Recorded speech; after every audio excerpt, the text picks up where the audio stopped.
what the court delay is about.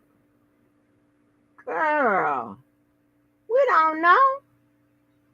When the dude had said the dude was on the stand. Do you remember when the dude was on the stand?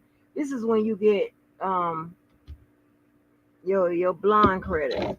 When the dude was on the stand, he said something that I forget what he said, but anyway, the defense wanted a mistrial, right? Because it was another one of those slips that could potentially be prejudicial to their client, right? One of them, what is it, Quay or something like that. The dude named Quay, and one of the dudes in the case nickname is Quay, and in the picture it was like Free Quay or something like that, suggesting that Quay was in prison. So that could be seen as prejudicial. Right. So, but it doesn't mean that that issue has to be resolved right then. They don't know if the judge is going to offer a mistrial. It's been talks that people were taking plea deals. It's a lot going on, and we don't know. That's what we wait to find out. Hey, Marietta. Hey, girl. But anyway, so what I was saying is, so if y'all go look at that documentary, you see exactly what I was talking about. It give you like a very, those last two episodes of that tells you um, how IC3 Gov and other little departments and agencies work when it comes to internet crimes. And well, my concentration is financial crime, so it's a lot. I mean, knock, and it tells you, it really gives you the information how to be knocking over them banks. Remember, I always say knocking over banks. I mean, oh my gosh, knocking over the IRS. It's crazy. It's crazy. These people find a way. They find a way. And they also talk about when the government goes to hire these white hackers, right? Which are normally people that are criminals, in the internet, in the internet space, the internet crime space. But they can help the government solve uh, solve a lot of these crimes, right? Beauty in Black, is that where? Wait a minute. No, I wanted to put a stop to him with that movie with um Hartnett. What that boy name is? The one that was married to one of them sister twins, and your girl. What your girl and Megan Good. I'm so sick of them movies where she be looking, she look like she about to cry, but she got a question, in her head. I'm so sick of that damn look and that movie about him being some kind of husband. I watched it for about an hour and I still can't tell you what the movie was about. Like, what is this movie about? Yeah, Tyler Perry need to get that pen up. Divorce in Black. Yeah, like what? I'm so confused.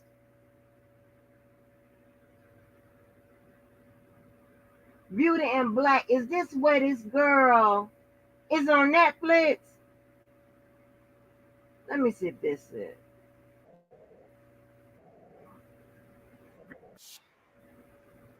Hold on. Let me see if this is.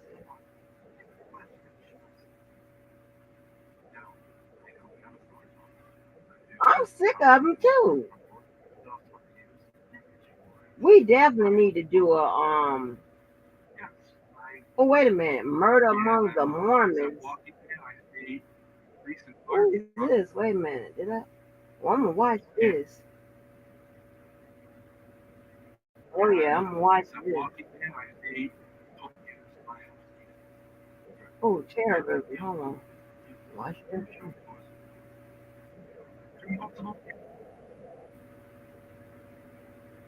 Oh, that's old, but I'm still watching because it's like get shit. The rest of my shit done.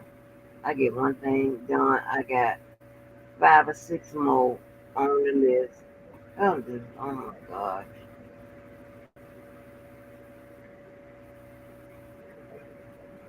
Hold on, let me see if this the movie.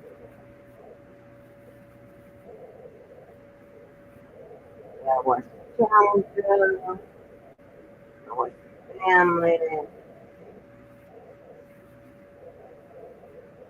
Girl, Sweet Bobby was the bomb. I love that.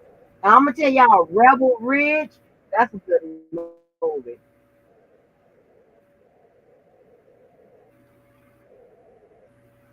Let me see if this is the show.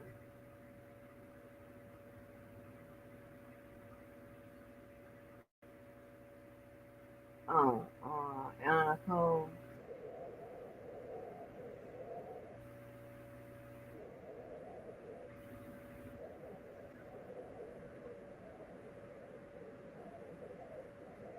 Where is seeing that?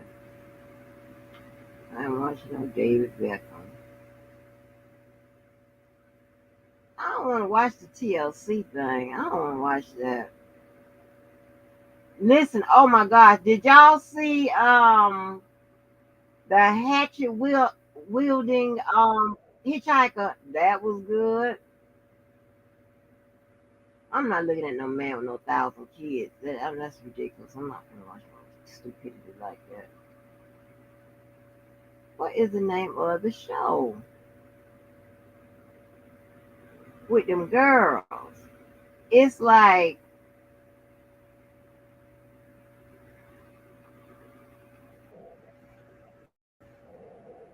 three. Yeah. Okay. That's the movie. That's the show Beauty in Black. So is it terrible? Cause I got it lined up. Rebel Ridge was good. It's one of those movies where the only person you know in there is Don Johnson, and you don't. When I saw that the star in there, he looked just like that other husband, but only the other husband was 6'6", and the other husband eyes had the little Dirk eyes, and I was like, oh my gosh, this is very close.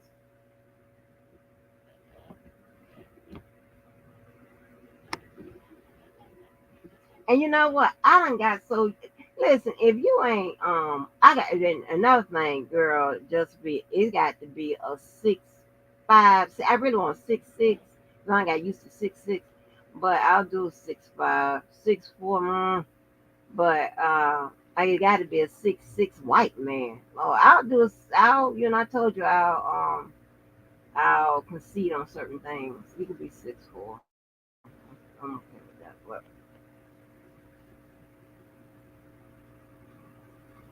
you talking about the black girls,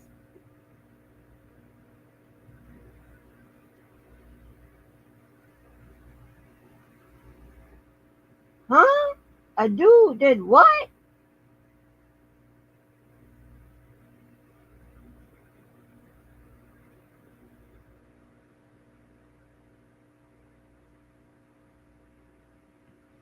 Uh-uh. Girl, them big old eyes. He has the beauty. He has some pretty eyes, and how his eye though, the color and just how they look. The only person that eyes I had ever seen like that was the other husband, and then the dude in Rebel Ridge. His eyes look like they're green, but it has the same like effect, illuminating effect. It don't look like real eyeballs. Like their shit like it's all one color. I don't know. I was not like that.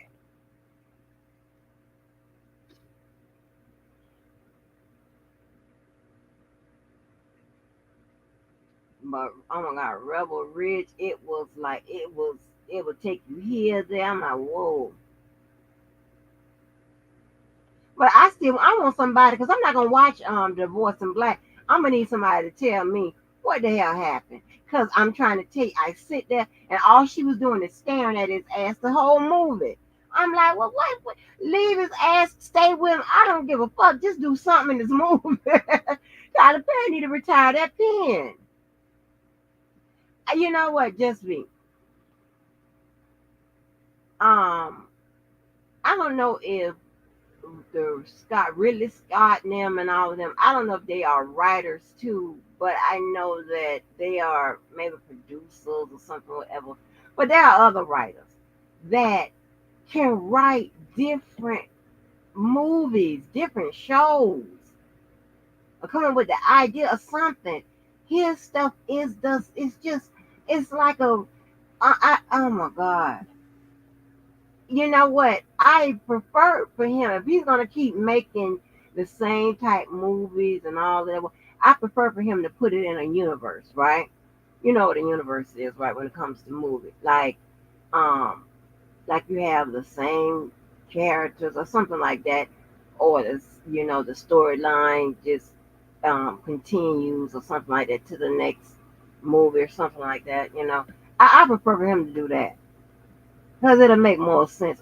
This is ridiculous. Like Tyler, come on. She killed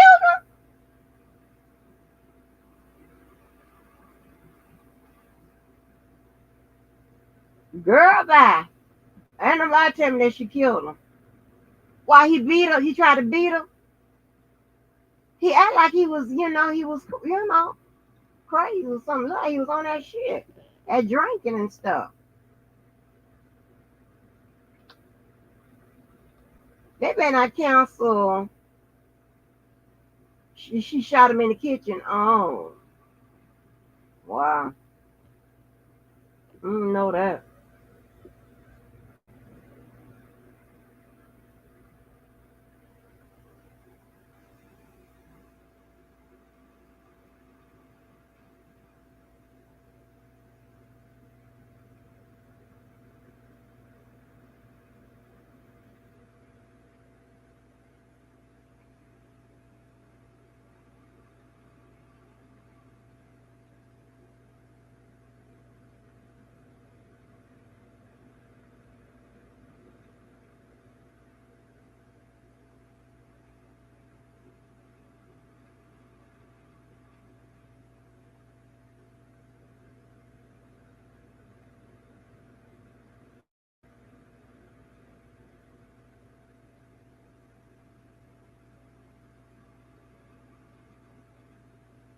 That's crazy.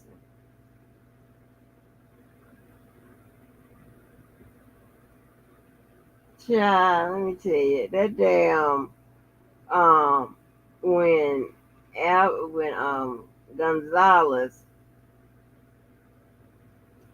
when knocking over TJ Maxx and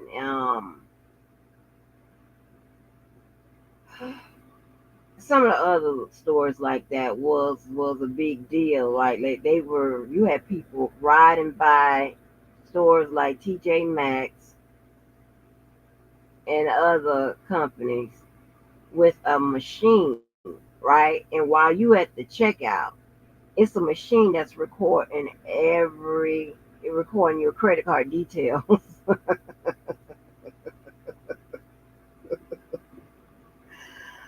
Oh Lord.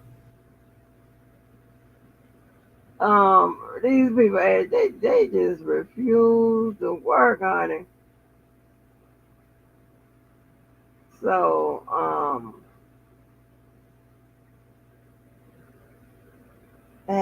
yeah, they talk about it in his Wikipedia. Oh my God. They said Gonzalez was arrested on May 7, 2008 on charges stemming from hacking into the Dave and Buster's corporate network from a point of sale location at a restaurant in Icelandia, New York. The incident occurred on September 2007. About 5,000 card numbers were stolen. Fraudulent transactions totaling $600,000 was reported on 675 of the cards. Let me see if he did.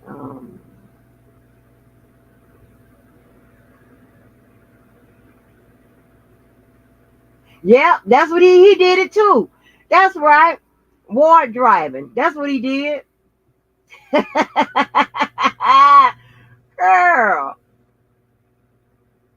Oh, he did it in Miami too. I knew his ass was. I remember his ass was from him because we would have to refer back to his shit. But um, yeah, he did a goddamn war driver. But anyway, well, hey Mo. But anyway, so if you look at that, when I be, and a lot of times I give y'all bits and pieces of stuff, whatever. But if you look at that show, it'll give you like a good idea of the things I would be talking about when it comes to hacking and trying to catch them goddamn people that just commit those internet crimes. How, and I told you how pivotal the IRS is in helping to catch people. And I told you a long time ago, they better than the FBI and the CIA. Okay, and quite frankly, it's because some of the times the people that they hire in the IRS are law enforcement, and there's a lot going on in them agencies. There's a lot going on. So, um, but yeah, he did. I can remember if Gonzalez did war driving or not, but yeah, you drive by these terminals, and you uh, get people's um, credit card information and stuff as they at the checkout. It's crazy.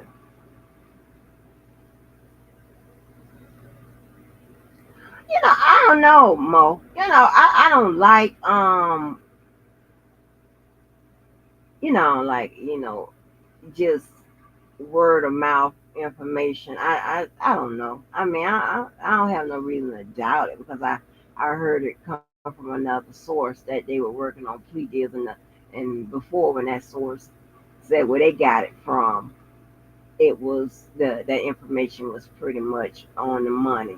So, but I'm thinking, depending on what it is, I'm thinking, I'm seeing like maybe 5 years, 10 years, if 15 maybe for some of the worst crimes.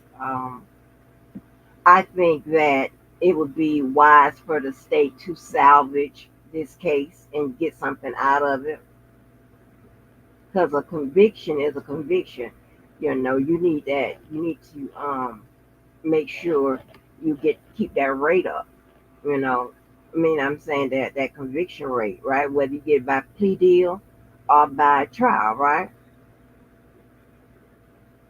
And I think if she offered, I think it would be wise for Thug to take 10 or 15 years if they offer that.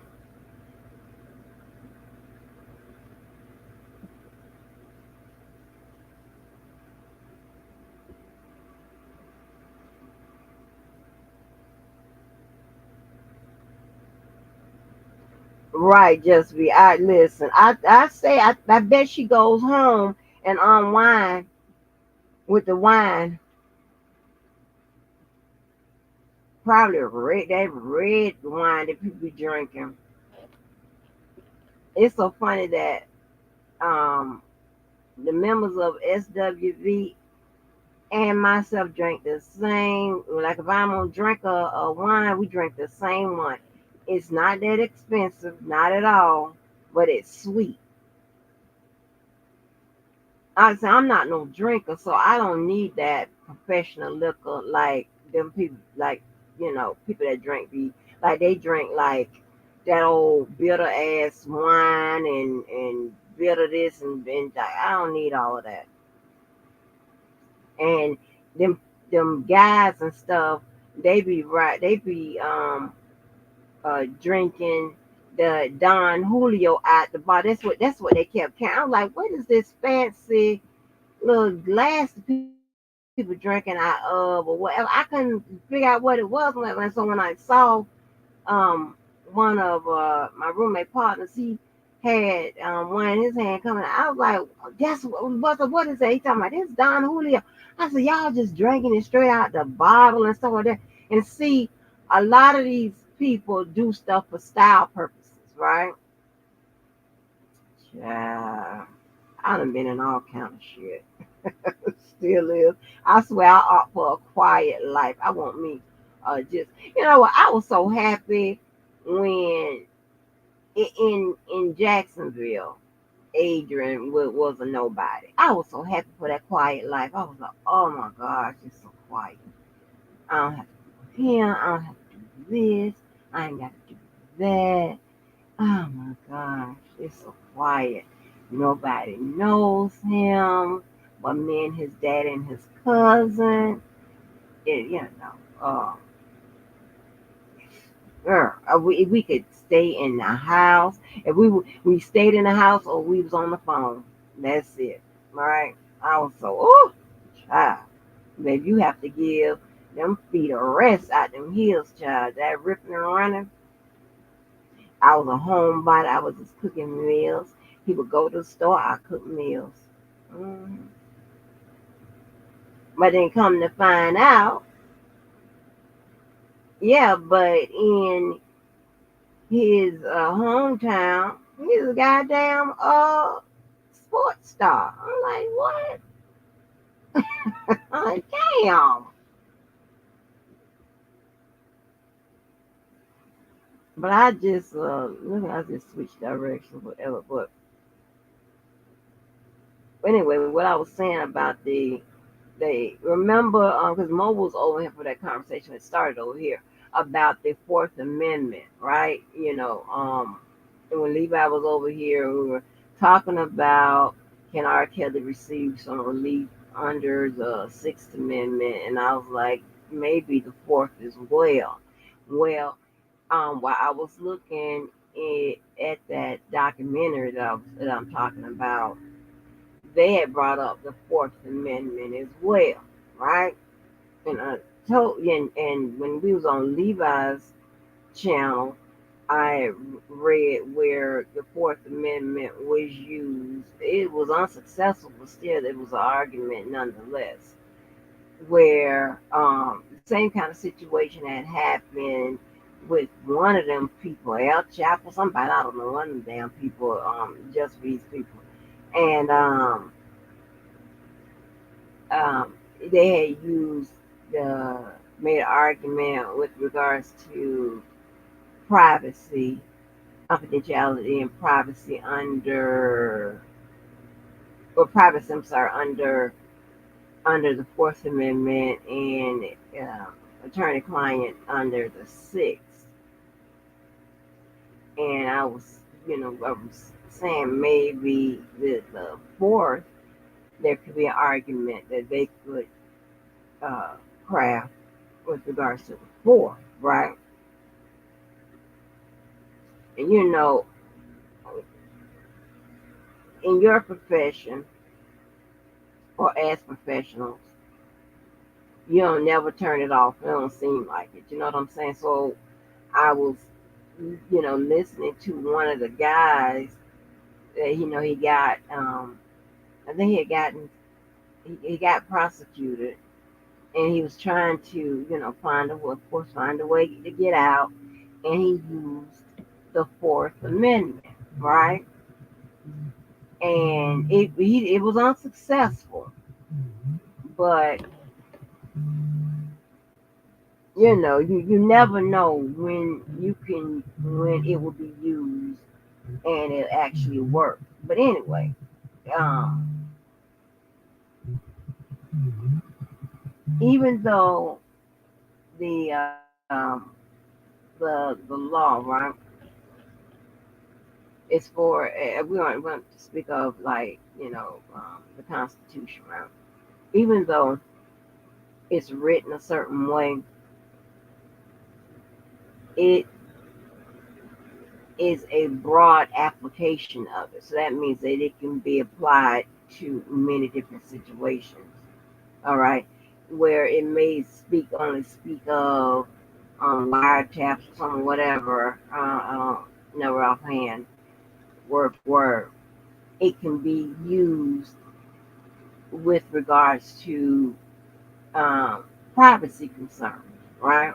And that's how I had originally said that it could be used over here, and then when I got to Levi's, I was on, just waiting for him to get finished one of his long speeches, and um, well, before that, um, but was reading in detail with regards to how one defendant tried to use the Fourth Amendment, and so you never know, right? But here's the thing, right? The guy in their documentary, he they were pretty much all just because it may be confusing if you look at it. It pretty much, if the Fourth Amendment, if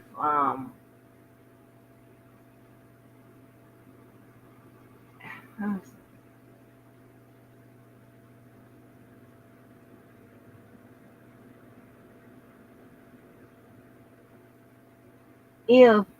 there was something there's a piece of technology called Stingray that was used to find him, right?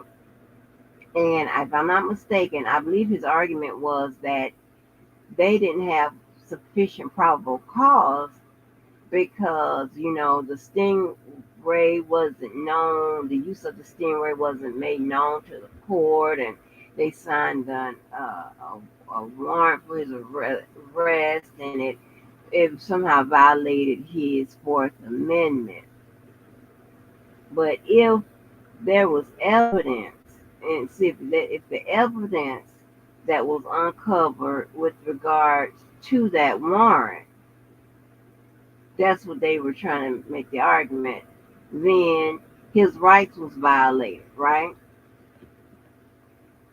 With regards to privacy and the search and seizure and all of that, right?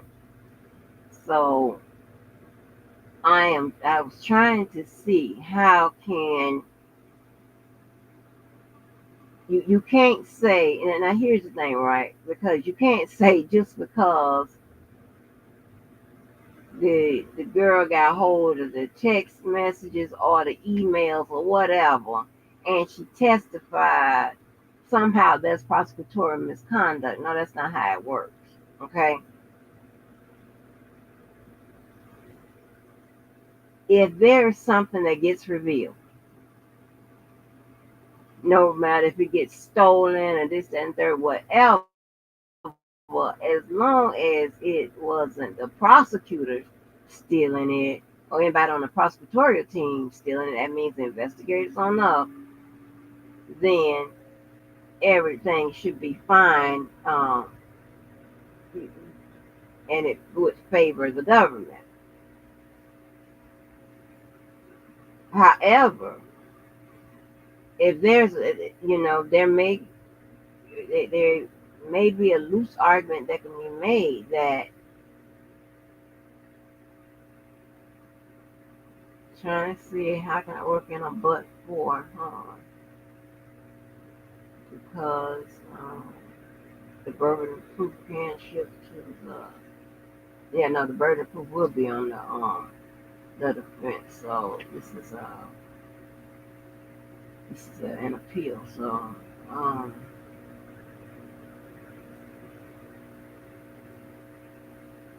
so if they,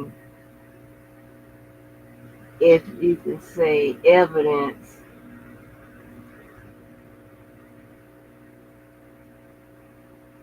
that can be an indirect correlation to what happened with the BOP.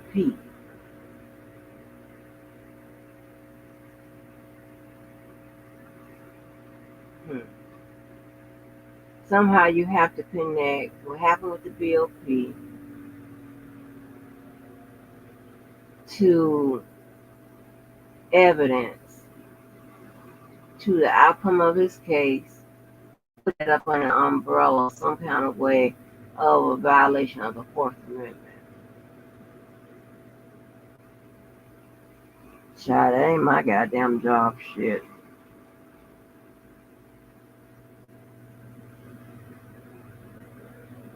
If they come out and say that um, no court, well, I'm just gonna be like, screw y'all. Georgia is, oh, let me see if I can find some information. Because a lot of times you look in the chat, it be people on the ground that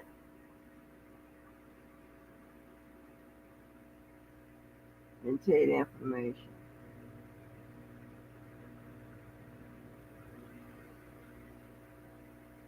Okay, so one lady said that they are working with on plea deals with all of them as of right now.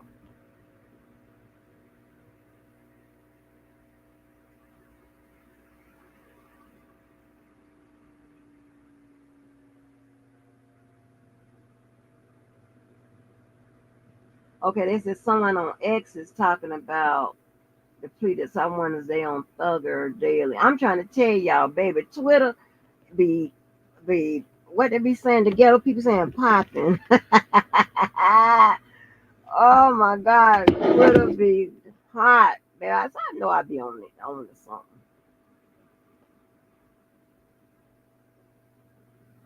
Hold on, let me check on Twitter, right? Let me see what they saying on Twitter.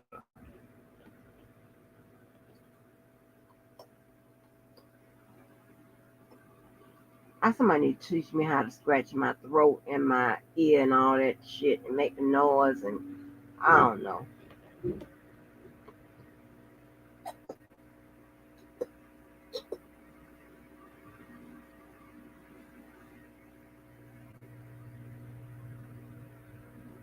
John Mr. Byrne got all the people on Twitter. He got 9,900.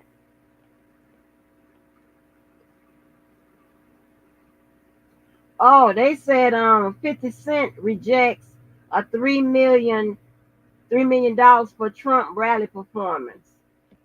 Yay, 50. Oh, Barbara Bush endorses Kamala Harris. Yes.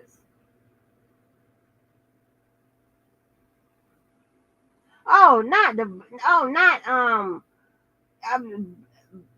George W.'s daughter Barbara.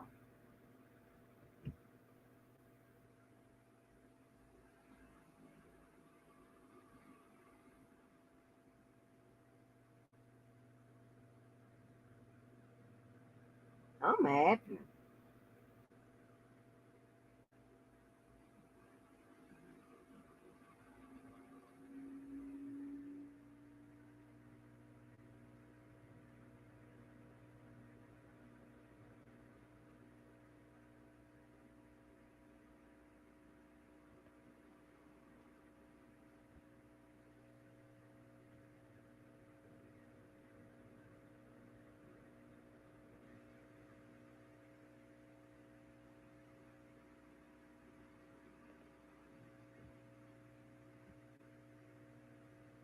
Let me see if I can find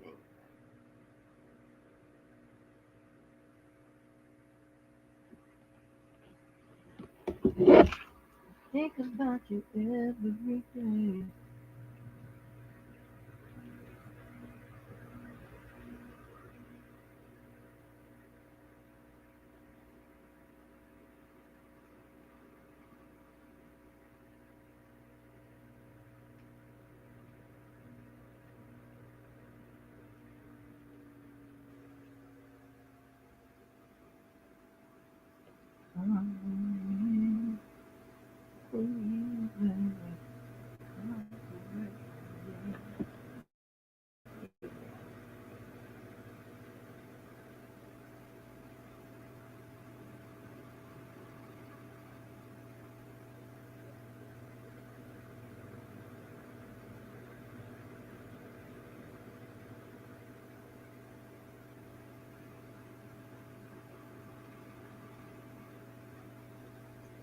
So, um, I don't know.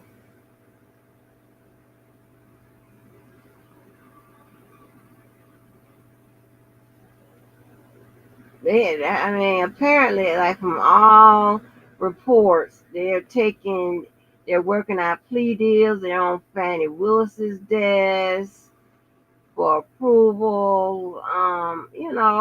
I don't know how she gonna do.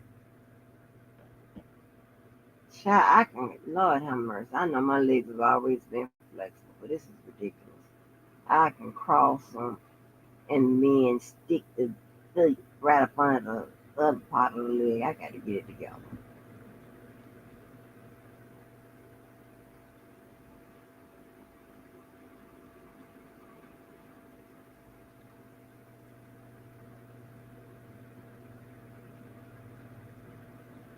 Well, they would probably know by people.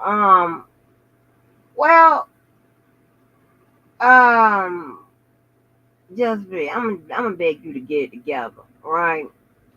So there are people that be talking. They don't be the media. How would the media know? The people come out. The people that be talking come out, and then they'll tell the media, or or tell somebody that's down there on the grounds.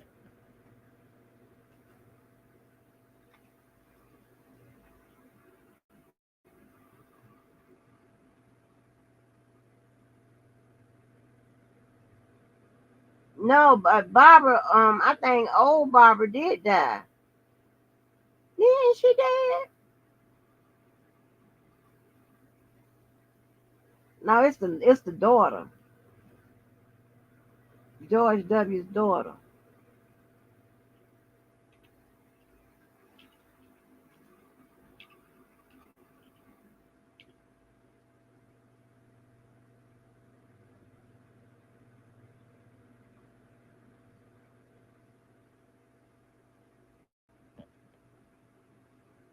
Yeah, she died in 2018. George Bush died 2018 too. Who died first? Oh, Barbara died first, and then he died a few months later in Houston, Texas. I wonder did he know Big Ant? I know y'all know Big Ant. I'm gonna find out. If I find out that y'all knew Big Ant all this time, baby, I'm telling you, you better. Ooh, y'all. Ooh, I'm gonna do it live.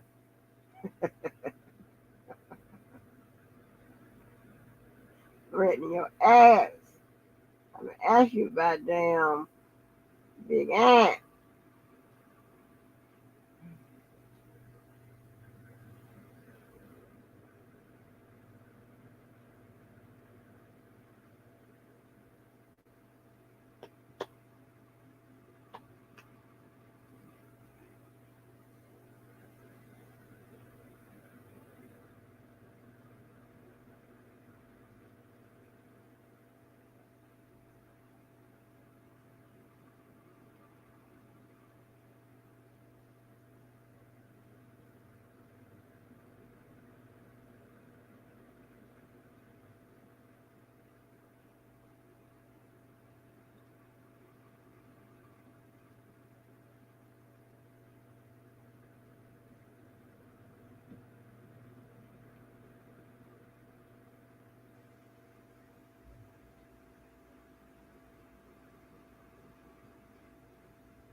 But another thing that guy did that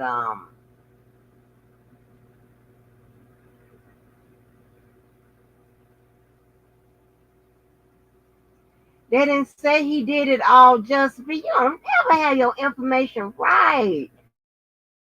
You even told me that our damn mayor was black and I live here, and and I was like, yeah, because I had been like, wait a minute, it ain't Donna Deegan, and when that's Donna Deegan, they ain't saying he did it all.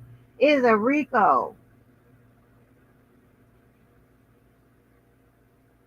They said he did what he did, not all of it. They ain't say he murdered nobody. They got people that done murdered people.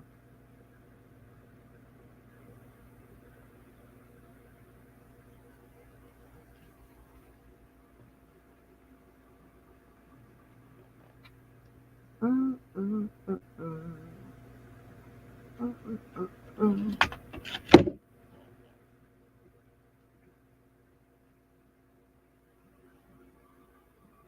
He has been indicted with it's about 16. I don't know how many people it, but then some of the other cases were severed or was tried separately and was tried separately. Um, but that is a part of the YSL umbrella. Well, this case got the the whole shit got a lot of moving parts. Then you got the YFN case that's connected to this shit.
Yeah, that's what I got from the one of the news feed. So that's crazy. They got people waiting. I mean, things are unexpected, but come on, they should have known. Well, they had already told people to be here at 9:30. I'm gonna mess around and go to sleep.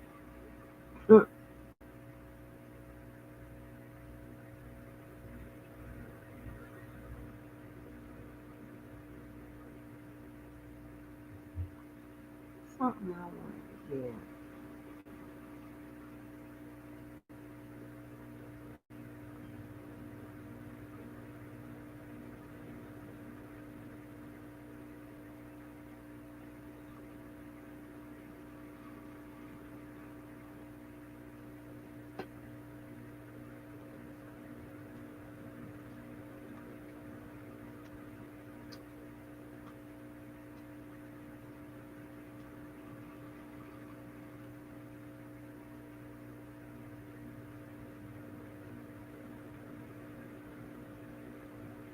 Mm, mm, mm, mm.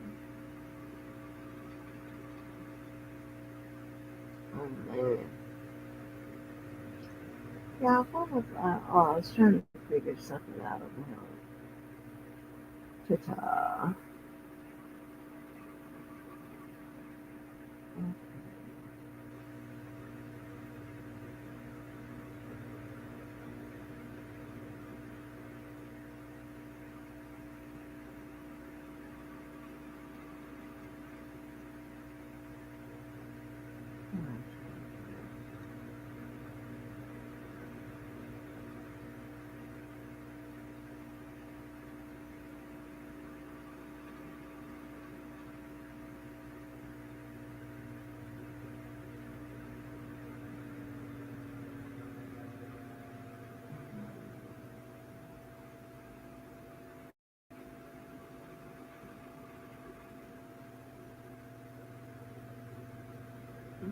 Mm, mm, mm, mm.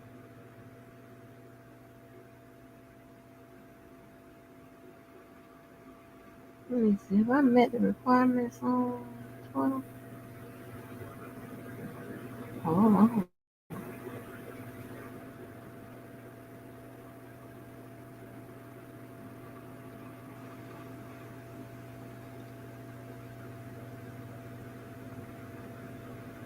mm.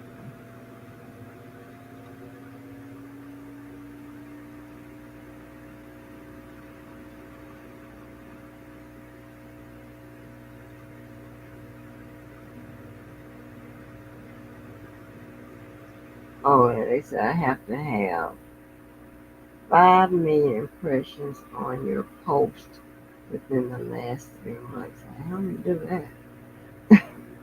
Hey, what?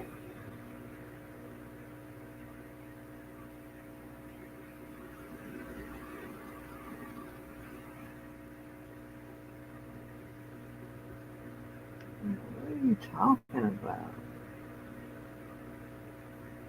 5 million?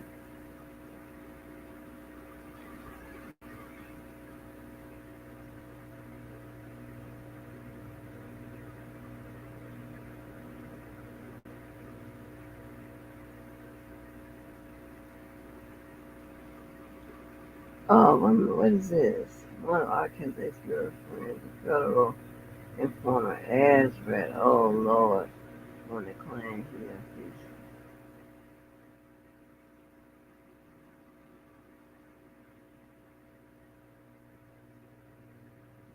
Oh,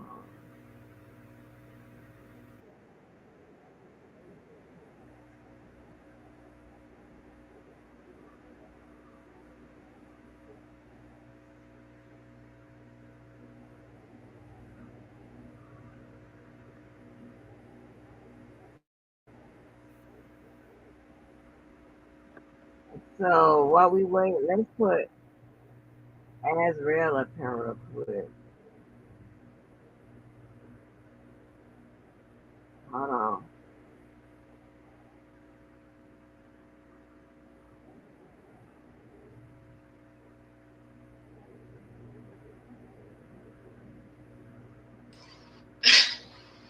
When a single drop, it's gonna be on the stem player. So I want to know. Somebody said, "What's a stem player?" I said, "Stem player. It's Kanye's new stem player." I want to know who got it, because I'm getting it, and you can be able to listen to the single on the stem player. When the single drop, it's gonna be on the stem player. So I want to know.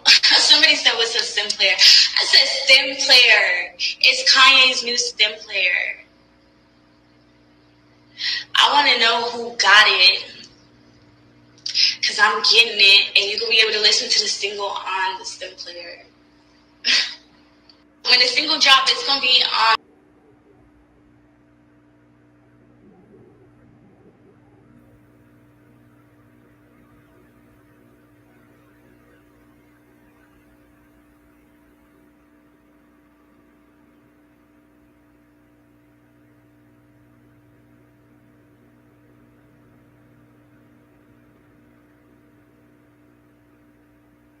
Mm-hmm. Child, somebody called her ass rap. Ugh. Yeah, oh, 2 or 3 years. How long has he been locked up? Just be about 2 years.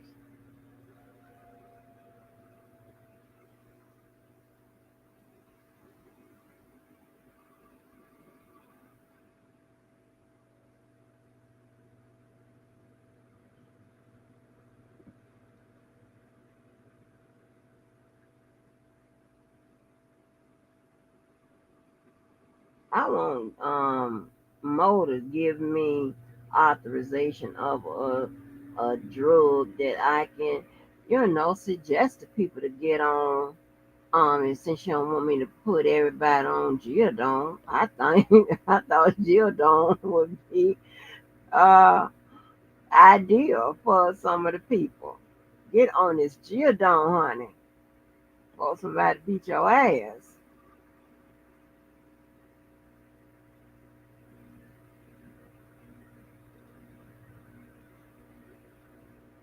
So let me also do this update so y'all can know where it's coming from. There, what did I do?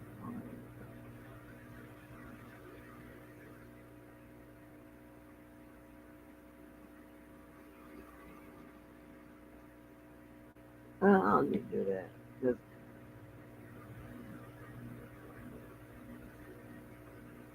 I can follow him. Yeah, he's with Atlanta 5.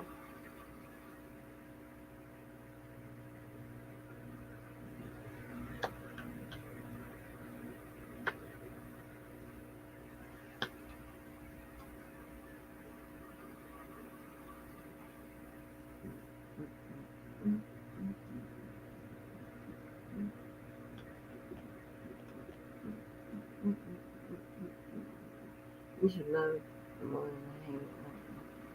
Hey, Jasmine, you heard when I said that 50 Cent turned down 3 million to do a Trump rally? Yes,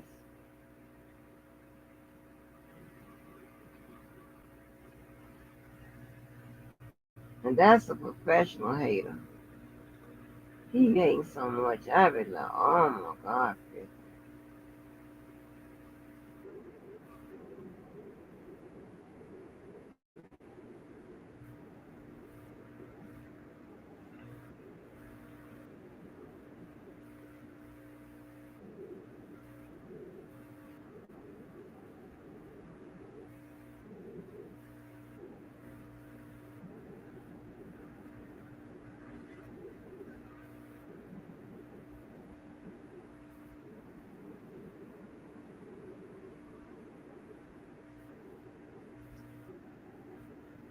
50 Cent turned it down. Yes, that's what I'm talking about. 'Cause you got to stand for something, man. You got to stand for something.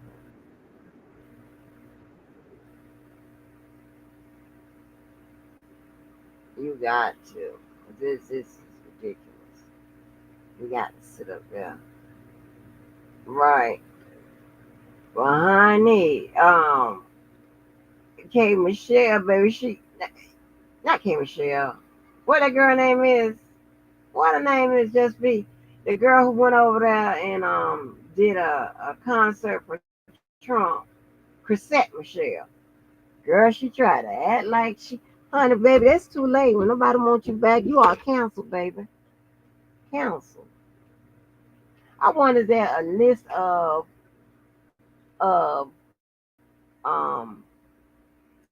stars that have been canceled for dealing with Trump. Hold on, let me see.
Did a poll.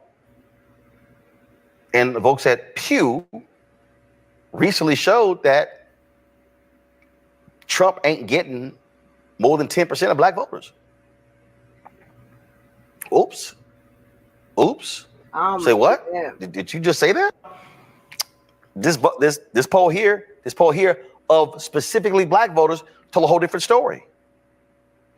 That completely changes that narrative. Well, guess what? The folks at Pew recently did a poll.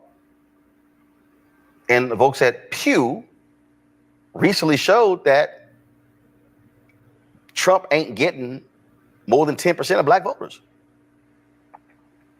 Oops. Oops. Say what? Did you just say that? This poll here.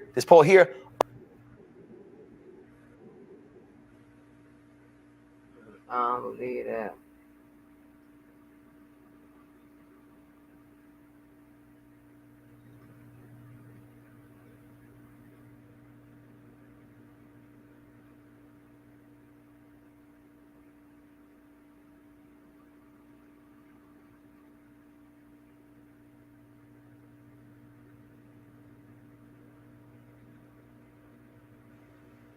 I bet. Man, nobody checking for her.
Nothing.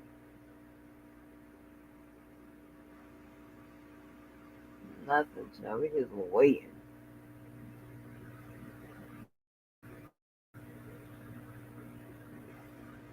CP time.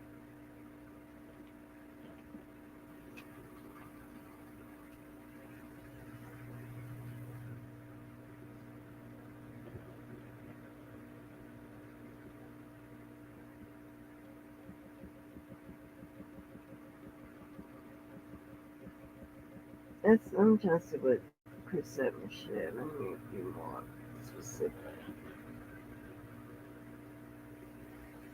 Oh, see.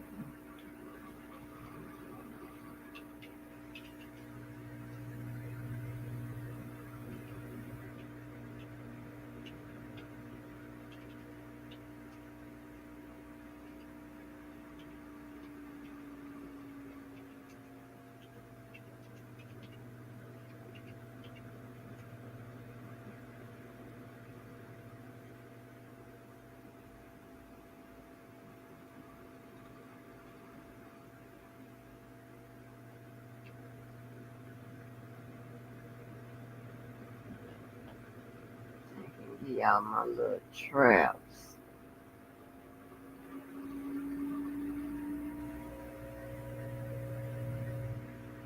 So I do it like this.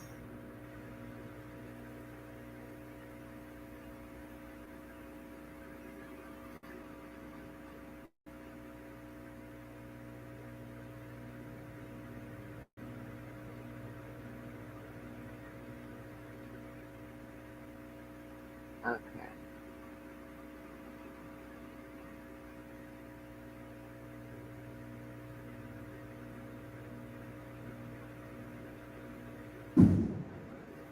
Oh, I tried. Everyone asks Oh, this stop question. trying to show this man shit. Oh, get out of here.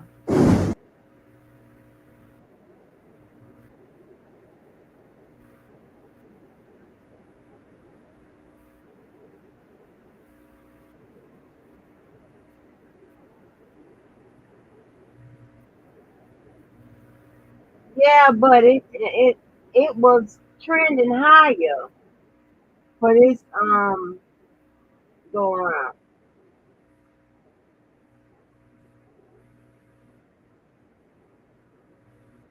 You saying Republicans? I'm talking about the Trump Black Republic.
They can't her ass.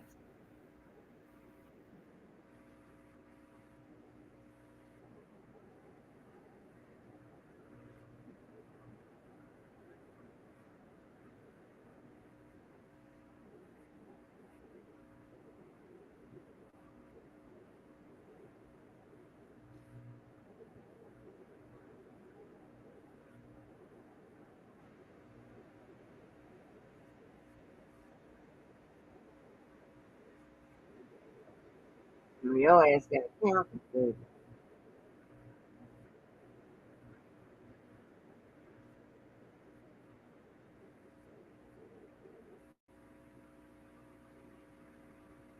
Hold on, let me while we wait, we can be listening to something.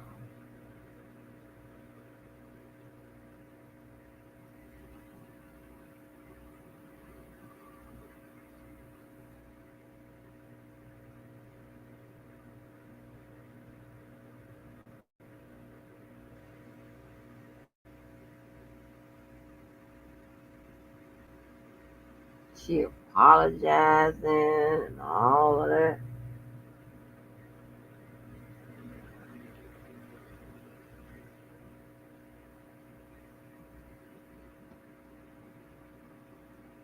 And not the way. Hey, Fox Chocolate. Hey, honey. Hey, girl.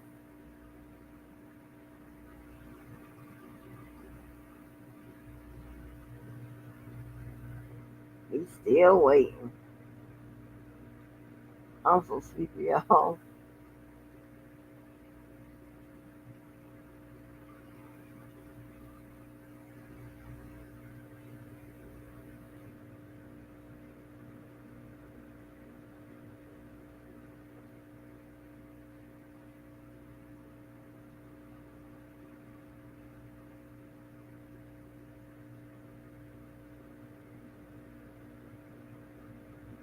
They're locking them A up. popular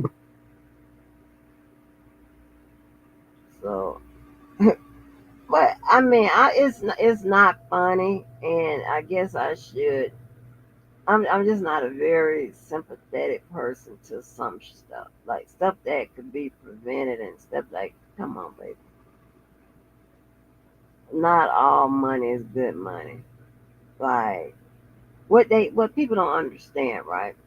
For a temporary, it's like with this Trump shit. For a temporary high or a temporary come up, you'll risk it all and throw it away on.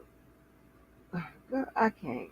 But listen to what she said. This is Chrisette Michelle speaking on her ordeal with this Trump. You know, when she got canceled for going over there and sang a song for Trump. Everyone asks this question. Mm-hmm. You've only talked about it one time. Mm-hmm. And I told you before we started the show, I didn't want to talk about it. Mm-hmm. Okay, I want everyone to know. I was like, yo, that's my girl. I love her. And I was like, yo, I don't want to talk about it. I'm going to talk about something else. But then you was like, no, I want to talk about it. I said I don't mind. Okay. Because it's a subject. It is. You know? It is. It is. And I'm still here, alive. You are. I didn't have to make it And through killing that. it. By the grace of God. Yes. So, what was it, 4 or 5 years ago, Mm-hmm. you had what some would say is one of the greatest opportunities in the world. Yikes.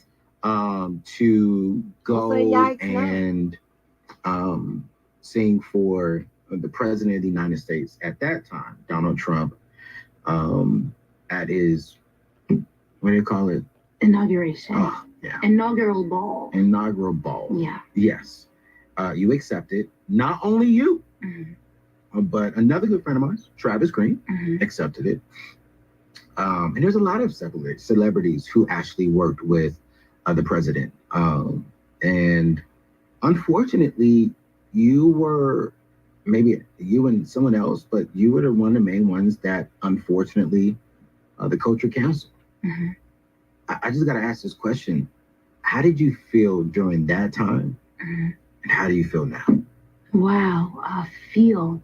So at that time, I had run out of feelings already. Okay. I was in the industry for about 10 years. Yeah. And so I had to numb a lot of my feelings and emotions. Yeah. What happened after that or during that time was I got reintroduced to my feelings. I got to feel all the feelings I'd ignored over the last 10 years. My therapist told me that if you ignore one feeling, Mm-hmm. then all of them take a hike. Mm-hmm. So I was so pushed to feel in that time that I finally found all of my feelings out of nowhere. And when I found those feelings, I began to realize how fearful I can be, Mm-hmm. especially as a celebrity. Yeah. Responsible or pressure I can feel, always wanting to answer things. And so I felt embarrassed Mm-hmm. that I had answered the question incorrectly. Mm-hmm. It was mortifying. Wow. Because calling up Jonathan McReynolds, Ty Tribbett, and Travis Green Yeah. and saying, hey guys, let's recreate that thing we did for that gospel channel all those months ago, Yeah. right? And being like, we can make people feel better, Yeah. right? Because the world is in an uproar right now. It was the wrong thing to do.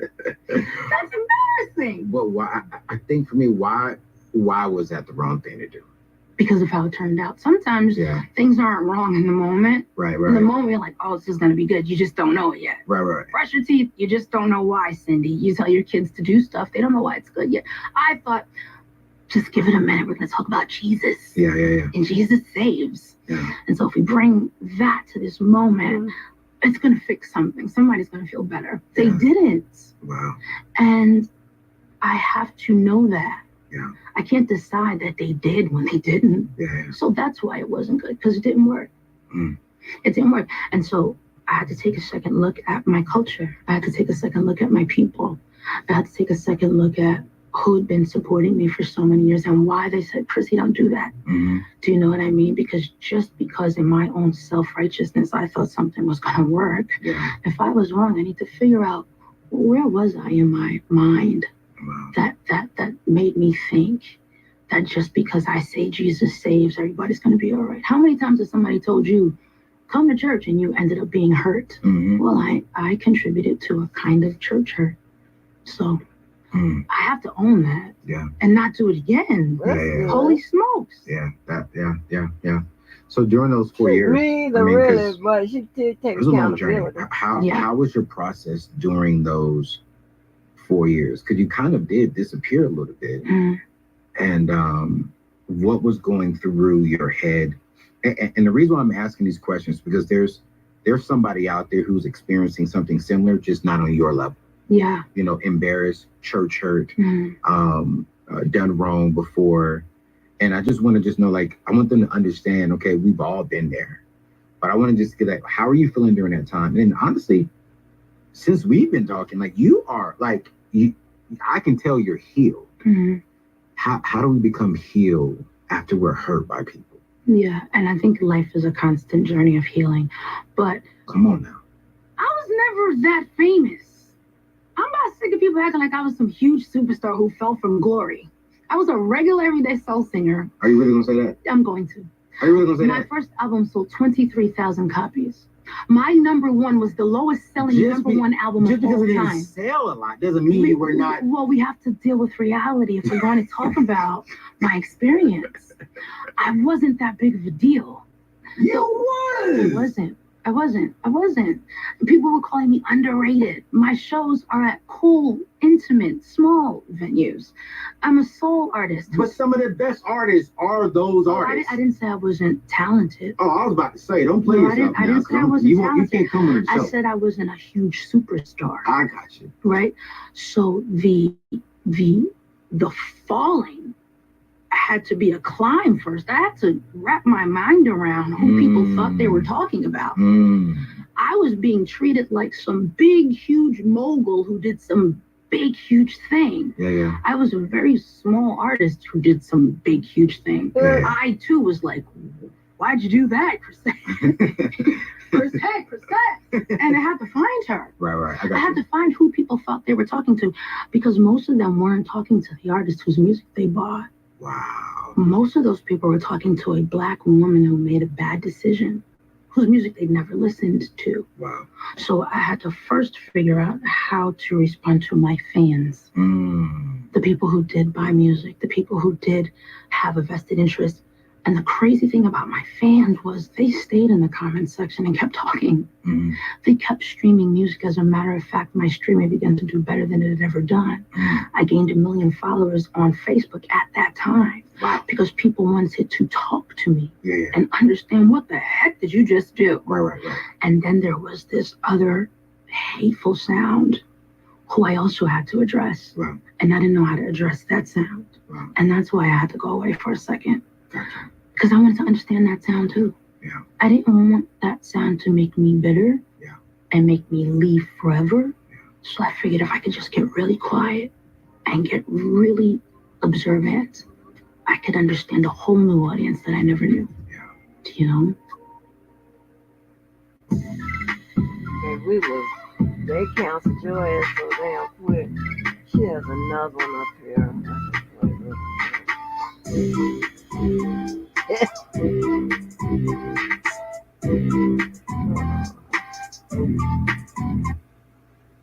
We all comfy on this couch, but I thought it was time that we dive into this conversation with Chrisette and clear up about 2016 and her performing for President Trump.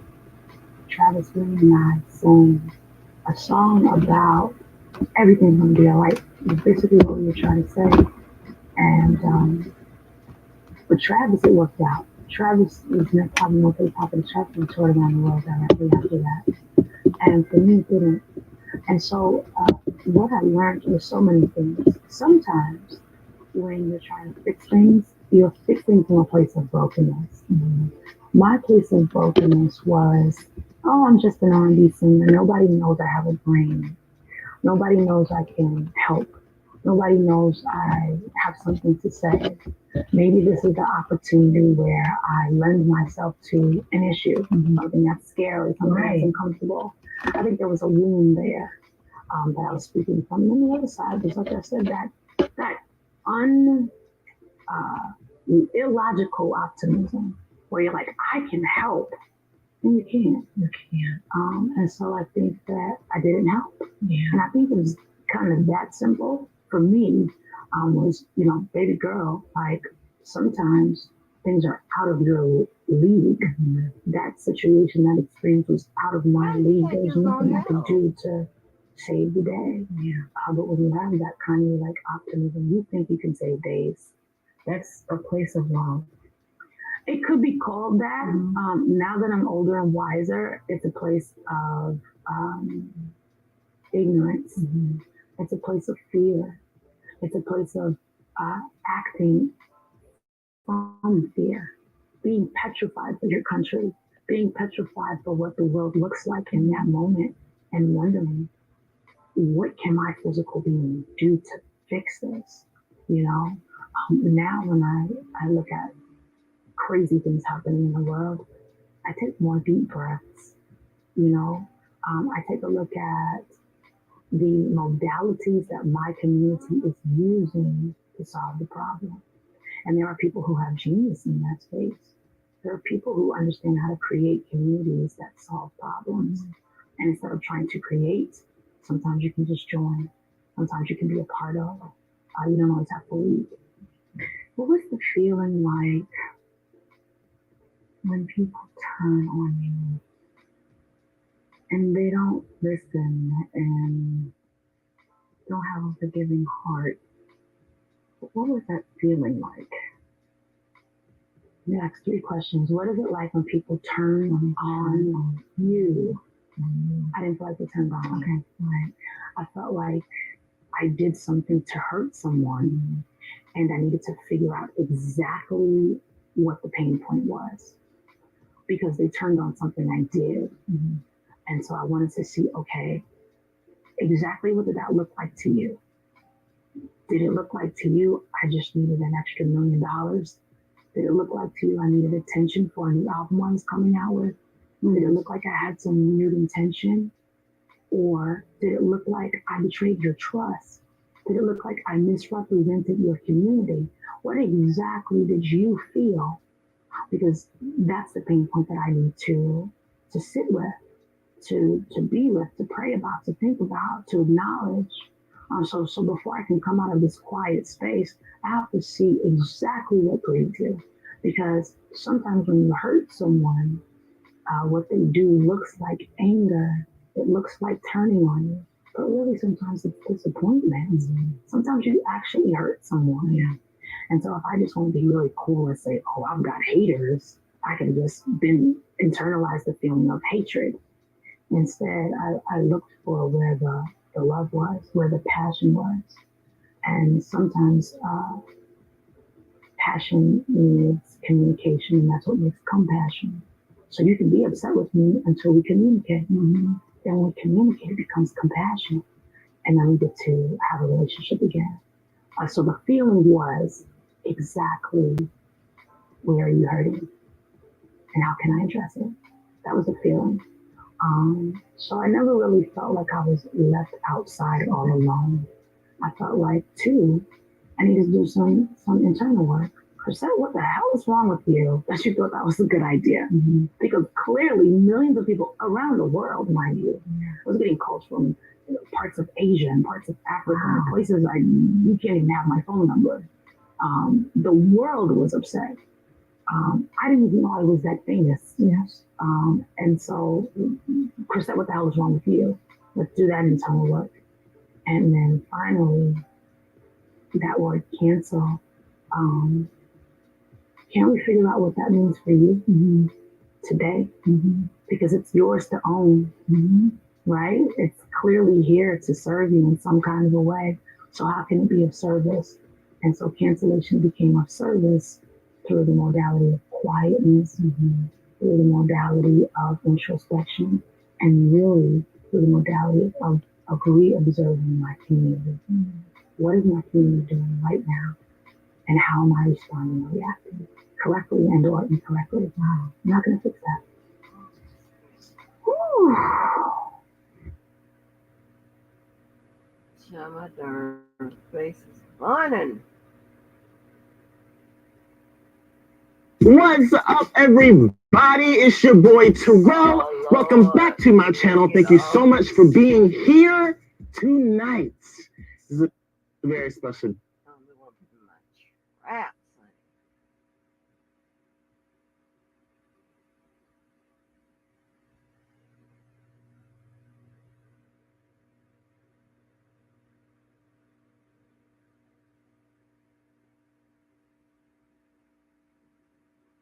I don't care. Oh, my face is burning. Oh.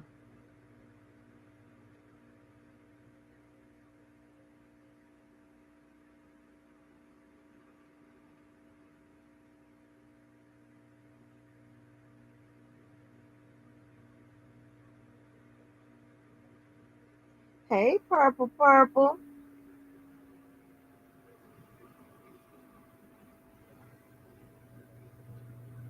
I don't know. I don't even know what problem it is she was trying to solve. She don't know. She just. Did you ever watch R&B Divas?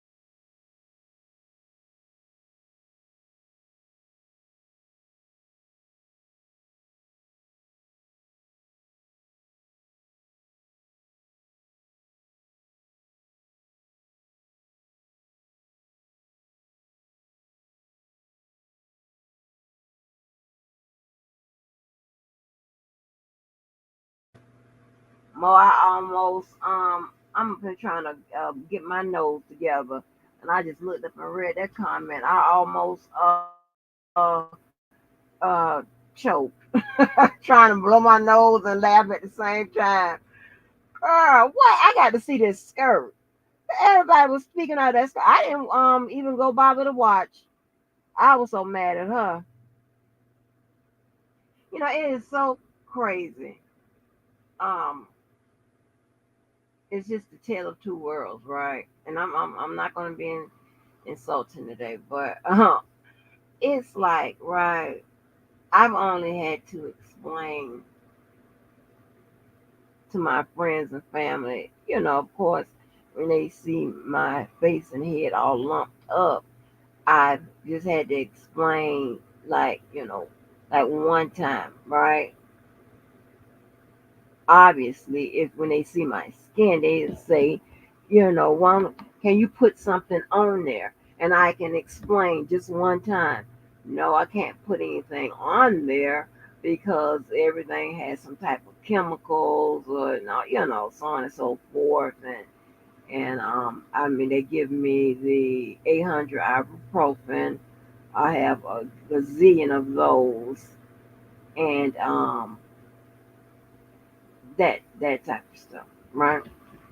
I don't have to explain that one time, right? Because a lot of times, y'all know I get frustrated by questions sometimes, especially when they're repetitive or they just don't make no damn sense, right? Or something you can answer yourself. But and that's a me problem. That's not a nobody else problem. It's just a me problem, right? But and I sometimes I be scared to not scared, but scared of how it's going to go. Like right now, when I tell you It feels like I done been out there in the damn sun. My cheeks and shit is burning. I mean, I literally have a new face, a new when your skin and your scalp and shit being stretched and all of that, it puts, pressure. It's like it's a lot going on, right? I mean, to where I've ordered, and I can't find it, but I've ordered a full all over like ski mask where nothing is showing but my eyes, right, to protect my skin from any element, sun, this and or anything getting in it or whatever. I don't want to sweat because a lot of times when you sweat, it burns. We have a lot going on, but it's all usually it's always like this, like red and stuff like that. So right now, um, and I shouldn't even have to go through this, but I want to say, and I think I already said it anyway, like, oh my God, my cheeks are burning for fear of me looking up and somebody saying, why don't you put something on it? I'm like, oh my God. Like, I done shared photos, I done did this, whatever I done told. I can't. And it's the shit that's in any products is I can't put nothing on there. Duh. Like, oh my God. It's like, where am I? Uh, I'm just aggravated. Don't worry about it. I'm just aggravated. Because it's burning. Oh, God. And when it burns, then I have those moles. It's just like something tearing. Oh, Jesus.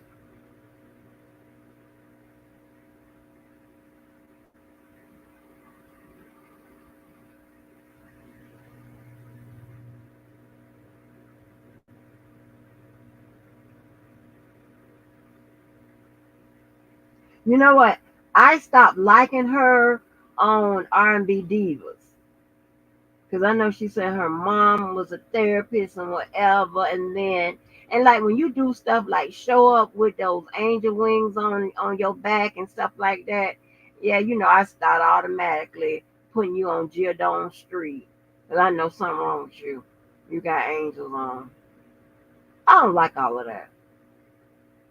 I like for you to sit your ass down somewhere and don't be all bubbly and shit. Sit down. People, everybody not mourning people and shit. Just because you done took your ass there to Starbucks, don't come bouncing around in the goddamn office or the damn school and shit in the faculty area and all this symbol and all that shit. Hell, sit your ass down. Oh, sit your ass down somewhere. Okay. Don't come in here with all of that. Oh, when I tell you I am not a morning person, and because I was going to be home with my child, or my child was going to be somewhere with, I don't care if she was in high school. I don't care. So I would have to work like between where I was supposed to be like 8 to something, whatever. Oh my God! When I went, it moved me over there to clean up storage tanks, right, for gas stations, the regulations and stuff on that, right? The USTs and ASTs, okay, which are above ground storage tanks and underground storage tanks. Um, they, I don't know if you guys may or may not know it, right? With some businesses, oh gosh, I'm sorry, y'all. I don't know how to do that thing y'all do with y'all that making that sound, conk. Some kind of way the sound scratches your ear and your throat. I have no idea how that works. And my throat is itching. I'm just having, oh my gosh, these people got us waiting. I don't know how to scratch no damn throat. I mean, other than go get a toothbrush and try to get back. This is not my damn day. Oh, y'all. But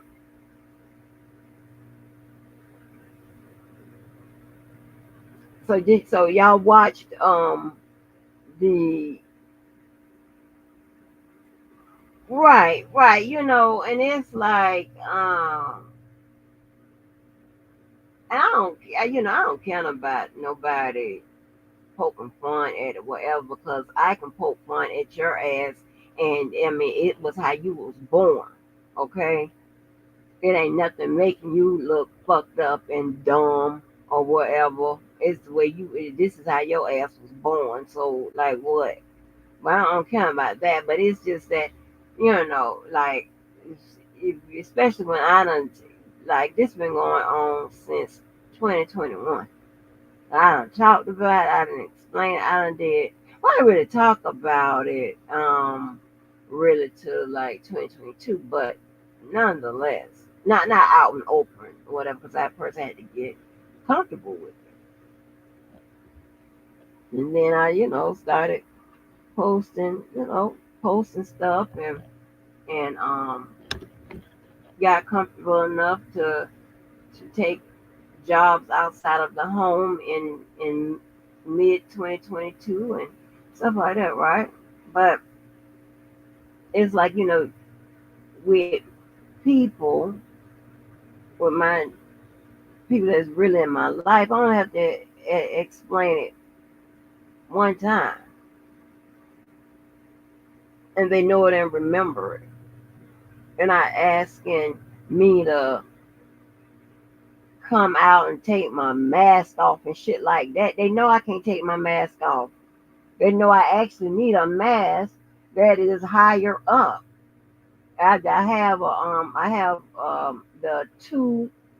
the masks that don't fit behind the ears for two reasons. One, is my ears are too sensitive, so I have to pay a little bit more for masks that have the bands that go around my head.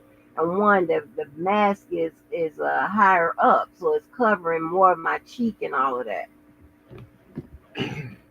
But I'm not, fixing to get no infections and burns and all that type of shit. I'm not gonna do all of that. But I just wear the damn mask and keep my head covered, right? But they don't say stupid shit. They're like, you really stupid.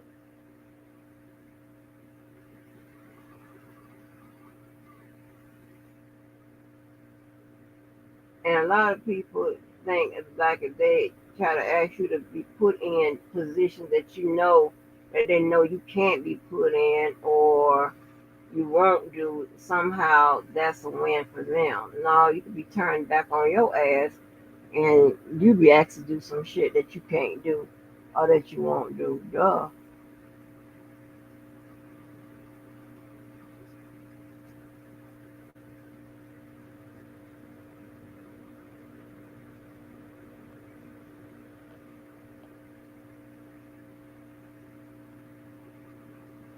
And I'm hot flashing. So go figure.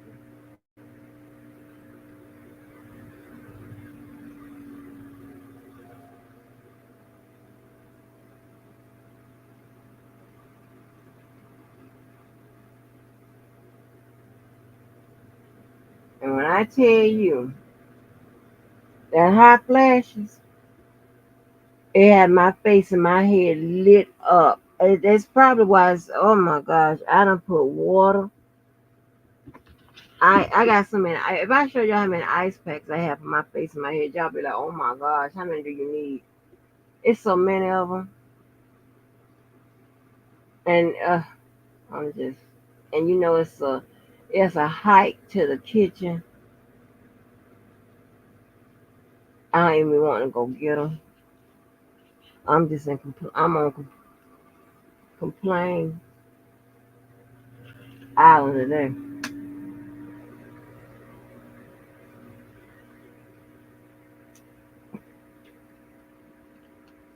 A city winery.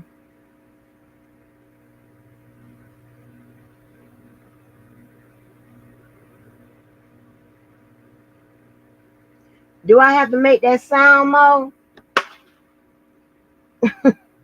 I have no idea how people do that.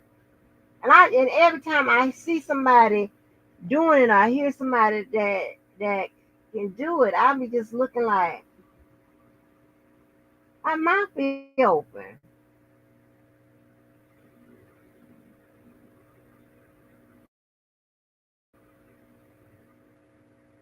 Let me tell you, some of my status people and my bougie lady people, they can do it, but they don't do it out. They don't do it like around people that, that wouldn't expect that. They'll do it in front of me, but I know a Mo, I know an AKA that can do it.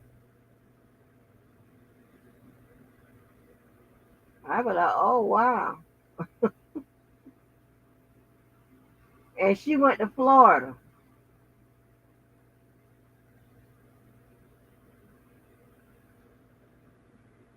And she can do it, child. I just be looking.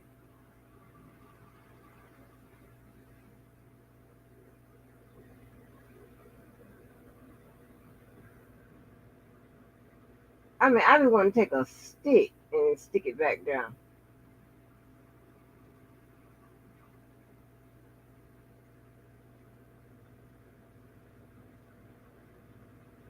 I mean, how stupid is it for anybody to think that you don't wanna fix your hair? Like that's crazy. I can't.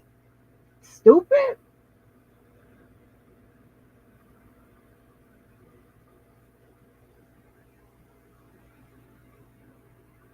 Not talking about nobody in particular. I'm just saying, like early on or whatever. If you hear somebody say something about my goddamn head wrap, like, how about you need one? If I was able to fix my hair, I still wouldn't fix it like yours. Stupid.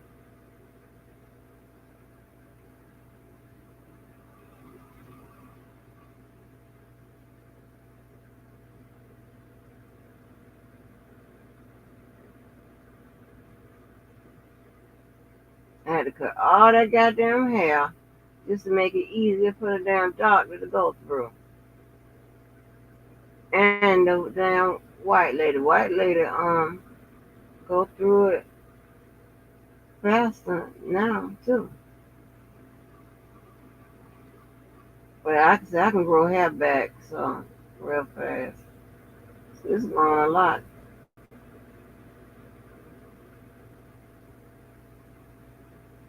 Just be I'm a when I'm able to use like shampoo, regular shampoo and stuff like that, I'm gonna get some Selsun Blue too. Surely I am. Them, yeah, baby, them dandruff. Devil is a liar. That Selsun Blue and all of that, it feels like your scalp, would be like a medicated cool breeze feel like somebody done put a cough drop on your scalp or some Vicks on your scalp or something.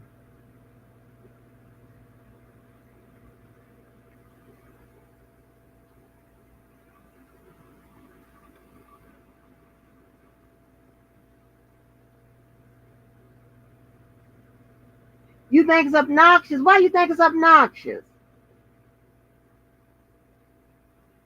For somebody had the nerve to make all that damn noise?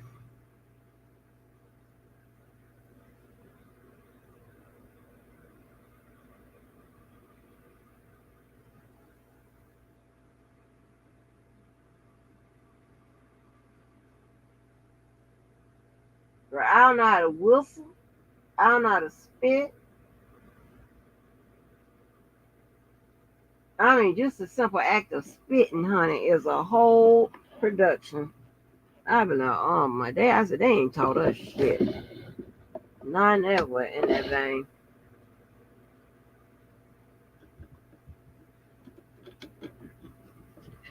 It does. I'm just trying to figure out how that sound and wailing your ear and all this and how that shit, that just cure. Because, baby, some people be getting it. And then I have to sit up there. Some I be online. I be just massaging these bumps and bruises so to make sure that it goes down even. That my ass don't have be like Rocky Dennis.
Mm-mm-mm.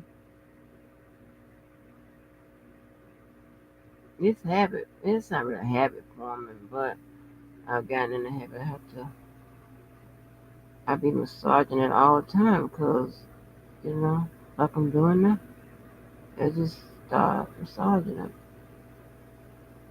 I don't want nothing uneven.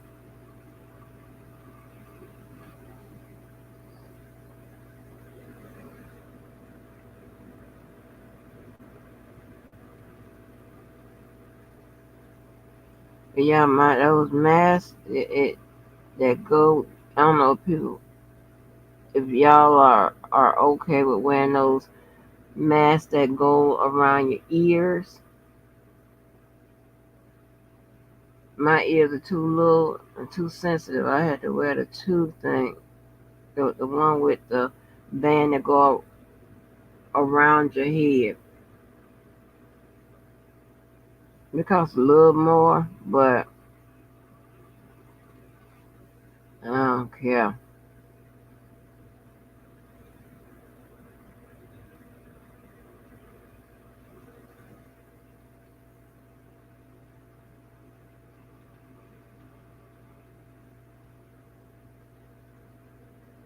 It's so crazy, chat. I mean, when I thought I would never get down, cause I thought I had read, and maybe I didn't. I thought I read that everyone won't catch. Okay, let me say it right. Like some people that have whatever in their system, however, where they won't catch COVID or whatever. I thought I was one of them damn people. Only for me to have it in August.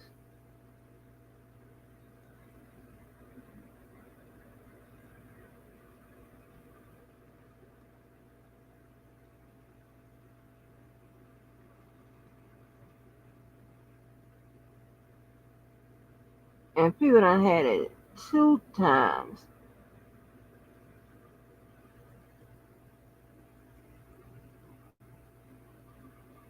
My daughter had it 2 times. This other little girl. Matter of fact, let me respond back.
And that'd take a long time to respond. Oh my head. But no, y'all, so and then I really didn't know what to do. I didn't know, well hell should I do we still got to wipe everything down with bleach? Like what to do? I thought I had was free and clear. Girl, y'all my head went to hurting. Like I may tell some of you what is going on behind the scene or whatever, but I don't, you know, come out here and really tell what's going on, right?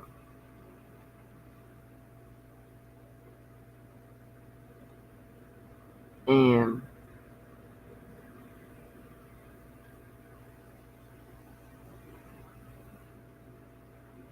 I had gotten sick. I had the damn COVID. Then I got home, went back, and all this, and I still had the damn COVID. Still was the headache was gone. Um,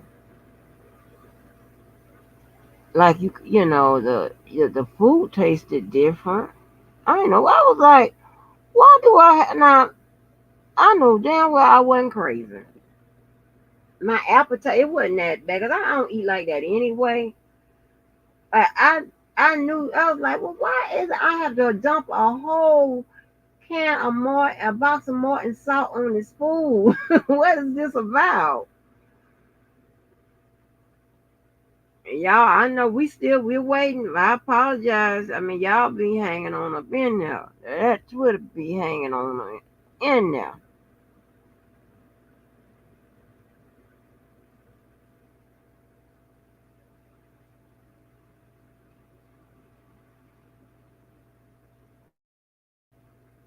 Let me look around some other places and see if they've made an announcement or told, sometimes they'll come out and tell the reporter stuff in the hallway. So let me see if I can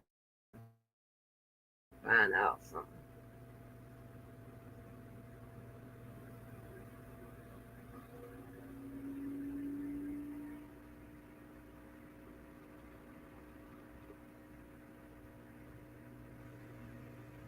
It's crazy.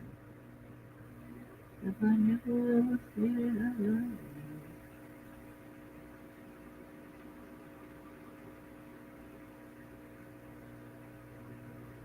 Oh, Giselle pregnant? I'm talking about Tom Brady ex-wife.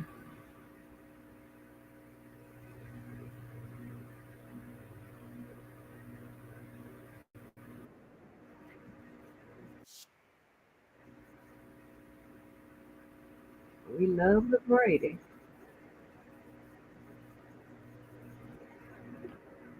I don't see nothing though.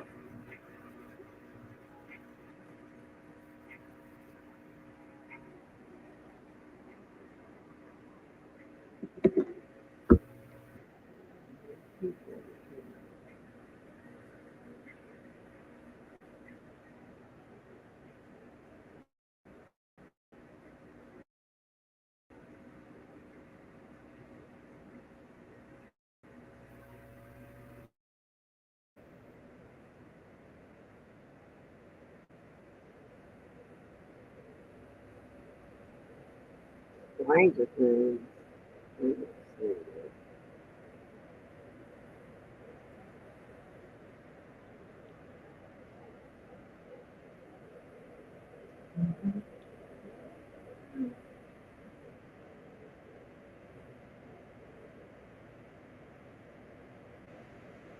But when I tell you Trump and Kamala is maybe they win Georgia out.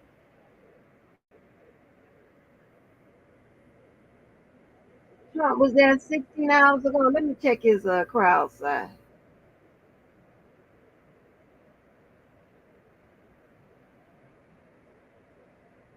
We can have some comic relief real quick. Hold on.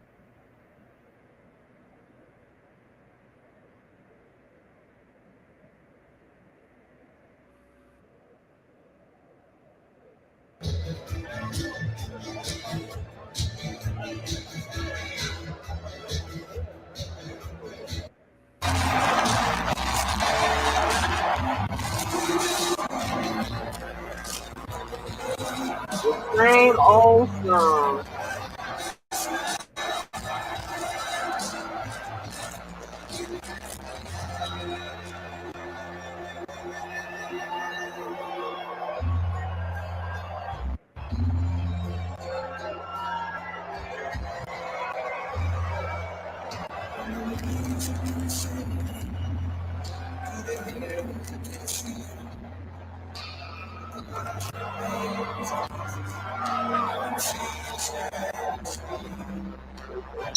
Shit. Doing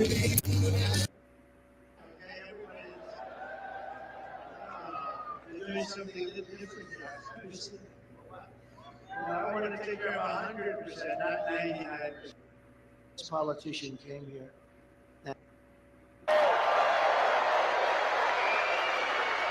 And I'm asking you, a box, she opened up a little bit of something. Oh, she was nasty. Ooh. Hold on. 13,099 murderers released into our country. Tens of thousands of criminals released. 21 million people released into our country over the last few years. We have no idea who the hell they are, where they come from. It was open borders policy of Kamala, not a great policy, not wise. Does anybody like the idea of open borders for the world to come in? She loves it. Honestly, I don't think she can. She does. I don't think she knows what the hell she's doing. With your support on November 5th, you know what's nasty to me? Michelle Obama. She was Ooh. I always tried to be so nice and respectful. Ooh, she opened up a little bit of a box. She opened up a little bit of something. Oh, she was nasty. Ooh. Shouldn't be that way. That was a big mistake that she made. With your support on November 5th, we will achieve success that no one can imagine. We will have the strongest economy, the most secure borders, the safest cities, the most powerful military, the best trade deals. We will dominate the frontiers of science, medicine, business, technology, and space. The same campaign. And I'm asking you to be, for the first time in 4 years, to be excited about the future of our country again. Be excited. We're going to turn it around. But with that, I say this, our country can't stand another 5 months of this because we're going to lose it. We're going to lose it. We got to get this thing done. And I do hear the votes are coming in very nicely. That's what I'm hearing, like to a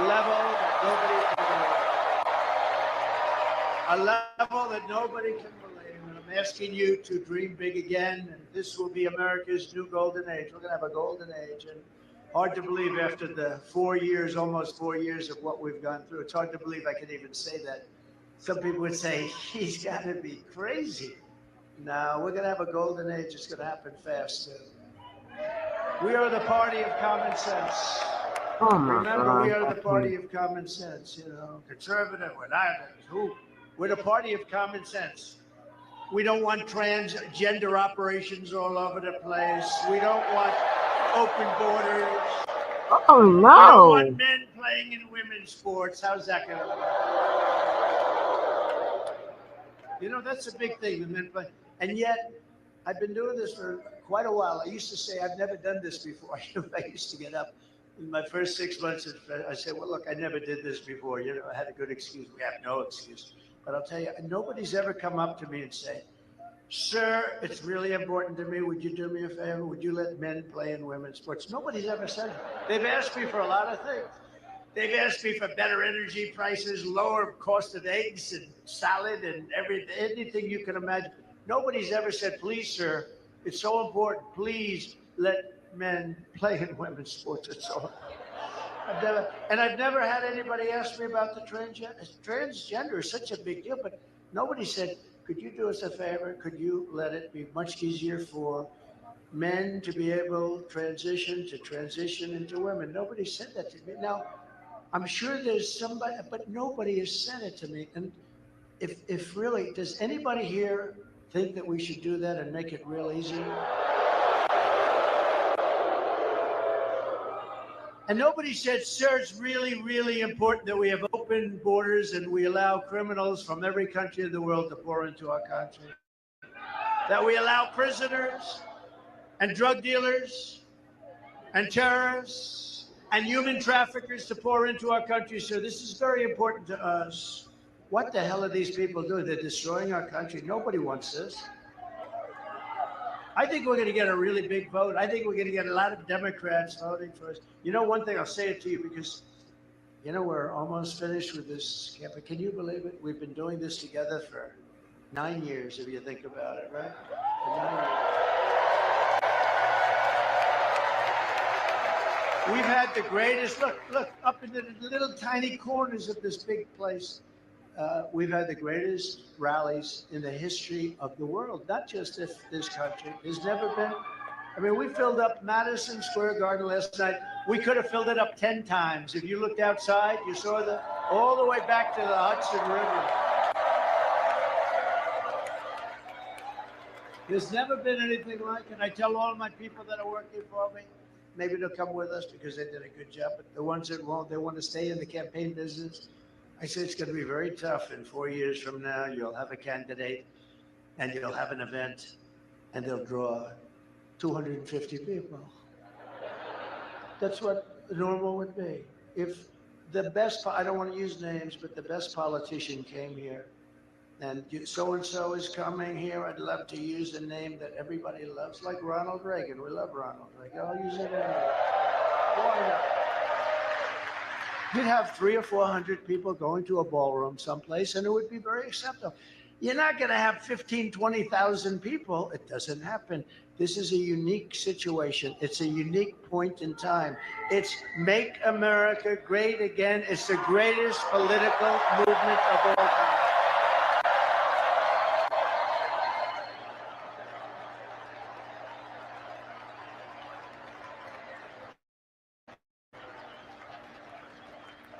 But we have a lot of such great people. We have such great people. Thank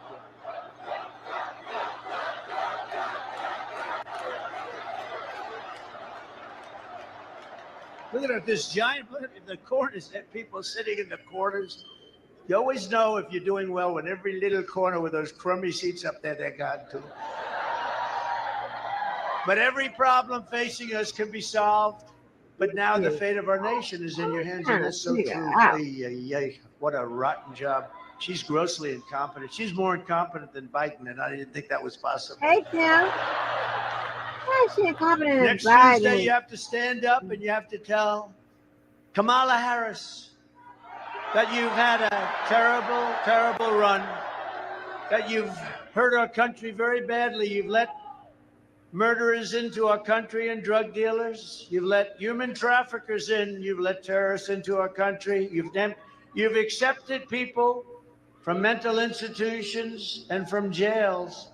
You've accepted some of the worst criminals in the world into our country. You're going to say, please say it, sir. I say, I will. Kamala, you're fired. Get out of here. Get out of here.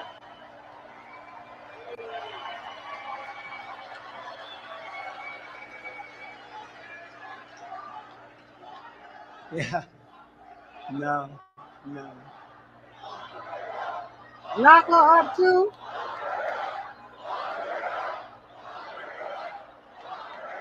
Be nice. Be nice. You know, they used to say that with Hillary, and I'd always go, relax, take it easy. We're going to win. We're going to win, Brandon. We're going to win. Just please relax. They would do it every time I'd mention her name. They'd scream, lock her up, lock her up. And then the fake news. That's a lot of fake news. The same rhetoric, the same speech. That's a lot, Bruce, isn't it, huh? It's a lot of fakers back there. You don't learn nothing. You know that's true. I'd say, easy, we're going to win, we're going to win. Then we won. And then they really win when they said, lock her up, lock her up, lock her up. They scream, I'd say, easy, we won. We're going to have unity. I could have locked her up. Now, But I didn't no, want to y'all. lock her up. She's the Listen, wife of listen. the president of the United States previously, and the president, and she was Secretary of State. I said that would be so terrible for our country. And then they try and do it to me. No, you committed Isn't a it crime. But listen, y'all. Listen. Even in this area, Okay. you have Fani, Now, F-A-N-I. Willis. I don't even know what it's all about. A lot of the people, they hurt a lot of people, good people. Fani and her boyfriend, whatever the hell his name is, Wade. He was an expert on this. Did you have any communication with the White? No. I had none. Turned out he was there many days coordinating with justice. I call it coordinating with the Injustice Department. No, I thought it would have looked terrible to take Hillary Clinton. Could have locked her up. She did so many bad things, but wouldn't that be terrible? Then I come into office, and we did it all right too. We did it right. We didn't do anything wrong. They went you after ain't their do nothing political wrong. opponent. They went after their political opponent, and they made me more popular. Can you believe it? They made me more popular.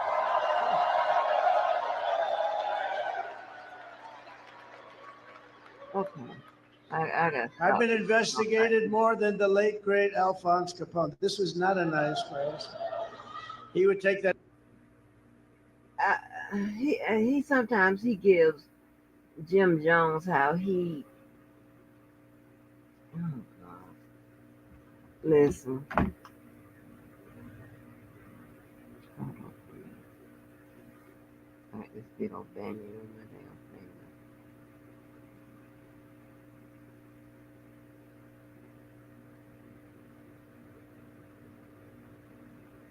So, listen.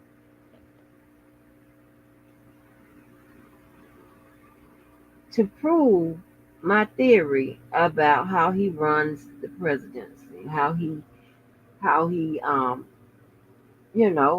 involved he is with the legislation and all of that. The stuff should he pass and should he talk about passing and his involvement and all of that, right? Now, he's up here putting down a woman that has never been president. Her role is well defined and is limited, right?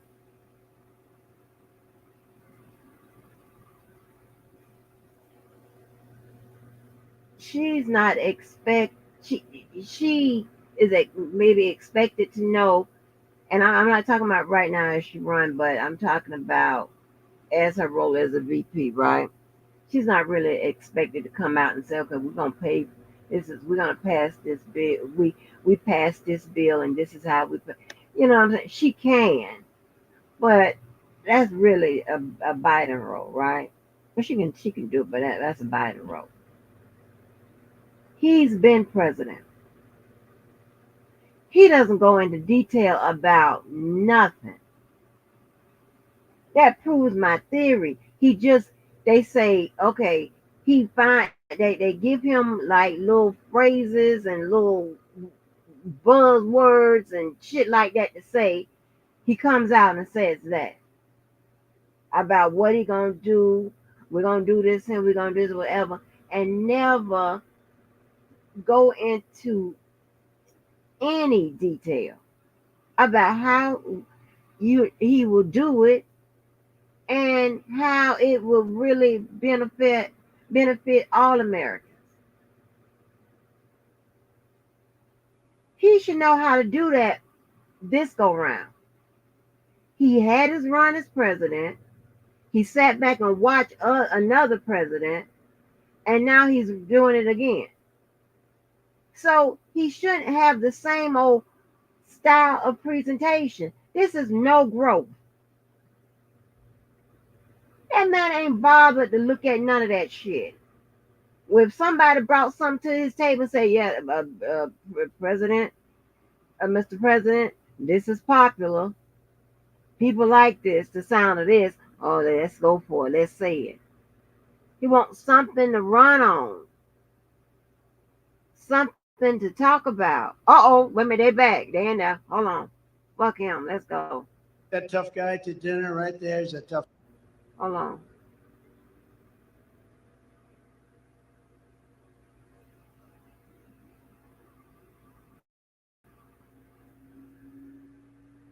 Is it sheriff?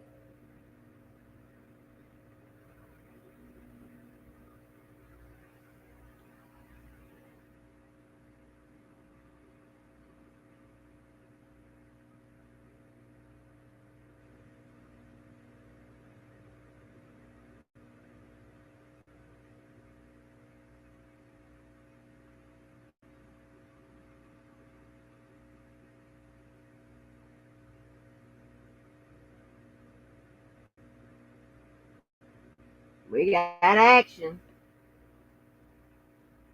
It is entertaining.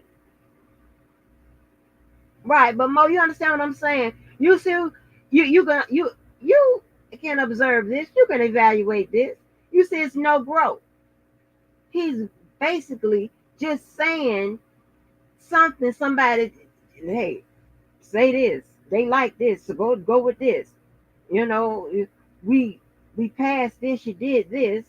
Have no details on how it was done, how you paid for nothing. Are you kidding me? The same shit. It's gonna be beautiful. It's did it. We're gonna do this. The same smell. I don't got time for this.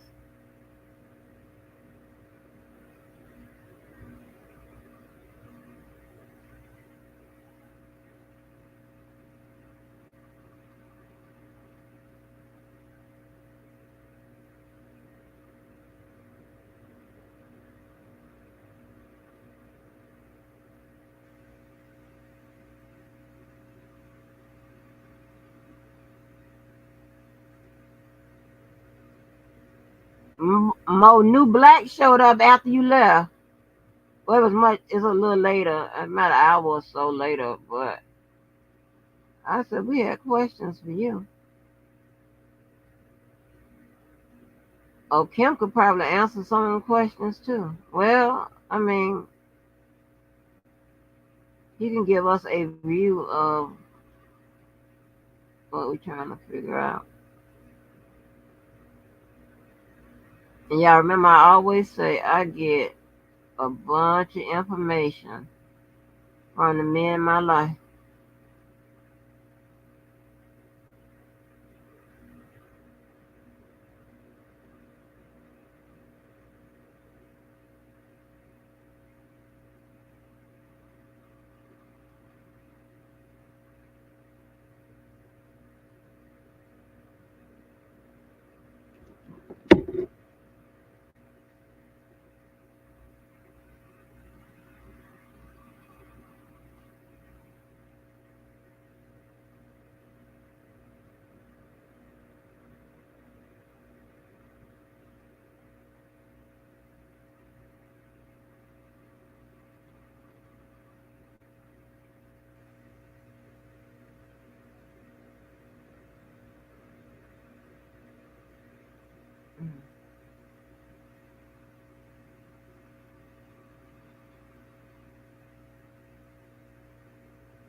Oh, Kim, I got to put you on the rankings too, because we have a new spot on the list. Atmos is no longer number one. I delivered that information to him this morning. He took it pretty well. Just B was in here. She was giving him a hard time, but I had to do the hard job. I had to take him down from number one. I couldn't have him upset and you and me like that ain't gonna work out. you man, you know that ain't gonna work out. I mean, he pretty much he done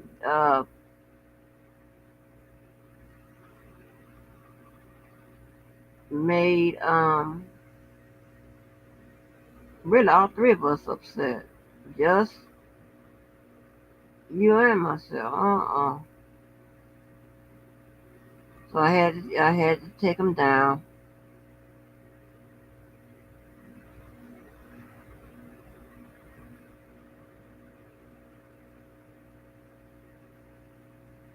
I'm see if Debo want to be a pitch man to Zeus Network so we can get us a Zeus show. Yeah, Mo, baby, with Mo, when you go to bed with the church ladies at 7 o'clock with the peppermint, the Hall's cough drop, and the darn butterscotch in your pocketbook, baby, what you expect? We grown ups. Mo, I just took him down. I just took him from number one and put him to number two. Hey Mo, I ain't give him no explanation.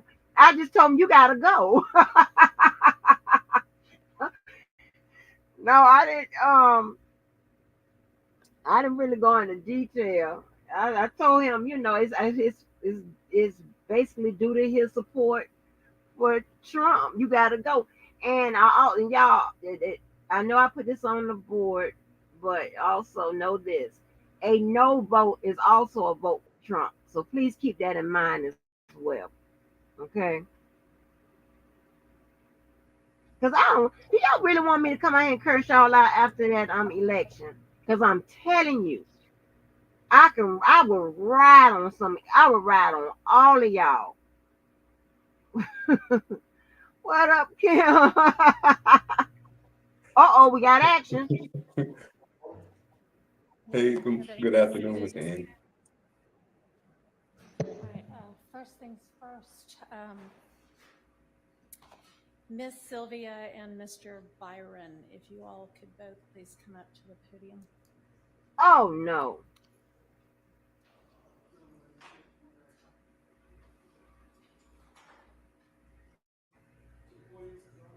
Yes, please. Thank you.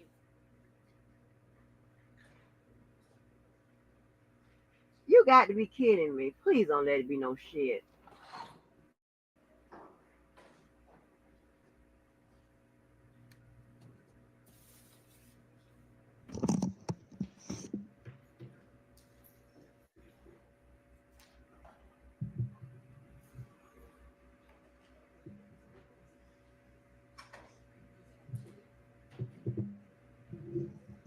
All right, so for both of you, I am sorry to have to say this, but I am going to be entering in order modifying each of your Rule 22s. It has come to my attention and I have confirmed that each of you has been recording in the courtroom while I have not been on the bench, and that is a clear violation of Rule 22. And so you may record today's proceedings, but after today, if you want to record, you're going to have to do it from the media room. You may be in here in the courtroom as a spectator without any recording equipment, or you may be in the media room to record, but no more with your equipment in the courtroom, because y'all have both recorded things that you're not supposed to be recording based on Rule 22. So I'll enter those orders today. Thank you. All right. It is my understanding that we have a plea to be tendered for Mr. Nichols. Is that right? All right. Your Honor, may we approach? You may. I am so over this.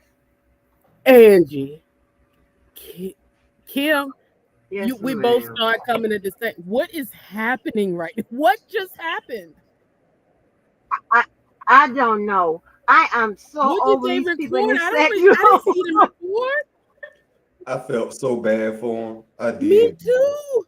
That's embarrassing. That's messed up. I think it got some more to do with how they've been, because both of them been locked up in that media room for the past 2 days. I don't know. They should probably No, but she said I don't that know. it was because she said that it was at times they were recording inside the courtroom when she was not on the bench. So I do know that now I did not see this directly, but I do know that lead attorney at one point, like sometimes I'll be over there just to catch up real quick, right? And some people in the chat would say that they would be on like talking a little bit, like giving their update from inside, I guess, the courthouse or some sort of way. So I don't know if that was part. That is great. They are both going to lose it. I thought we were coming back for a plea deal. Listen, I know. But they are, but Mo, I swear, like you sometimes, I swear, sometimes you act more white than I do. Like Mo, that could be like a ruse, a little rule, a ruse right there. Why in the world would she would the judge single those two out? I don't recall them recording nothing. That lady's sick of this shit. She's sick of them too. And here you go. Well, I mean, I'm trying to get to the bottom of what did it come out of? Who made the report? What happened? What did she see? And I'm saying I don't personally watch either of their live streams. I watch the lead attorneys, and I know when the whole situation went down last week with the whole with or without prejudice situation happened. At one point, they were trying to go to Sylvia. They actually low-key or high-key, they kind of shaded Sylvia because people were saying go to Sylvia because she records live in, she'll be able to tell the update. So they went over there, and Lead and AV were both saying, well, yeah, they sometimes will give an update right there from within the courtroom. So I'm saying, was that a part of what set this in motion? Because they've been there this entire time. I don't know what it was, but I do know that Lead kind of got a little salty because, of course, he was trying to get people to come over to give him like the rundown of what had just happened inside the courtroom, like a bird's eye view sort of situation. What did you see? What was everybody's body language? And and I do know, well, I don't know, but I know that she pretty much, they messaged her and she messaged back saying, yeah, no, pretty much y'all, you can bring your people over here. I'm going to do my own. You bring your people over there. And then they they were like, oh no, forget that. We'll find somebody else. And they kind of shaded it towards the end. And then by Mr. Byron, they had contacted him because they thought he was actually inside of the courtroom. So he hit him back and they thought he had the scoop. And he come to find out he was outside. So he was like, I was outside trying to catch a special clip. And so he was just talking in general. And so Lead told him, oh, I don't mean any harm, Mr. Byron, but we want somebody who was inside the courtroom. And so they let that go. So I don't know if there was something about, I don't know. I just can't even imagine what they could have done. And of all people, those two people being the two people called at the same time exactly. And is wild to me. Yeah, and who is the imaginary source? Who is the imaginary source? I want to know who put in a report. Somebody put in a report. Okay, come on. Yeah, right. No, it's listen, they done been locked up in that goddamn room for 2 days. This will be the second day they've been over there. And he be harassing her. And then that boy done showed up at the rally. There's a lot. Who showed up? Who showed what rally? The YSL rally that was outside. Who hosted that? He did a mental health study. He did another move. I don't give a damn. Kim, please get your friend because I can't do it with her today. She already knows that I'm not in the headspace to go through the exchanges with her. And this is what she does at my hour of weakness. Miss Angie gonna come through. You just gotta hang in there. You know what I mean? So can you please, do you know what the protest was, Kim? Did you see it, or do you know who was a part of it? That's all I need. I don't need. Yeah, Kim be asleep somewhere. Kim be asleep somewhere. He don't know. No, what happened? Okay. Tell him, Kim. Every closed eye is not sleep. Kim just gassed up. Yeah, baby, Kim, baby, Kim, no. What I saw was, I know this gonna get reported to him, but baby, it would not be a back and forth, sir. So, cause I ain't even subscribed to you no more, sir. But I'm gonna tell you what happened. So, apparently, Oh. wait a minute, hey back, maybe not. So, Mr. Nichols got a plea deal. I hope I can hear Oh, he him. did. Somebody did accept a plea. Some of them need to accept it, but some of them I don't think they should accept. Let them keep botching it up the way that they have. Mr. Harvey, Ms. Westmoreland, and Mr. Garland, who's going to be taking the lead going through the plea? Okay. All right, Mr. Harvey, do either you or you, Ms. Hilton, need this plea of guilty and waiver of rights form back?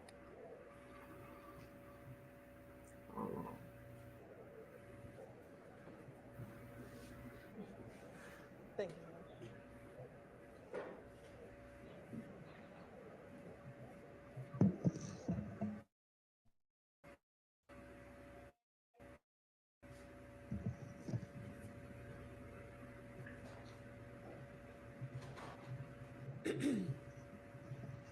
All right, Mr. Nichols and Mr. Harvey, whenever y'all are ready, you can come on up to the podium.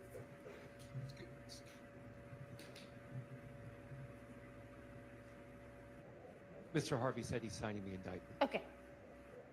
Whenever y'all are ready. Your Honor, I'd like my client to be present for this.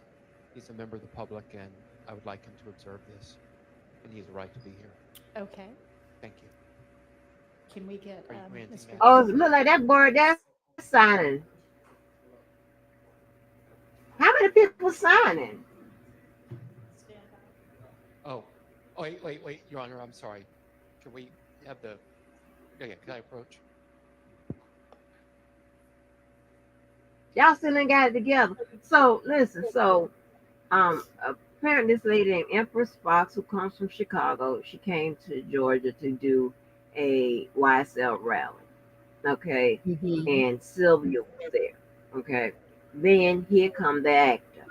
Was she she there covering the rally, or was she there in support of the rally?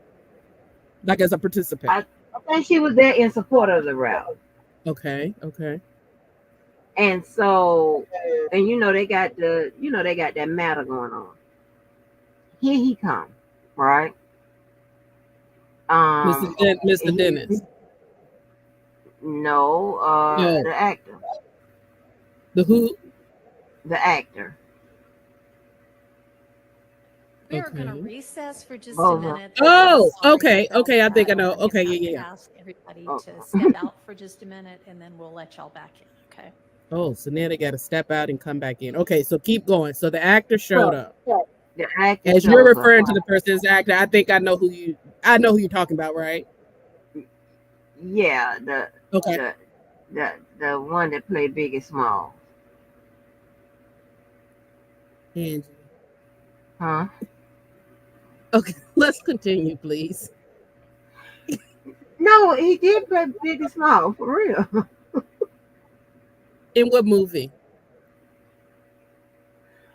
Exactly.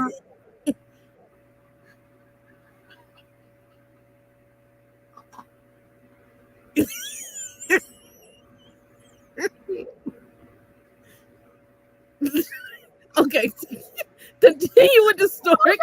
Continue. So, Continue. I'm not doing this. Up.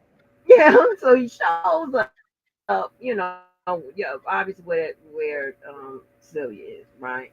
All right. So all of a sudden now he goes on live saying that they left that it was Sylvia's rally. She left the rally early, trying to put it out like she deserted the rally and all of that. They said because the rally was over by 12 or 1 or something like that. And just of course, just saying all kinds of making up shit. Okay, so making up a whole bunch of stuff to try to, act like Sylvia's doing something, and just how you do. You have to look at the live. I can't keep all them lies and make believe stories and shit. I can't do that. So, well, what's that? Oh, you got another something open? No, I don't think so. Let me. Oh, No, I don't have nothing. okay. So then, you don't hear that feedback? I'm gonna mute myself just in case, but I Okay, well, I don't know. Okay, so and then yeah, right, just be. So then, and so come to find out. All right, so Dennis, I mean they be tag teaming Sylvia's ass, right? They be tag teaming her ass, right? So after the actor shows up, and I guess people knew about the situation or whatever.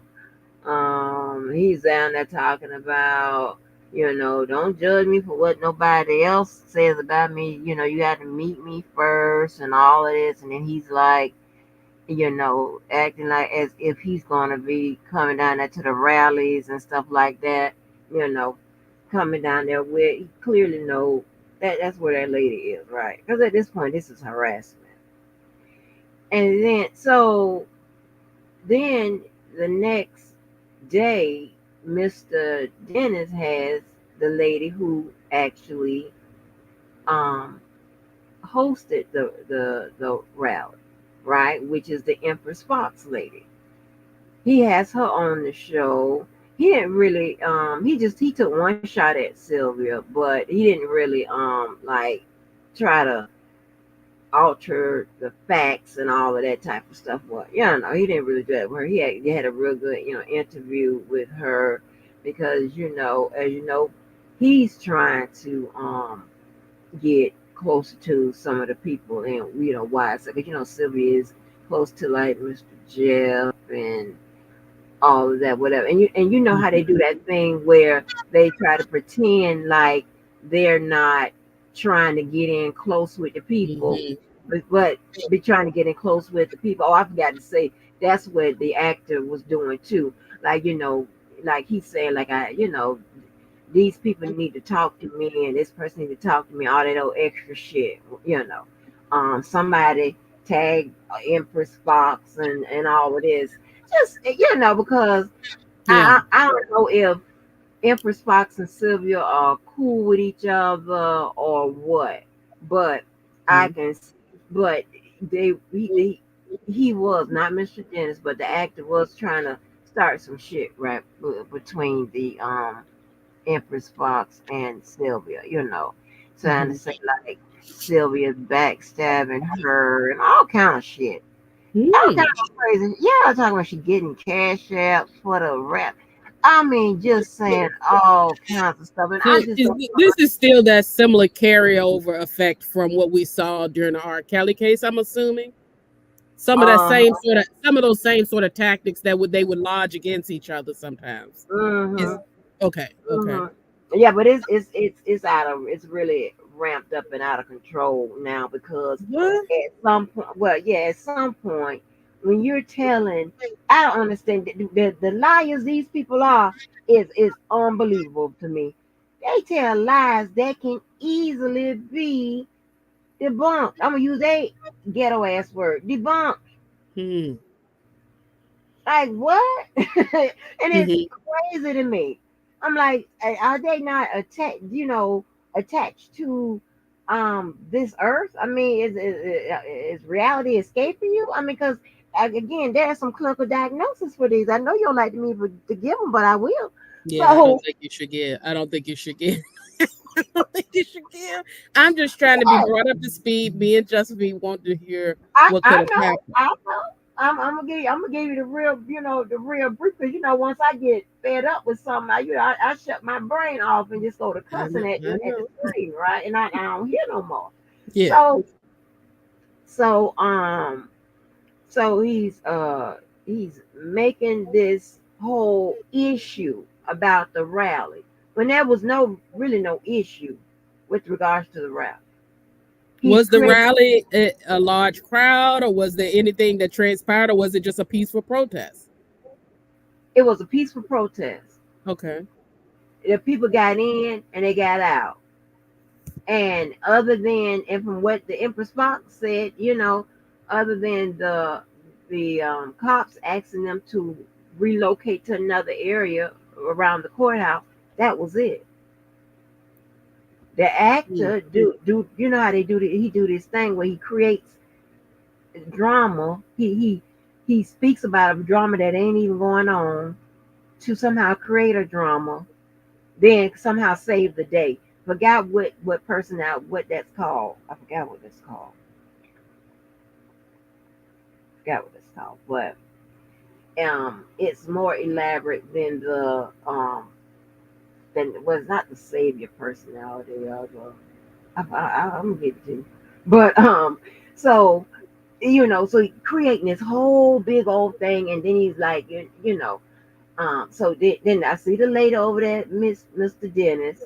He's and I'm suspecting that because she is cool with Sylvia, that's why he interviewed her, so he has her over there, and he made one shot at Sylvia. I knew that's what he was talking about, but the lady, she kept it professional, what have you. Then the actor does another live saying, I just want y'all to know that the actor would not be having no YSL protest, which he wasn't even involved in YSL anyway, like that. Especially having no protests and stuff like that. That manipulation that comes to people and they don't even see that when it's coming to them and when it's going on, whatever, it's so scary, right? If you're not up on your shit, okay? Mm-hmm. Because people can manipulate you in a way that you don't even know that that's what the hell they doing, right? They could create drama, and you don't even really recognize it that's what they doing. But I'm up on it, right? I'm up on all this shit. I might not say nothing, I'll be up on it, right? Mm-hmm. Mm-hmm. So he's like, the actor will not be having a YSL protest. And I just want to go on the record and saying, I don't have a beef with Empress Fox. What I'm like, why would you have a beef with her? You don't know that goddamn lady. And to my knowledge, I don't even know if you had ever spoken to her. What is you talking about? Why you have this beef? We're just trying to manufacture bullshit. And so,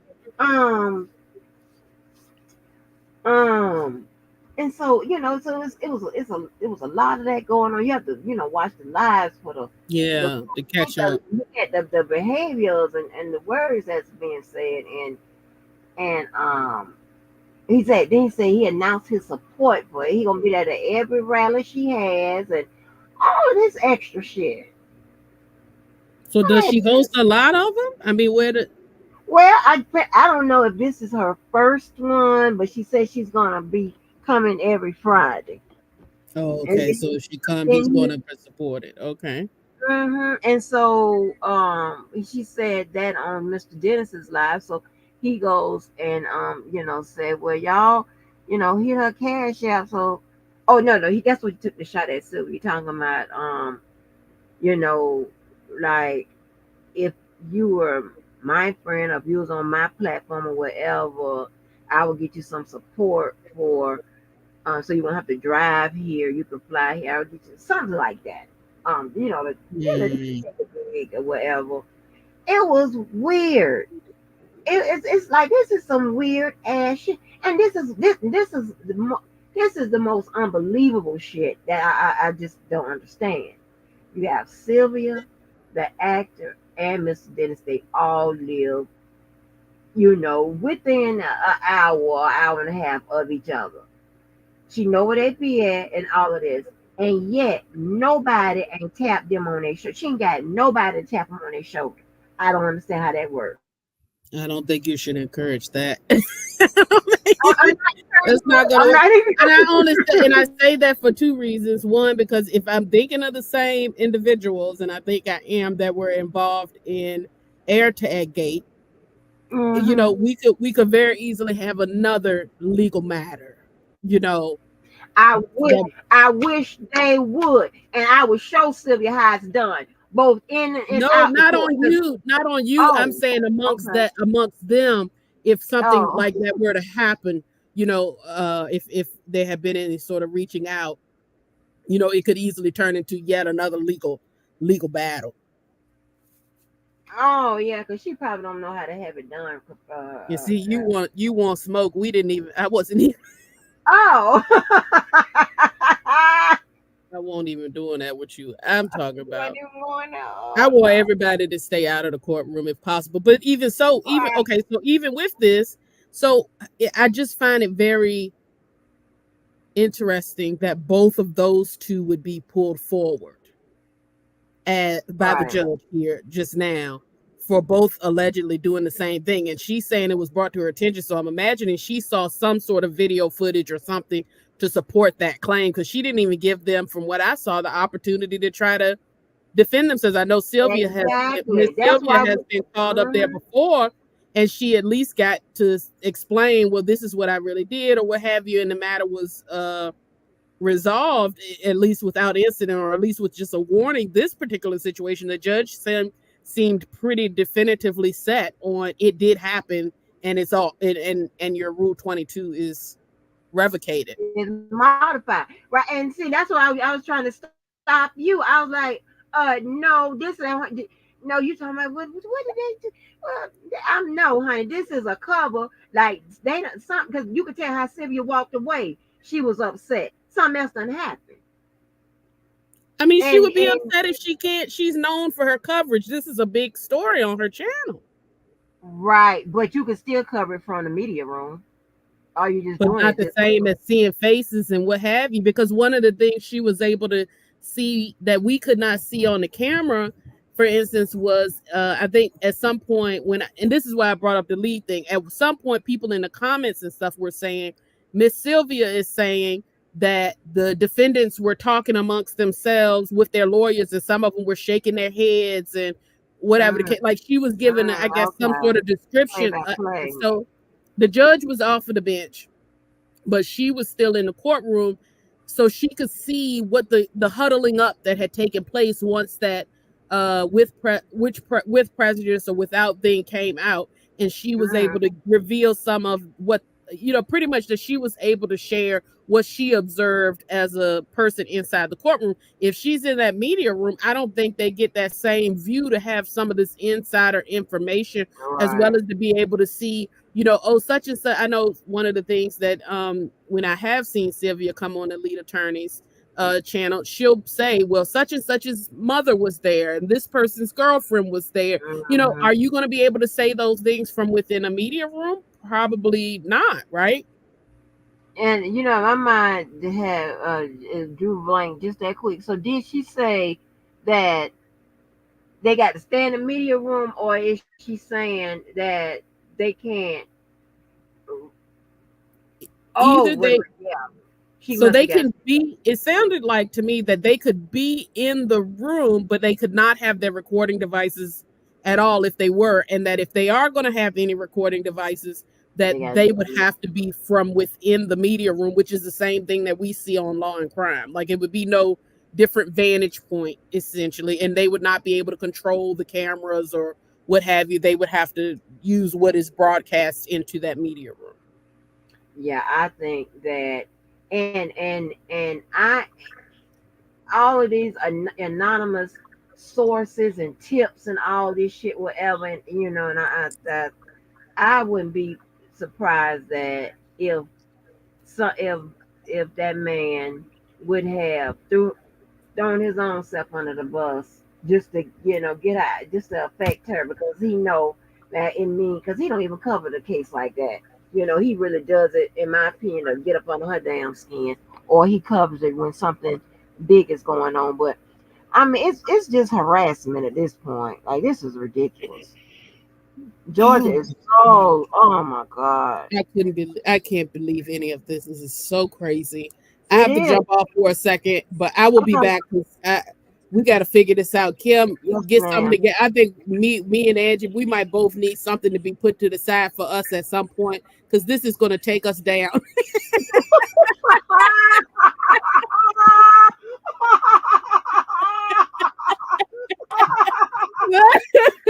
Put something to the side. I see you getting yourself Put prepared. something to the side, girl. Kim Kim, saw put this. something to Kim the said, side, Lord, let me get girl. myself together. Let me put some off to the side because this about to be wild for the rest of the day. Okay, this about to be wild, I'll baby. be I don't do back. stuff. I'll be No. back. All right, honey. All All right. This is crazy. I need to listen. I need to listen back to what. Let me see if I can get this other computer up. What she said, like that's crazy.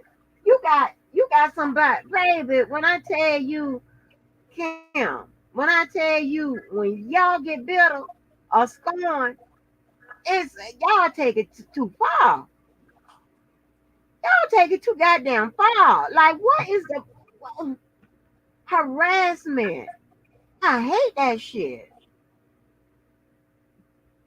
That's why boy, Kim, you ain't seen Miss Angie in action.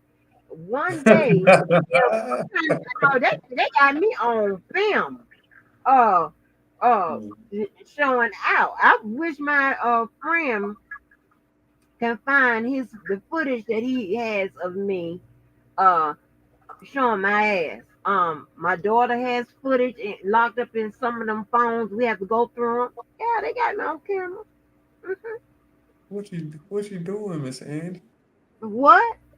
I'm listen. I'm letting you know, Miss Angie is the. I got a bat right here. Now I got something better than that bat.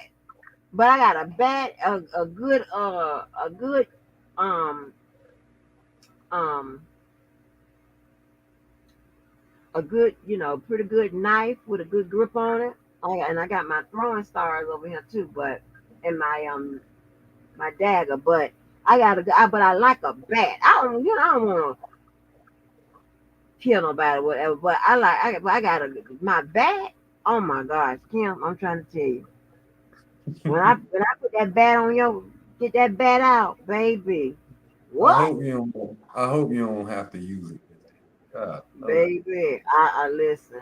I have, but it's like it's harassment. It's harassment.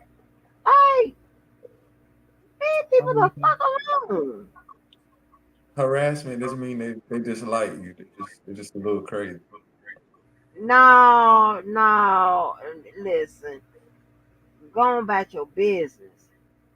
I don't like that type. I don't like that Chris Brown harassment. Chris Brown said, "Bitch, if I love you, ain't nobody. You ain't have Chris Brown said, you ain't have no peace ever." What the hell? Huh? But I've been in situations like that where I thought I would never get no peace. That's just too much. That's too much for me. I don't want to live like that. I like you to take your ass on. Yeah. I would tell University of Florida, I will hook you up with somebody. I tell people that I'll hook you up with somebody for you to get the fuck on. I do. I do. I will hook your ass up. Wow. Yeah, you got this man. Hold on, you got this man. Okay, back on the bench. All right, I apologize for the interruption. Thanks for y'all's patience. Some of the co-defendants in the ongoing trial wanted to be out here, so they are out here now. And Mr. Harvey, are we ready with Mr. Nichols? All right.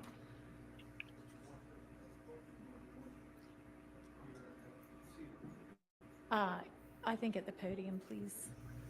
Thank you. So we can hear.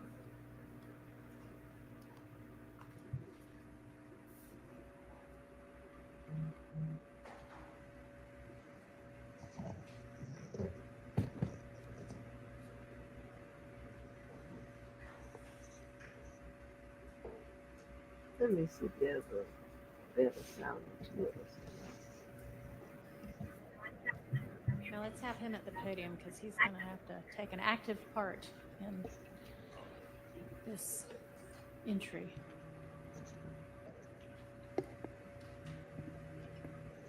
All right. Sergeant, can you swear him in, please?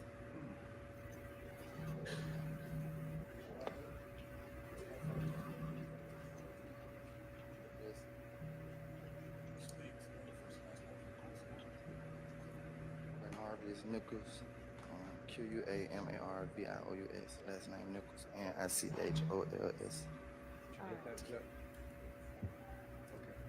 Do you want to do it again? Slow down. Spell it for this young lady, right? Okay, my name is Quamarvius Nichols. First name Quamarvious. My last name Nichols, Nichols. And Mr. Nichols, are you the same person referred to as Quamarvius Nichols on indictment 22 SC 183572? Yes, And are you at this time taking or under the influence of any alcohol, drugs, or medicine? no, Have you had the opportunity to sign this indictment with your attorney? yes, How old are you? And how far did you go in school? I got my GED.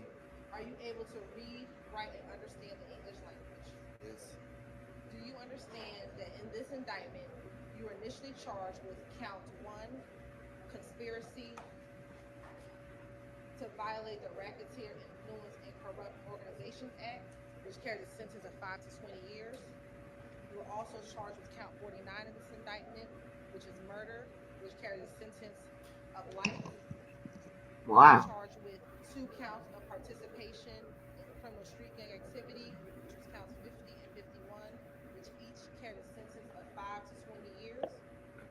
You were initially charged with counts 53 and 65, possession of a firearm by a convicted felon under Code Section 16-11-133, which each carried a sentence of 15 years consecutive to count 1. And then you were also charged with count 54, which is possession of a firearm during the commission of a felony, which carried a sentence of 5 years consecutive to count 1. You understand that's what you were initially charged with. yes, Do you understand that you have the right to plead either guilty or not guilty to these charges? If you plead not guilty or remain silent, you may receive a jury trial. yes, Have you had the opportunity to go over and review the waiver of rights form with your attorney? yes, And I'm going to hand this to your attorney.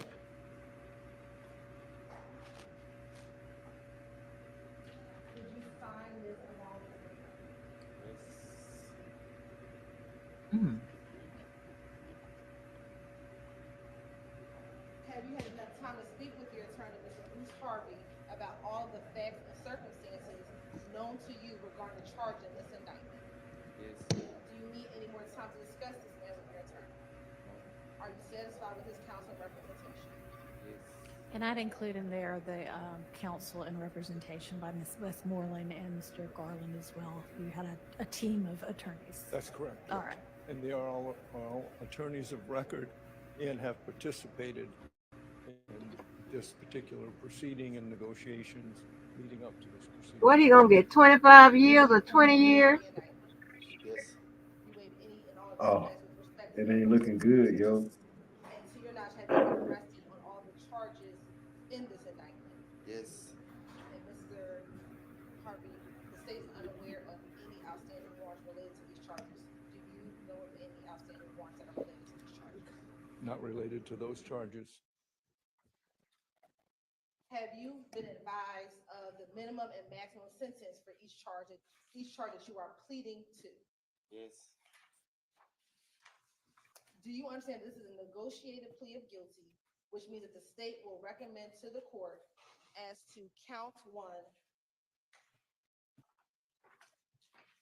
conspiracy to violate the Racketeer Influence and Corrupt Organizations Act, a sentence of 20 years to serve 7 years in custody, balanced on probation.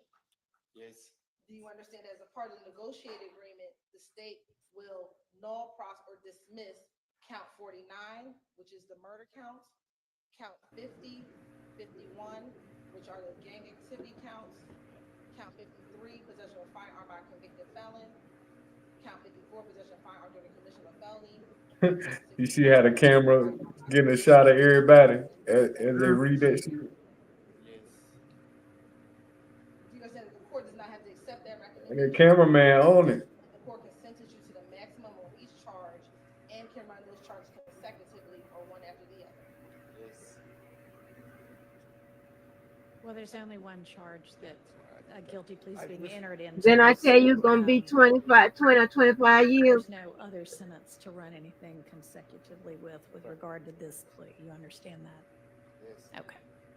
Do you understand this plea may be used to enhance sentencing on other convictions in this jurisdiction as well as in other jurisdictions, including the federal courts? Yes. Do you understand if you are currently on probation or parole, your probation or parole may be revoked based on your entering a guilty plea today? Yes.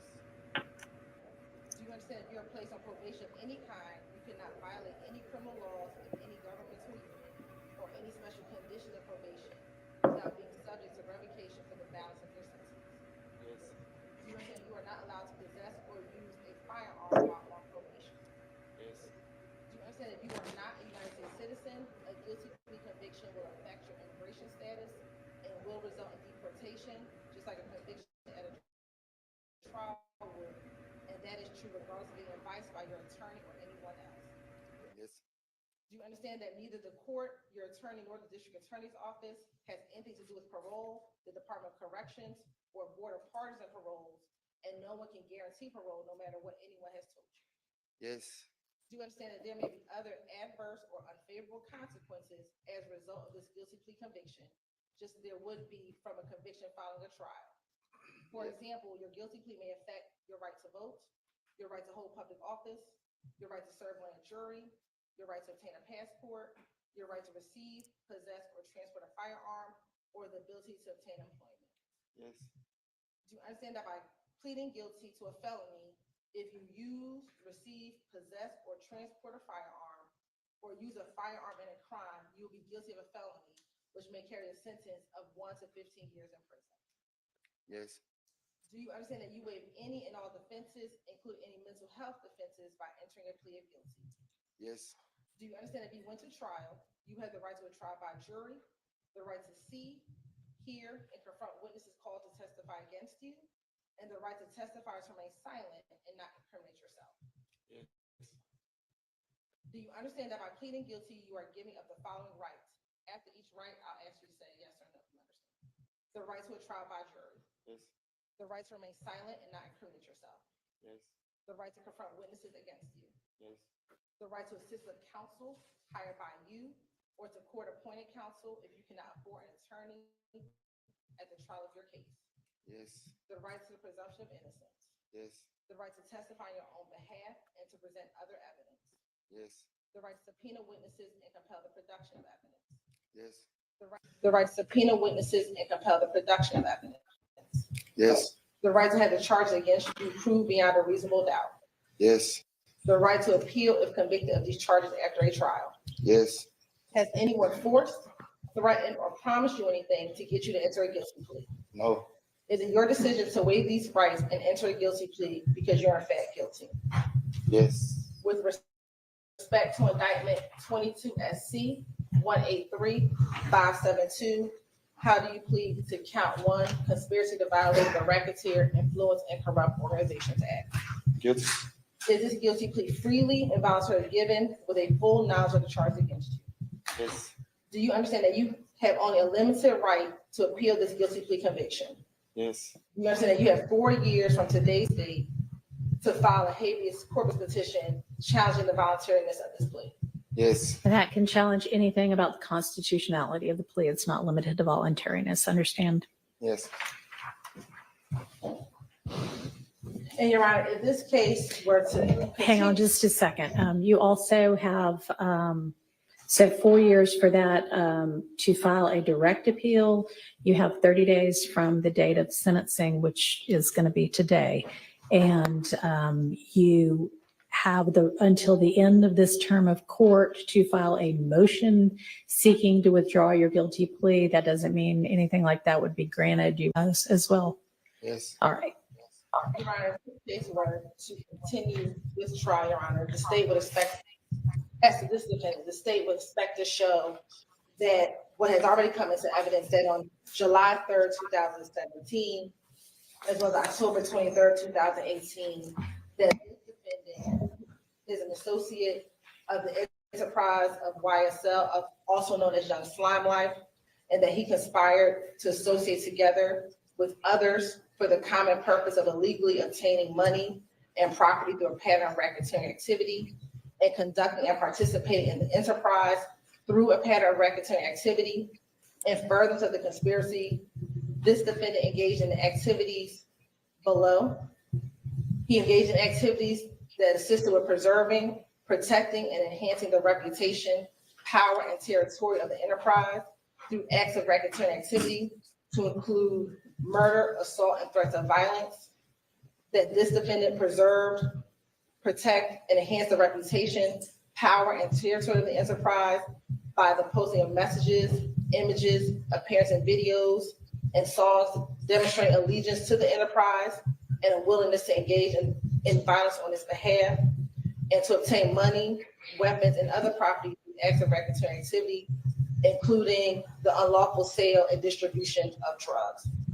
Your Honor, evidence has come in during this trial that on July 3rd, 2017, Mr. Nichols was located at 2612 Steele Avenue, which is in the Cleveland Avenue sector of the city. Your Honor, he was found inside of a vehicle when that vehicle was searched, Your Honor, and this was in October 2018. They found marijuana as well as sandwich baggies that would be used to package drugs.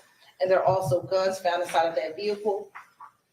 Also in July of 2017, this defendant was stopped during a traffic stop in the Cascade area, Your Honor. After being stopped, Your Honor, there was a consensual search of the vehicle that yielded powder MDMA, Xanax, as well as a loaded gun inside of that vehicle. Additionally, Your Honor, in July of 2019, Mr. Nichols was featured in a video with another YSL member, Shannon Stillwell, and Wooney Lee. In that video, it was entitled Slap Talk. And in that video, co-conspirator Shannon Stillwell, while performing, makes such quotes as, "Me and my slimes are above the law." We know from the evidence that slimes is one of the terminology used by members of YSL to refer to themselves or other members of this enterprise. And then last but certainly not least, Your Honor, that in March of 2022, Your Honor, Mr. Nichols was found in surveillance video at a gas station at Windsor Street and Fulton Street here in Atlanta, Georgia. This was on March 14, 2022, during what the state would believe to show an onset of a gang war that really started in 2015 with the death of Donovan Thomas that carried on into 2022. In February of 2022, a rival gang member by the name of Rayshawn Bennett, also known as YFN Lucci, was stabbed at the Fulton County Jail in February of 2022. Information about that stabbing was made public at the early part of March 2022, around March 3rd of 2022. Once that information was released to the public, there was an onset of retaliatory activity that occurred between March 3rd, 2022 and March 16th of 2022. That includes a March 11th homicide of YSL associates Christian McMiller and Darius Ford. It also did include a retaliatory shooting of a YFN associate, and then ultimately it led to a murder of Chanel Drinks, who we believe is a YFN associate. This murder occurred again on March 14, 2022. Mr. Nichols is seen on surveillance video at that BP gas station, as I just referenced earlier. He was at the gas station with YSL co-conspirator Shannon Stillwell. Mr. Stillwell was driving an Audi vehicle. Mr. Nichols came to that gas station in a Ford Fusion vehicle. You see both of them on camera together. While they are at that gas station, Shamel Drinks approaches that gas station as well. I think unbeknownst to Mr. Drinks, Mr. Stillwell was still in his vehicle, which is the Audi. At some point in time, Mr. Nichols got to his vehicle, the Ford Fusion. Once Mr. Drinks finished his business or finished handling business at that gas station, we know that there is a phone call between occupants of the car that Mr. Stillwell was in and occupants of the car that Mr. Nichols was in.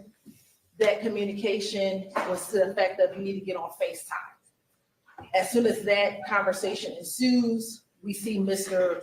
Drinks leave the gas station in his vehicle, and both the car that Mr. Stillwell is driving, as well as the car that Mr. Nichols is driving, both follow out of the gas station, following behind Mr. Drinks. Mr. Drinks proceeds down the street to the light at Windsor, which is right by I-20 in Windsor. Mr. Drinks is in the far left lane. The car involving with Mr. Stillwell pulls up to the middle lane, and Mr. Nichols' vehicle pulls up to the far right lane. This is all captured on surveillance video and surveillance camera. They are at the light for a moment. Then we see both this car with Mr. Stillwell as well as the car with Mr. Nichols drive through a red light, leaving the car with Mr. Drinks sitting at that light. About 30 minutes later, a Good Samaritan sees that car still sitting there, approaches the vehicle, and Mr. Drinks is now deceased inside of that vehicle. We had know through LPR readers that both Mr. Stillwell's vehicle and the car involving Mr. Nichols drive in the direction of 20 westbound and follow in tandem.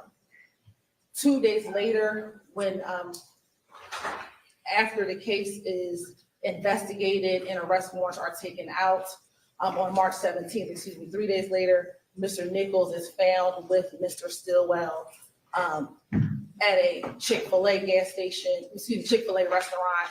There is a chase, I won't call it a high-speed chase, but there is a chase through the city of East Point, and eventually Mr. Nichols as well as Mr. Stillwell are both apprehended after arrest warrants were ultimately taken out for the murder of Mr. Drinks, Your Honor.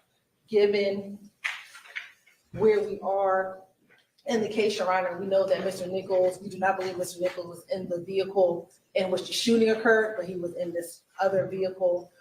The state has made a decision to move forward with this recommendation for the RICO count, Your Honor, for count one. Mr. Harvey, are y'all acknowledging a factual basis to the count one, the RICO count? Okay, we are acknowledging a factual basis. There has already been evidence with regard to the July 3rd, 2017 drug event, the October 23rd, 2018 drug event. We categorically deny and contest any use of violence by Mr. Nichols. We don't agree to that underlying factual basis. We believe those two predicate acts that were committed by Mr. Nichols without any question are sufficient to meet the elements of the offense. The offense to which he's pleaded to, which is a RICO conspiracy. A RICO conspiracy requires proof that the defendant either conspire with another person to violate one of the substantive provisions of RICO, and that would be drug offenses, or personally endeavor, I believe that's what the language of the statute says, to violate one of the substantive provisions. Well, that's what the language of the statute says, but Yes. he is indicted in this indictment with conspiring, not with endeavoring. That's correct. So we're talking about a conspiracy. We acknowledge the two events that he participated in. We categorically deny any other allegations other than those two events that are sufficient for a factual basis. We categorically deny that we participated in any way in the unfortunate death of Mr. Drinks. We categorically deny any other charges to which we are, substantive charges to which we are not entering a plea, and that includes gang charges. This is a plea solely to a conspiracy to violate the RICO Act. So that, but yes, we acknowledge a factual basis to that extent, Your Honor. Understood. All right, thank you. Your Honor, you have one additional thing to say. Go ahead. The factual basis regarding the nature of YSL is that the evidence has shown and will continue to show that Mr. Nichols conspired with others to participate in Young Slime Life through a pattern of racketeering activity, and multiple defendants and unindicted co-conspirators have committed overt acts to further this conspiracy, including drug sales, aggravated assault, and murder, also including social media posts asserting the violent nature of and asserted dominance of Young Slime Life, also known as YSL. And that concludes our factual basis. And again, once again, we categorically deny those representations. And again, the only thing that is necessary to meet the factual evidence of a 1614-4C is proof that the defendant conspire with another person to violate one of the substantive provisions of RICO, and that is subsumed by the drug offenses that have already been proven in this case, and to which Mr. Nichols has previously pled. All right, thank you. Understood. May I approach with the waiver of rights for the Yes.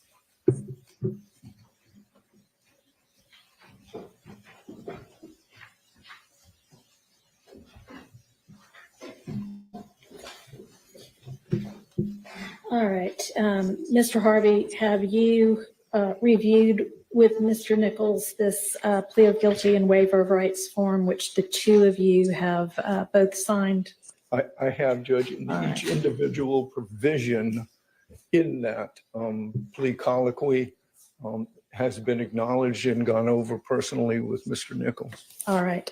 And Mr. Nichols, have you had sufficient time to consider this guilty plea that has been negotiated between the state and your attorneys, and to discuss anything you wanted to about that with your attorneys? Yes. All right. And you understand, I hope, I'm going to ask you, that it is your decision ultimately, obviously with the advice of your attorneys, but it's ultimately up to you individually to decide whether you want to enter this guilty plea or not. Do you understand that? Yes. All right. And you do want to enter this guilty plea? Yes. All right. And Mr. Harvey, have you advised Mr. Nichols of the alternatives if he does not ultimately go through with this guilty plea, and the potential benefits and drawbacks of all of the other options? Yes, All right. very thoroughly, Judge. All right. All right, Mr. Harvey, is there anything that the defense wants to add to the record?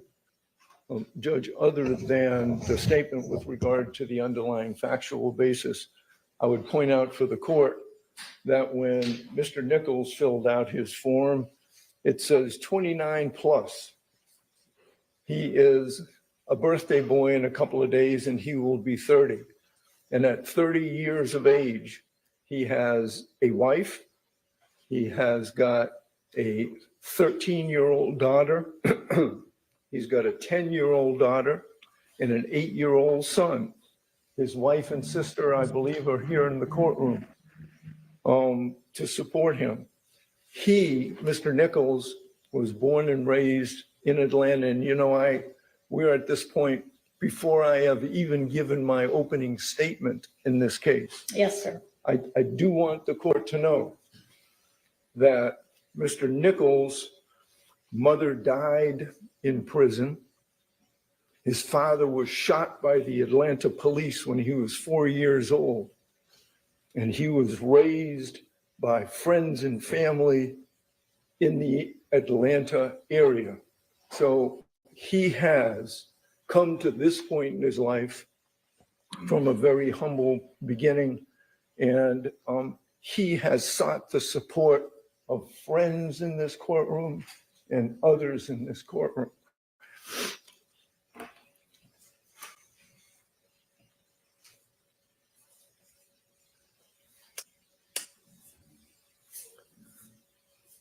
He is an intelligent young man who I believe has a future. Every day we do a word of the day. We put a new word into a sentence.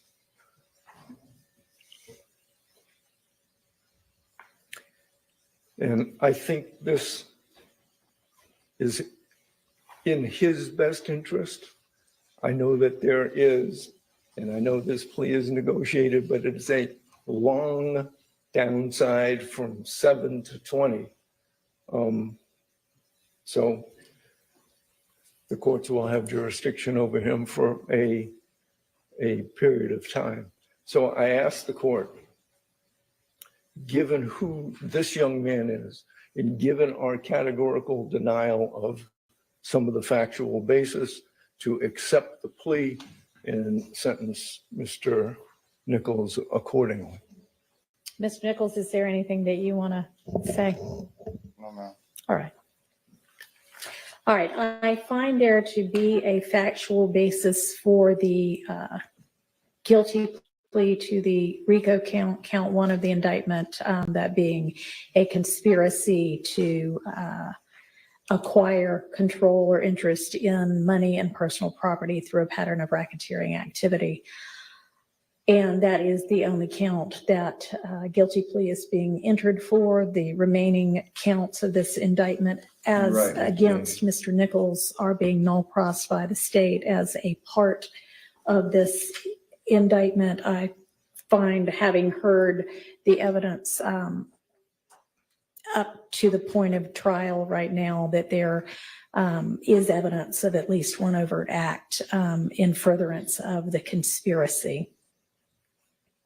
And that there is evidence that would fall within the required statute of limitations to establish this RICO conspiracy count.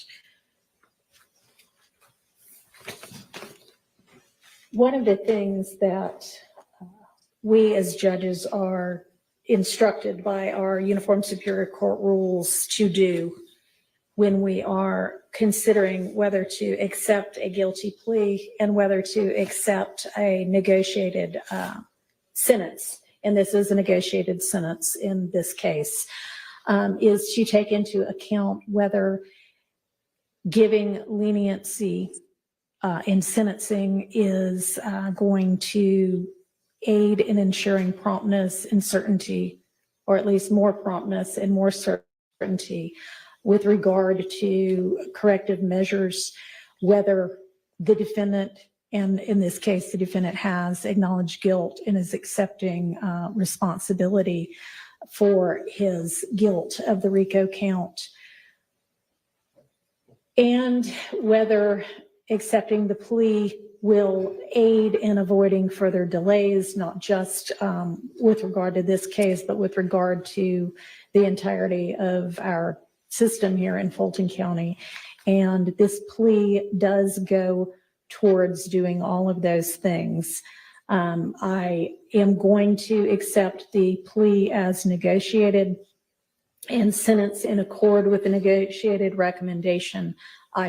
As I said before, find there to be a factual basis for count one of the plea. I find the plea to have been freely, knowingly, intelligently, and voluntarily entered into by Mr. Nichols, with an understanding of the consequences of doing that. And the sentence on count one is the sentence that has been negotiated of 20 years to serve 7, with the balance of those years to be served on probation. And that, I don't know if there are any special conditions attached to this that y'all have talked about at all. There are no negotiated special conditions in those, there, so there are none as far as I'm concerned. All right. Okay. So with regard to the time that you are on probation, you need to stay out of all kinds of criminal trouble.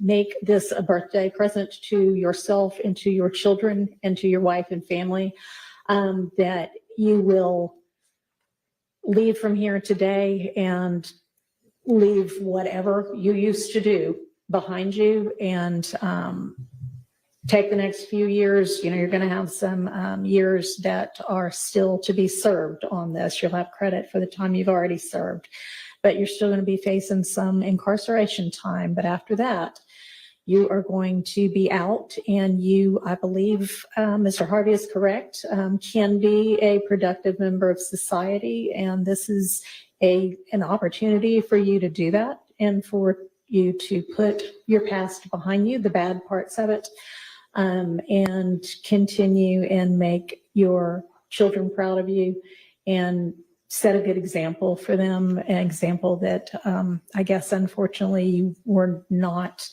lucky enough to have throughout the entirety of your childhood with your parents. I'm sorry about that, but you can be the kind of parent that you ought to be to your children. So I am going to impose that sentence, and I am going to wish you luck and good fortune as you go forth from here. So I think that unless there's anything else from either party, that will conclude these proceedings, and y'all can go ahead and take him into custody. Thank you. Thank you, Judge.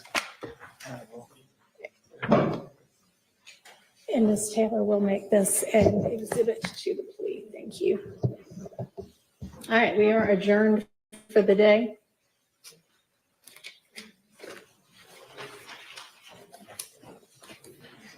Oh, what?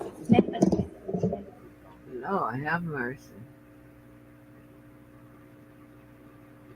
They adjourned?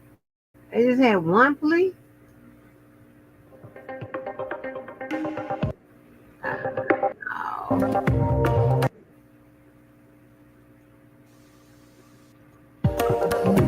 What happened with Mr. Dennis and Sylvia? Yeah. Do you a formal reading of the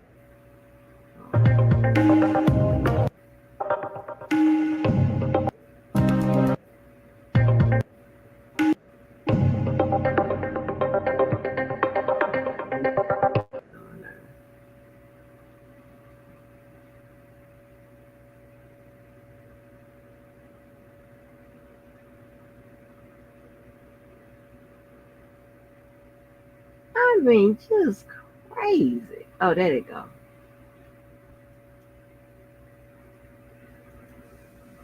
I mean, she like knows Sylvia by her first. She ain't even calling her by her professional name, like someone would call her. Cause she said Miss Sylvia. What the fuck? I want to hear this again.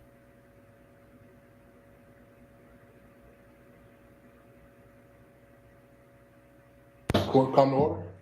Good afternoon. Everybody can be seated. All right, first things first. Miss Sylvia and Mr. Byron, if you all could both please come up to the podium.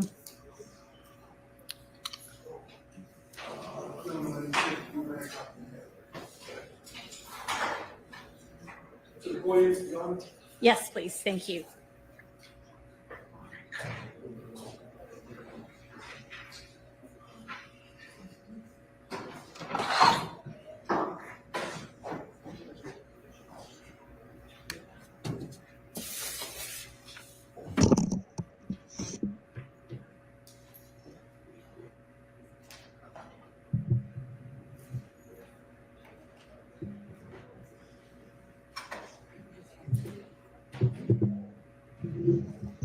All right, so for both of you, I am sorry to have to say this, but I am going to be entering in order modifying each of your Rule 22s. It has come to my attention, and I have confirmed that each of you has been recording in the courtroom while I have not been on the bench, and that is a clear violation of Rule 22. And so you may record today's proceedings, but after today, If you want to record, you're going to have to do it from the media room. You may be in here in the courtroom as a spectator without any recording equipment, or you may be in the media room to record, but no more with your equipment in the courtroom because y'all have both recorded things that you're not supposed to be recording based on Rule 22. So I'll enter those orders today. Thank you. All right. It is my understanding that we have a plea to be tendered for Mr. Nichols. Is that right? All right. Your Honor, may we approach? You may. That bugs me. That bothers me. I'm telling you. Y'all, you know, some people may think that harassment and shit like that is funny or cute or whatever. I don't, as a person that has dealt with it several times, I don't find it funny or fucking cute. And then when you motherfucking goddamn, I can't go on. I can't go into nothing. I'm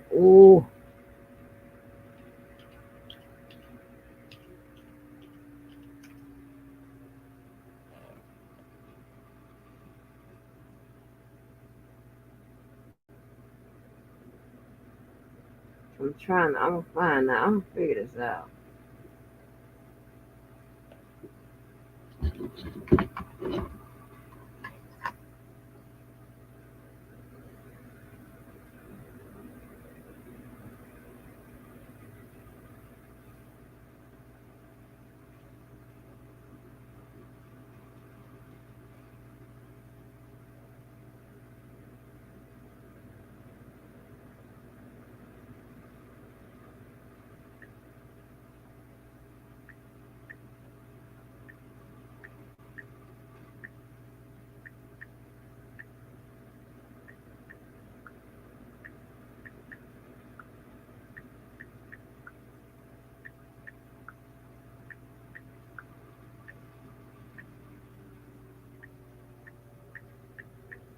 I'm coming, y'all. Wait a minute.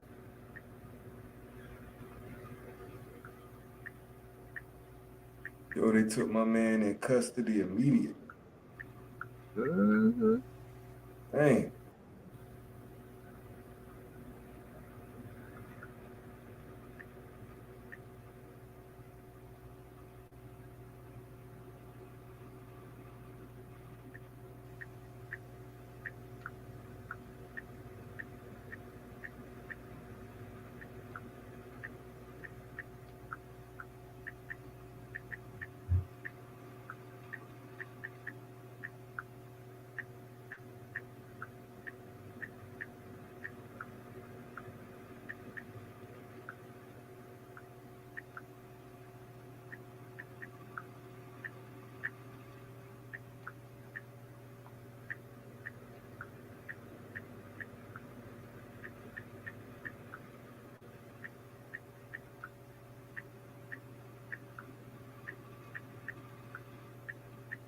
I'm coming, y'all. I got one. I got a one finger text situation going on here.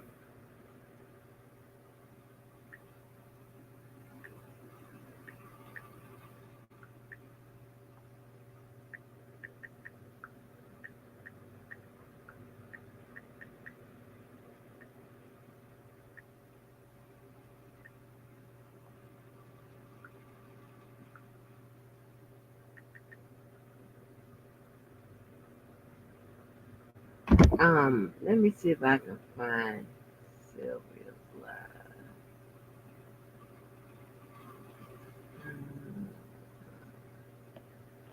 Let me, y'all, we try to piece our shit together over here.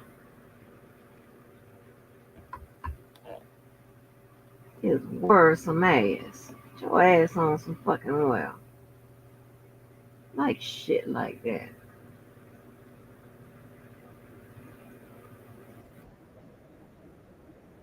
I'm telling y'all, I can be in the same room with people, in the same vicinity with people, and I'd be cool.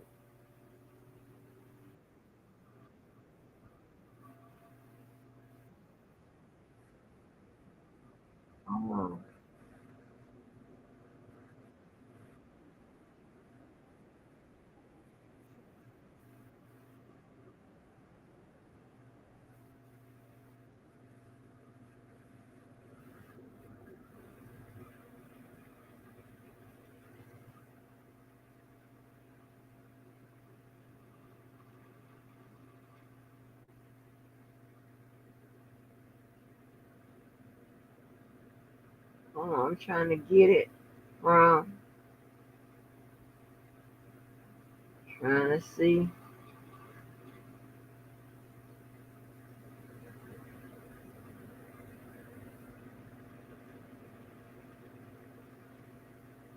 Trying to see if Miss Sylvia says something. Give us an update or anything.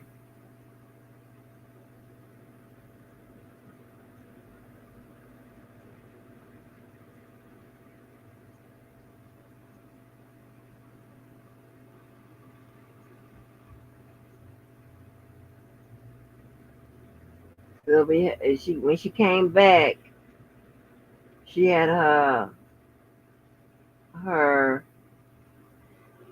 equipment on mute, so she didn't really address her people.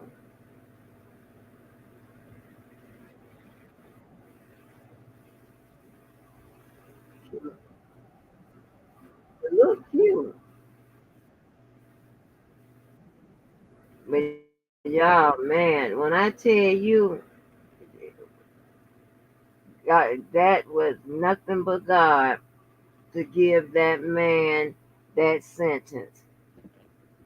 I I predict if it's a plea deal with all they being charged with whatever, I said it's gonna be anywhere between 5 and 35 years. There's so many of them. Depending on what role they play and what it is. His sentence is 20 years, but he's gonna do 7 and he's gonna get the time the not time served but time off of what he's already done and the other 13 on probation, but the sentence is still 20 years.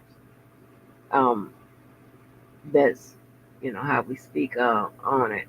I thought the attorney, you know he laid out the mitigating factors, really really well. Now I don't recall if it was the state that said 7 and 13 for a combination of 20, or was that the judge? I don't recall, but nonetheless,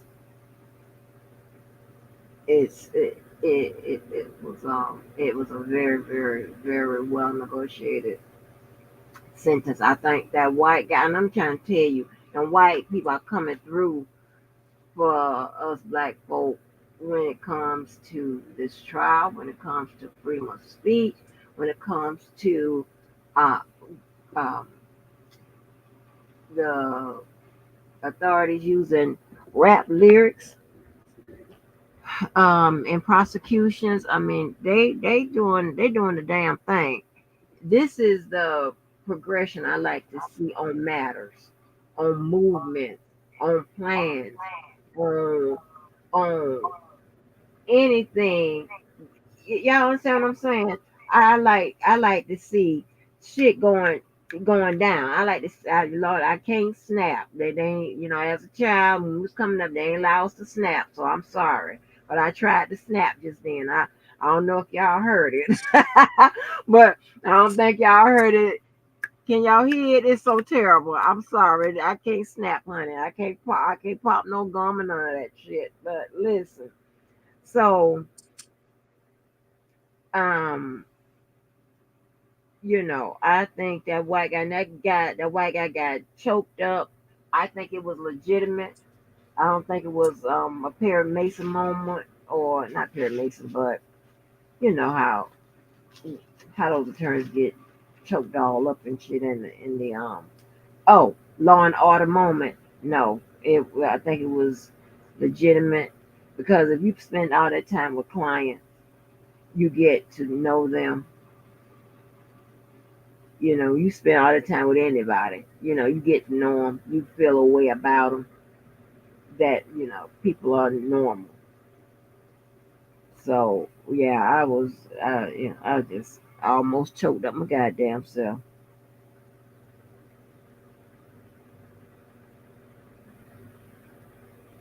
But all this 2 or 3 day delay for damn one plea. Are you serious?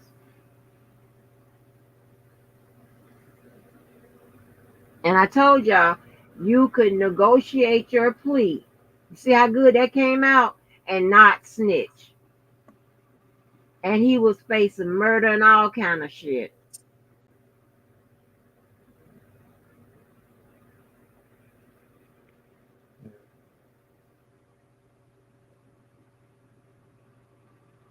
But some people can't even do that time.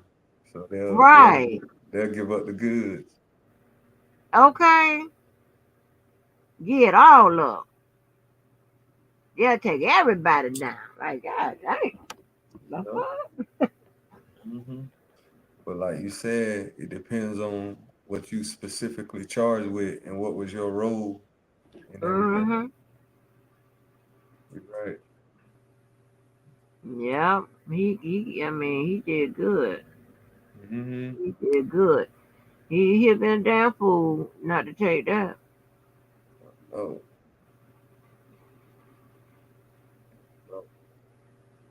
Oh, so yeah, she did say state recommendation, so it must be was 7 in and 13 on probation. It's still a total of 20, but yeah.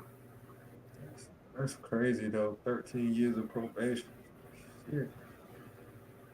That Moontook had 30 years. 30 years. Oh my God, damn.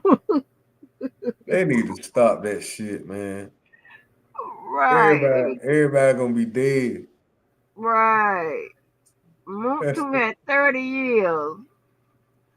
Like, Damn. dude. Now, what I'm wondering, because normally when you get the negotiated plea deals, right, that takes the appeal off the table. Yeah.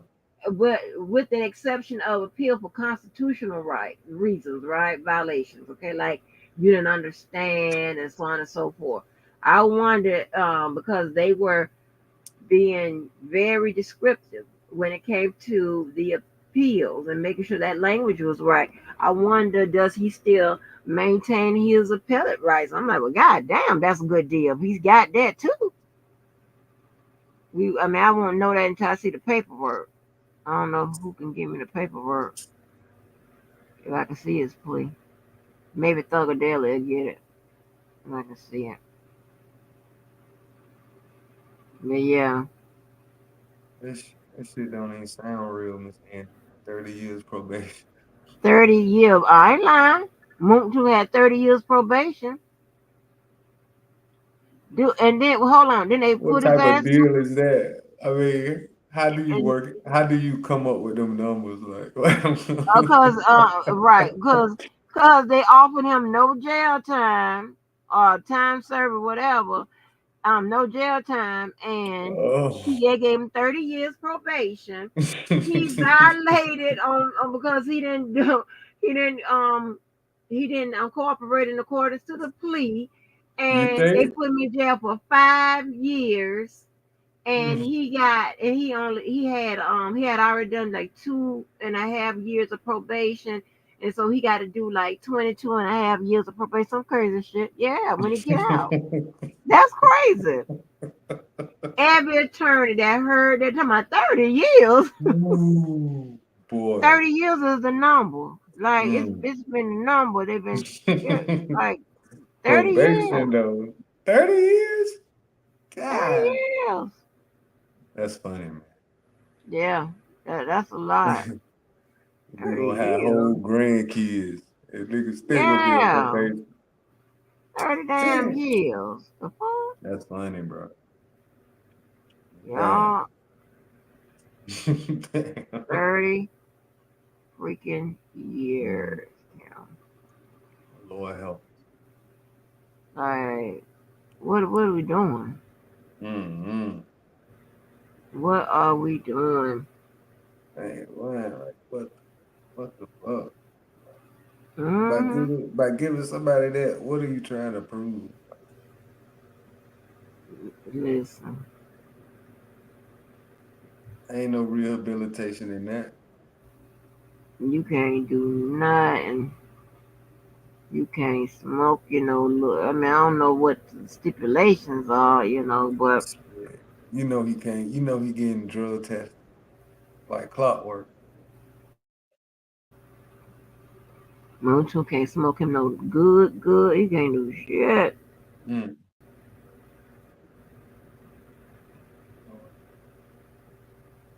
You know, I mean, we of course we don't know the stipulations in that, but it's just crazy. They are wild down there in Georgia. Yeah. They wild. A whole lot of people trying to get up out of there. Mm-hmm. Man, that boy, he. I don't know why Thug ain't get him nothing negotiated. If they was already offer him get it, and that man had murder. Nah, I don't think that would be a good idea, Miss. But Not for him. Thug, Yeah, he the main target. right? But he don't have no damn murder. He under his counts. He's But not he charged the with murder, right? right, No. but he the main jump. They trying to put him as the ringleader. Yeah, he's the ring leader, but just because he's the ring Yeah. leader, that doesn't mean that I mean he's charged with different counts, right? So the counts, just because he's the ring leader, if his count is from 5 to 10 on one count, just because he's the ring leader don't mean he should get 12.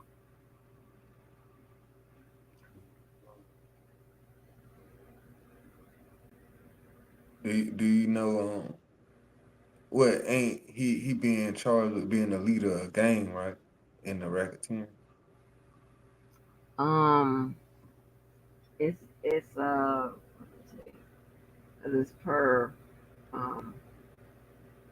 what's in the indictment. So the fact that they are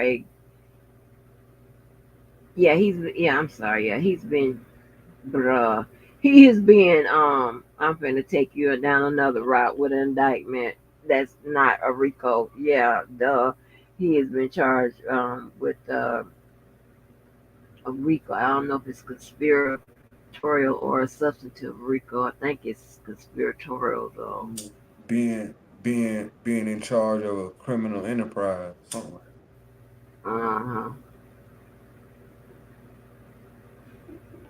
So anything that fall under that umbrella, murder, anything that fall under the slime or YSL, they trying to put him as the leader of Well, all.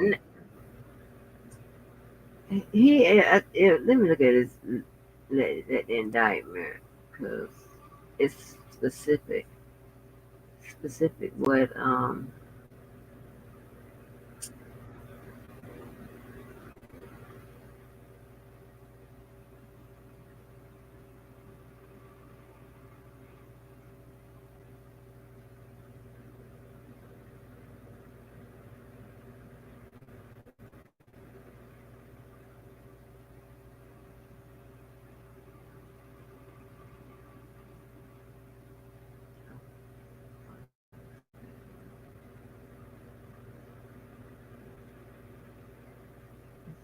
and what's the point of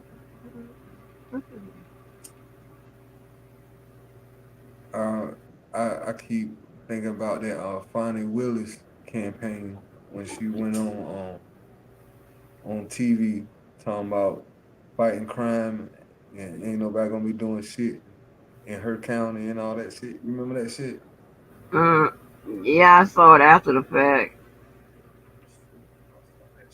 Oh, She is not playing with nobody. with these people. Yeah, she can. And Trump trying to give him fun of this goddamn indictment, but Good luck. yeah, she ain't playing.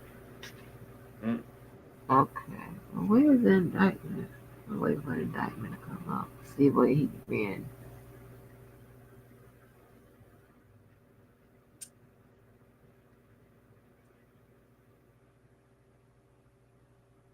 I think Rico in Georgia is up to 20 years, I believe.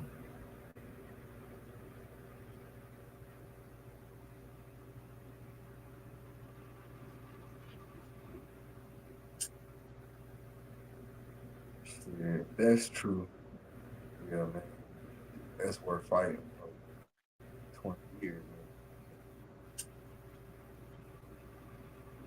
man.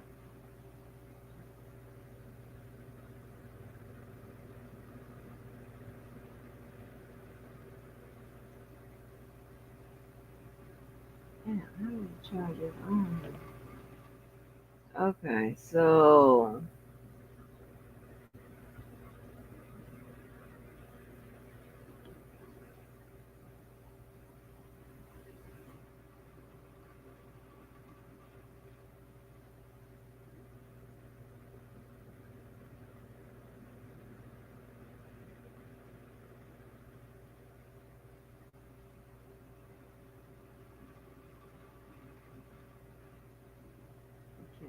one, conspiracy to violate the RICO Act.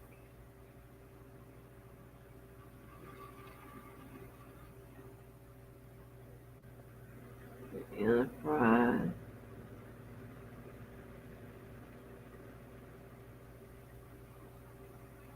And different acts.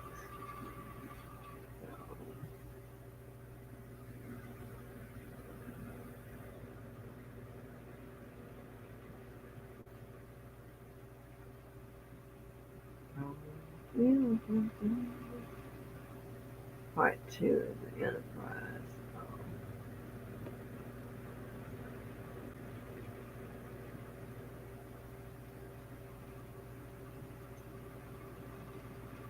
Yeah, so he got the RICO charge for murder, not for murder, but for gang activity. Mm-hmm.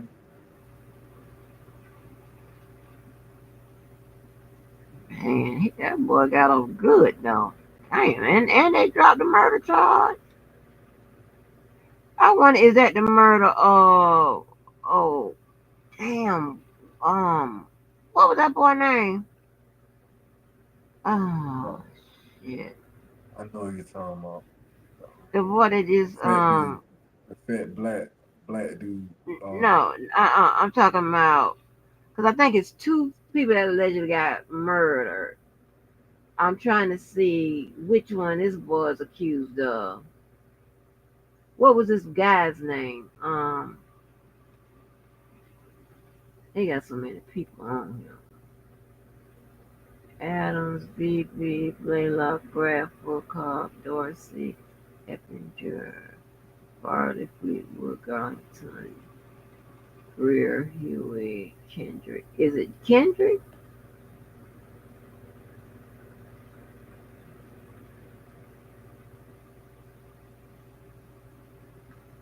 Let me see who that was. I wanna feel something.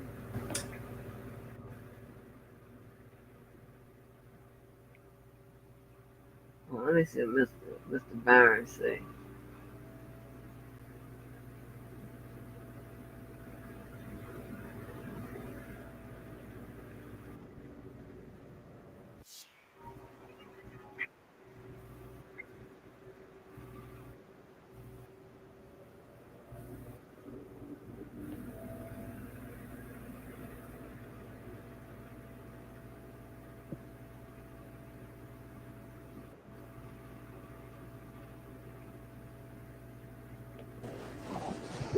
Yes, ma'am. Hello, Angie. How you doing, ma'am? What's going on? Hi, Kim. I saw you up there doing the puff puff pass to yourself, and I was quite jealous. However, say no to drugs, and yeah, put that on the record. So noted. Okay. I hope you're proud of me. So when I said I got home from took a shower after running my errands, my neighbor came over and was talking my ear off. So I went over to the See, lawn okay, crime. wait. Hold on. Wait a minute. Hold on. It's just, I mean, go ahead, just be. Ooh. Well, I was just saying I went over to law and crime and caught up. Go ahead. It took 'cause them four shit, days to negotiate that one plea. Must be hectic in there. Yeah, it took them a minute. That's what I said, like 2 or 3 days, and this all we get. Yeah, it must have been real hectic in there. They must have been cursing each other out. What I wouldn't have done to be a fly on that wall. They took my man right on out of there, man. I said, dang. I mean, he did the right thing. He's facing a whole lot. Like he got off pretty easy. I mean, I don't think that any black man should be like they giving out crazy numbers on probation. But if he doesn't do it on probation, he has to do it in prison. And like he said, I mean, I don't know what kind of life he's living. I doubt he's an angel. But let's just give him the benefit of a doubt. He has a wife, he has 3 kids. He used to be 10 years younger. Now he serves 7, which I think they've already been locked up with, like 3. So he serves 4. He don't have to risk anything. I think he's already a felon. Then he might as well serve the 4 and be safe and be able to get home to his family rather than maybe getting life. Some of those charges, he said. He's charged with murder. So that's all I got. I just want to show you how this goddamn man. This is harassment. Hold on. Well, hold on. Let me ask you one thing before I forget. When I came in earlier and court had just started, Mo was telling you something about they singled out 2 people. What is Sylvia in trouble again? Yeah, I don't know where you be at with the information. Hold on, let me show y'all something real quick. This shit here is just, you can't make this shit up. You can't make this fucking shit up.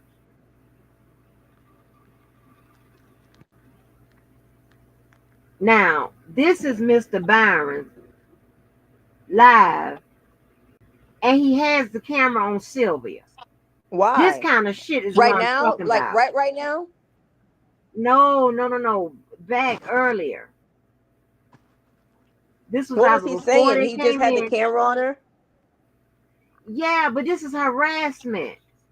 It's bullying, actually. But I mean, but why? He wasn't saying nothing about her. He just had it on her. This is what he does. Yeah, I will say this. It must be something. Sylvia must have a really endearing. She endeared me when she first started her channel when we was talking about weight loss. But I think she really do something to these men's spirit, because when she move on from them, they lose their minds. This is and it's triggering to me. It triggers the fuck out of me. Yeah. I hope that you are purposely doing that. You done done this before. Yeah, he definitely has it out for her. Motherfucking ass in that motherfucking courtroom. See, now this is where I'm not ghetto. I'm nowhere near it.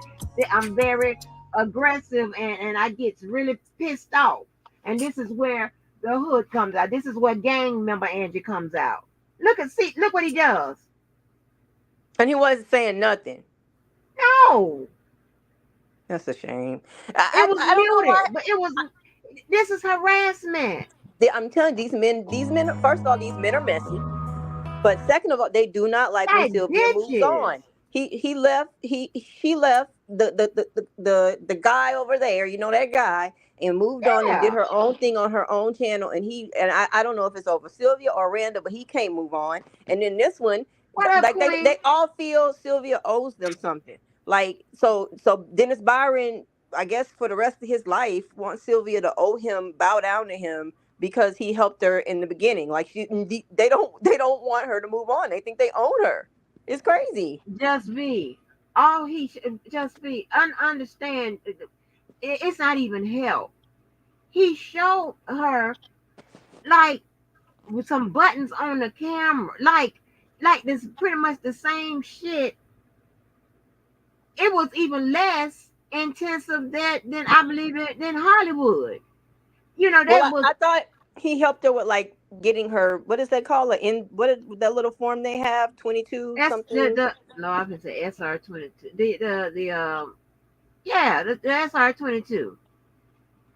I don't think it's called SR-22, but it's something That's 22. A driving. Rule I'm so 23. fucking Rule Rule 20, 23. Rule 22.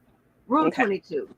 I'm so frustrated. SR-22. That's for driving. Well, But calm down. I mean, he's all you know. He just has a problem with her.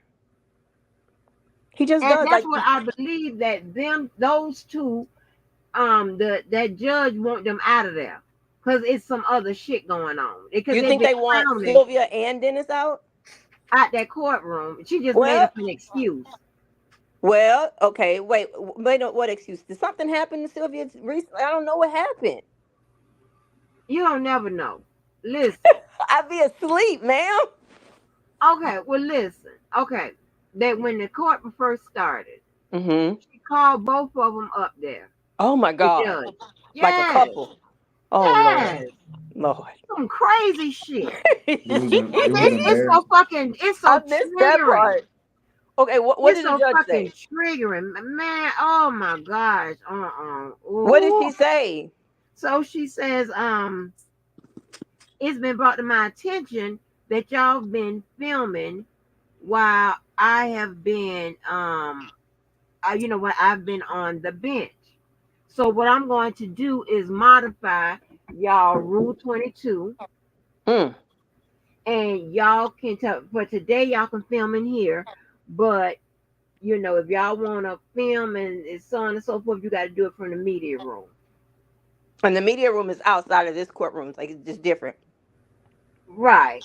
Just the media room, right? So, you can't get your close-ups and all, all that type of stuff and whatever. And I don't know if I thought that one lady who got up there, that one time when was saying like, no, that's something different. But yeah, so, and my thing is, I wouldn't put it past that he purposely did something to have her ass, because he really don't give a damn about that trial. He don't give a damn. He just go there to fuck with her. Well, he's not even an everyday cover. He was just doing it to try to cut into her shit. Well, I think with Sylvia, she's already had words with her, right? And this judge seemed kind of no nonsense. She over the bullshit. And I told you they don't let her to binge drinking.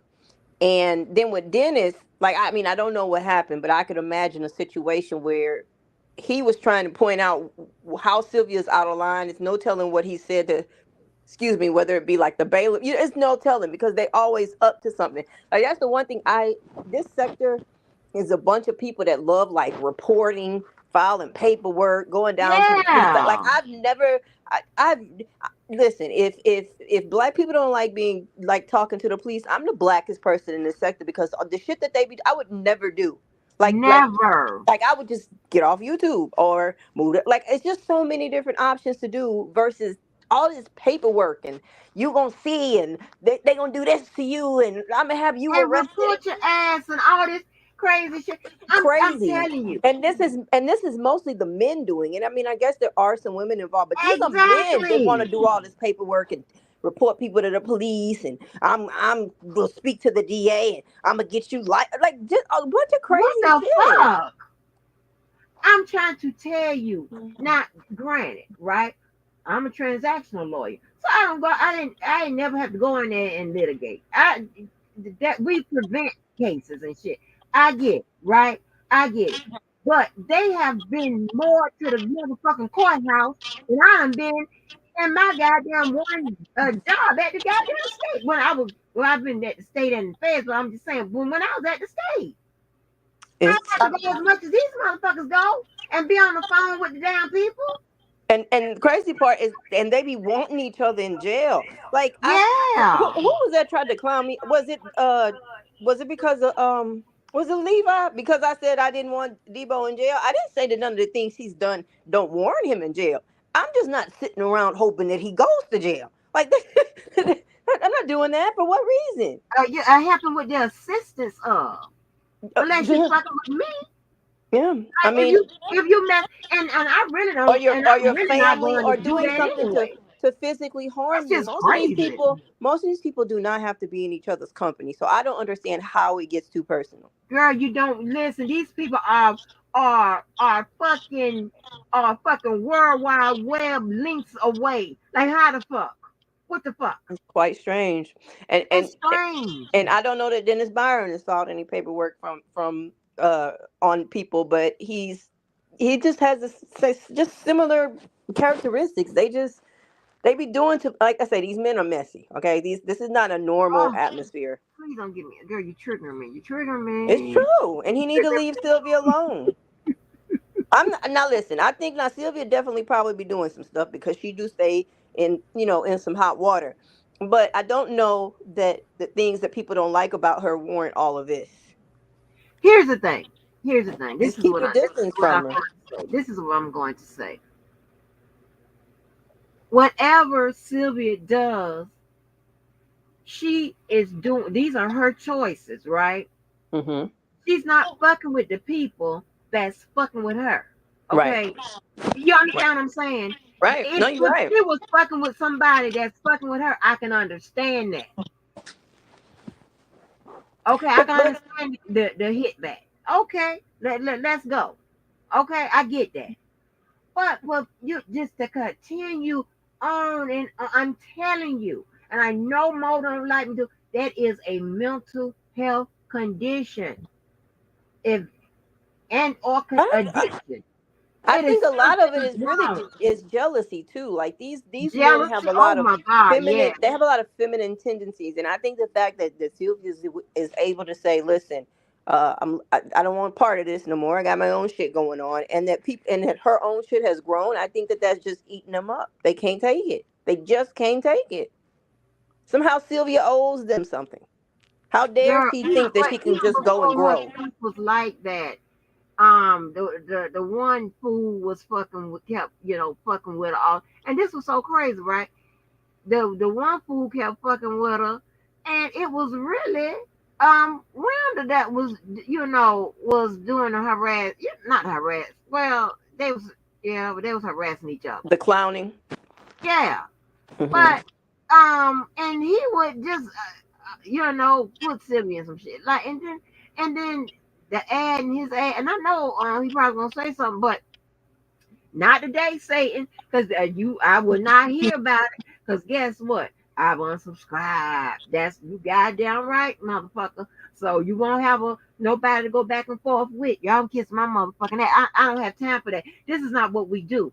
If you that bothered, and if it keeps you up all night, and if it makes you do a lot of talking through the day, just come and get your problem resolved. You don't have to deal with no shit the rest of your goddamn life. Well, they won't get in the streets and knock and say, "Hey, Angie, hey, let's get ready to rumble, bitch." And just give me time to put on my shoes and my shorts. Not a problem. Shit. Yeah. I mean, this is ridiculous. He put the camera right on that woman. That's fucking boy. And for what? I mean, like a normal person could just be like, "I don't fool with Sylvia for this reason and that reason." Say it, move on, and maybe every now and then you throw a couple of jabs at her. Sylvia was in there acting like she a journalist. Roll your eyes and keep moving. Like you don't have to just really go in on her and go live with your drama with you just I don't know. I mean, in everything she does, he come. And and it's always somebody done contacted him, some mysterious motherfucker. Oh, they already say that, right? They was all asleep, and people was calling them, texting them, emailing them. They don't never know. It's something she's doing in the courtroom. Hold on, something she's doing in the fucking courtroom, and it affects all the journalists. And I had other who's the journalist? Who's a journalist that's worried about what Sylvia doing? Huh? Hey, he told me that what did he say? He was on Red's channel one day, and I was in the chat, and he said something about that's why Cardi B was it Cardi? Yeah, Cardi B or Nicki, one of them, that something because of what Sylvia. I was like, now you know, neither. First, I don't remember which one it was, but ain't neither one of them sitting around worried about Sylvia. Just looking for reasons to trash. I can't remember what he said was the reason. He tried to say, yeah, and I think that's the reason why, because I think he said something like that's the reason why, and You went out. You went out, just be. sorry, I need to figure out how to non-lock my phone while I'm on here. I think he was saying that about Cardi, something about like just having Sylvia around reflected bad about him on him, and that's why Cardi, I don't know, didn't do something. Yeah, like shit reflecting on shit ain't reflecting on you. You But trying to Cardi B ain't goddamn sitting lie. around worried about no damn Sylvia. What is he talking Yeah, you about? trying to goddamn lie. Ain't shit reflecting on you. He talks People about don't that that's Mariah. not how it works. He talked about the Mariah the Scientist interview, and he told Randa that they did the interview at first, and they both agreed that it could be like better or something like that, and so they agreed they'd do it over, but that before that they could, Mariah said that she didn't want to do it with him again, and so that's why he put out the original one. It wasn't that he, like, I guess, snuck up on her and got her, recorded without without her accepting it. So, and I'm like, well, if y'all both agreed that, and then he was saying, like, and Sylvia told Mariah to make him take it down. And I was like, well, if you and her both agreed that it wasn't the best interview, why are you blaming it on Sylvia? Like, if y'all agreed both that it wasn't good, and then why couldn't it just be Mariah's own will? Why you keep blaming that on Sylvia? You said that y'all both agreed it wasn't good. I wish I could. It's just some shit I can't. I like to have my verifications verifies on here. Oh boy, I wish. Boy, let me tell you something. There is no way in hell that Dennis or that actor can stay in my same city. It ain't on the same city.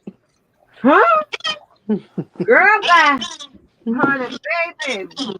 Oh, I would just Lord. like to say over Lord, here I get on here to tell our you. channel by Angie, we do not promote violence. We do not recommend that you go out looking for conflict, or you just might find some. I told you how that one boy called himself was gonna stalk me.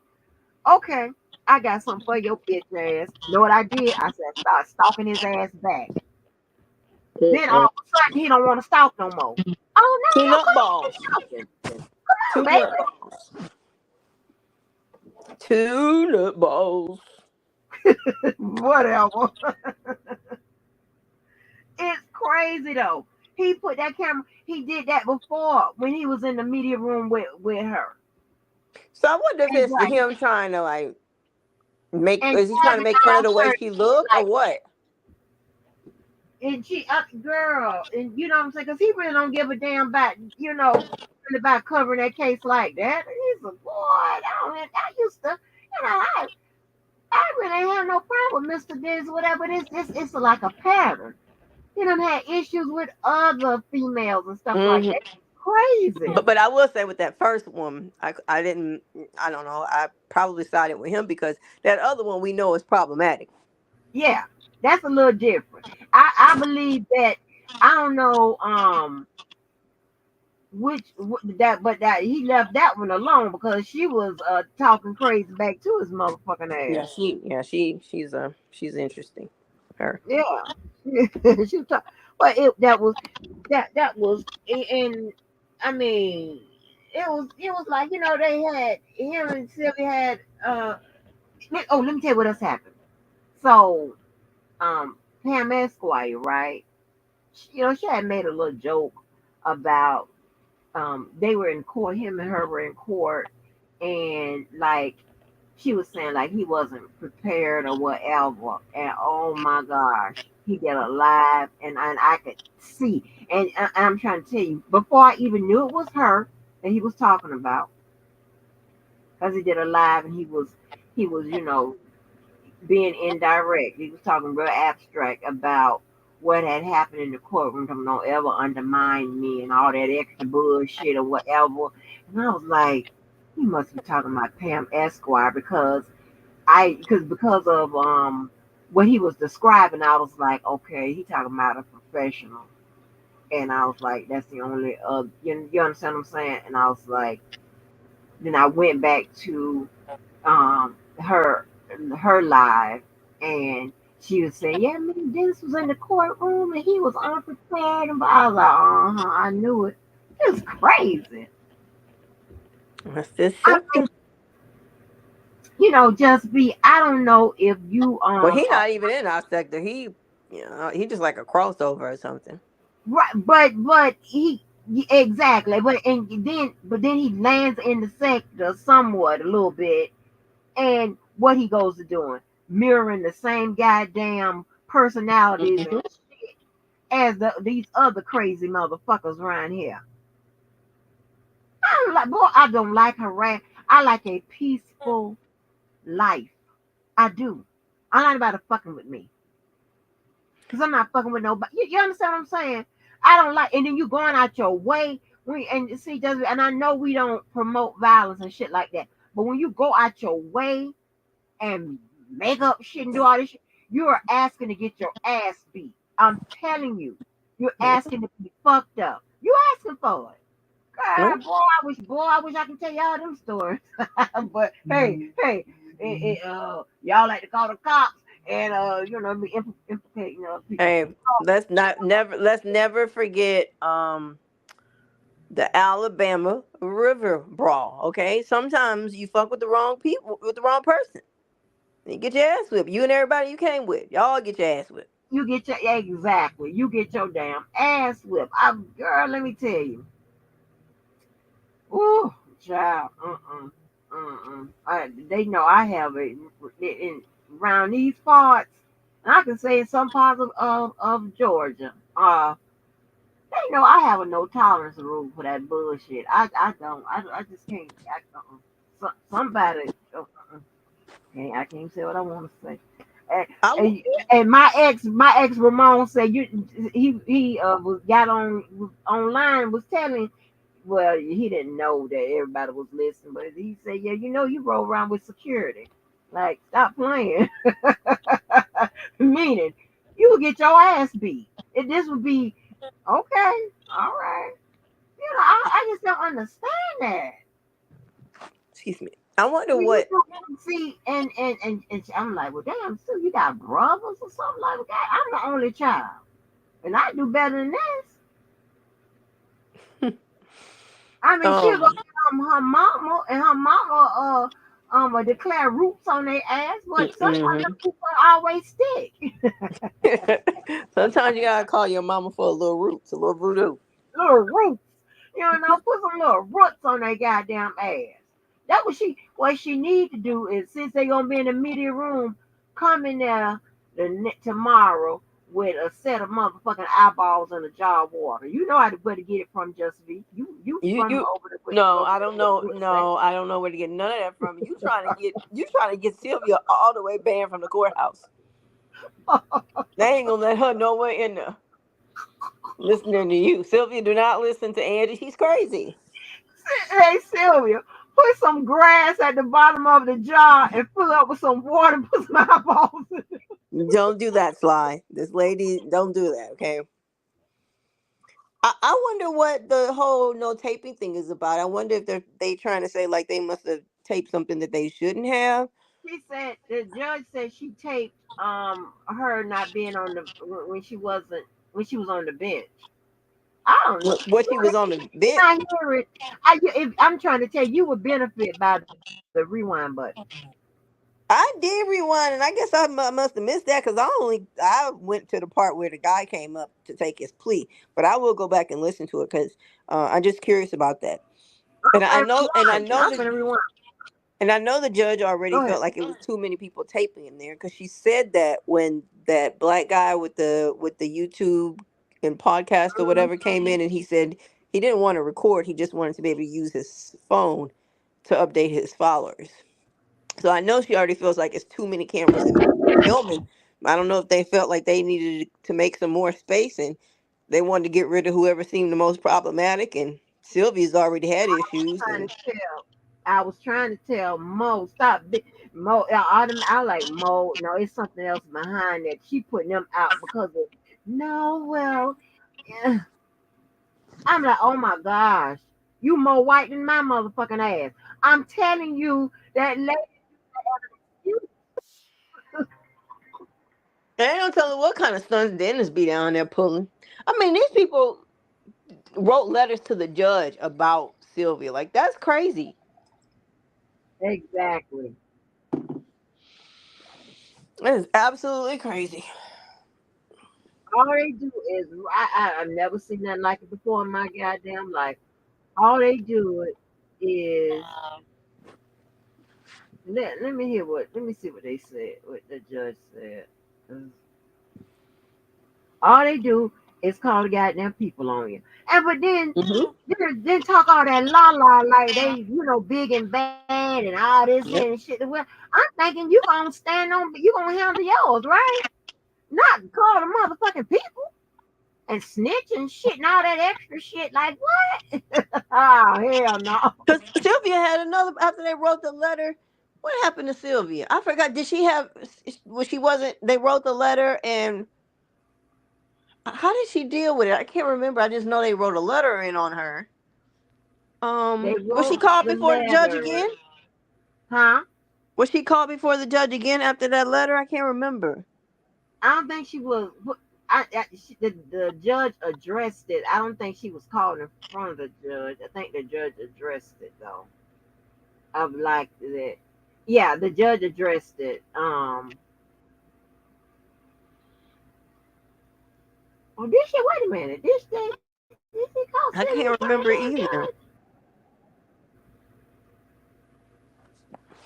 I also cannot remember. It's triggering.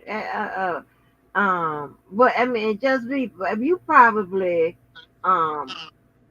stuff like this probably don't trigger you anyway because you release yours by trying to run people over with cars and shit. So Listen, that was a one-time thing. I did it too. I did it too. I been gave up that narcotic. Thank you very much. Hey, Ben gave that up. I did it too. I tried to and I forgot. And that child daddy was on there on my goddamn real social media talking about, yeah, you remember when you tried to hit me with your car? I had forgot. I'm like, voice, please. You bring up bad memories. Yeah, I'm like, what? I was like, watch. I was like, boy, and then I remember I said, oh, I did try to hit you with my. I'm like, why I try to hit you? He talking about because you couldn't get through on the phone. Mine was a little deeper than that. But yeah, you get rid of certain kind of people, you don't be threatened to run folk over as much. They just don't cross your mind. Right, exactly. My point exactly. You live a peaceful, harmonious life. You don't have to worry. You don't have to be trying to be threatening. They like you get in trouble, and you getting other people in trouble and shit. Everybody in trouble and shit. You don't have, you be sitting up there with a goddamn indictment like motherfucking YSL. Right. Be down there with the RICO because you over some goddamn trash. What you do is goodbye. That's all you do. Yep. Well, let me see what she told. This is what she said. You got the part. Let's see.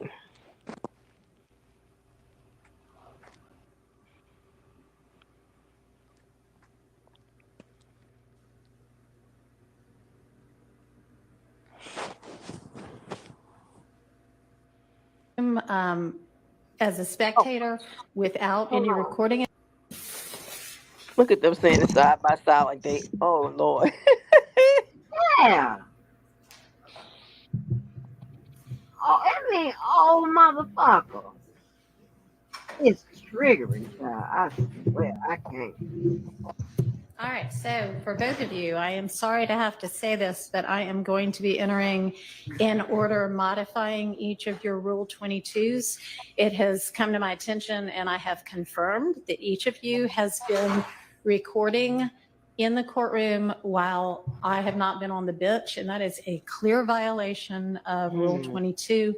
And so you may record today's proceedings, but after today, if you want to record, you're going to have to do it from the media room. You may be in here in the courtroom as a spectator without any recording equipment, or you may be in the media room to record, but no more with your equipment in the courtroom because y'all have both recorded things that you're not supposed to be recording based on Rule 22.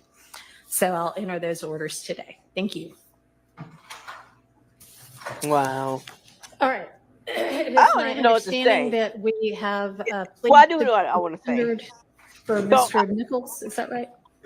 All right. Oh, Your Honor, may line we his approach? You may. motherfucking ass up. I can't. I I can't. do know what I want to say.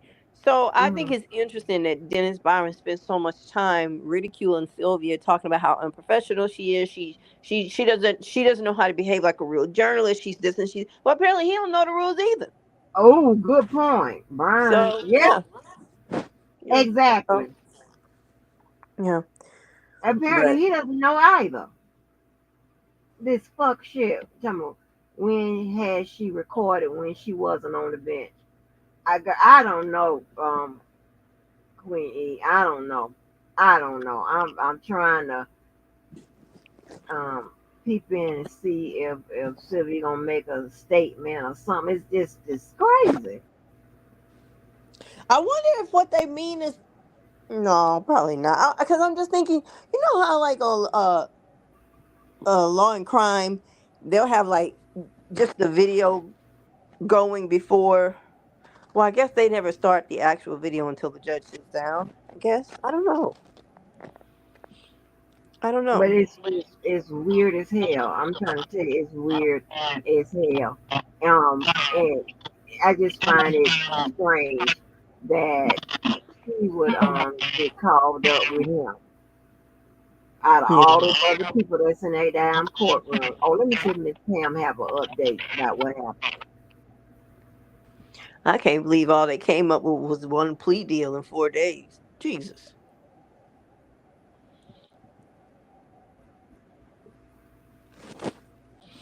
But I guess when you talking somebody down from life and murder, then I guess it might take a while to negotiate.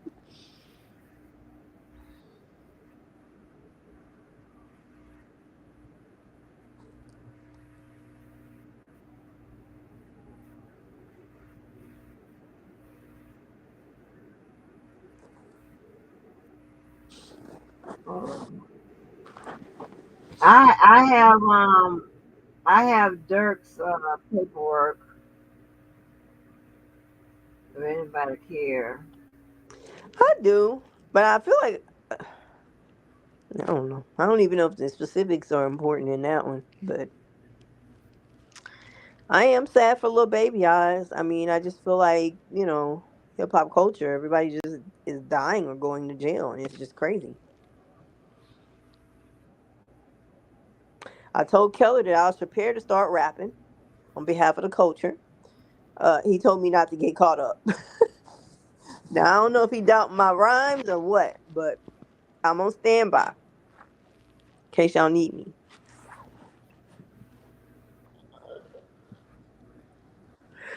Andrew, girl, you have got to watch. Queenie, did you watch Watch what? A Beauty in Black? Because I need to get Angie to watch it because it was. That goddamn Tyler Perry is.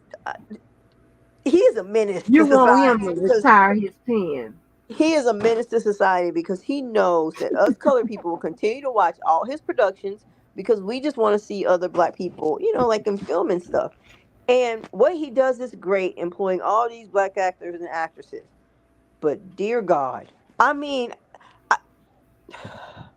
some of them, I stopped Queenie, being that his strip club shit. scene when they told him to drive around the corner and pull around through the alley. I was like, what kind of strip club?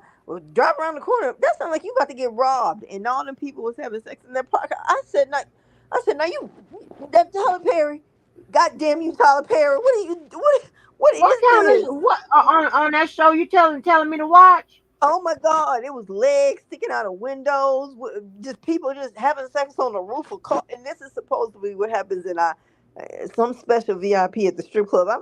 I was like, Tyler Perry ain't never been to a goddamn strip club. Like it was people just having sex on and in cars, all in the parking lot. Like it was the most. When I said, what the fuck? I was like, what the hell? It was crazy. I mean, there's something wrong with Tyler Perry. It's the show is based around a strip club that one of the gay characters referred to as a bisexual strip club. But I don't know that such a thing is really. What's important is it's men dancing on one side and women dancing on the other side. Don't no man who want to look at women want dick swinging to the left while he's looking at ass on the right. It's just like First name QUAMARDROUS. I'm sorry. I'm trying to find. Go ahead. I'm trying to find what it's if Pam Esquire got any update on what the hell with this damn Sylvia shit. Yeah, his mind works crazy. I think one because he's a closeted homosexual, and I'm not calling him closeted homosexual. Related to the plea, Judge Whitaker called. I don't think he's closeted because of his Medea character. I think he's closeted because one, I know he has a child with a woman, but you never hear or see from this woman. And two, he's never been romantically linked to anyone. There's people who are private, but he ain't never had a romantic rumor that I know of ever in all these years. It's just not possible. And a lot of gay people from Atlanta claim him as one of their own. Now, could they just be lying? I don't know, but I feel like those people probably know better than us. And you have this closeted homosexual trying to write from the viewpoint of women and straight people, and it just comes out crazy, like dick swinging on one side and ass shaking on the other. That no straight man is gonna go into a club with all of that going on. He don't even want to be associated with something like that. But in Tyler Perry's mind, that's how a strip club works. In Tyler Perry's mind, a rich man who wants to disguise himself is going to drive around his gardener's truck, right? But he's never going to get them to remove the lawnmower from the back of the truck. So he's apparently driving all around Chicago with a lawnmower in the back, and no one's stolen it. And he just keep driving around with a lawnmower in the back. I'm like, no, what? Yeah. He don't want to be seen in like his own cars because he's really rich. So he's driving like a truck that the gardener drives, but with a lawnmower in the back in multiple scenes. They never remove the lawnmower. Like I'm pretty sure if you leave a truck parked in Chicago with a lawnmower in it, when you come back, the lawnmower is going to be gone. So. Wow, that's crazy. Let me see what Pam Esquire said about what happened. Let me see if she got some information. Let's Sylvia. All Dennis and Sylvia to the podium, and she said she had information that they were recording when she was not on the bench, and so she was modifying their Rule 22 because part of the Rule 22 has a provision that they're not supposed to record unless the judge is on the bench. And so she says she has evidence that both of them were recording while she was not on the bench, and therefore they were not allowed in the courtroom. They had to be in the media. Now, Dennis said he's all good because, I text him. I'm not just going to talk about him. I did ask him. He said, I'm all good. It's all good. And, Dennis, he'll probably respond for a rebuttal. I'll be shocked if he tries to challenge it. Again, I don't know what evidence she looked at to know this information or whatever. So. You said Love gave the information. Okay. I don't know. Make sure y'all hit that like button on your way out. Yeah, that's what I said. I saw Dennis in the media room most of the time. I don't know. because they're like, I mean, unless it was that picture he had in the beginning. No, I was gonna say he might have been. He was obviously in the courtroom, I think, this time, but I don't know. I don't know. I've seen him in the media room, so I have no clue. Because I know Sylvia usually takes like a certain area in the courtroom, because I've been in there, and like she stays like on the end of that area, and I guess they all are supposed to be on the same bench or something. So there's been some issues related to room, and you ain't give me room, and you know all the little catty stuff that's been going on. But you know, when I've been in Georgia to cover Ernest Williams, I tried to go down to YSL, but I just can't. I can't take it past 15 minutes. Usually I go in there, and luckily I always go in there around the same time. We're about 15, 20 minutes to a break. And then they say, well, we're going to take a 15, 20-minute break, and we'll be back. I'm like, great. And then I usually tell Deb, hey, Deb, where you at? I've had enough of this YSL stuff. I'm going to go. So I've never stayed there very long. So shout out to all of them that are able to sit up in that courtroom on a daily basis and screen it for the public. I think you're dope, because I don't even like sitting in court like that unless it's my own thing. But that just may be because I do it so much that me just sitting there watching other people is just, I feel like I should be getting paid or something. That's what I do when I go to court. So it's very difficult for me to just sit in there. And it's all these, you know, they object every 2 minutes and they're arguing, and then the prosecution is going to make some mistake. And of course, the defense is going to find it, what the mistake is. Then they got to say, Your Honor, I have a motion that has to happen outside the presence of the jury. Then the jury gets up and they leave, and then they're arguing on the record. So they do about 10 mistrials, a month. So then they got to argue all the mistrials. Then the judge tells the prosecution how sloppy they are, and even made a comment of, I'm trying to fix your sloppy work, or something that I think should have never been said. But nonetheless, and then she'll chastise them and I guess embarrass them a little bit.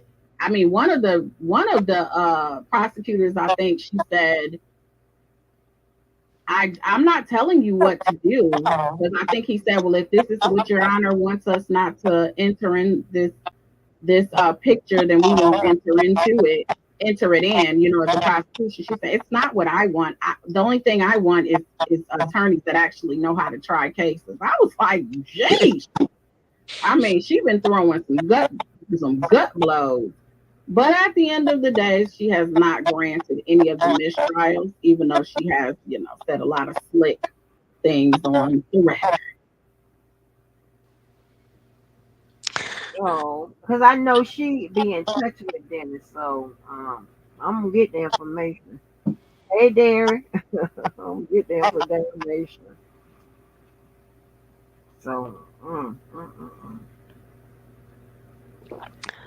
Well, all right, Angie girl, I'm about to get off of here. It was nice chit-chatting with you.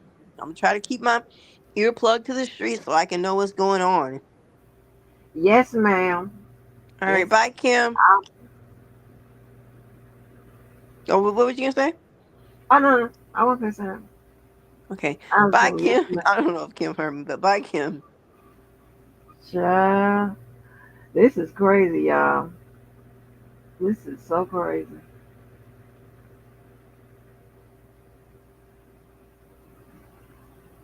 This is, oh my gosh. I'm trying to find out what happened, y'all. Hey, listen, I don't have time to wait around for the information. I'm gonna go find it. But that is so annoying. Put the camera on the woman. She should have. Oh, God. Oh, wait a minute. Maybe I got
Mm-mm. Yes, honey. I'm gonna get down to it, baby. Somebody gonna tell the A something. I know Pam Esquire. She's friends. I done ate all the damn brownies. My fat ass done ate all the brownies. Now I'm out of chocolate for real though, y'all. This ain't gonna work.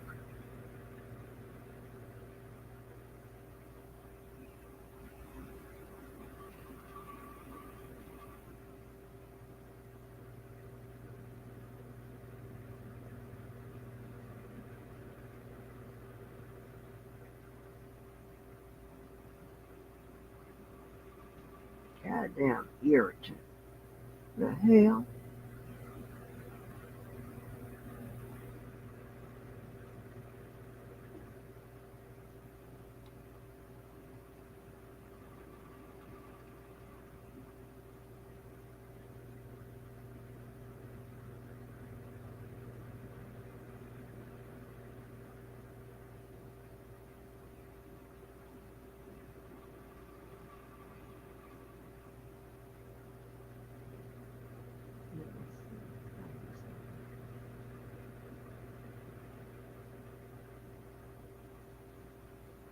That's the morning commute.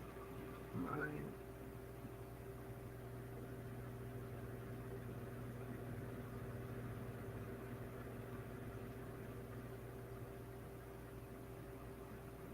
So we got 1,000 goddamn, do 1,000 lives a day. Wait a minute. Morning commute.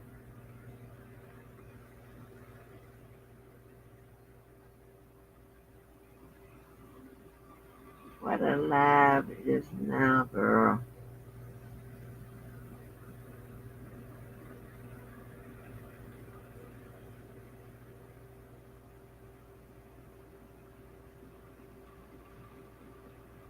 I'm telling you, need to line his ass up, girl.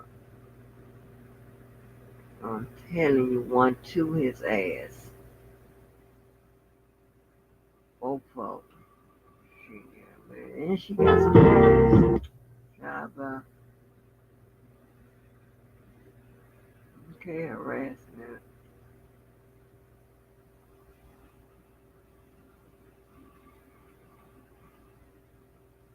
Okay, let me see. This, say 5 hours.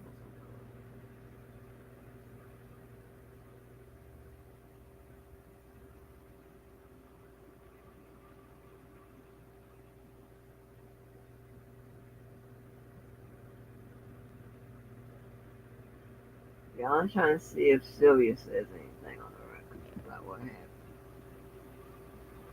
What really happened.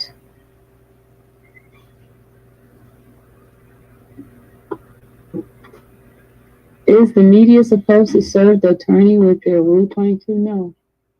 Okay. Yeah, I'm live. I'm live. I'm live.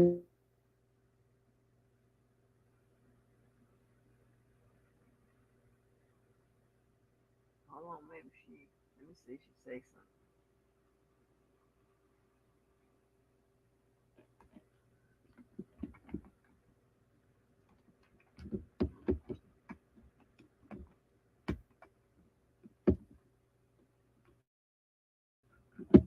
We're getting ready to get on out of here, y'all. I'm trying.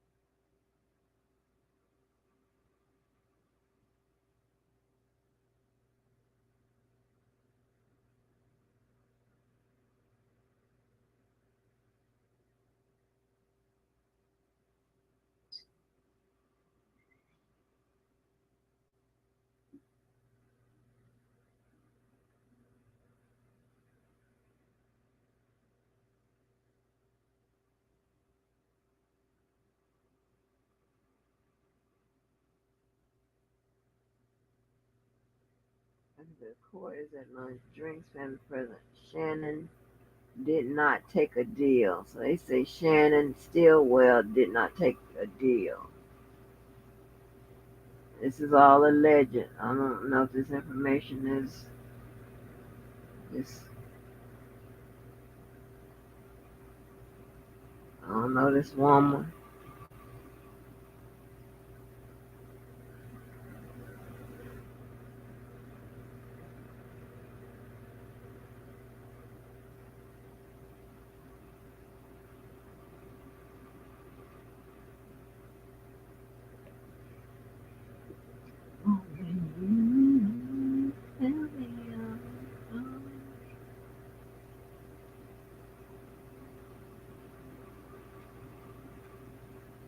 I mean, Kim, you done smoked the stuff all day. You gonna pass out. You probably listen, I put up a picture of that Walker husband and you could see his eyes. He was faded.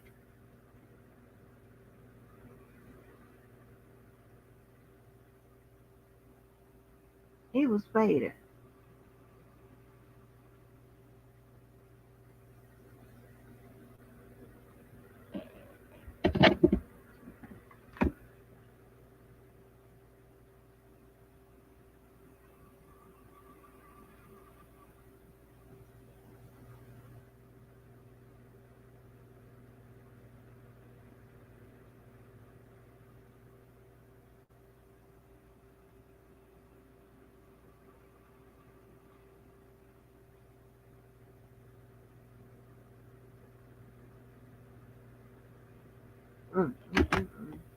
Harass me.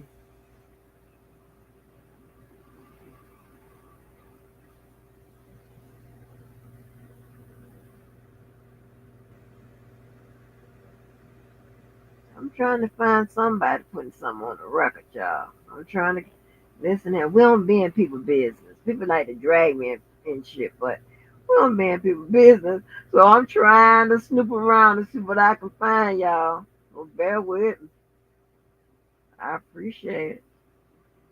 My folk on Twitter be holding on. Y'all be holding on for dear life. That's what I like, y'all. We gonna be all right.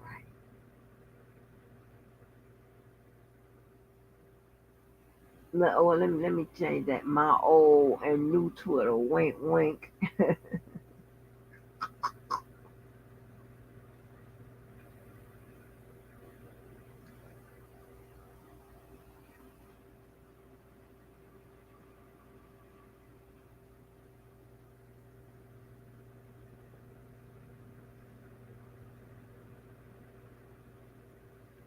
Now, it is over 400 people up in here.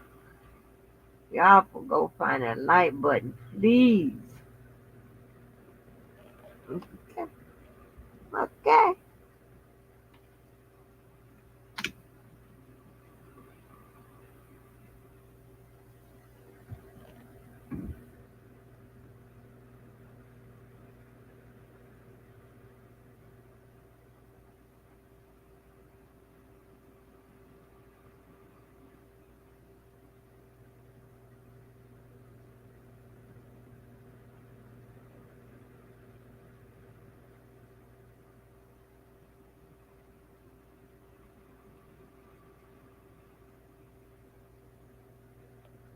See?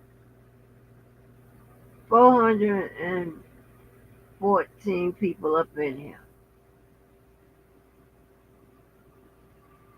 That's the back office. That's my back office right now. When I go look over there on that Twitter, I need to see that at least half of y'all found the like button. If you don't mind.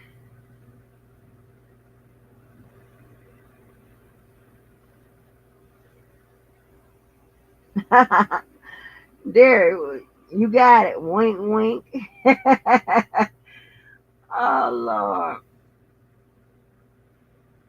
I sure do appreciate y'all. We being nosy, y'all. We don't be in shit. So we got to go find what had happened.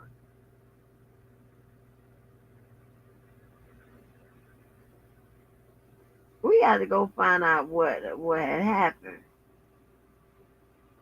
You understand that, Kim? We had to find out what happened, my man. Yes, ma'am. As they say, I still don't know what to say because I'm not a dude, and men know how to say it right. Say less. I can't say it right. They're like, say less.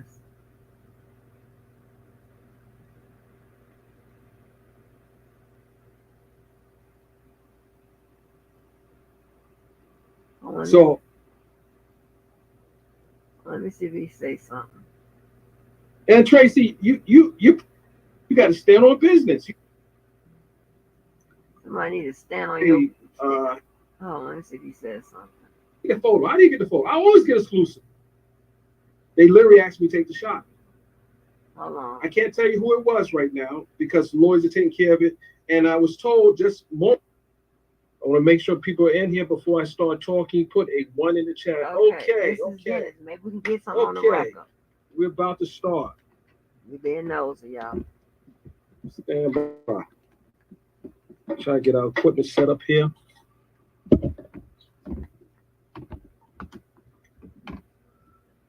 I have to keep my You know what I girls was in the saying. know. My boys and Don't my get it girls from in the know. horse's ass. Get it from the horse's mouth. And we are live. We trying to get it. Okay. All right, guys. I want to make sure you guys are sharing this. Because this is very important. This is an important live. This is a very important live. I've tweeted it out. So now we need to address the elephant in the room. Let me get this lighting right because I see it kind of glaze. A haze, rather. Okay. That should be better. Okay, as you guys saw, we entered into the courtroom. I mean, you guys saw it on camera, but I'm going to tell you what ultimately happened. I took a picture last week of rapper Young Thug in the courtroom. A very popular picture. Him wearing the shirt for Mariah the Scientist. It's very important. I was the only one that got that shot. You'll probably say, why? Mr. Byron, you shouldn't have broke the rule. You shouldn't have did that. You shouldn't have broke the rule. You knew better. Well, ladies and gentlemen, what happened was I was asked to take that shot by a staff member. They literally asked me to take the shot. I can't tell you who it was right now because the lawyers are taking care of it. And I was told just moments ago that I will be back in the courtroom the proper way because I have a defense. At the moment, I couldn't say anything there because you got to do your own research. You got to make sure we know what we're talking about. And you got to make sure you confer with counsel. So ultimately what happened was they asked me to take the shot for Young Thug. He didn't even have a sweater on. They pulled the sweater out of the bag on. And they asked me to take the shot. And they asked me to get the shot out there. I didn't just take a shot. I didn't break the rule. I mean, the rule, my affirmative defense to any claim is I have a defense. So I was asked to take the picture. The only problem is the person who asked me to take the picture, who was in a supervisory position, didn't tell the judge. They didn't tell the judge that. And unfortunately, I have to put more glass, but do it the right way. So that was the only time I took a shot when the judge wasn't on the bench. And I was asked to take that shot. So when you say, oh, Mr. Byron broke the rule, it didn't go down like that. I literally was asked to take the shot because I know what the rules are. I've been doing this a long time. I would never take a shot unless it was permitted by those in power. So if you guys can hear what I'm saying, put a 1 in the chat. Put a 1 in the chat and see if you guys are following along. Because I don't know how many of you in here right now. I see about 18,000 on Twitter. Hold on 1 second, guys. Stand by.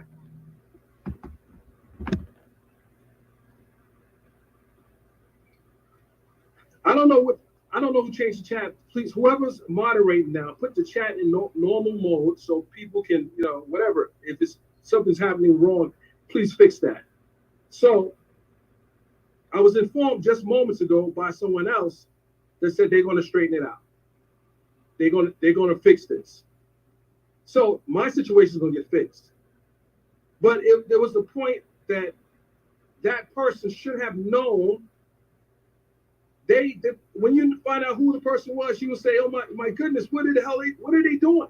They should have known that wasn't permissible, because they're the one in power. They control the court. You think I'm in the courtroom with Young Thug and nobody's in it? Just ask yourself a question. Do you think I'm in the courtroom with Young Thug, him standing up, posing for the shot? Think about that.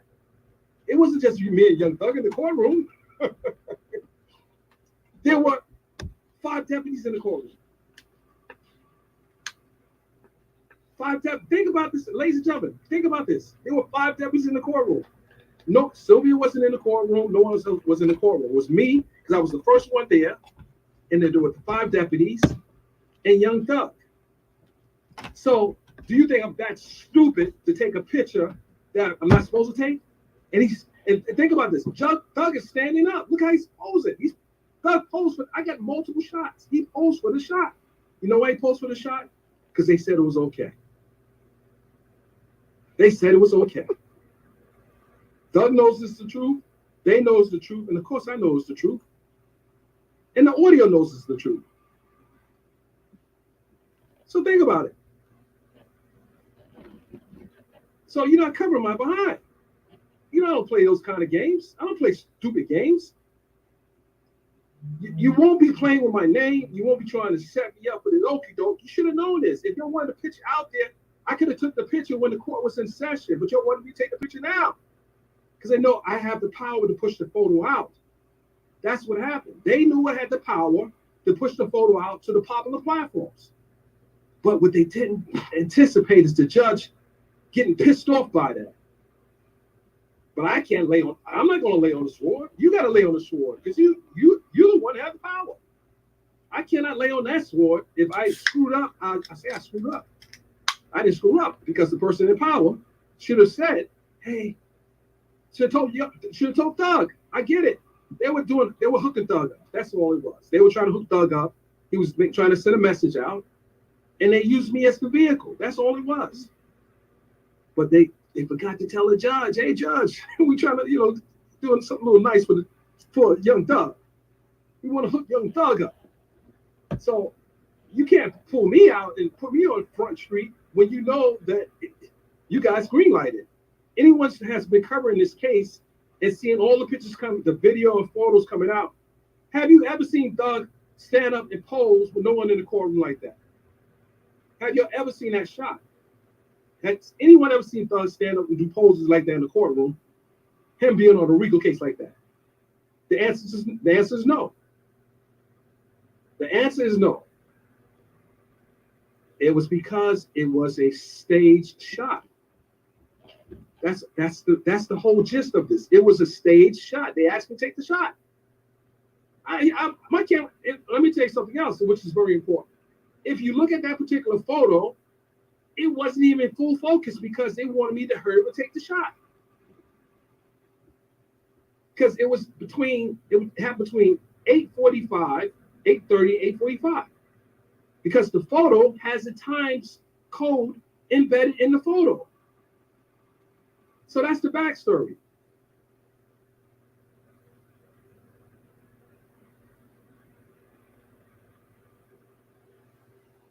That's the backstory.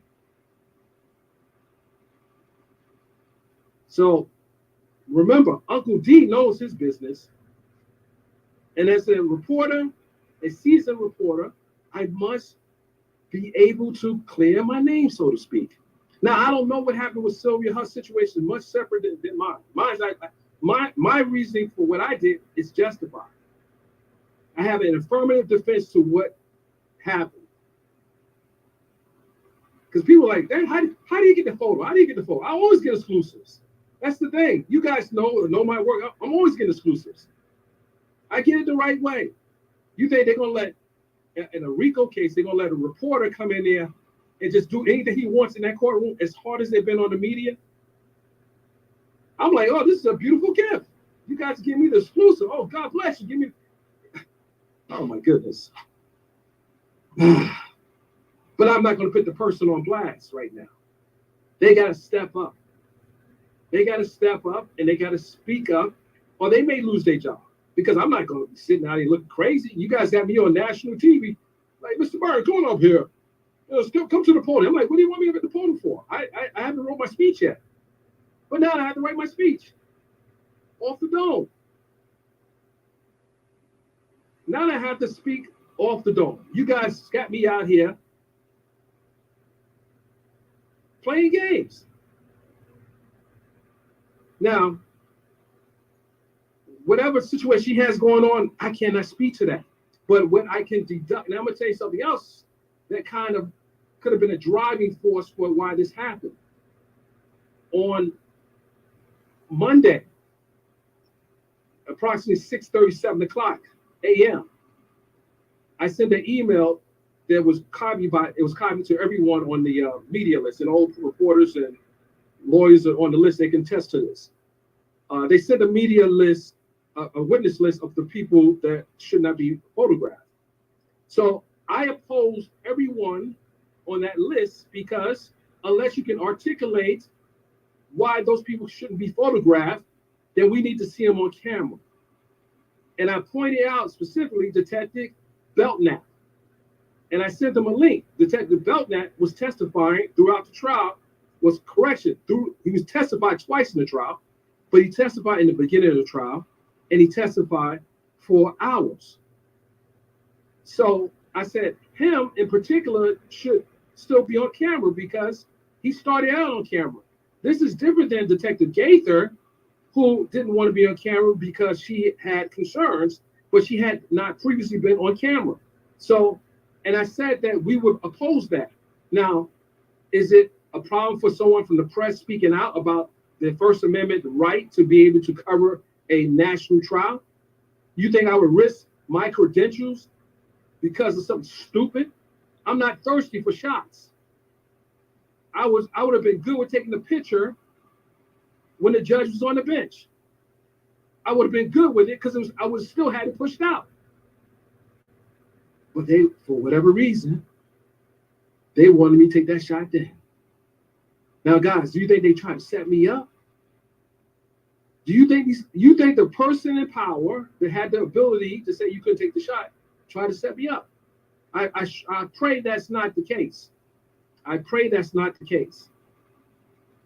Because if that's the case, that's a problem. That's a problem. And it's another black eye on the county. But today I got some great shots. And I have an exclusive right now. I have an exclusive. I can't name my source, but my source is good. Very good. So we had one plea. Mr. Nichols took his plea today. 7, 20 do 7. 20 do 7. He took a 20-year plea, do 7. And you heard the particulars in his acknowledgments in the plea. He was represented by Bruce Harvey and attorney Westmoreland. But what you don't know is there's another plea coming down the pipeline, and Mr. Williams, Jeffrey Williams, is close to a plea already. This is what I'm told. He's close to it, making a decision on his plea. He's close. They still got to iron some things out. He's very close. He's very close. So that's what it is. I'm going to read some of the comments, ladies and gentlemen.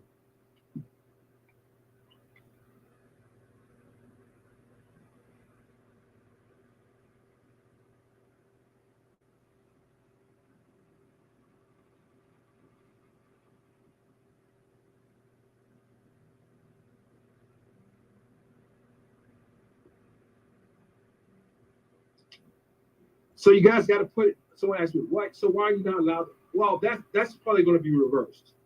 That's going to probably be reversed soon enough. But, you know, things have to work itself through the channels.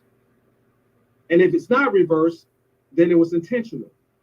And if it was intentional, then I have a lawsuit. I mean, I have, See, and that's what I was saying, Just B. That lady used that as she's sick of it.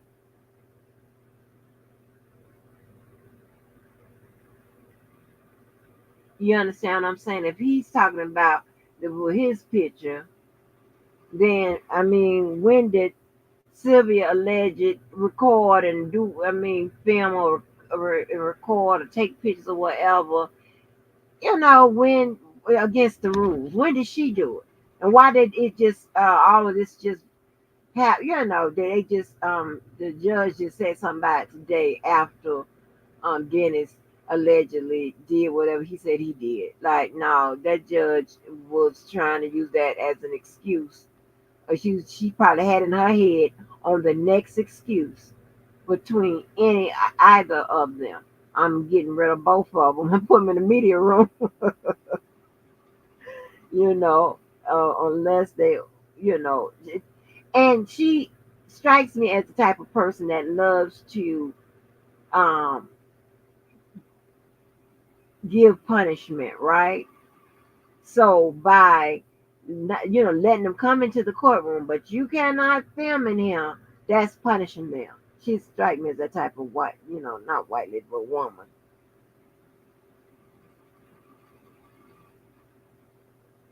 I don't want to say too much. But no, Uncle D just don't take pictures without having the permission to take pictures. Girl, he said Mr. that. Byron, take the picture. Take the picture. I can mimic exactly what happened. Mr. Byron, take the picture. Get in on TMZ.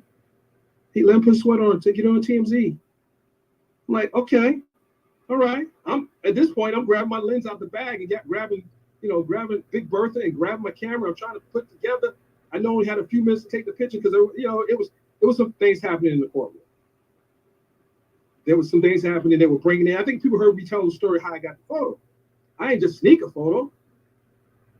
Because the minute a camera, that's like me. Let me give you an example. If I was able to pull a camera up and take a picture of him multiple times and no one said they saw it, then I could have had a gun in there and taken, you get my point? Everyone saw what I was doing when I did it. Why is it getting addressed now?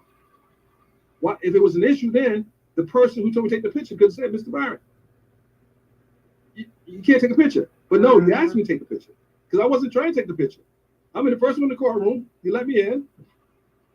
I'm sitting there waiting to set up. I hadn't even set up. My camera was still in the bag. I was just setting up my tripod. I'm sitting there waiting because the court was scheduled to start at 9 o'clock. It never started.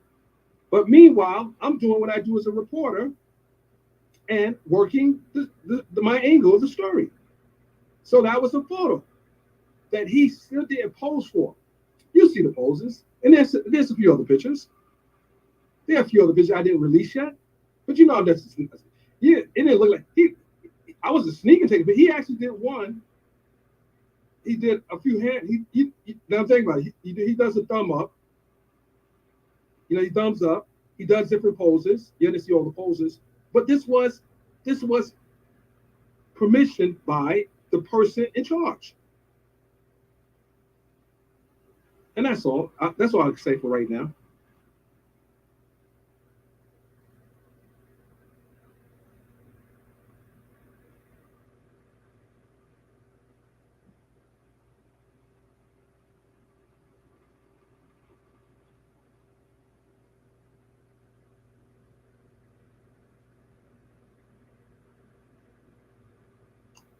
Right. She said recordings.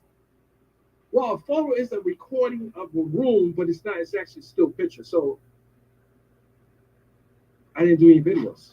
When she was, I didn't take any videos. So that is ludicrous. So I think the judge might have just. But when she said that about Sylvia, I don't know what she has recorded or didn't record. That's separate, but she did that, intentionally. And let me tell you the effect of that. They only have 3 people to come in and cover this trial. You have law and crime, and you have her, and you have me. So, and then you have another young lady that I saw earlier, but she's rarely there. But who's been consistent in covering this is one, Sylvia, and Maurice for law and crime. And myself, I do pop in and pop out. I'm okay about it. I'm okay because I have tons of stories around the globe.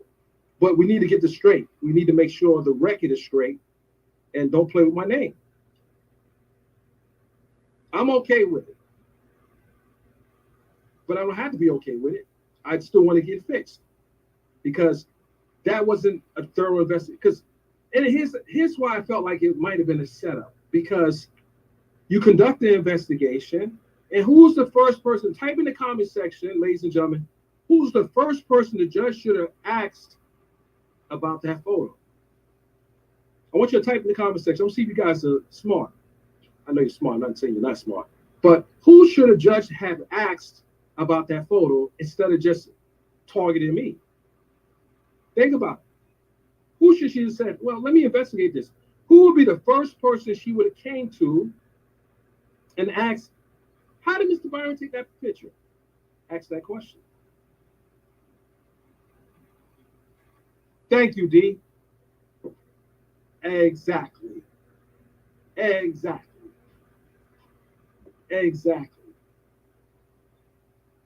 we didn't, just think about someone said video.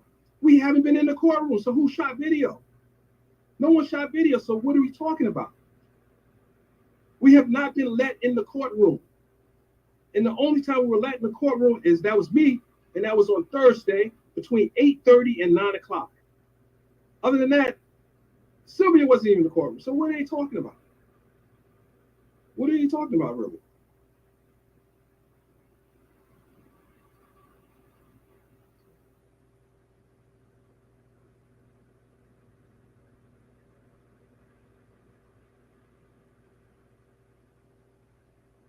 Well, hold on. She shot. Well, let me say this.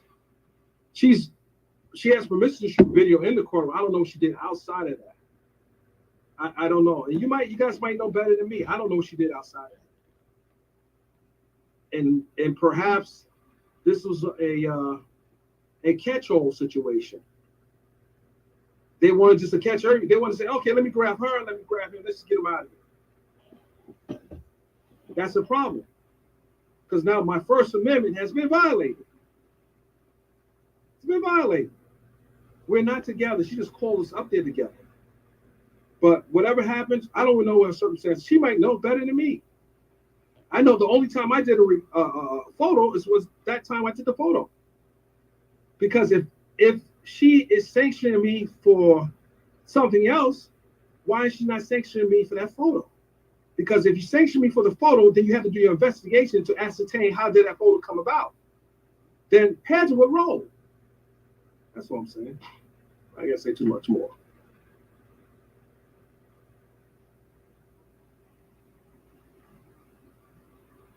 So, Mo, will you now trust my goddamn skills, please? Now, I never. No. I told you it was some bullshit about that lady side of the shit. Okay, but I want to know if I can. I want to just play some audio right now because it was not just me. It was not just me that thought this. I went back while this was playing. Now, I will say this part. I don't know Mr. Byron. I never saw any of his coverage from that day or whatever the case may be. But I went back. I was like, I wonder if I'm crazy in what I was thinking, or at least what I saw. And I just want you to hear this. Okay. Hopefully you can hear it. Yesterday? Didn't we show yesterday, or was it? I think it was the day before yesterday where we got movement. They just playing with us. We showed how Sylvia had her production value was amazing because she had 3 cameras going in the courtroom. She had a camera on her. She had a camera on the defense. No, this was when the defense first started talking about plea deals. And she had a camera somewhere else. So she had 3 cameras going on. They were all recording, and the judge was not on the bench. The judge was not on the bench. I didn't know that was a rule that you can't record while the judge is on the bench if you're media. Dennis Byron, he has a rule 22. Sylvia, she has a rule 22. So you're allowed to record. Where is this? You can't record if I'm not on the bench. Oh, but do you know what it was too? The judge, listen, guys, I'm piecing it together. The judge has been super secretive about these plea deals. Super secretive. And I guess it was Thursday. Yes. Yeah, it was Thursday. She's been super secretive. She's kept everybody out. She's kept the media out. Figure it out. We were trying to figure it out. Sylvia was pointing her camera at the attorneys when they first found out about the plea deals. So when the judge got off the bench, they were all the attorneys were roaming around, they were milling around, they were thinking about it. The judge wasn't on the bench. Sylvia was recording. I didn't know that was illegal. Why would? So I was not crazy. I went back. I wonder if Lee. Now I think Mr. Byron's situation is different, and I'm going to tell you as I thought about it a little bit more. At one point, when there was this random day, I remember there was this random day. It had to be several weeks ago, at least a month, probably or so, where at one point Whitaker it was one of her agitated days where she was like, okay, I'm sick of it. I'm sick of everybody pretty much. And she made this statement to the, because, it was one of those days when Love and all those people were saying they can hear us on the cameras and they can hear us whispering at the table. And, all of these things were happening. And she was like, well, trying to get all that sorted out. And then she made the statement and she said, so for all of the, media, you should not be recording when I'm not on the bench. She did say that. And I believe Mr. Byron came on at some point. That part, I don't know if he came on lead or if I saw a clip, but he was fussing then. He was like, why is that against the law? That, like, there's nothing that says that I have to do that. That happened way back. So I will say that the judge did say it. And I remember even then Lead or somebody else, or maybe it was AV, because I think Lead was still out, with his cancer scare at that time, right? Mm-hmm. So they were talking about, like, that's a very odd ruling. Like, the judge is within her rights to require that, but that's not typically the case, essentially. Like, it shouldn't really be that way. And he was complaining, and I believe Mr. Dennis at that point he made a comment about it then, and he was saying it was like freedom of the press. And he was out, how sometimes he'll be out in the parking lot and he had went and got some Jamaican food or whatever, and he was fussing about it then. Like, they making all these rules or whatever the case may be. And it wasn't that long after they had also talked to Sylvia prior about making some adjustments. So the judge did say it. Now, how this came to fruition, and I do think to some degree, it's a bogus ruling, but I think what she was trying to do is circumvent what Lead mentions right here, is that there's so many people in the courtroom, it's so chaotic, and that attorneys and clients, those conversations they're having about these plea deals, I don't think that those should be things that the whole world has an inside view on. No, you're not supposed to be. I think that's why she got set up. Yeah, you're not supposed to be listening to him. And she did have the camera still rolling then. But I don't understand why Mr. Byron is involved, because when Lead tried to talk to both of them the same day, they were literally texted at the exact same time on that day. And Mr. Byron showed up. He pulled to the side of the road. He had his hat on, and he was talking the story. But they were like, well, what happened in the courtroom? And he was like, I don't know. I was outside. I was trying to get some other shot, he said he was going for. So I don't understand why he got lumped into it. But I think that's the Sylvia part. Well, he claims it's because Thug wore a shirt of something that said something about supporting Mariah the Scientist or something. And he stood up, and Mr. Burns said he got the shot. And he's saying that somebody told him to take the shot. So they told him to do it because they know that he can get the picture out to all those platforms. Who told him to take the shot? Somebody in the courtroom? Some anonymous source. Oh, he won't name the source. Okay. Yeah. So I'm thinking that judge is tired of all of them. I think she's using an excuse. I'm serious. I'm thinking because this is it's ridiculous because she could have gotten away with. The judge could have said, "Hey, when I'm away, I mean, how simple is this? When I'm not on the bench, please don't record." She had already said that once before, though. But she said that. But Mo, what I'm saying is, okay, she don't want to deal with it. Okay, but how many times she's told somebody something over and over again? It's like you understand what I'm saying? I'm not sure. I don't know. I just think that lady is sick of this shit. She gets agitated. Yeah. And you catch her on the wrong day, she would empty out that entire courtroom. So you understand what I'm saying? She's one of those type of people. Yeah.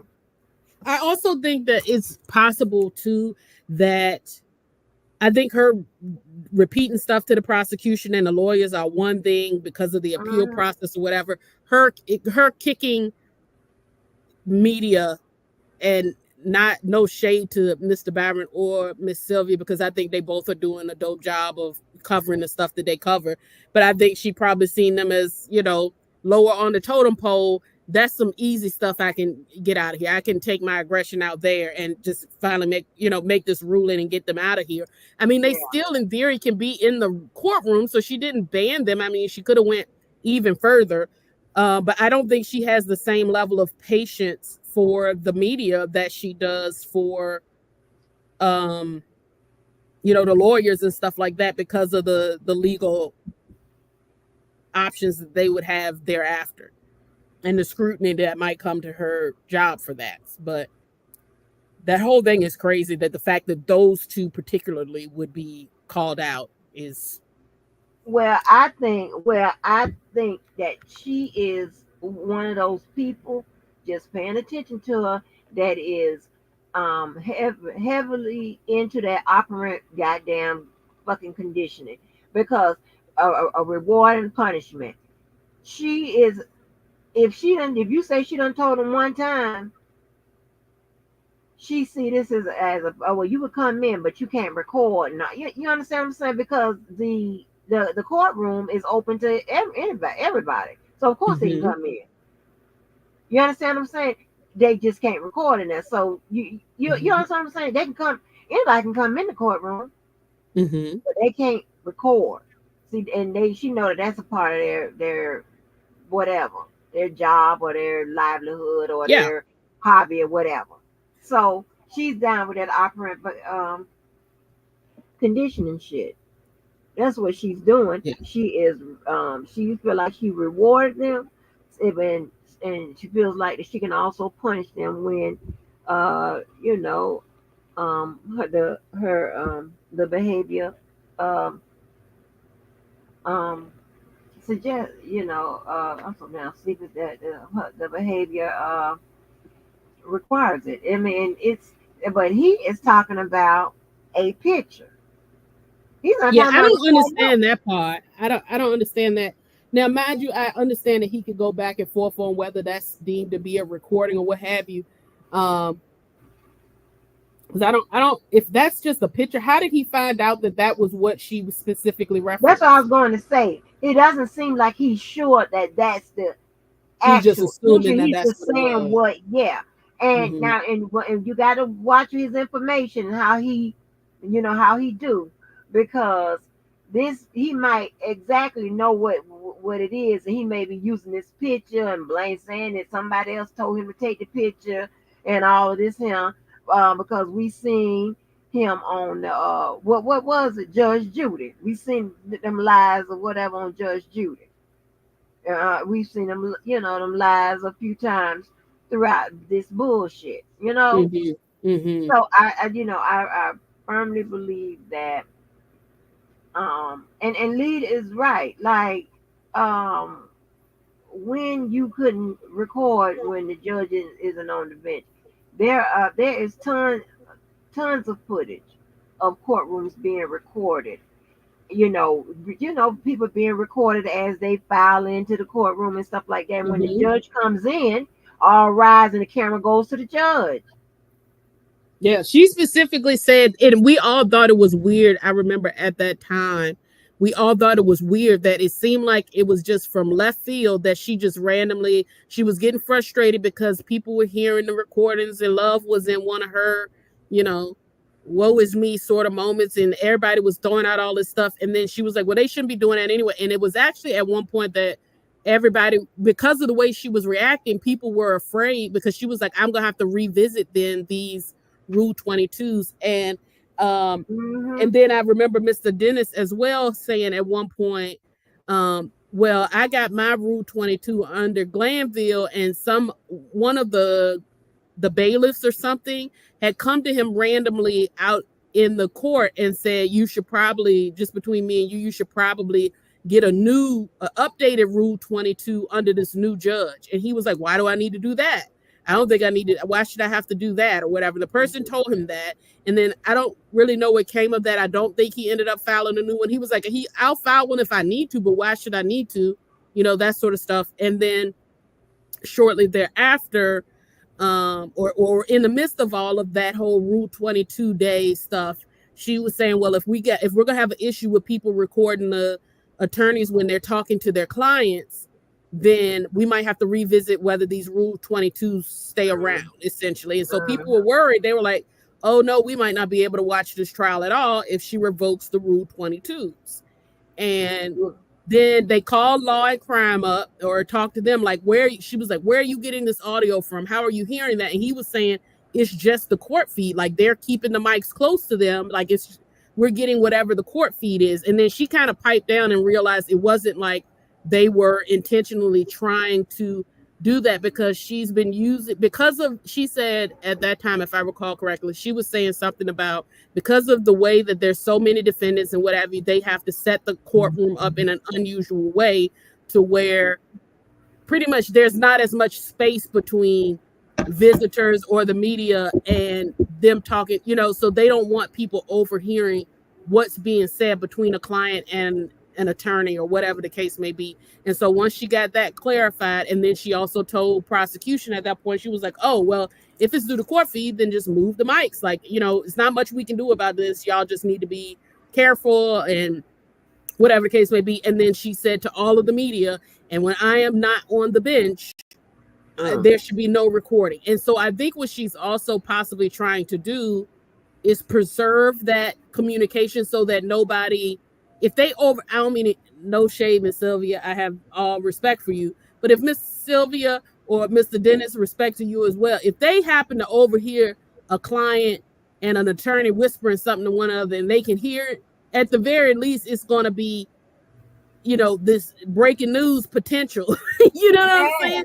Exactly. So she might have been worried that, okay, now this is another thing I have to worry about with this case, is that because of this setup, you know, and I don't know what these cameras are picking up on or what these mics are picking up on. When I leave the bench, the attorneys might decide to speak a little louder than what they normally do or whatever the case may be. And that information may also be leaked.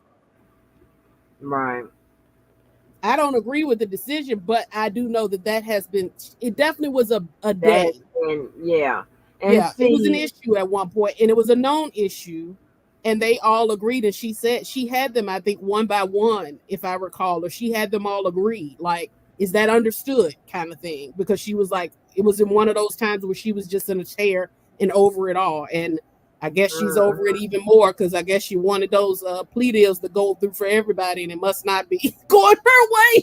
Okay. You know, and then she's still going to have to sit here for another 5-6 months and get this thing taken care of.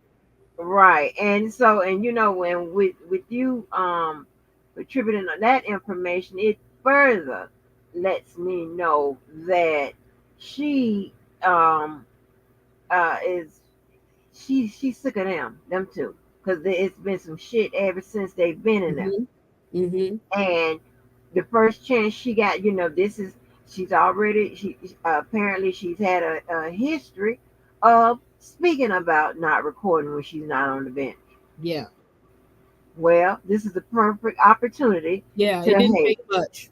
Exactly. It didn't take much, because Mr. Byron is talking about a picture, and that lady clearly said recording. She said recording. But I didn't even know that Mr. Byron was doing a live record. He probably is. I just, again, I stick to the ones that I know. Remember, I told you he didn't care about this case, and he be in there every blue moon. Okay, that's what I'm talking about. She got his ass too. She's sick of him and her. Yeah, she I think she's over it. And I don't know if you was up here, but today, I mean, girl, you know I get triggered. Was you up here when I showed him they in the media room? He flips up his camera and flips it on Sylvia. Who did that? Mr. Byron. Why? Cause he need his ass kicked. I don't think you need. Okay, you worse than just be. She was up here giving all kind of verbal disclaimers. Come on, man. We're not advocating for violence. I mean, it's just harassment at this point, and just we call it more accurate than that is bullying. This is ridiculous. Do you really? Has it gotten to that? You know, I hear when there's a court case. I mean, when they charged each other with whatever and whatever. I hear that, of course, all the time. But I did not know that they were. One, I didn't know it was still ongoing. And besides, I see some pettiness here or there, but I didn't think it was anything substantive. You know, I mean, why is this even still an issue? Why is it still an issue? They're both. I have no idea. I'm trying to tell you, girl. You need to open up a little. You know, I've be coming up with 1,001 ways to make some change. You need to open up. I'm not taking no clinic. I'm not opening a clinic for this. I didn't get it out. I know what it was. I don't have time for you in this. Don't put me in this. I'm not opening nobody's clinic. No, I'm talking about you can do it over the phone. You can be a teledoc. No, I don't. Oh my God! I already looked in how to. God, I got to get. I can't with y'all. I got to give me some. I got to get some people that want to make some change. Girl, do you know how much money? No. And we gonna take the insurance. You know what the old saying is: all money ain't good money. I don't want anything to do with that. I don't want anything to do with that. And I think, and here's the bigger thing, and you're gonna get on me for being a tree hugger on this one, but it's really both of them contribute in their own way. They have their own following, and they are, with all due respect, they are two people that have pretty much taken a risk at a very interesting point in their lives, right? A lot of people would have just settled into whatever it is. They both are chasing something that, and here's the thing, I don't think there are two people in the media who enjoy what they do more than those two. They love all of it, the messiness, the following the cases, the breaking news. They love all of it. And it's unfortunate that they cannot see beyond where they are, appreciate each other for where they are, and move forward. It feels like there's something more there between the two of them that I don't know if we'll ever understand or they will confess to. Do with that what you will, but it just feels like there's no reason for it to still be this deep-seated and ongoing. But Mo, I have no idea why you just won't accept that. I'm not going to do that. There is nothing there, and that this motherfucker's crazy. Like, okay, now, I mean, and here's the thing, right? And I'm not saying Sylvia, I don't be saying Sylvia is innocent or whatever. I'm not saying she's never done anything or that. I'm never saying that. That's not what I'm saying. This is just what I believe in. If I'm not fucking with you, then I don't expect you to be fucking with me. Agree. Okay, just say we done had it out. We done argued, rah. You done shut up. I done shut up. I expect you not to say nothing else or do nothing else until I do something to you. Yeah. Or say something to you. I agree. That is how logical people with good sense and good moral codes and character and shit act. That's how they respond to conflict. If they can't resolve it or you understand what I'm saying? It's about de-escalation.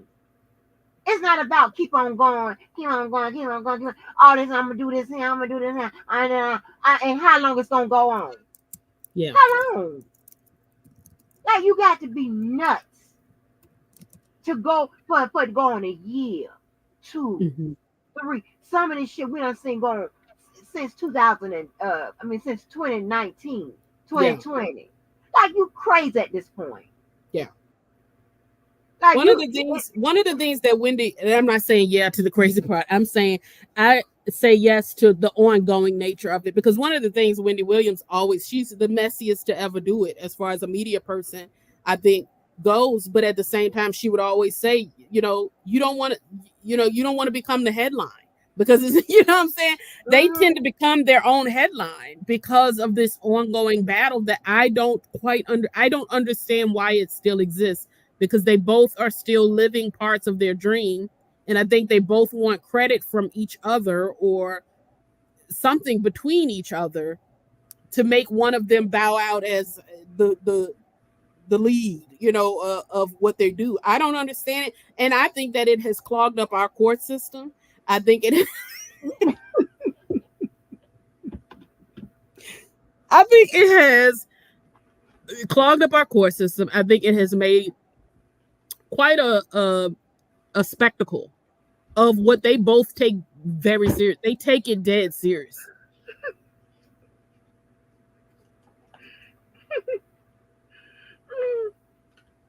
Listen, because apparently you don't understand ghetto mental health conditions. Yeah. like Dr. Rogers do, because I never forget, and she was dead ass serious. She was over it. She told the actor that she would pay him $250 if he leave her alone. She offered to pay him? Yes. When did that happen? That happened at the protest? That happened earlier. It happened on a live, but it was maybe in 2020, maybe. Yeah, maybe 2020, 2019. She offered to pay him $250 if he just leave her alone. That's Okay. sad though. That's really sad. That is sad. Yeah, that's sad. That is sad. I be seriously thinking about, like, if I offer some money, then you go do something else. Like, what is the problem? Yeah. I'm serious. It's like nobody wants to be annoyed and like that. That's crazy. Yeah. Like I call Sylvia on her shit, okay? But when I see her doing her little live, talking to the people that talks to her, participating with the people that on her chat, whatever, if commentary is meant to be commented on. So if she takes a position, like they say she a what level? What they call her? They say she always goes against the victims. She's a abuser lover or some whatever. An apologist. Yeah. And a Mammoth Mountain and all this extra shit. I don't know what all that stuff means. I don't know what all that means. I really don't. I'm not gonna get into that. Oh, okay. Well, I don't know. I didn't know the significance of it. I don't know what. I don't know what it means. I never heard that particular term. That's why I said I'm not even going to get into it, because I don't want to go down that rabbit hole and find out that there's more. There's more offensive stuff being said. Yeah, it has something. It's not about the side chicks. It has some. It has something to do with side chicks or loving the abuser or something. But they call it some kind of Mammoth Mountain or whatever. Mm. Nyla is a well spoken woman as well. And they use all of these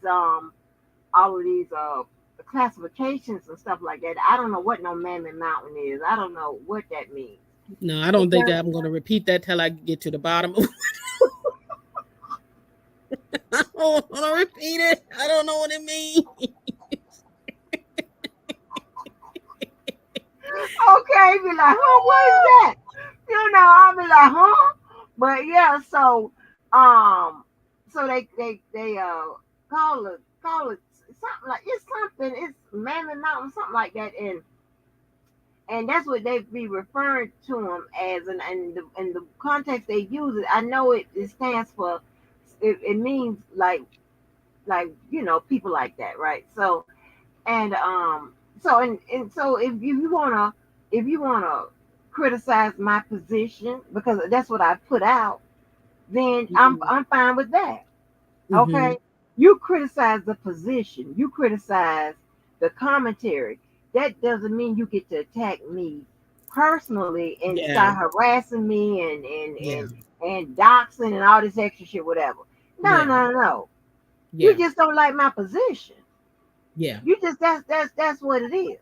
Yeah. Okay. I'm used to being able to, like, if when somebody say something on the lives or something, whatever, you leave a comment, whether you for or against or whatever, or just skip it all together, and but the the the paths these people take, that like what is like I mean he's been when he was in the media room with her one other time when the tracker thing was first hot on the block. He put her on camera. He aimed the camera, it was purposely putting the camera on her, because she was like on the opposite end, but they was on the same row. He just turned the camera down. Like that is like, I'm trying to tell you. Here, we don't do none of that. You're gonna get your ass beat. We don't do no funny shit. I know we get right to it. Harassment forever. No, we ain't no. We ain't gonna do that. Like we get right to it because that's funny style. All that type of stuff. You trying to act funny. Now if I come over there and hit you in your head, you understand what I'm saying? Like disrespect and funny style and stuff like that. We don't tolerate none of that type of stuff. We don't. That's not how we get down. Like it's so triggering. It's annoying to me because it just I be flashing back. I be recalling and stuff, and I be thinking of a time. Yeah. And we know you have we know you have a problem with canned goods and other things, and we don't want to bring it back. Yeah, I don't want to do all of that. I don't be wanting to go through. I be flashing back. Me having to hit people in the head with a bat and all this. I don't want to flash back to all of that. No, like you just don't because want I'm to. looking at somebody's harassing somebody else. I don't want to do that. I'm like, oh my gosh. It's and it's like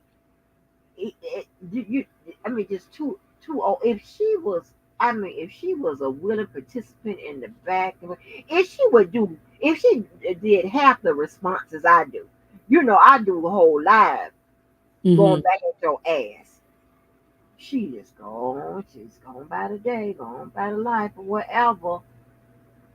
And they trying to lock her up. Fuck, trying to lock up, they did. All kinds of stuff. That is harassment to me. That's beyond harassment. And I ask this not because I believe this to be the case, but I'm asking, do you believe that, or have you seen instances where she too may have contributed to this, or is it just out of nowhere every single time they're coming for her? Okay, check this out. Okay, I'm gonna tell you. I can tell you what happened with the actor because I was there. My story hasn't changed. When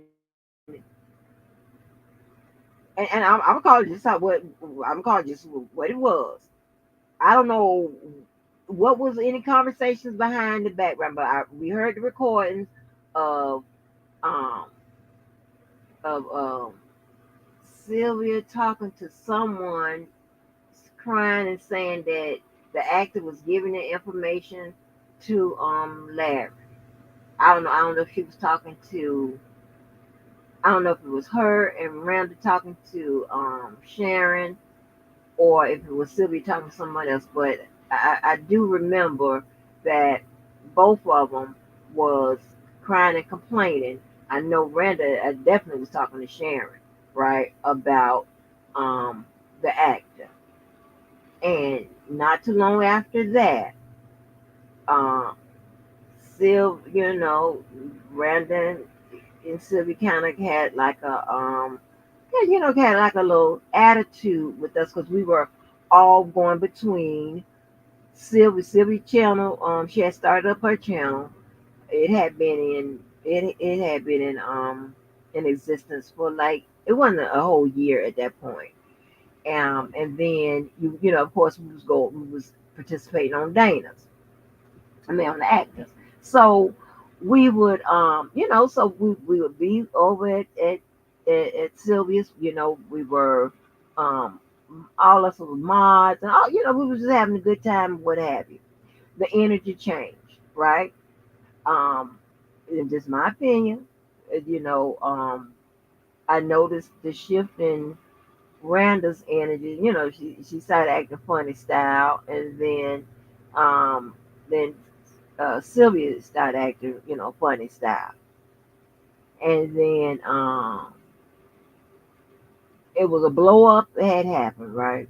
So when the blow up happened, the first one, um, it was between more. It was more Randa, but Sylvia was. It seemed like she was in agreement with it, and that was when um,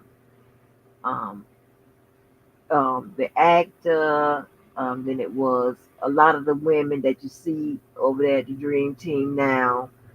They just you know went over there with the actor because Randa and those women at that point had gotten into it, right? And for some reason, they had turned on those girls and the actor at that point. I was still over there at at Sylvia. I wasn't really, I wasn't really feeling it anyway. But I wasn't. And when I mean feeling it, I mean like um I wasn't like the time she would come on. I was occupied. I was doing something else. You know what I'm saying? Then a lot of times I would fall asleep, wake up. I didn't know what, I wasn't even active. You understand what I'm saying? When she went, late nights is my thing. When she came on late nights and we was cutting the food and clowning, then I was feeling it. You understand what I'm saying? So anyway, so then this goddamn woman, that Shina Speaks woman, her shit starting crazy ass. So she comes over and I'm in the chat or whatever. So here she come, her shit starting ass, looking for a place to be, clout chasing, acting like a damn fool. And all of a sudden, just because you would see me, I'm at Larry's or wherever. I didn't know these people wasn't normal.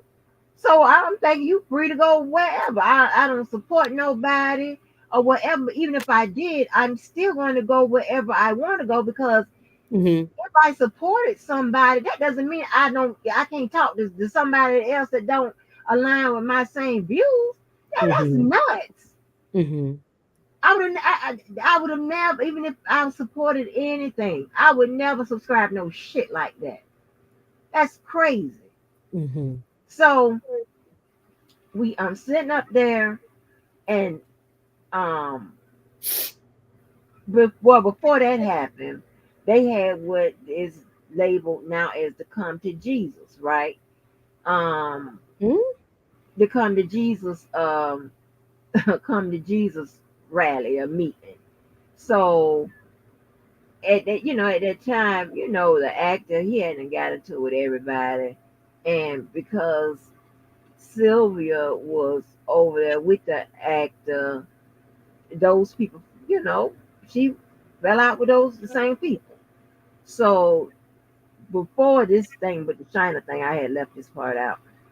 After they had the big blowout thing, with the actor and the Dream Team was established and those women went that way, I was still left over there off on Sylvia's, and Sylvia had to come to Jesus, right? So she had had an all call for Hollywood Next, Block Vendor, DJ, Devo, just everybody, right? Everybody. And if I'm not mistaken, I could be wrong. I don't think she called the actor. So anyway, they came. Oh, all those people came over. They was doing all the apologizing. Everybody was all apologizing, things like that. I thought, it was a good thing. Yeah, right? that's good. Yeah, And so, and then at that point, I think the actor had made up in his mind, well, okay, I'm gonna leave you out of. So the actor made up in his mind that, okay, it's y'all gonna stab me in my back and make up with the people that I'm beefing with. Okay. So so that happened. So I don't know how many days whatever went on. Then the thing happened with the Sheena thing. Sheena comes over there with her crazy lying bitch ass, comes over there and tell like, because they wanted to at that point, in my opinion, DJ and them of course wanted to take over. They kind of bossy, right? Mm-hmm. And so they come over, DJ and Shina. Now DJ and I, we don't like each other. Shina comes over there. She at that time she is a foot patrol for DJ. She comes over there and said, and I'm like, yeah, and Angie, she's Team Truth, and she this that. I'm like, huh? She starts stuff like, girl, I have no channel, none of that. Mm-hmm. I like what? Only people that I was cussing out was those that was cussing at me out. I mean, what are we doing? Like, what are we doing? I was really confused. I was really Oh my god. right? And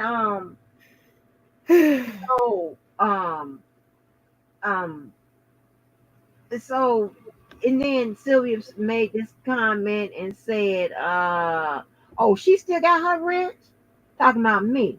And then she took my rent or whatever. I was like, oh, well, thank you. Because hell, I didn't want to be bothered any damn way, whatever, And I was like, and I was done. And then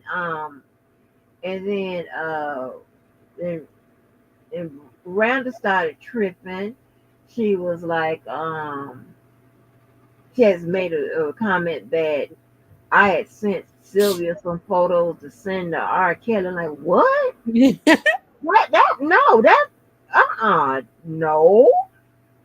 In the two pictures I sent, of course, there was no pictures to send no damn R. Kelly. It was my daughter standing next to two different people, and that it was this little short guy named oh God, what's his name? He was over there with the actor. He was saying, how you just making how you make conversations with people. Everybody just really having a group conversation, mm-hmm. And we were just talking about men and women, just that type of thing, that type of shit. And he was like, well, yeah, he's like, Angie must be like me or something. She wants to know something, whatever. I was like, no, here's two good looking reasons why I would never be interested in him, right? I don't know if I said it out or said it. I know I put that in the I know I said it to Sylvia. I know I said that, right? Mm-hmm. And I sent two pictures, right? It's pretty much my daughter with two of my exes, right? Mm-hmm. And so then that's what Brenda said, sent Sylvia pictures to send to R. Kelly. I'm like, what? And so then that started her and our first battle. You and Sylvia, or you and Randa? well, Sylvia was in it, but Sylvia didn't go back and forth with me. It was Miranda and I was going back and forth. Okay. Yeah. No, not what you said talking about T. Stevens. I'm not at the T. Stevens part yet. Who T. said Stevens that? and who? Hold on. T. Stevens and who? T. Stevens and me or T. Stevens and who? So,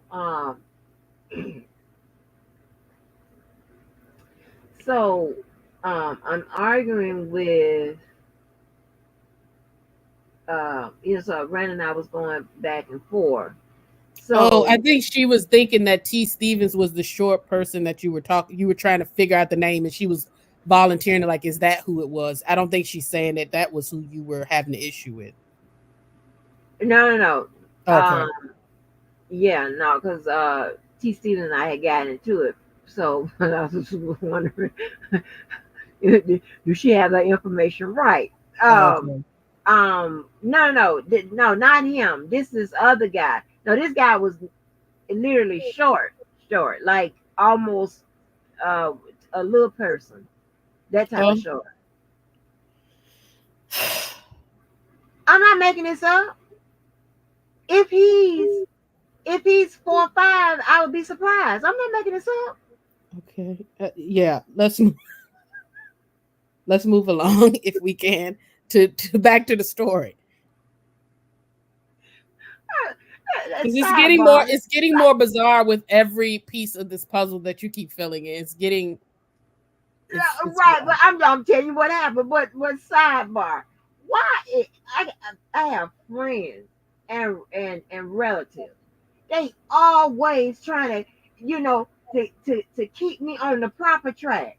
They be like, yeah. And It's for your own good. I don't think it be for my own good. I think like y'all don't like nobody to just get to it. Like say what it is, and it is what it is. I don't understand it. We don't need all that. Let us decide first. See, this is the thing. You're skewing. You're giving a slanted view of the story because the story, but just based upon itself, then let the person decide. Yeah, that person seems a little crazy. I'm not giving it a slanted view. No, you're calling the people, this person crazy ass did this and that person crazy. That person, she's with her. You telling us already. No. I'm telling y'all what happened. So you can be now Mo, you should be able to parse these things out. I'm telling you what happened. Okay. Just because I don't say it doesn't mean I don't get it. I know that, but the description, that's another thing. The description, is mine. It's my description, but I'm telling you, it's accurate. No, that crazy ass motherfucking lady, 1, is crazy. 2, she said she was crazy. Okay. 3, she said she done been to the counseling for the craziness. So I don't know what you want me to do. She the one said it. This ain't no defamation.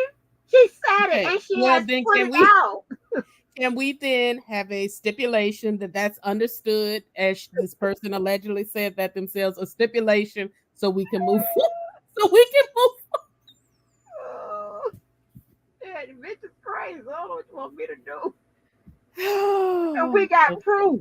Because some of these people I never even knew until well after. Like you're telling me, you're actually revealing to me how some of these conflicts were created. And then somewhere in there, eventually we'll get back to understanding how this became with Mr. Byron and Miss Sylvia. Right. Because I don't know.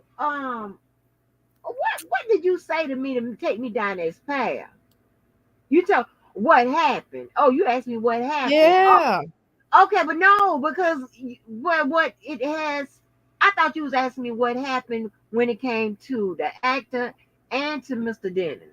Yeah, well, I think I was trying to just say, I was saying that this whole thing has gone on for so long, and I didn't even know how it originated, and you're giving me the backstory of all these different... Oh, okay. I know I wasn't crazy. I know sometimes I, get off in storyland, but I think she asked like how all this occurred. But so So and so I was trying to tell you I was trying to demonstrate her level of back and forth. So listen, um so it was really Randa going back and forth with all of us. Sylvia wasn't saying much of nothing, if anything. She wasn't saying nothing. I'm not making this up. I have no reason to lie, make nothing up. She really didn't. Am I right? Just be right. That moment is crazy. Uh, but so and I'm not um and so I'm telling you, Sylvia didn't. She wasn't doing the back and forth. She wasn't really, saying nothing. We was going back and forth with Rhonda, right? And so but although it was, and the actor was going back and forth with Randall, whatever, and then he would throw Sylvia in it, even though Sylvia wasn't saying nothing to him, and then Sylvia sometimes she responds, and then she don't say nothing, then he keeps on, keeps on, I mean, and it just he keeps on with her, and it's so crazy, right? And I'm like, God damn. So then so that's how they've been, and we here now with this, right? And then with the Mr. Byron situation. So all I know is one day they're on the live, right? And Mr. Byron's on his, it was on his live, and he was saying like Sylvia had undermined his job because it was something about the interview with Mariah the scientist. So you know about that part, right? Yeah, I remember that.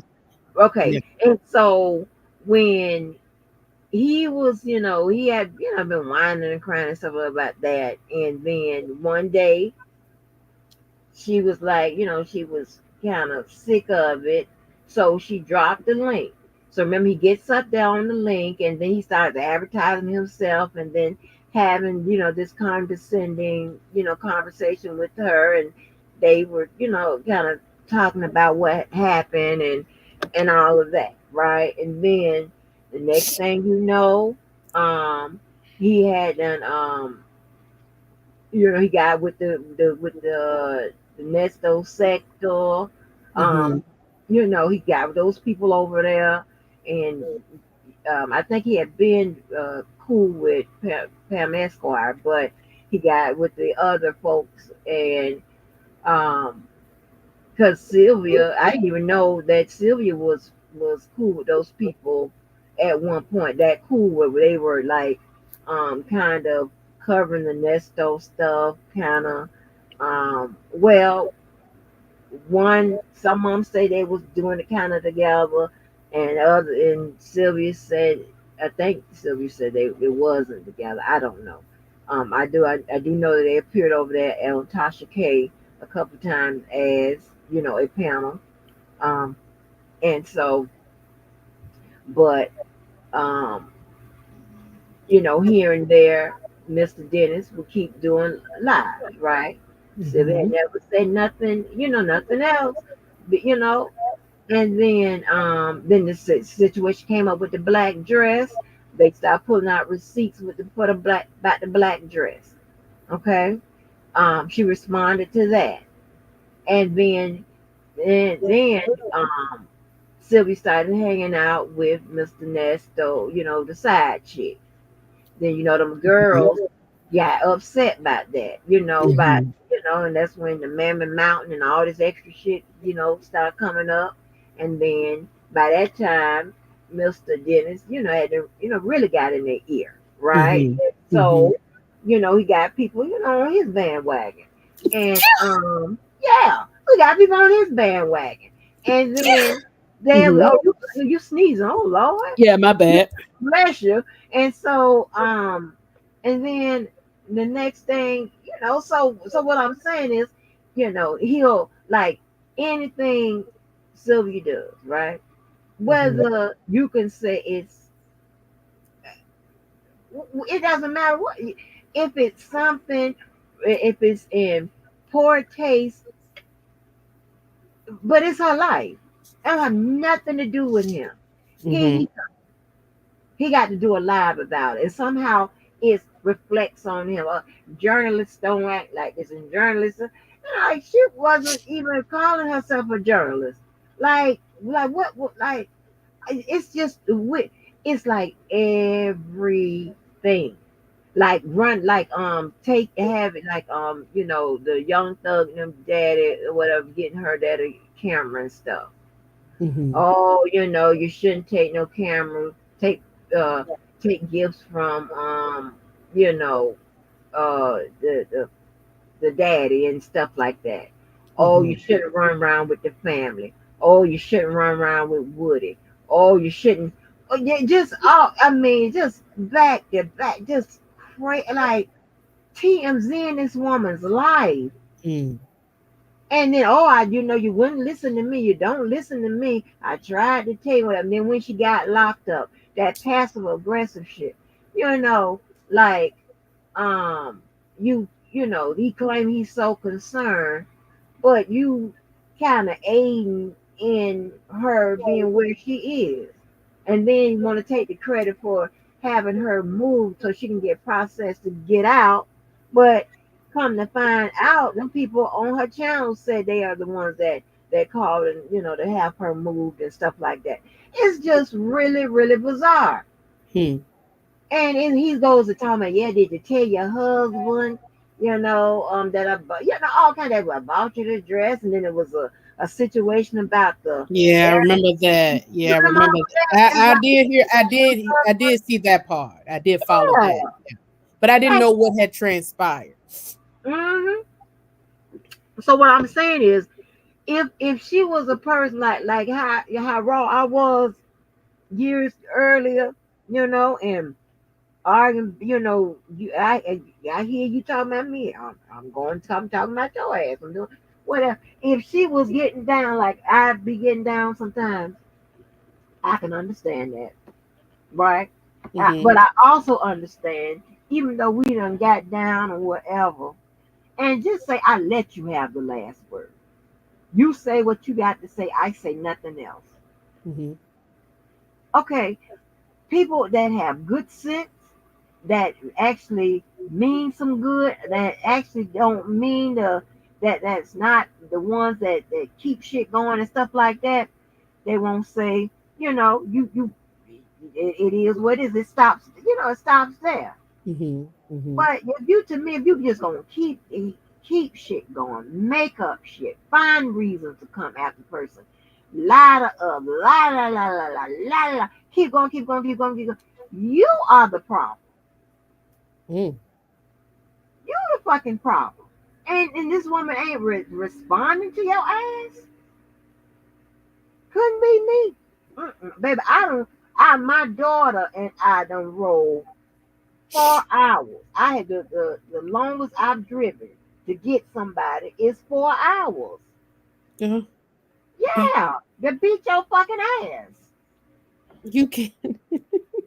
What Now, you can I ask again from a person from the outside? I don't have so the way I had taken it, coming in on the very back end, like having no knowledge of what exactly was going on at all, just riding the wave, right?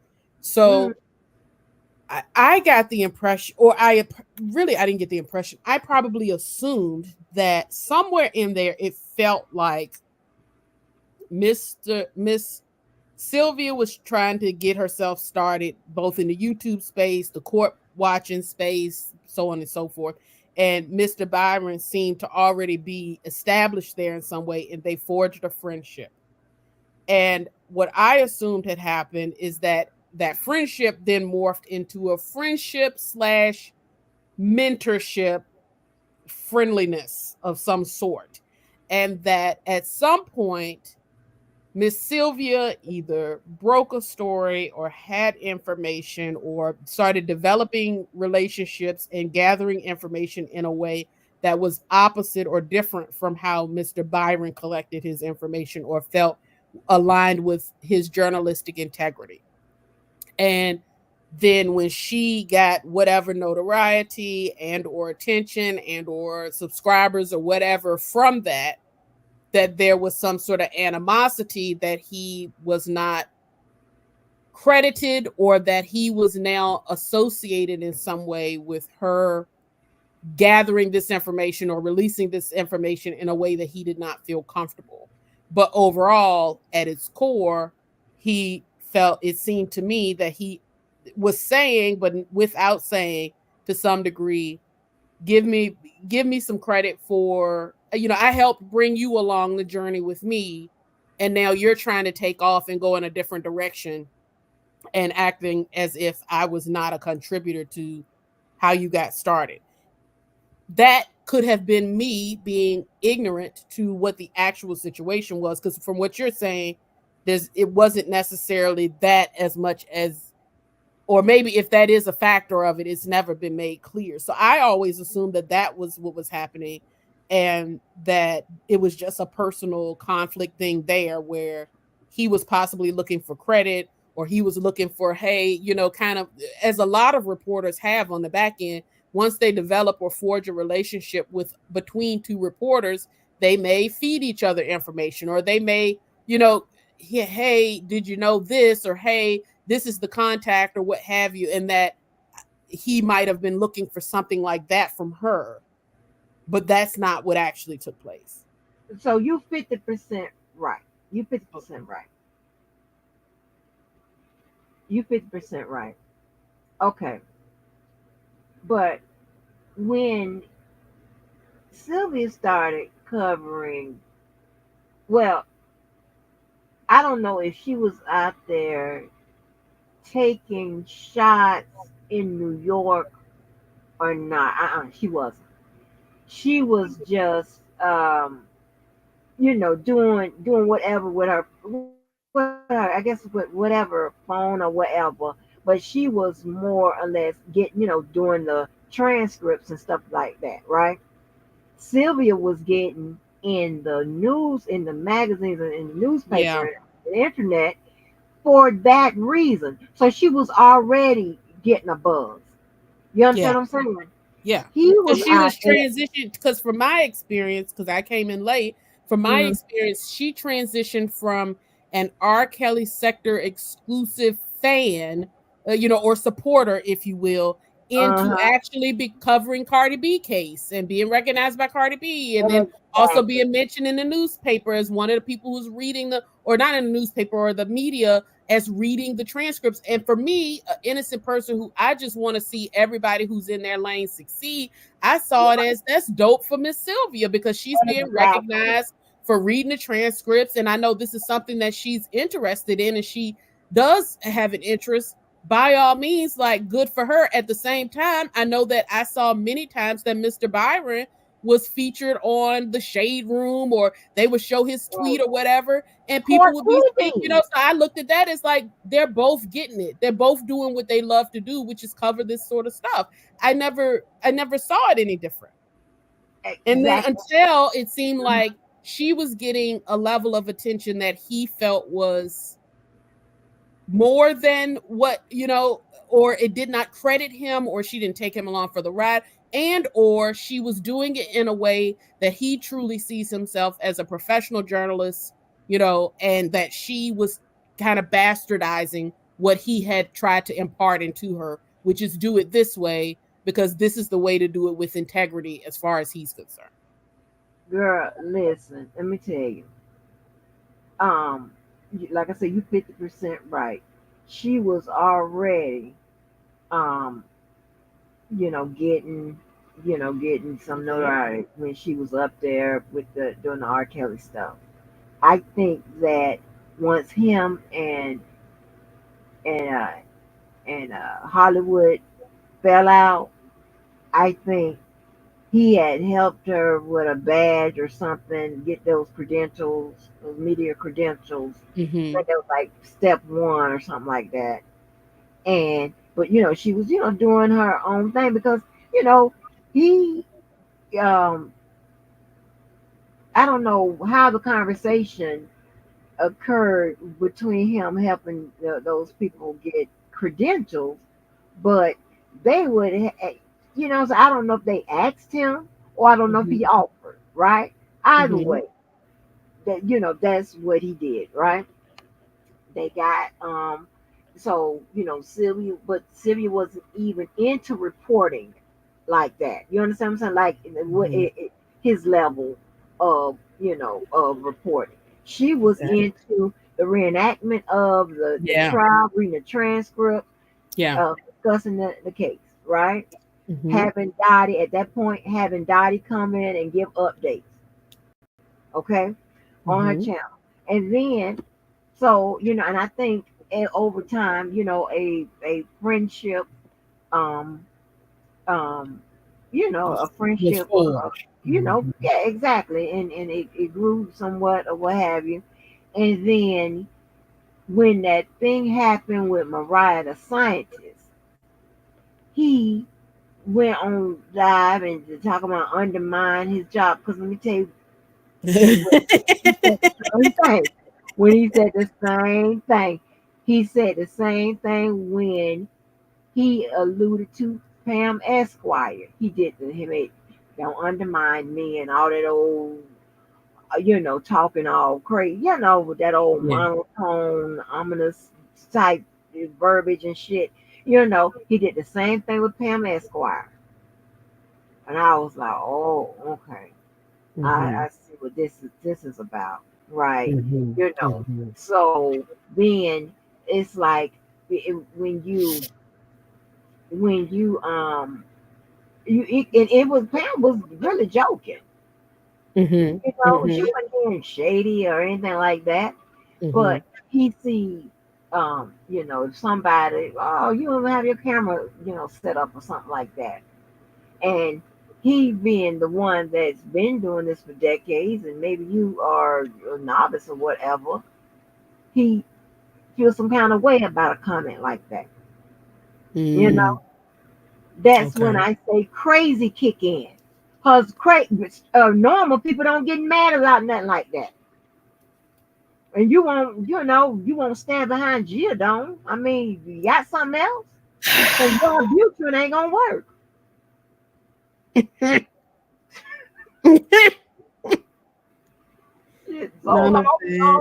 not gonna work.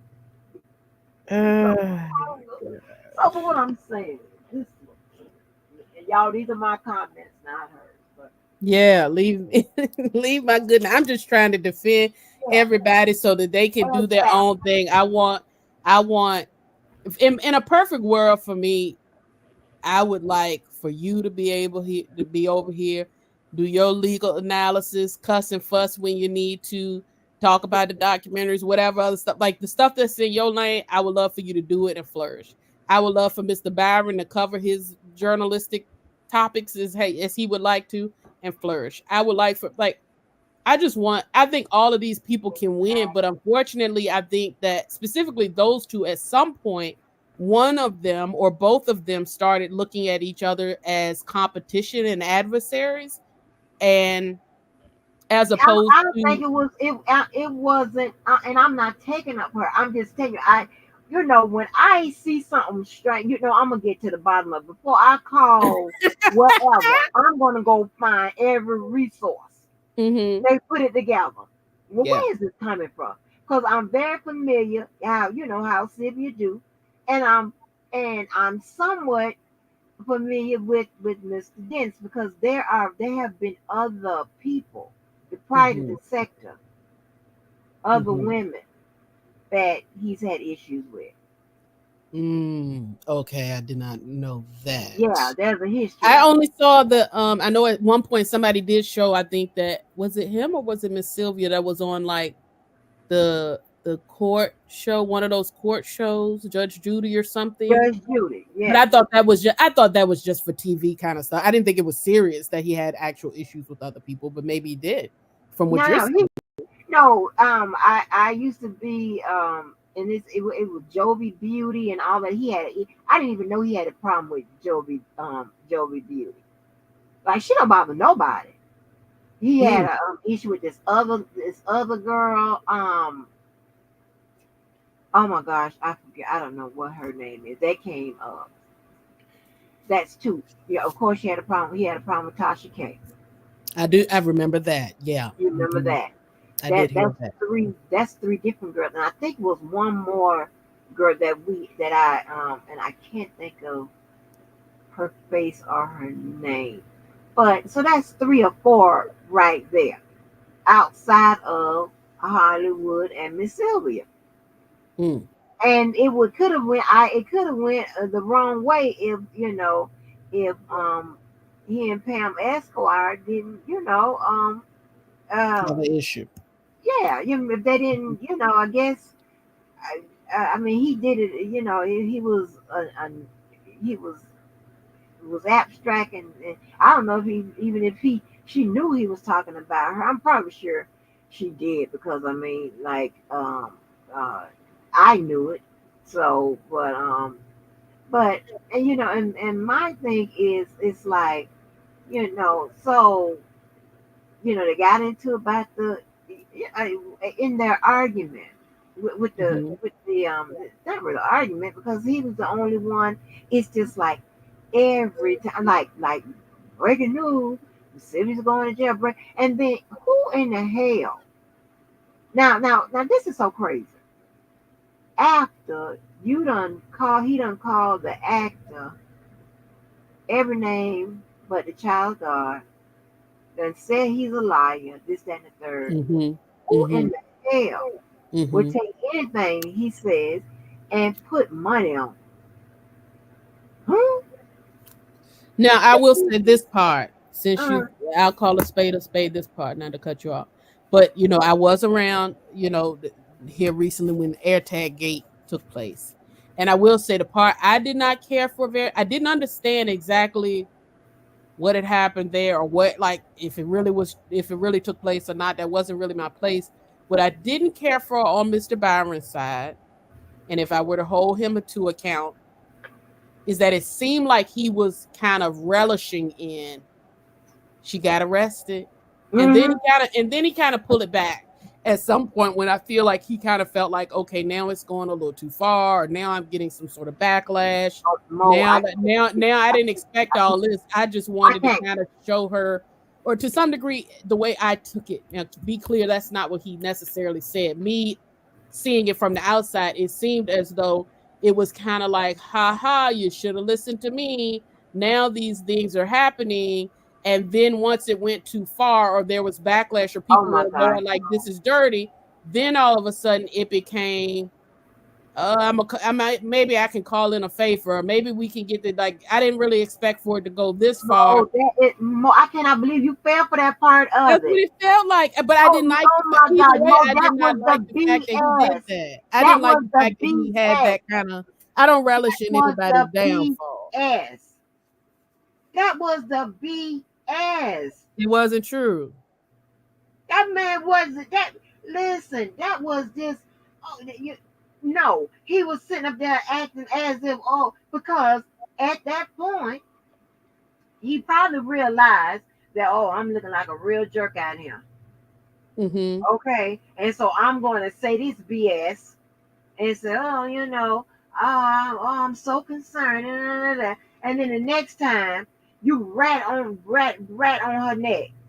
You relishing it on the shit. And you cloaking up with the dude and all of this. You doing all that extra stuff with the dude.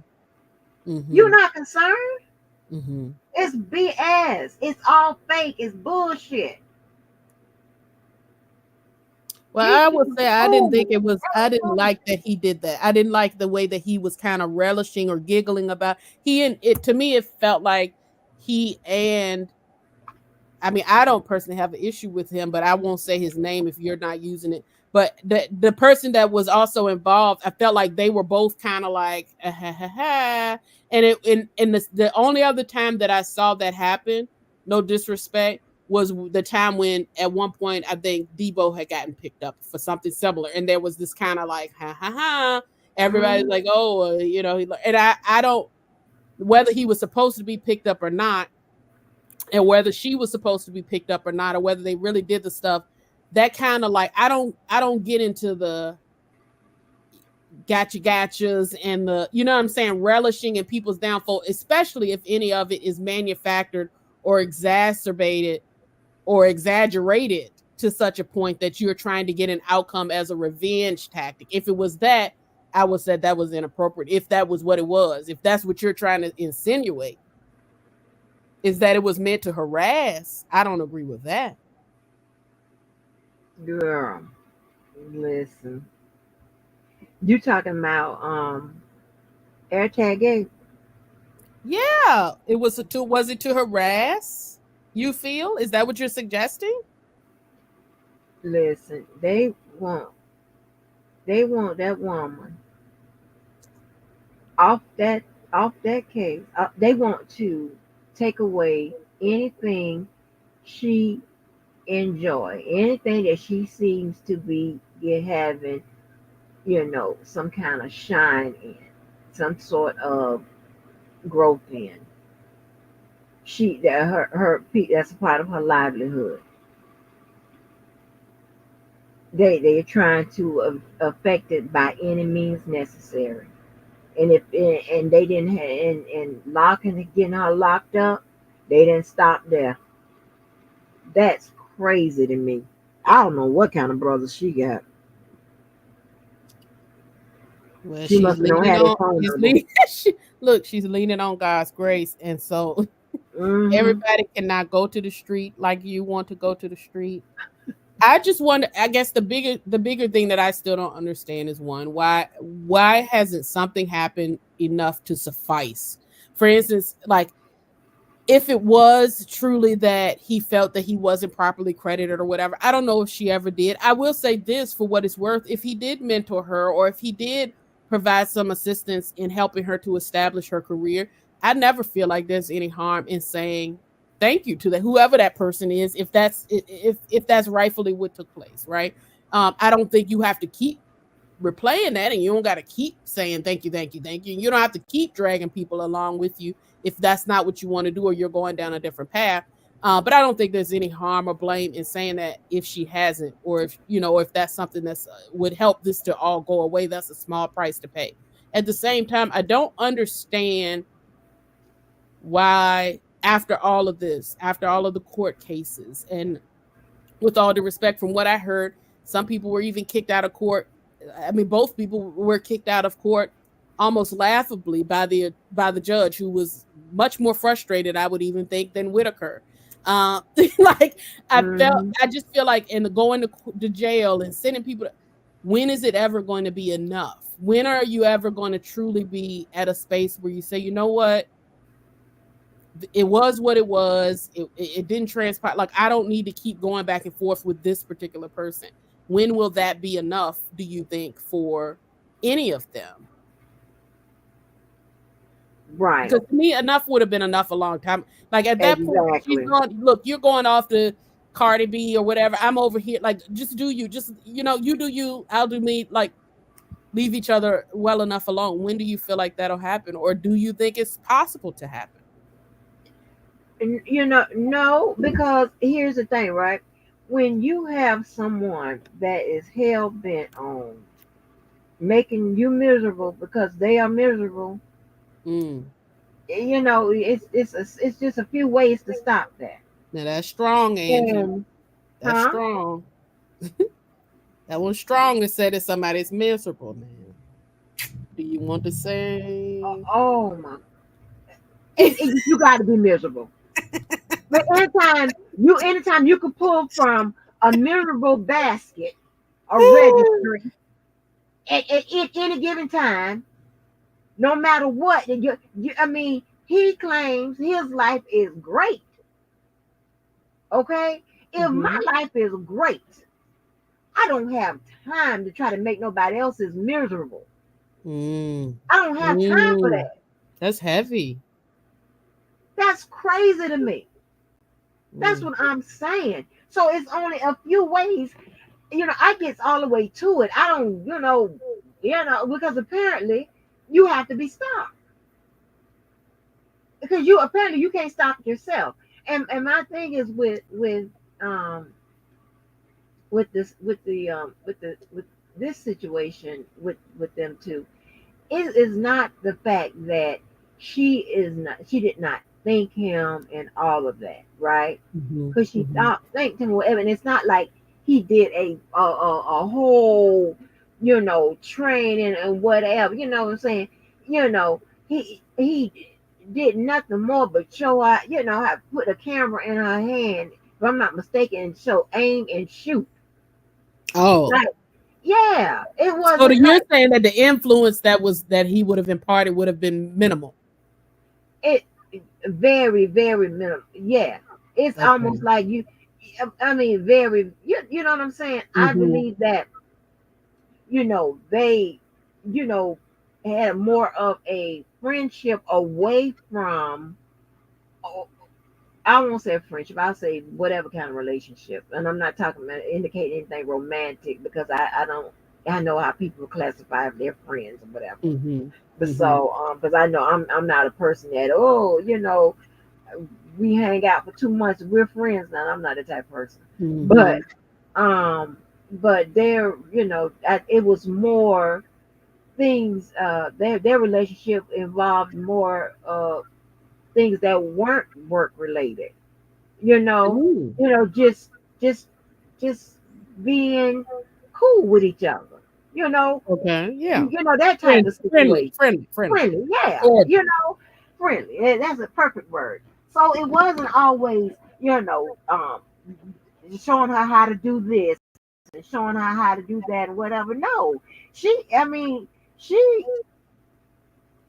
already knew how to do. It wasn't nothing for him to show her because one, his job and what he does is very different than what she was doing. She only does like a couple things that he do. Yeah, right. Like he take the pictures and stuff like that. Record or that type of stuff. He does all kinds of stuff. He's an actual photographer. Yeah. And then he published his work in all kinds of publications. He does TMZ and everything. Yeah, Very accomplished in that way. he does expert work on Court TV and all that type of stuff, right? Because you see him up there giving his opinions about what happened and things of that nature. So it wasn't that. It was like, I think he saw her as someone who had started taking off in his lane. That's a part of it. Okay. And then he considered certain things as undermining him, so you don't know what it is. I mean, because I told you, like Pam Esquire, it was pretty much a joke. He did this whole live on LS, undermine me, looking crazy and shit, and moving his eyebrows up and down and shit when he's speaking all that old weird shit. People can't even move their eyebrows. No, you know what I mean. Hell, moving your eyebrows. You can move your eyebrows, but moving your eyebrows when to the point it's an indication of something. It's not an indication. It's an indication. Something ain't right. It's not an indication. But I told you, y'all don't accept body yeah, we don't like that. But we do. But and so and it's just been like I just don't. I mean, my thing is if I wanna get sloppy drunk, right? If I want to get sloppy drunk, and understand that is I bought the alcohol. It's my kidneys. I'm not in the car. I'm in my house. I'm getting sloppy drunk. I'm just not used to people reporting on me getting sloppy drunk. Like, how is that news?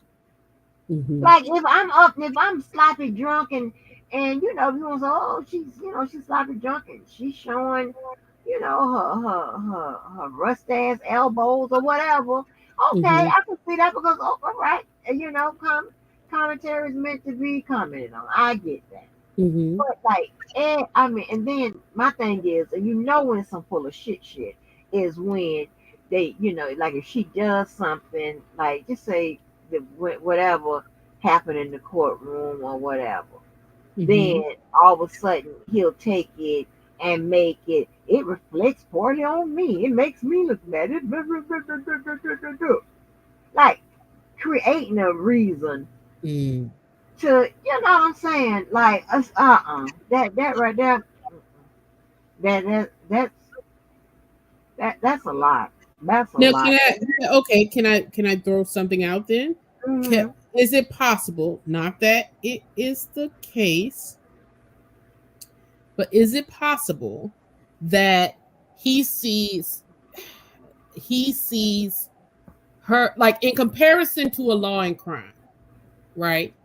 He sees her as another independent journalist, independent media personality who's covering this, and therefore it kind of almost like for him, is it based upon what he's saying, it's almost like they threw the baby out with the bathwater in this particular case with the judge, because the judge associated them having less resources, them being independent media, that they then get lumped in together. And you know that they can do that to us sometimes, lump us in together with something or with someone just because they present in the same way that's another Black person, whatever the case may be. Does it seem as though he thinks that because she's also another independent media person, and quite frankly, in that space, they tend to be two of the bigger ones who have covered some of these things independently, that's what he's saying when he's saying you're going to make me look bad, because that's going to be what they're now associating with independent media, and I see myself as a journalist, not just a social media personality. If if his track record with her wasn't what it was, then I could halfway see that. But there's a way to do that. It's Yeah. not to go live and Yeah. report it. That's not how it works. Mm-hmm. If you have genuine concern, do you think now for however long we know each other, if I had a concern with you, right, and you know you seen me, you know, that's somebody I have a problem with, they attacking me on, you know, like I'm on, say, hey, get StreamYard, attack their ass on live. Do you think that if I had a concern or an issue with you, do you think I'm gonna go live, or do you think I won't call you or text you? I think I'm an outlier in that. Because, and let me just speak on that, because I would hope the way that people have perceived me here, and also just know of what they have known of me, that I would be open to that conversation. A lot of people will cuss you out pretty bad, calling this, or they would not be a person who we all know people who, I can even think of some people in this sector specifically, that if I had an issue or whatever, it's all this recording, and it's all of this, they can't keep things together, and everything is a setup for a gotcha, or that they don't really lend themselves. If what y'all are saying is true in the chat or what have you about some people not being well mentally, some of those people you cannot call. It would be very difficult, because it's just an act of futility. So of course, I would think anybody could call me if you needed to and talk it out as a reasonable person. But some of these people are not reasonable. Right, but even as a person as that's apart from this, what I'm saying is I'm not, just like I was saying, like just from the little of amount of time, and let's be fair. So just because you may not know this, but the people, except with the exception of one, I've always attempted to try to not women, depending on who it is and what it is, right? Because sometimes I just don't say shit because it doesn't matter. But if I have any type of rapport with you, I have always attempted to get you on the back end. Now, here's the thing. I may cuss you out on the back, but nonetheless, I'm not going to be up here, right? It's on when usually when you see me online, it's because they done ran their ass online. Now I got to come out here and get you where you at. Okay. But no, but me contacting you, that's my norm. I'm not gonna, I'm not gonna. I'm so concerned about you. We we were friendly at one point, and I'm gonna go and sample live to talk about how I'm so concerned about you. No, that's not how it works. That's not the natural. That's not how people naturally act. That's not how it works. I'm not gonna. No. Yeah, from an emotional maturity space, I'm with you, because like even there have been times that we've been I don't even know, it's been only one time that I can think of. I think something with you, or there have been a time where I think one time I was using Diva as an example, and I reached out, or you've had a time where you reached out and said, I hope you weren't offended by just to check in, like, and we're like, and I'm like, girl, no, ain't nothing like that ever gonna offend me. But you just checking in just as a mature person, going, hold on, if that could have landed wrong for that person, because I do have a relationship, I'm going to reach out personally and make sure that they know that that no offense was intended. Exactly. Yeah. Exactly. Yeah. Not set up no live, then get all the people to alert all the people that hate her and all this extra shit. And no, it's bullshit. Like, it's bullshit. Girl, I don't know why I thought you went to HBCU. I know now. Don't put me in the middle of this stuff. I come here to have decent. I'm not. Well, I'm gonna have to pull your black card. I got it confused. My bad. Hell, my bad. Look. It's BS. It's BS. Yeah. Because if you care about someone, or if the way you get down is not online, is really off, like I done told several people, hey, call me. Yeah. Like that I'm getting ready to cuss out and threaten their life. I like, call me. No, I don't. Or I've tried to reach out to them and they won't answer the phone, or they won't if I try to respond in the little group chat or whatever offline, I'm lighting your ass up or whatever. That's what I do. If I got to come out here, that's because you already out here. We don't do no shit like this. Like what?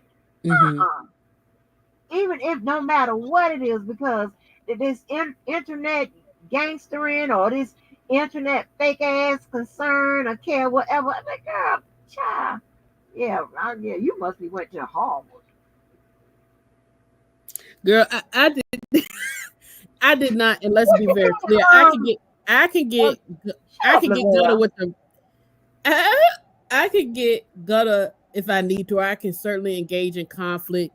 But to me, the stuff on YouTube never quite rises to that occasion that I feel like any of the people that I've encountered on here, or even as I followed the stories, I didn't feel like any of it should get to the level that it has gotten.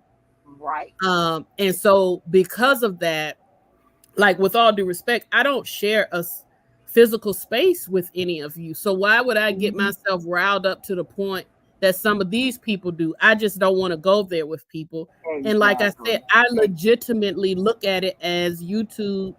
And I think that's the difference. And I think it's also a big part of why I always say that, Black people are also not a monolith, because I come from the space that, one, I've been around YouTube since before it was even, like, before people even could get on with the partnership and all that stuff, right? So I've always just enjoyed YouTube by watching people's content. So I think I also, to some degree, take it in differently than a lot of people, because I just see it as a creative space for anybody with any niche interest to essentially engage in conversation, present their ideas, present their creative outlet. You know, it's almost like a diary or a hobby for most people. And I look at everybody's channel in that way. So I can look at a Dana's channel and see the creativity that he puts in it, see the parts of his personality and creativity, and connect with him on some of the underlying things that he puts out there. For instance, I'm a WWE fan. I've said that before.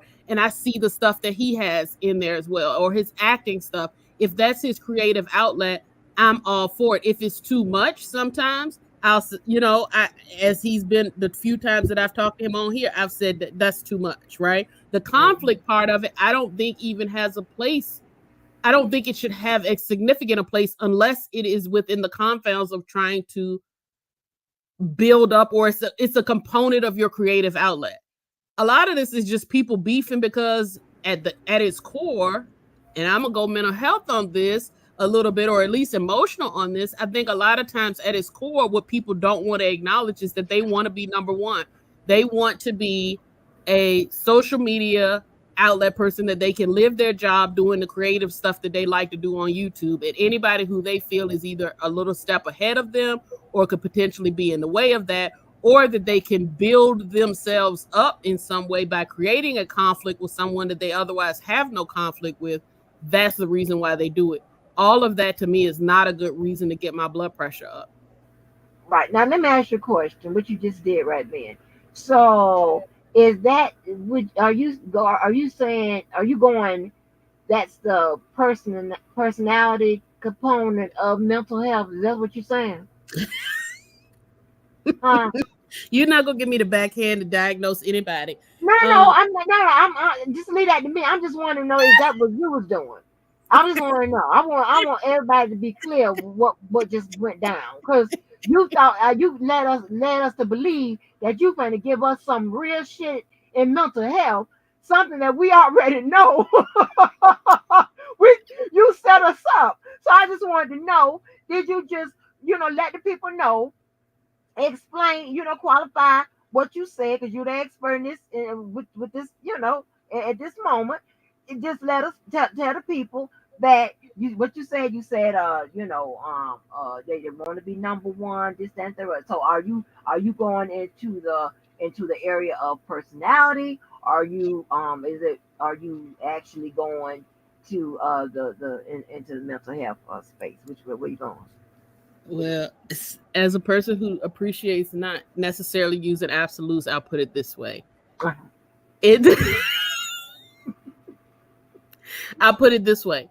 I think it is personality for a large majority of people, but I do think that some people have become so immersed in this space, and quite frankly, to the point of obsessed with this space, and what that looks like and the role that plays in their lives, that I do think for some people it has crept into the point of being maladaptive, if you will, and being contributing to a larger mental health concern. Right. And even more to me, I just don't understand this. I don't understand how anybody can do the things that they do to people due to YouTube. I have a problem with understanding that. I really have a problem with understanding it. I mean, perfectly fine, good people. I mean, people ain't never done shit to you, whatever.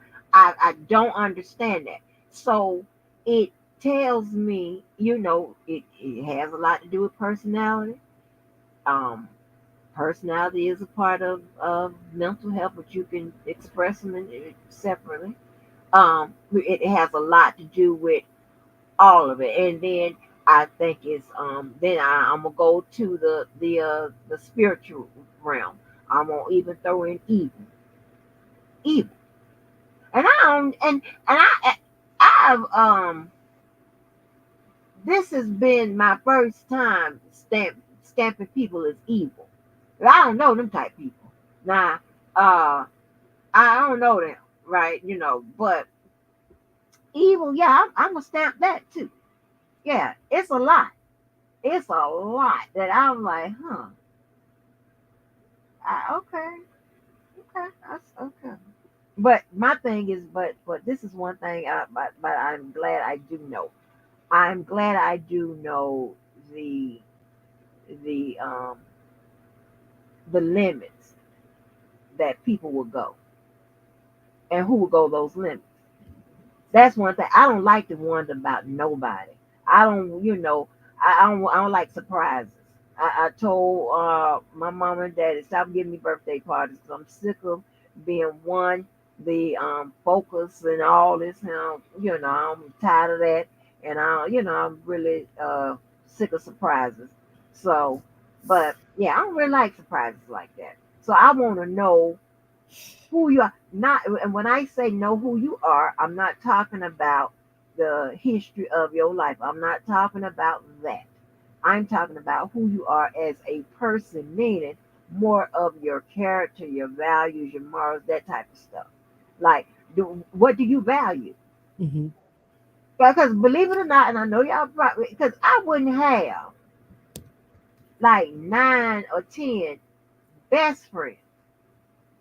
I don't talk to them all the time. I can't.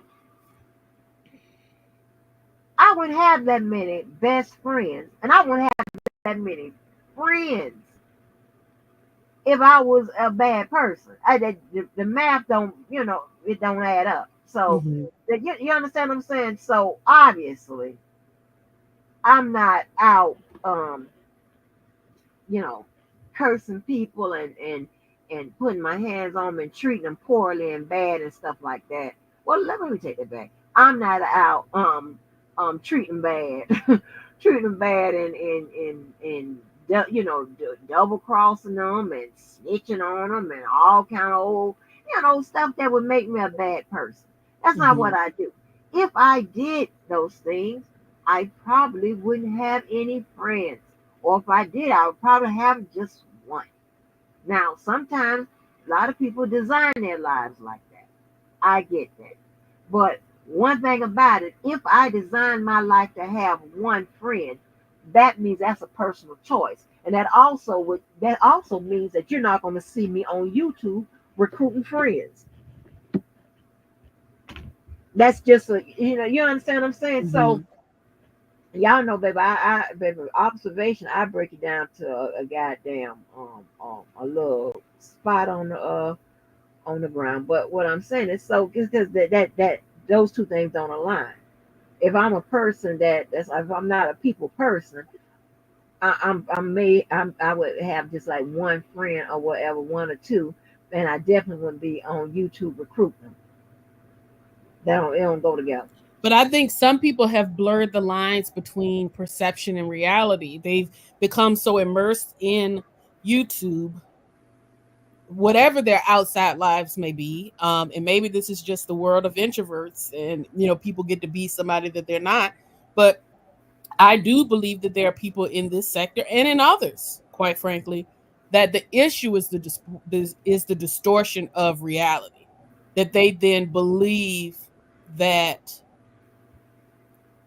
where it used to be that things that happen online or things that happen in a chat room or back in the old days or what have you, they stayed there.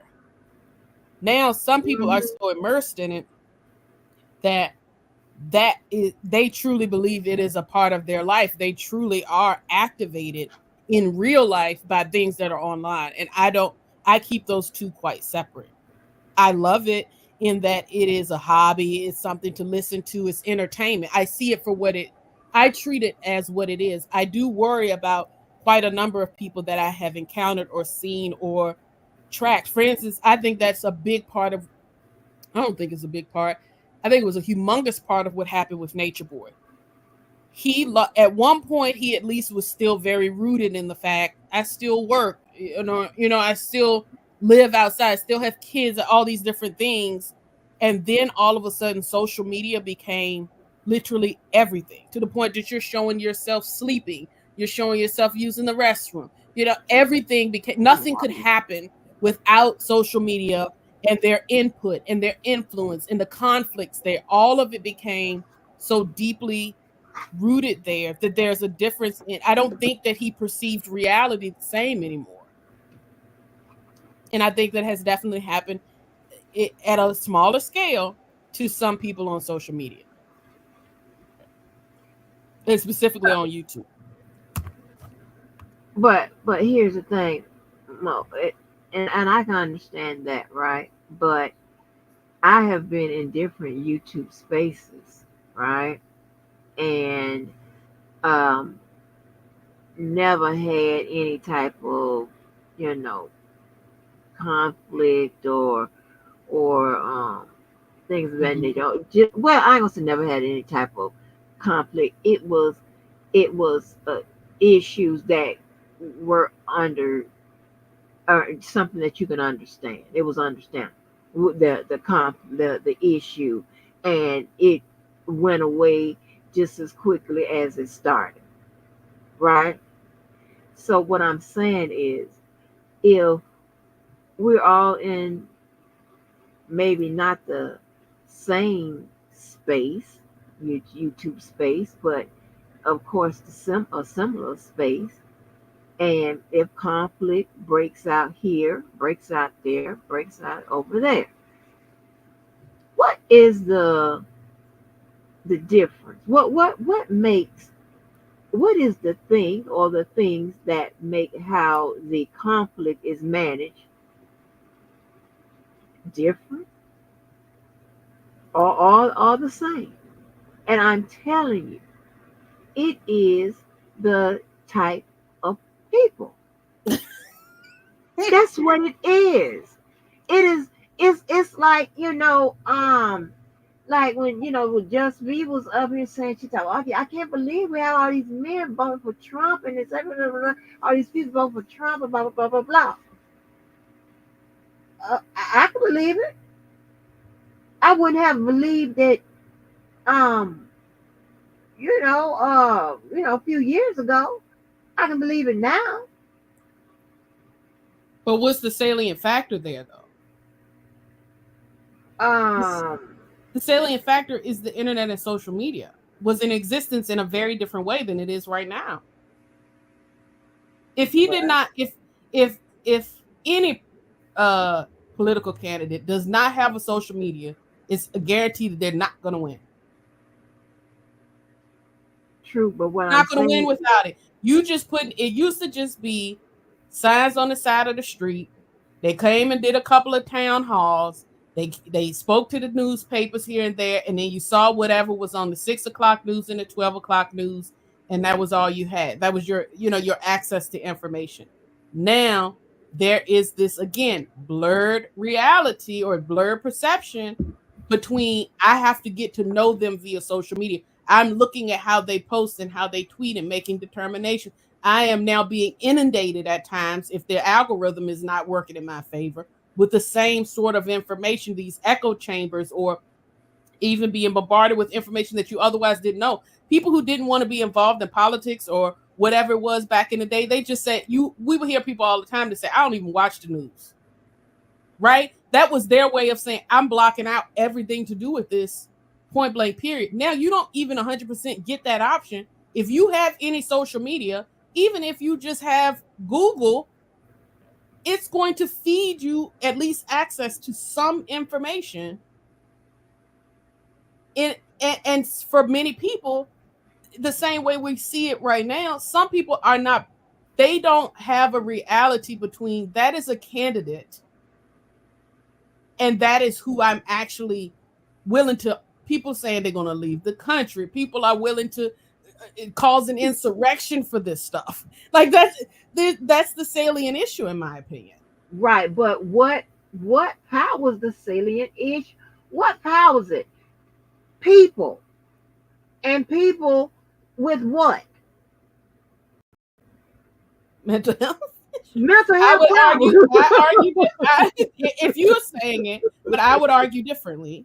In that, I would argue what powers it is algorithms that affect people's mental health, and the fact that we have such unregulated access to excessive social media and technology that our brains were never developed and meant to do. Like, I don't think we were ever meant to have that. I did a whole post about YouTube and the way it suggests what we should view and and how that contributes to our input and output. I did a whole post about that. About about a month or two ago, a whole entire post about it. So I 100% agree.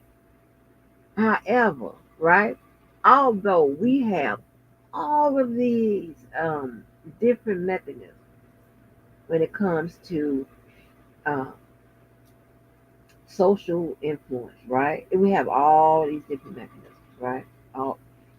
But if we aren't mentally prepared enough to understand that, and I hate to go Players Club, control those mechanisms, don't let those mechanisms control us, then what does that say? Like, you know what I'm saying? And I understand, and Lord have mercy, I understand. You wanna get us all together, and maybe perhaps we can all each sing a part in We Are the World Part 2. I know that. But listen, at some point you have to call a spade a spade. And we don't have time to just sit up there and take all day and tomorrow to figure out. I told you that's one thing that be just working my nerves with the people in mental health care. It is like, I'm like, now you see that this person clearly has some issues. So I'm telling you, they're gonna be back. They're gonna be back, and it's gonna be worse when you get this report. They're gonna be back. But I'm just saying, and it's like, oh my gosh, y'all would not pull that trigger when y'all want to take through some more tests. Like, how many tests do you need to take? But we will, we just do so much more cautiously, because I'm not gonna put that jacket on people. You would have me putting that jacket on everybody in this sector, that they're all crazy and uncouth and cannot be be clear with jacket redeemed. we're talking about. We're talking about a straight jacket. If you leave it up to me, it's gonna be a straight jacket. Too much, and you don't have to do that much. You don't have to do that much, because some of it could just be corrective behavior and not feeding into a lot of it. You know what I'm saying? So, but you immediately want to lock people up and have them, institutionalized. And I don't think they're to that point. I do think that there are some people certainly in this space and on YouTube that I believe certainly should. But I would not vocalize. Okay. I would not vocalize that at all. Yeah, because I mean, and some and some of it is mental health, but and then you have, and I'm parsing too, and but you have a lot of it is really it's personality as well. You just it's just a shitty person. I mean, then there's that. You just a shitty person. And shitty people do shitty things. So I mean, and I just like, no one, I mean absolutely no one should be harassed and and and their life get TMZ. Say for instance, right, and y'all know I am by perfection or whatever, but I do realize that no one is perfect, and so on and so forth, right? Y'all need to hear that spiel again. But just say if I made a mistake, I just made a mistake. I just think like, okay, like do you need to report on that mistake forever? Like at some point, when do you need to get your ass beat? When does That's it become not the harassment? answer. Huh? That's not the answer. Okay, but you know what? Let me tell you something more. You know what I found out, and let me tell you that you can do the assessment, or you can do the workup on this.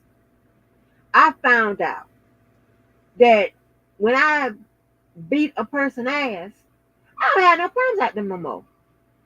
All of a sudden, the problem just go away. In 2018, I'm telling How you. this works. In 2018, I'm telling you, that was the last time somebody called the cops on me, and that was the last time I got into a fight. And I had told that girl that I didn't keep her off no invite list. I didn't even know you was on the list. First, it wasn't my party. I wasn't even going to the party, and I didn't keep you off no list just because I don't like you.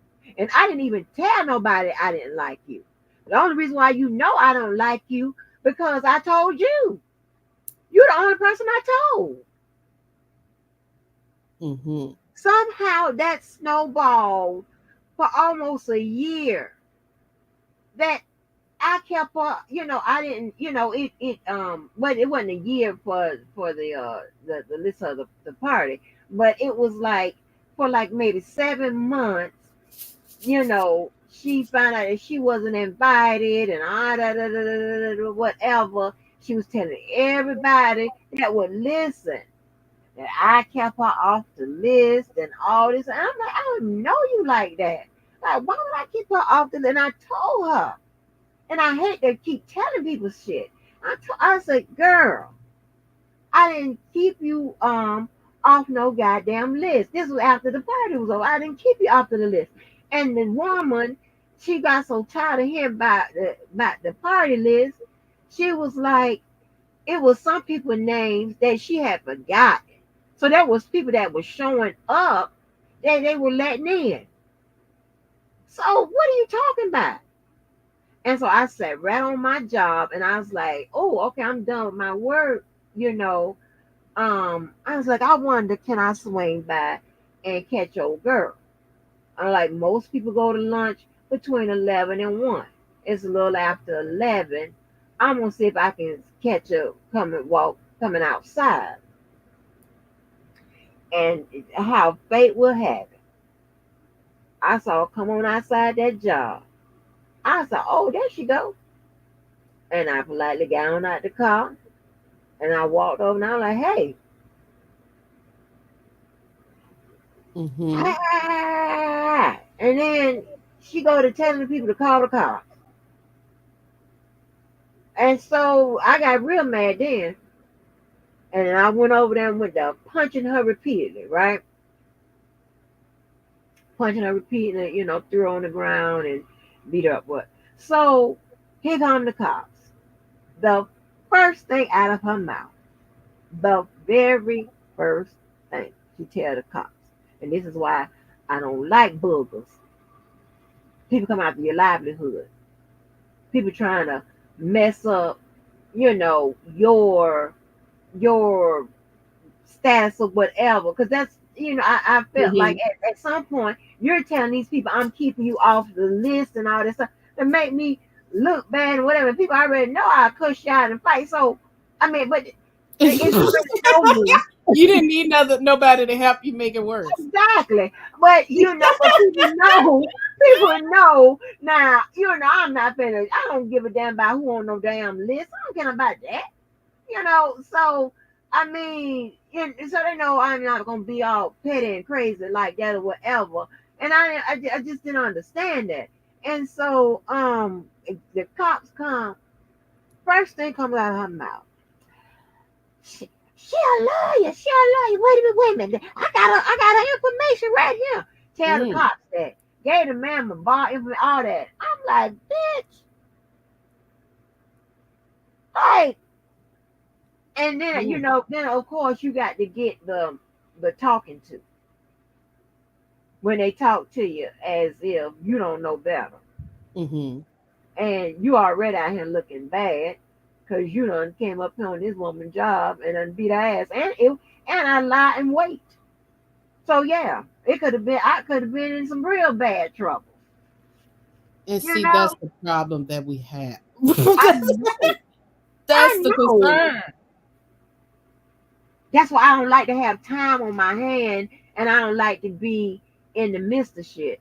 Because I would sit there and think, oh, let me see if I can catch such and such. and it was so crazy. And what was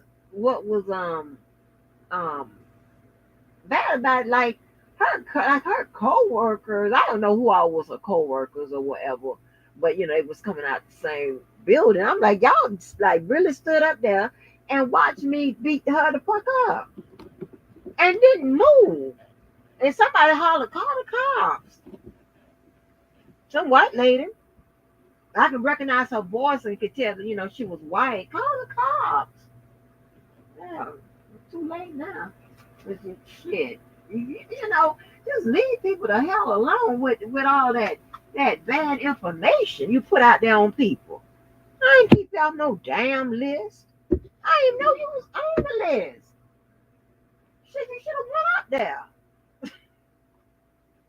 I don't know what. But yeah, y'all. So, and let me let y'all understand. I 100% agree with Mo and the things she say. I understand that. I accept them. I accept them because I'm in my right frame of mind. I'm not nuts. But I also have recognized, and I know this just from experience, that y'all don't get the mess until somebody beat your ass.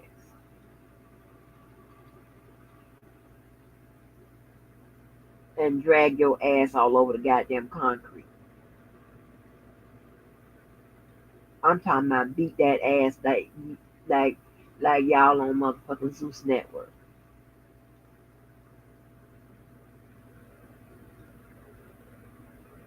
You don't understand peace.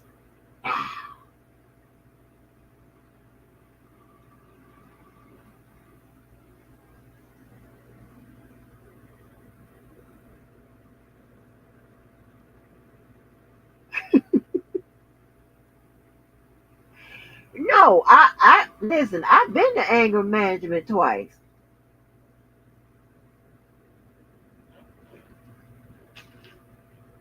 I surely did. First time they sent me. The second time I sent myself.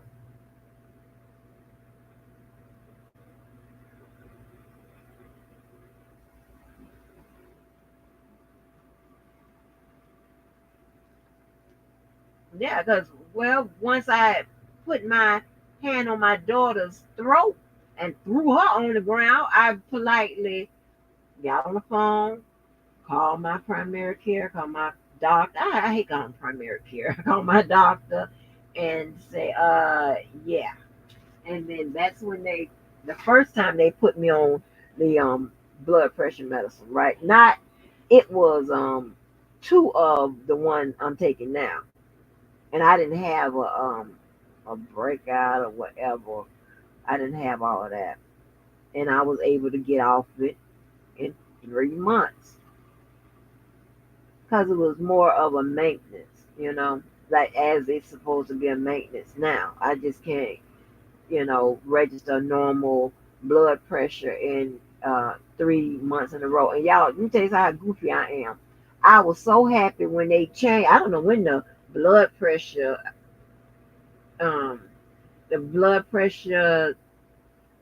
numbers change for it to be normal. What is like 130 over 90 now, something like that. I think it's 130 over 90 or something like that. I was so happy. Look, in my head, I'm thinking that okay, I'm fine to be able to get 3 months in a row. I don't know what I'm thinking about, because just because I don't know what caused the numbers to change, and or what does it really mean? Does if the numbers change, do they give you a little 10 point leeway? I don't know. Shit, I'm just thinking how to get over, how to get out this medicine, you know. But so um, yeah, I have no patience. That's my problem. That's why I be jumping so fast, or whatever. I just have a lack of patience. I have a lack of patience. But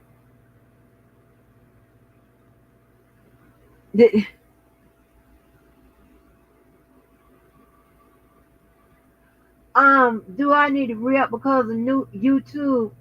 Um, I thought one point I did. Well, here's the thing. This is what I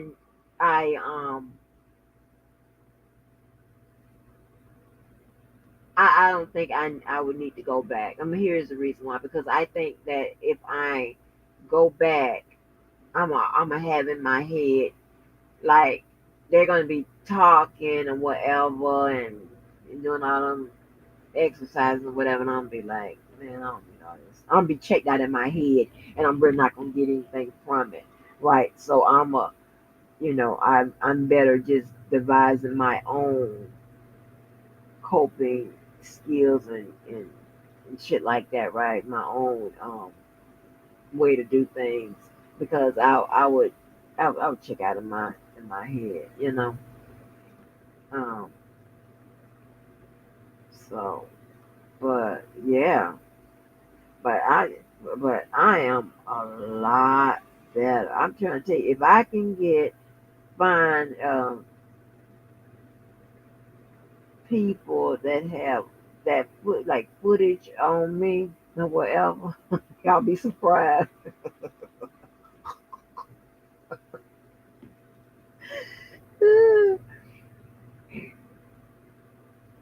But and listen, and I prefer fighting men. Oh my gosh, women, they want to pull your hair and scratch your face. I ain't got time for that. And win all that windmill fight.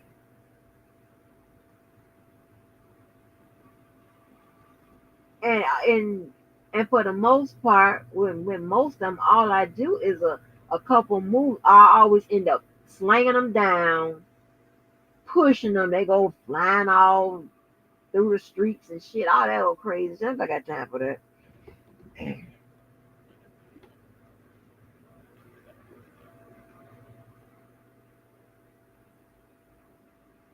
Mm. But I don't want all that going on in my life. And I don't want people that make me go there all in my life. I don't like all that. To be honest, I don't. I like joy. That's what I'm saying. That's why, and I don't know how many of you people, oh my gosh, have messed around and got hooked up with some of these crazy behind men. And I'm gonna tell you, I know I talk a lot about status and this and third. It doesn't matter if they have status or not. They still will make you sit up there and contemplate taking out one of them goddamn restraining orders. It had gotten so bad between University of Florida and myself, I was contemplating getting a goddamn restraining order. Let me tell you why I didn't do my homework. At that point, we had known each other for over for probably over 10 years, right? And you know, I have my track record with me going back in time and date, going back in time. I'm just comfortable with that, right? Here's what I know. I know that they treated me, you know, either okay to real good back then. They ain't kill my ass back then. So chances are they you know, they don't wanna they won't turn into Jack the Ripper or any of them type crazy ass people, the son of Sam or, you know, the Zodiac killer and all them extra people. You know what I'm talking about on my ass this go round, right? I'm talking about survival. You know, people crazy. So it was just so bad, right? I was thinking about and again, right? I just I don't like putting people on no paperwork and I don't like doing that type of stuff. Well, and whether y'all know it or not, I don't record nobody. I told you it's just the system in here, Big Brother. But I'm glad does record, because I'd be up shit creek. Because if I intentionally record and whatever, you know how the actor does. The actor be having everybody's stuff labeled and all of that, whatever. You can go right to it, whatever. Yeah, that ain't I done played where y'all can you clearly hear me watching TV. Because you know, it just that's the part of the security system, right? So I don't have time for all of that. I don't have time for all that in my life. That's too much. So about the restraining order. It gotten bad. And we weren't even like, you know, I don't know what we were doing. I think we would sometimes we get to make day in and we would try it again and whatever, something happens or what have you. So this time I was contemplating going to put in a restraining order, right? But here's the thing, right? I don't like no recording and stuff like that. I don't feel like by fucking around with no evidence. I don't put nothing on no paperwork or none of that. And I don't want to go to the very place where I used to work. That's embarrassing to me. So what I did was I said how he at that point, how he had gotten at this particular time with me, I was like, I told you how the baby mama did, right? Remember I told you how when him and her had done come in there acting like she was in that full length his mama mink, a full length mink coat hit in Florida, and when him and her had done hit that door like Martin and Gina when they thought they won the lottery, and Gina was in that full length mink coat, and baby they hit that door. We was over there cracking up, turning because they was doing too much, right? They're trying to affect it, the A. I'm like, are you serious? It's like you didn't learn nothing about me from your time with me. Now you know that ain't gonna affect me. I don't give a damn what you do, right? But anyway, so listen. So when that girl, when they had broke up, and I told you how when she came in, and I was standing up, I had my back to her, and I so happened to turn around, and I saw the look on her face, and I told you all I said was and she was just looking like she hadn't seen a ghost. Well, I remembered that look on her face, and something told me. I said, let me check and see if he got some goddamn restraining orders or something out here on him. Because that girl looked like He put her through it. And I knew it. Right? I go to looking it up, child. He had not only one, not only two, but three. Mine would have been the fourth one.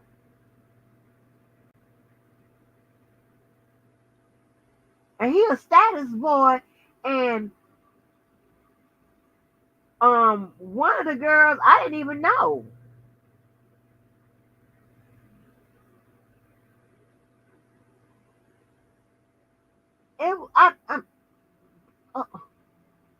He have a history of harassment, y'all.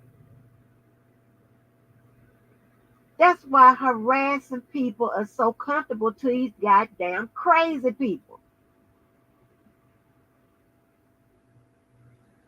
They have a history of it. They can do this in their sleep. That's why they can go for years and all of this and whatever. Yeah, it's normal. It's like, what? Like, what the hell? Yes, honey. He had 3 already down there. 3.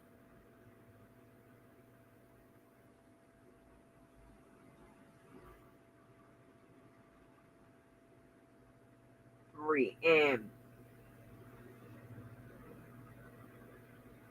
everybody, who my family, my friends, I tell you, my friends laugh at me and whatever.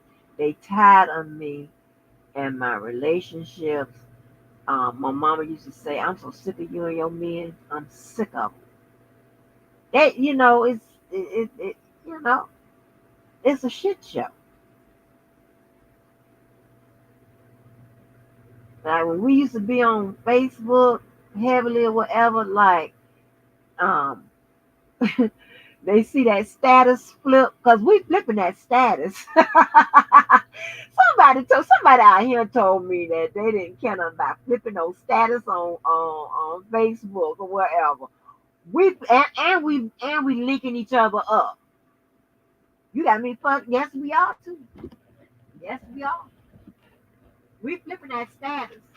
Lavelle, you flipping that status if you still up in here. Mo, you flipping that status on Facebook and linking it up. Oh, we doing that. Don't play with me. I don't care how many times the status flip, and I don't care how many different people it changed to. We flipping that status. Oh, so, oh my God. So, oh man. So, so it's, but that one time they kind of made me, because I'm trying to tell you, my goddamn relationships be like a damn, I don't know. I don't know. Everybody be involved. But when they kind of, I'm working for the people, they was like, you need to come and see the judge or whatever. I didn't even want to go. Because I figured that, the fact that he left leaking was enough. I didn't even want to go. It made me go. Good white folk was in my corner. And baby, I get in front of the judge, and I hadn't graduated yet from college, law school. I hadn't graduated yet. I was like in my last year. And that judge was giving me hell. Yeah. It is so many reforms that we need to make with regards to the judicial system. I can't. I'm gonna get frustrated and triggered if I keep talking about this shit, but I wasn't like real serious about it anyway, because I don't like putting people on no paper and this, that, and third, whatever. It's not a hood thing. It's not a street thing or whatever. We just handle it. They handle things differently.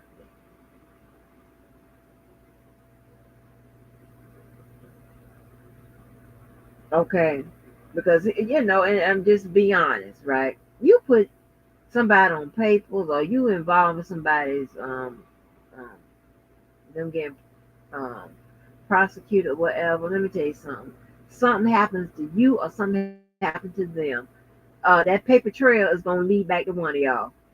So how about not even create one? That's one reason.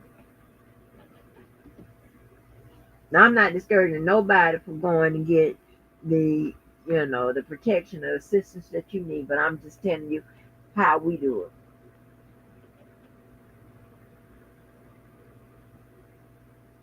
That's how investigations go. Well, you're gonna go look in that system for anything, and we see and a person come up missing, or a person get come up hurt, and they have in that system where your ass them put papers on them. Guess what door they come and knock on? Jacksonville Sheriff's Office, ma'am, open up. So, yeah, because your name on the paper. So, again, so of course, way back then, at the end of the 90s, you know how our judicial system was with regards to fighting and shit like that, right? I wasn't worried. All I know is some good white folk had came out there, assisted me, do left leaking. The white people they did their damn thing, right? Judge was acting like a damn fool because I told you that boy is his family is it's Popo.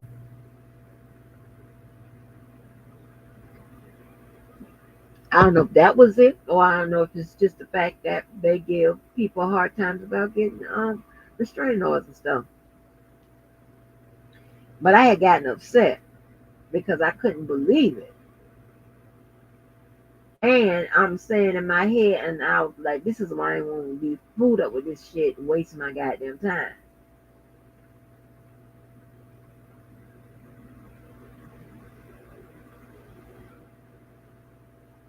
And I remember saying something. I told that judge, I said, well, you'll be able to recognize him because he's gonna be the one with the toe tag on there on him. And I walked out.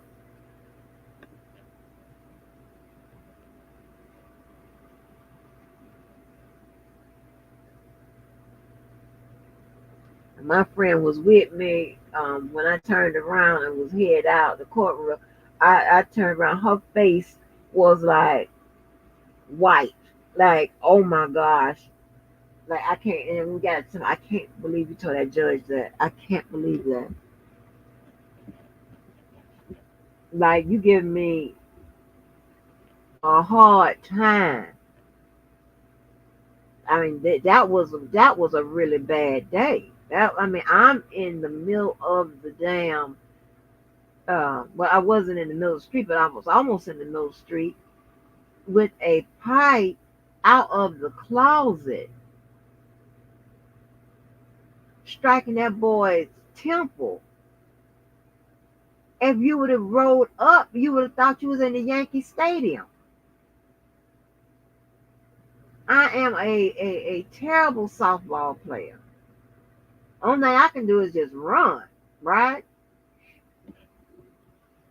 So you can hit it a little bit, and so you can run the bases, right? When I tell you, I'm calling it my form. I'm trying to tell you, I was like Johnny Bench battle. Did anybody have one of Johnny Bench battles in y'all yard?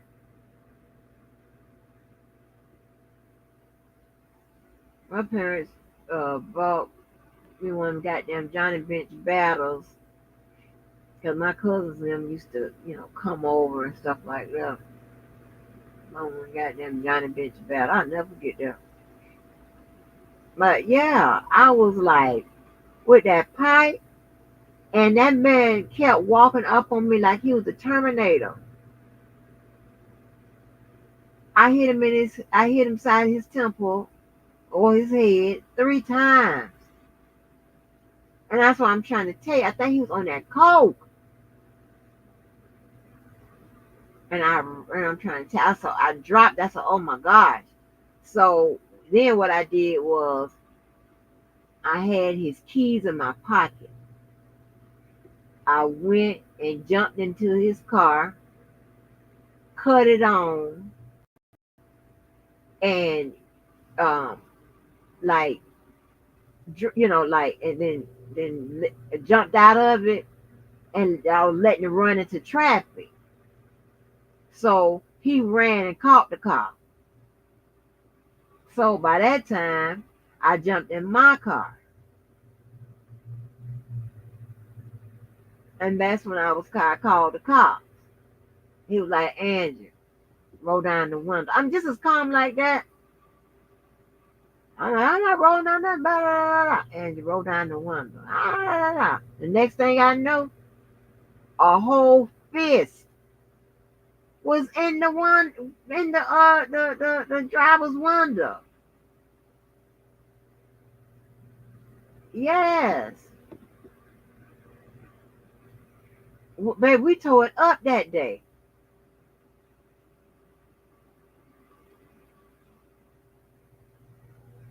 But it was inside that's where it started.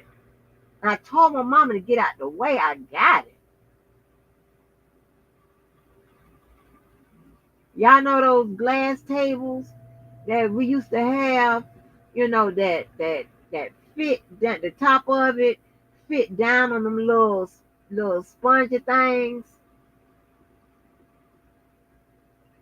Child, he on the other side of the table. I pull out that knife. Whoop. He grabs the top of the table. Here got my mama. And I don't understand why people be worried about you going to jail. Like, this is combat. What going to jail? This is combat. I whipped out that knife. He grabbed that table. I'm like, oh my God, I'm a girl. I understand I'm a girl with a knife, but God damn. My mama come and grabs the blade of the knife. I'm telling her, get out the way. Move, get out the way. That might just sound like the song, but yeah, I'm like, get out the way. I got it. Move. She ended up cutting her whole hand. It was blood from everybody that day except me.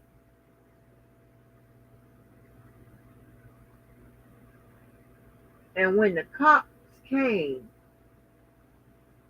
they saw all that blood. They thought it was me. I was like, no, it's him. So where's him? I said, honey, he done took off. It was crazy. It was crazy. But yeah, y'all got to learn how to do, like when you got to get away and stuff like that.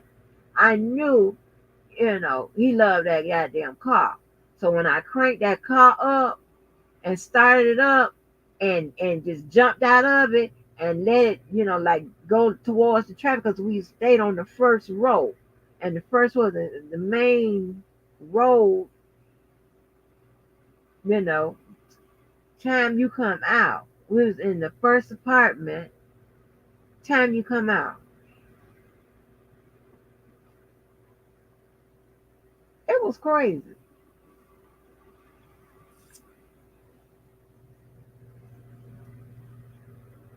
I wonder, do I have, did I have those pictures with my My daughter with the roller coaster. So I got her a roller coaster one Christmas and let me see if I had those pictures. I don't know if I posted my stepkids or not, but yeah, like shit. The fuck? You don't stress me out.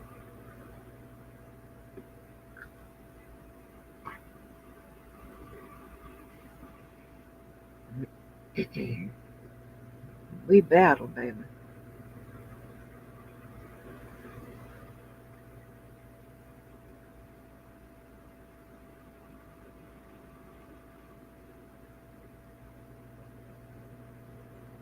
You're contagious. Oh, let me finish putting Mr. Byron back on this record.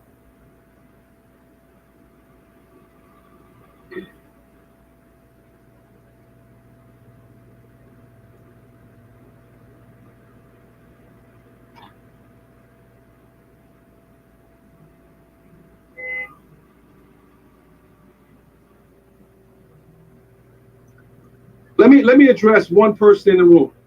Amy Renee. Amy Renee. She said, "You made the biggest production of that photo." Of course, I'm gonna make the biggest production of the photo because I had the right to. That's the issue. Of course. And I still own the photo. And it was still sanctioned by the people in charge. So, of course, Amy, no disrespect, but of course I'm gonna make the big production of that photo because I own the photo. I was permission got permission to shoot the photo. I ain't just take the photo randomly, like, oh, let me take, because I could have waited. I'm good. I get a lot of photos. A lot of photos the right way. I don't gotta sneak photos. I got tons of thug photos. Come on. You gotta be smarter than that. If no one else got the photo, you think that I would just be taking a photo without someone sanctioning that photo? Think about it. Or you just being are you just trolling me? I just want to know. Are you trolling me or you just want to get some real answers? I only dress. Listen, I ain't dressing her in car. I just dress Amy because Amy, she kept on hammering in. Amy, I had to talk to you. I'm talking nice to you, Amy.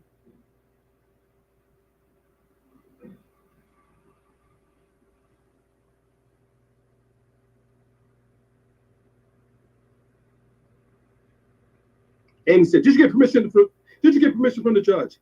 Did they get permission from the judge to tell me it was okay to do that? I can believe that they got permission from the judge, and that's why they told me to do it. Amy, you asked me, did I get permission from the judge? Amy, maybe they got permission from the judge, and I'm just going based on what they're saying because they give direction. Why would they tell me to do something that's forbidden? Amy, ask yourself that question. If they tell me to take the picture, then I can assume that they got the permission from the judge. So what I say, do I go around and say, oh, look, well, I can't believe what you're telling me, but you're in charge? No, Amy, come on, Amy. You gotta come better than that, Amy. You gotta do better than that, Amy. Come on, Amy.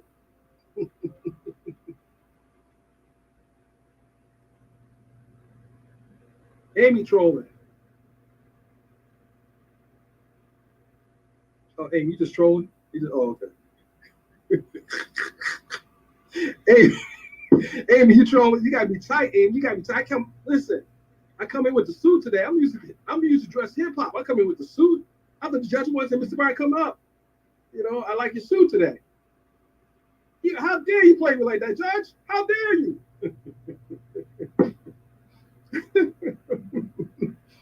And people say, why are you saying nothing? Because it wasn't the time. It wasn't the time. You wanted me to say something. I'm just going to take it in and do my own mental breakdown of what happened. You don't run up there, just jump out there. Now, because she did it on record, now I have to address it on the record the right way. But Amy, that was a nice troll, Amy.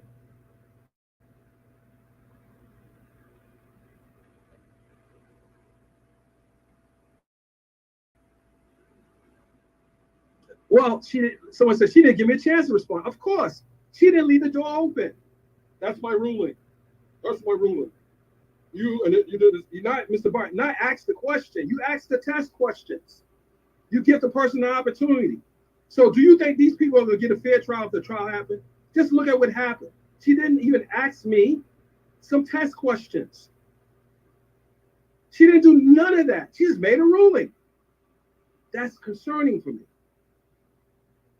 That's concerning for me because there may have been a defense to what happened. And I had the defense, but I wasn't allowed to give it. We have proof you did this. Why don't you ask me about how did it happen? Because sometimes people don't care about the truth. You know, they sit on their high horse and they just make rulings without even asking the person what happened.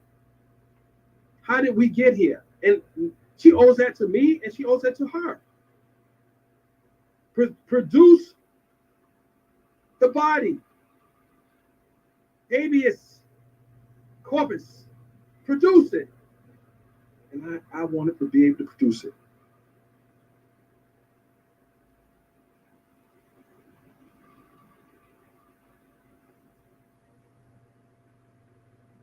Yes, Courtney, yes, Courtney, yes. That's the reason why they asked me to take the picture. I didn't know it was her birthday. Just think about it. Courtney, you smart woman. How would I know it's her birthday? I don't come to court knowing it's somebody's birthday. I mean, shoot, she didn't want me to do an interview with her. But Courtney, that's just what it was. That's what I was told. It's her birthday. It's her birthday on Sunday. Take the picture. Then I was asked later on today, did you publish it yet? I said, no, I didn't get it out yet. You know, I'm working on things, but I got it done. But you can't leave me out here to dry because you wanted to make the rapper happy. Bruh, really? You can't leave me out here like that. You got to stand on business. You asked me to do it. Don't have me out here looking crazy.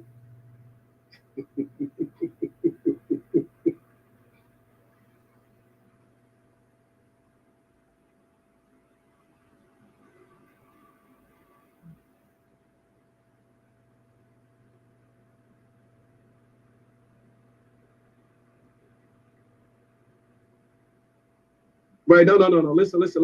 I got nothing to do with that. Someone said you worry about Sly Fox. No, I have nothing to do with that. I'm just talking about me. But I have to also, everyone needs due process. It's just what it is. You may not like the person, you can't stand the person, but due process is due process. Those defendants need due process.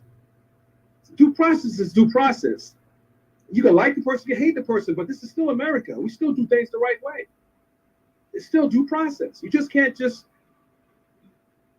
make a blanket ruling without even asking the parties that have been accused,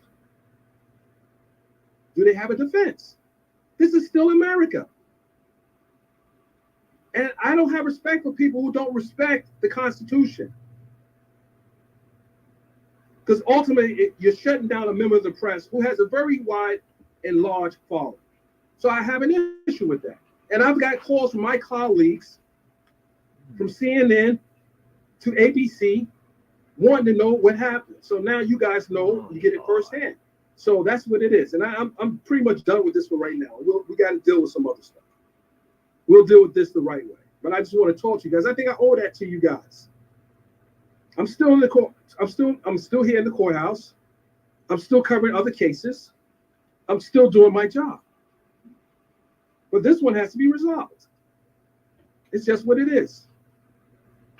And if I never cover a court case in Fulton County, I own enough footage to last 2 lifetimes. But this is just for this particular case, and that's just what it is, and we're going to get it resolved. And from what I'm told, it's going to get resolved sooner than later. I'm dealing with my situation, not no one else's. But I just said people need due process. That's all.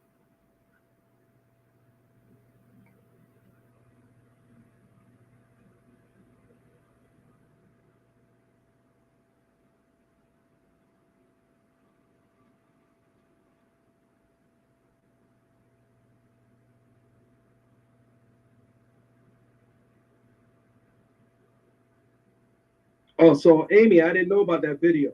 That's it's totally separate. Shout out to my attorney, Brittany Dobbins and Maui Davis, my lawyers. Yes.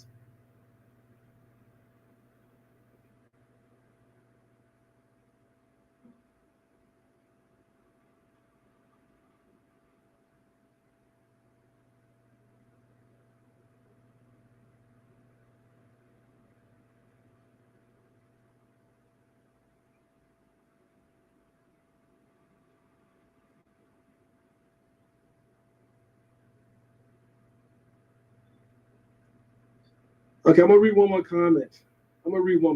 So this is for the people. I didn't call you slow, Uncle Rico. I don't know. Your picture looks kind of suspect. She says, he says, or it says, it doesn't matter your defense. Even if a bailiff tells you you can't take a picture, that doesn't mean it's okay to violate the judge's order.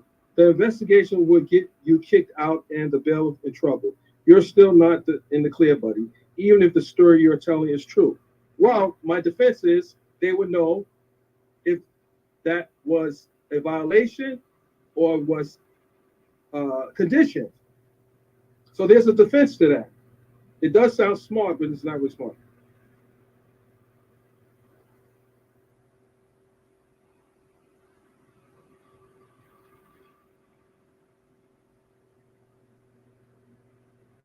He was right by Oh, calling Pam, it I didn't see Pam in the comment. Pam, a no, it's not. defense. They're still working. But the family of young Doug left. I just saw them get into a car. They left already.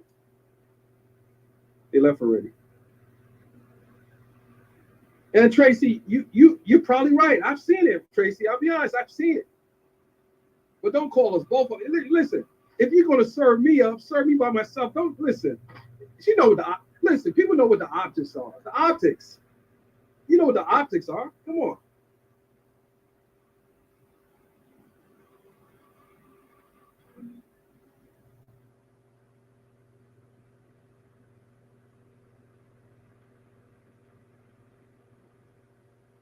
Listen, I did learn that they have another plea, and so Jeff is almost there.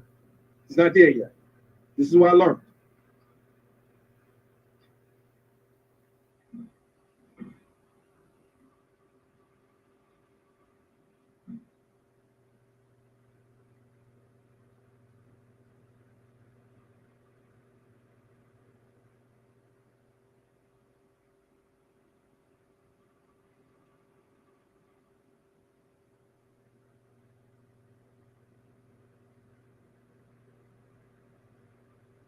Amy Renee, I agree with you. And I think that we need to focus on that part of this today. That's very important, because ultimately these guys don't get a fair shake.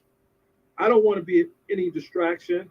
Even don't tell me what. You know I'm going to fight this. People know me.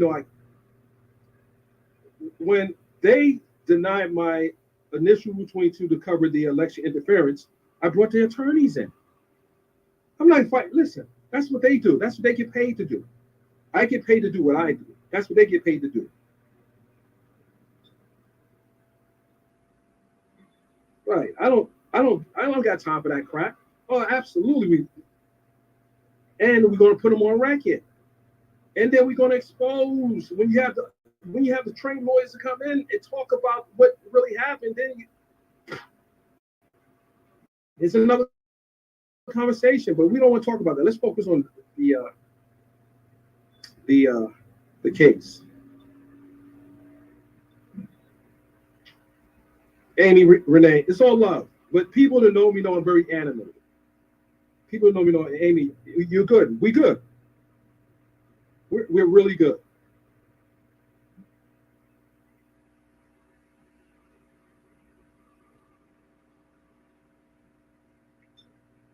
And let me tell you what she said. She said, I can come back into court as a member of the public. But guess what? I started doing media with pen and paper. I started doing media with pen and paper.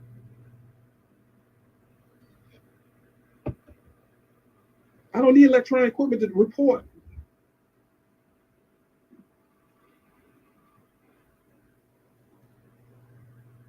Yeah, the positioning of where Mr. Hugh, it was just a packed courtroom. I'm gonna tell you something. The center row was packed. I don't know if Maurice caught that shot, but the center row was packed. The courtroom was packed to the max. I'm a little apprehensive about this plea deal just because he has essentially said some of the things that make the case. You know, he said some things that made the case. And you got to remember, I was a little frazzled, but I recovered as I listened to him being allocated by District Attorney Hilton. I was like, wow, okay. And it made sense that he would be the first one, since it was their motion for a mistrial. He would be the first one. So it made sense as far as him being first. But as far as what he had to allocate to, that was the best they can broker. But he, based on his acknowledgments, the things he's saying he did, I mean, 7 years, he's been in 2 years. Does he have any other pending cases? Does anyone know if he had any other pending cases? Because he'll be home soon.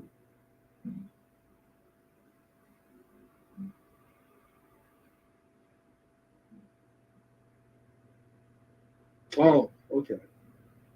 Can you tell me those cases does have pending cases? Okay. Well, then, if you have pending cases, and those cases are more severe, and he may be sitting down for at least 5 years, it makes sense. I'm gonna be in the courtroom. I'm gonna be there. I just got to show up early. I'm gonna be there when I can be there, because I have other cases to cover. But we still have to resolve this issue. So,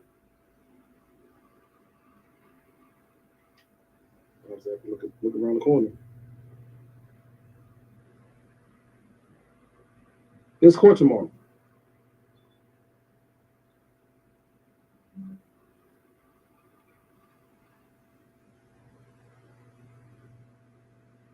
Yeah, his plea makes sense for him. Courtney, you're right. His plea has to make sense for him. That's why each person's plea has to make sense for them. And they can't do a catch-all with these defendants. So his plea would align to what he is acknowledging, as Mr. Harvey said. So don't make too much of his plea against someone else's plea, because they may have even less evidence. Dee Dee, I met Dee Dee today. She pulled up to the media. Yeah, they hugged each other too. I got the shot of them hugging each other, ladies and gentlemen. I took the shot of them hugging each other.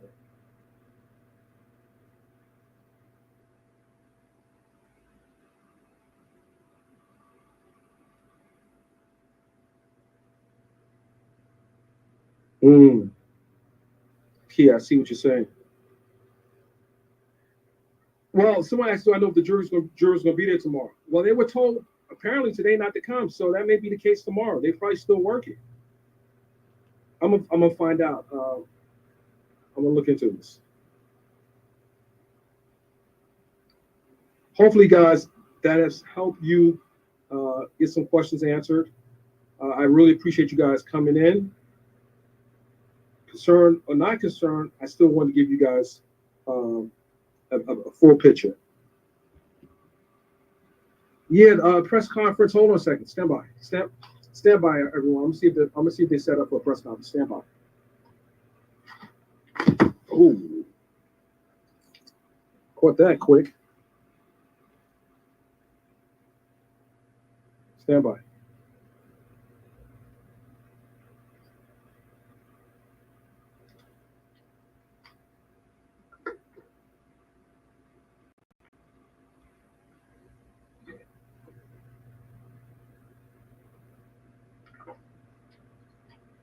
All right, guys. They're waiting for the press conference. I'm going downstairs for the press conference, so stand by. I'll be back.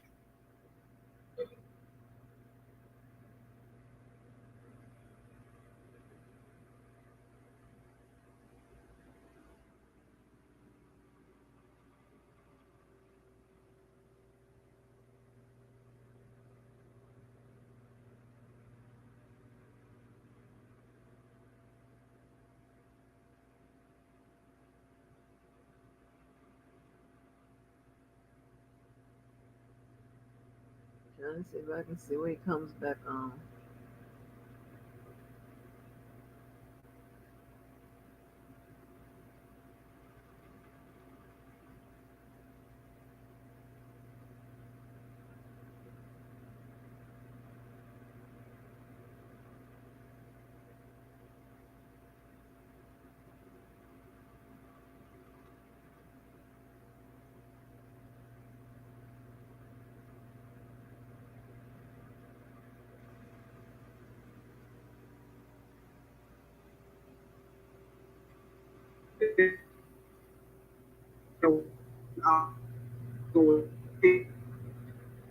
Since Thursday.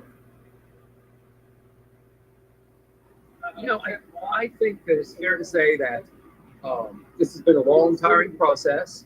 Some days are better than others. Mostly they're good days. And we're ready to we're ready to take this to the end and go to the jury and get those not guilty verdicts. That's what we're waiting for. And the faster we can get it to the jury, the better at this point. But it's been almost a year in front of the jury and almost 2 years in trial. And then what? I can't even imagine what the jurors are thinking now because they're not sequestered. No, but they're not supposed to be looking at the media either. That is true. Yeah. We both went through a pandemic.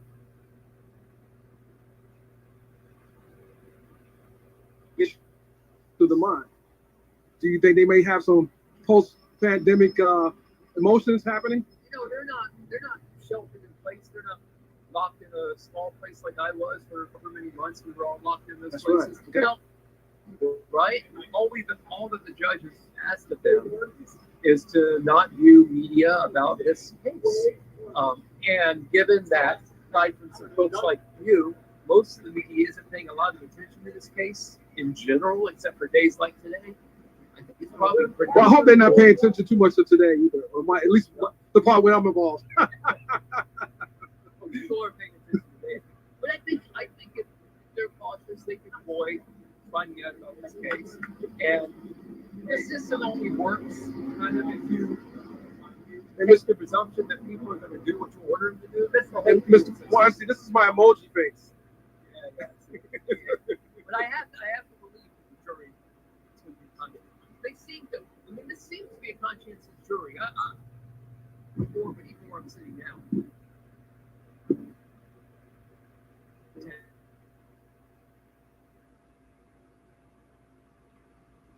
Last March, cite studies that you get even to 20 days in the trial, you've lost the jury. Absolutely.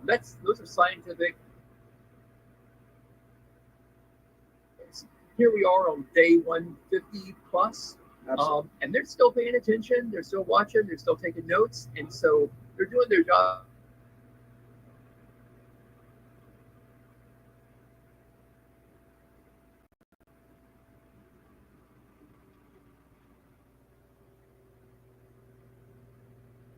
Do you see any unusual expressions? Are they emotionless? Or like, can you give because we behind the shielded glass. You can't see the jury. I can tell you that I pay a lot of attention to the jury, particularly when. Well, actually, I do. I pay a lot of attention to the jury in general, trying to get some kind of feedback from them. And I think I do get a sense of their reactions to various witness testimony. I can see their reactions when testimony is being presented that is dull and repetitious. You're making a point. Yeah. Versus it may be a little more interesting and pertinent. I can see when they take notes, when they don't take notes. So I try to learn from that. Okay, so explain to the people who've never been in a courtroom and what is the significance of jurors taking notes and not taking notes, and how do you read that? Well, my assumption is if they're taking notes, they're doing something that they think is going to be important to their deliberations way down the line. And so that is something that I need to focus on as well, whether it's helpful or not so helpful. And if it's not so helpful, I need to decide how to address that. Is it a witness they don't believe is credible, so we're just, really not writing anything down? Or is a witness that like, oh, okay. And you can see people's reactions. Right. They don't all have as bad a poker face as I do, but still I can kind of tell what's going on most of them. I've covered a lot of high-profile trials where they had a major budget. Jury experts are significant in trials where the stakes are pretty high. Usually, you can't get that as part of like even an innocent defendant having that in an investigator on the team. Do you think that there should be more availability to jury experts to be there to do the analysis for you guys? Well, I would like to see all defendants be provided with the resources that they need in order to defend themselves, whether that be expert witnesses, whether it be consultants. It's not the system is great. Certain defendants have significantly more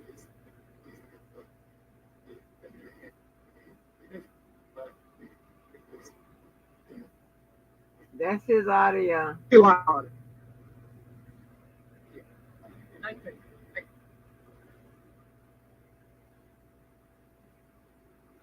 I'd like to see those without the social brought up. Absolutely. Mr. Wine, thank you very much. I'm attorney Doug Wine. I may not have a list. Thank you.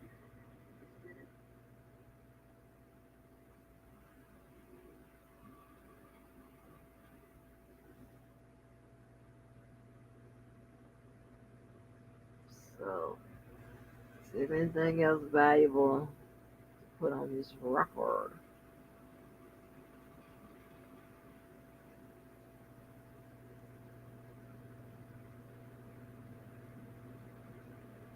I am so good.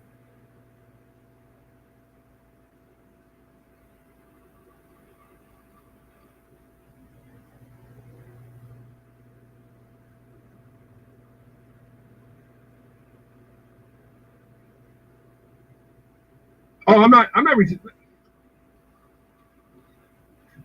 D. That was the political thing to do. D. That was political.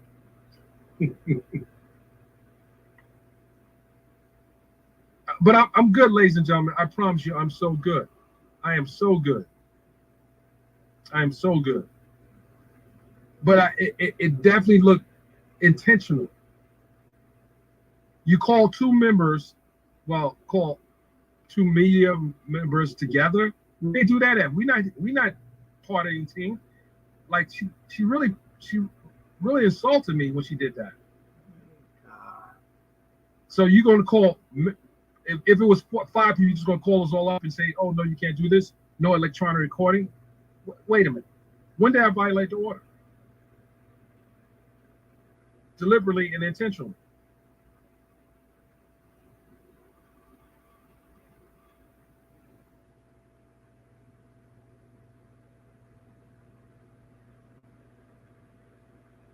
Miss Atilia, listen. I was about to wear a Kango and some Tim boots and some jeans. I didn't know. I just decided to throw a suit on today.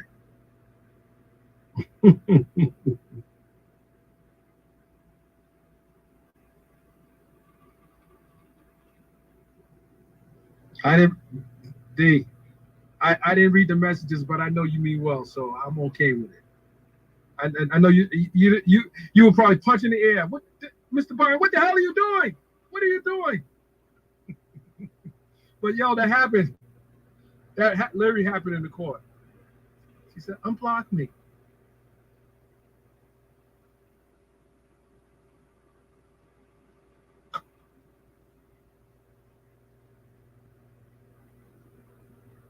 She said that. She said, "Unblock me."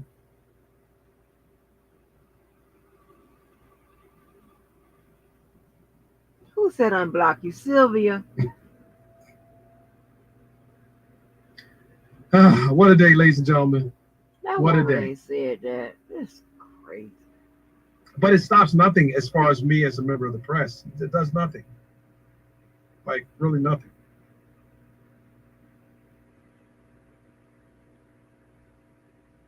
It was the way it was played out. It was the way it was played out. And everyone knew the play but me.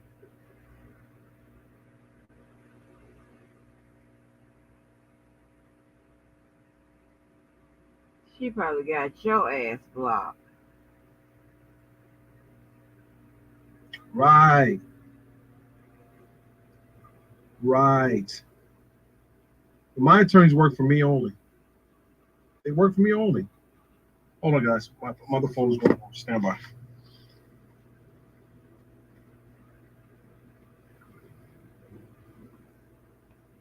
Yo. Can you hear me? Hello.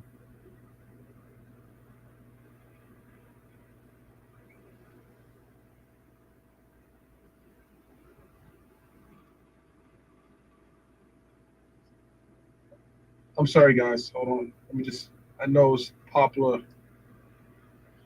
Man, a lot of people giving me calls here. What the heck? Hold on, guys. Let me just mute this.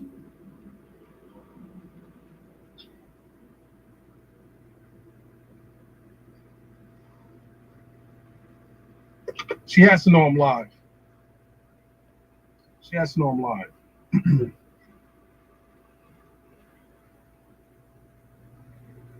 Active shooter.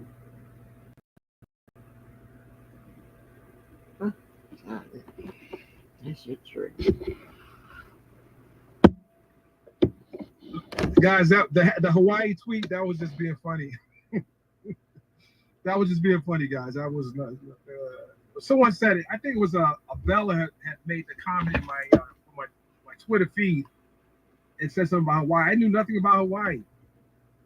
I done did that already. We good on Hawaii.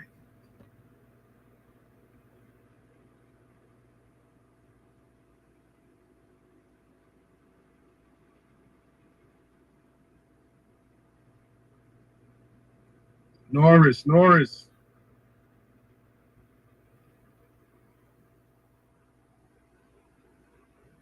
Oh, it's the shooter in custody because I got to get on that highway. It's the shooter in custody.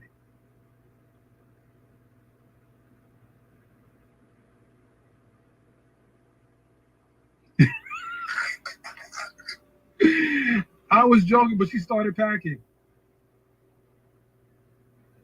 Girl, it was only wings and a dress. You're not getting none of the other stuff now. It's just wings and a Here we dress. go. Back to Sylvia. Oh my goodness, avoid the area. Well, I'm not too far from where it happened. Hold on, guys. Let me lock my doors. Hold on. Let's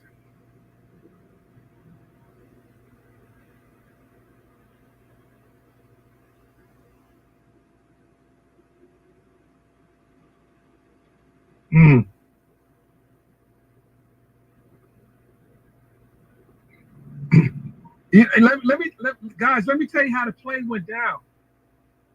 Let me tell you how the play went down.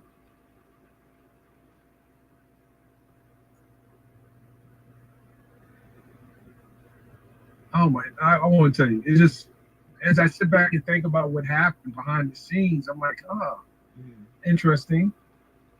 Adding to it. Here goes some Interesting. bullshit.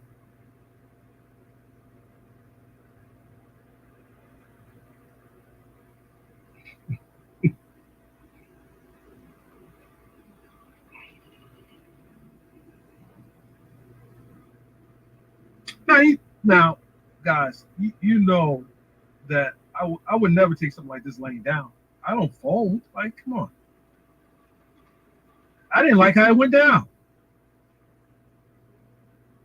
You played the clip. I didn't like how it went down. But I didn't comment on the right there because I know that I need to let the right people take care of this. I'm not gonna, no. I'm not going to give her ammunition. I'm not going to listen. Let the attorneys address this, if it comes to that. But I think it won't come to that. I think it's going to be resolved sooner than later. You said you already had your attorneys working on it.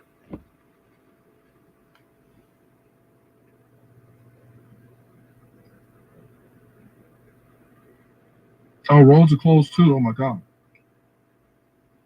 Yeah. Well, guys, you got an active shooter. I don't know if he's still active. My colleagues are behind me.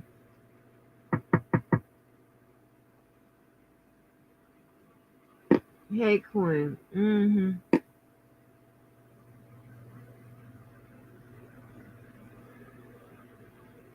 How's my connection, guys? How's my connection?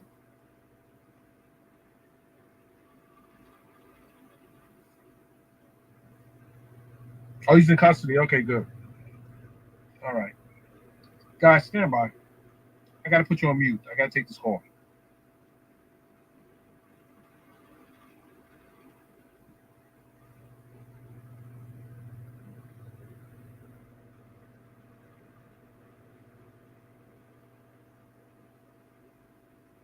Queenie, you've been watching it's harassment. Like, oh my gosh.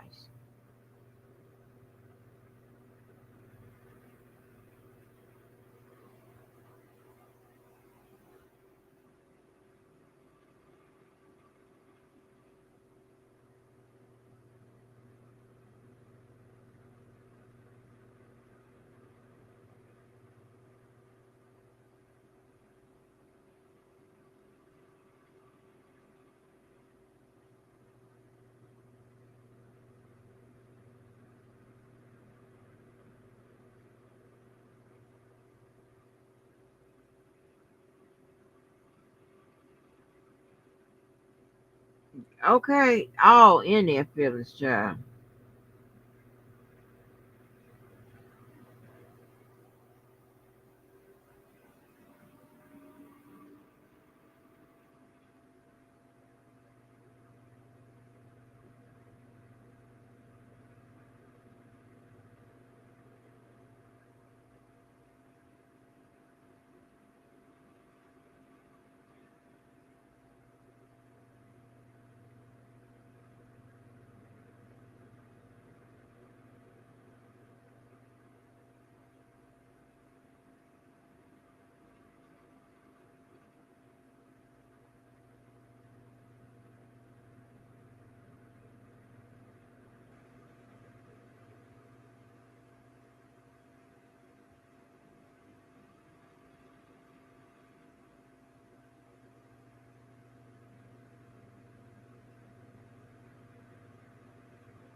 And if you ain't never been harassed,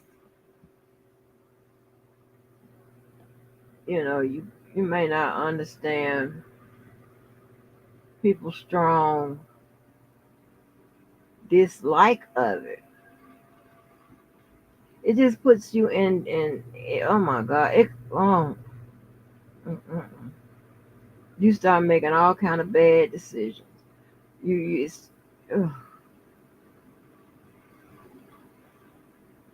Decisions that you wouldn't have to make.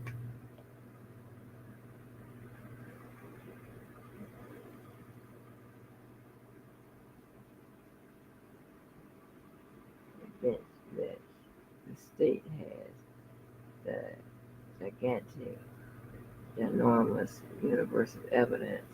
The next day, the defense started taking plea deals.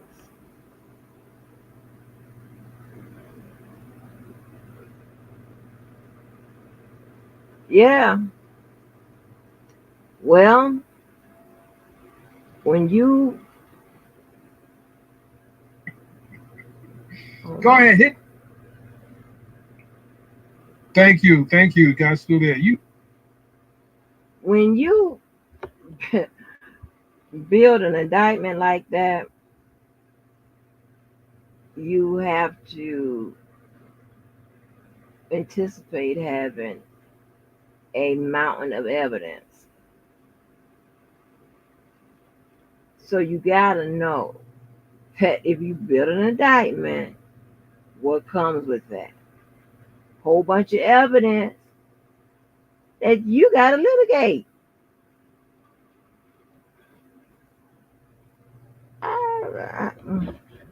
This case done got on my darn nerve. And I never did mean to cover it as, something regular, whatever, but something always happening. And if you take a day off, you're going to miss it. I try to get a feel for the days. I'm like, I don't think that's going to really happen this day. And then when I think that, something happens.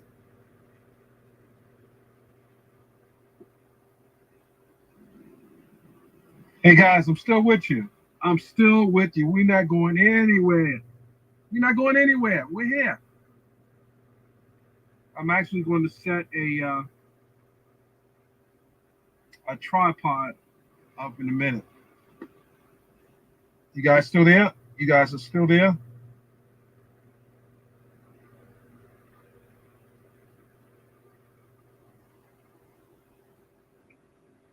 Thank you. Preponderance as in the standard, or preponderance as in a lot? Listen, I'm getting a lot of tweets and messages, and people want to make sure. I want people to understand this wasn't. She just said no recording, but other than that, I'm still allowed in the courtroom. I'm still covering the case. I'm okay. I'm so okay. I want you guys to like, hey. Was taking leave. So okay, you took the vote already. That's what it is. Okay, now all those who took the vote, I want to see a 1 in the chat for all those who took the vote. I want to see how serious you guys are. Put a 1 in the chat if you took the vote. More facts than not. Okay.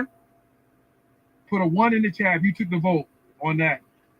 You know what I'm talking about. Put a 1 in the chat. Because I'm giving you guys some real important instructions. I want to see all the ones. I want to see all the ones to support that. So let me talk to you for a minute. I want to see all the ones. So I want you to play. I want to see all the ones.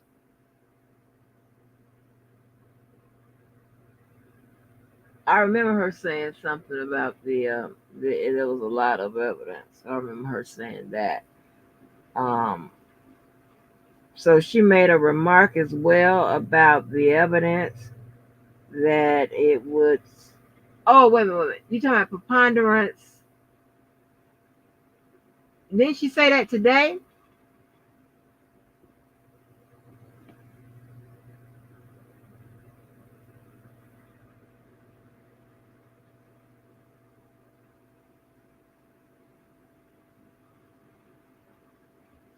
Either when she was remarking that the state evidence with regards to being able to prove the RICO or whatever count against the person that took that plea deal was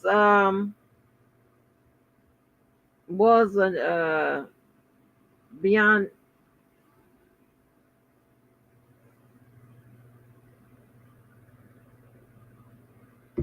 Was the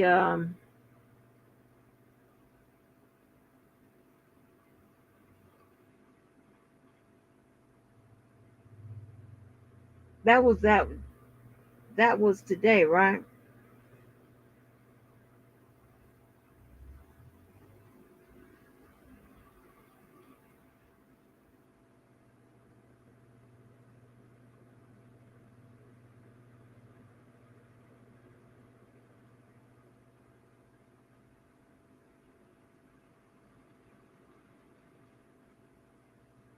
Right, when that today when she said that the state evidence was convincing.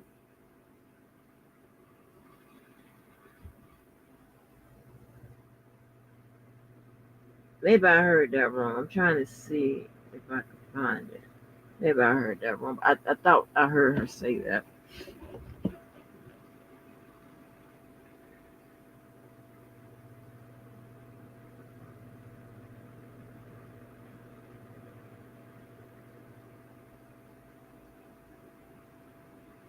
I think that she did say that today. I think you're right. I think you said that today.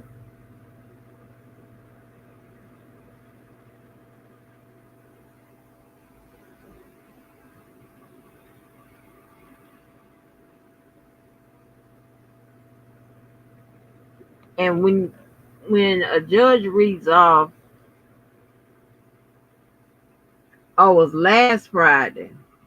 Oh, I thought I could swear I heard her say speak on the evidence today. Though she said she finds that the state met its burden by the preponderance of the evidence. Well, she said that as far as those counts. Well, she said that.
Yes, regarding okay, baby. Yeah, okay. Thank you. So I can finish my statement. So yeah, it's it's customary that when the judge begin to read off the plea deals, that she finds that the evidence would support a plea of guilty by the preponderance of the evidence. So she agreed with the state had enough to for her to make that judgment, right? But if it went all the way to the jury, we know that it need to be beyond a reasonable doubt. The standard would change.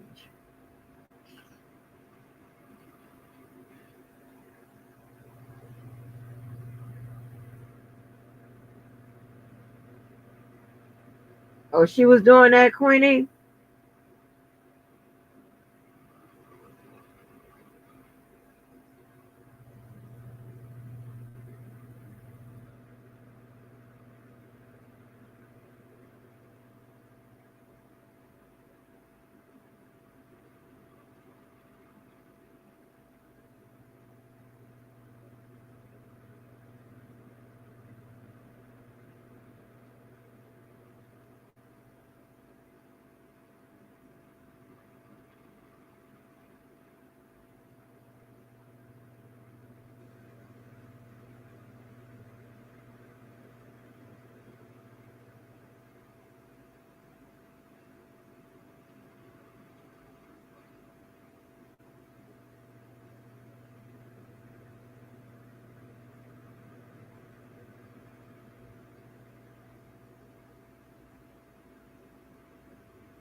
Mhm.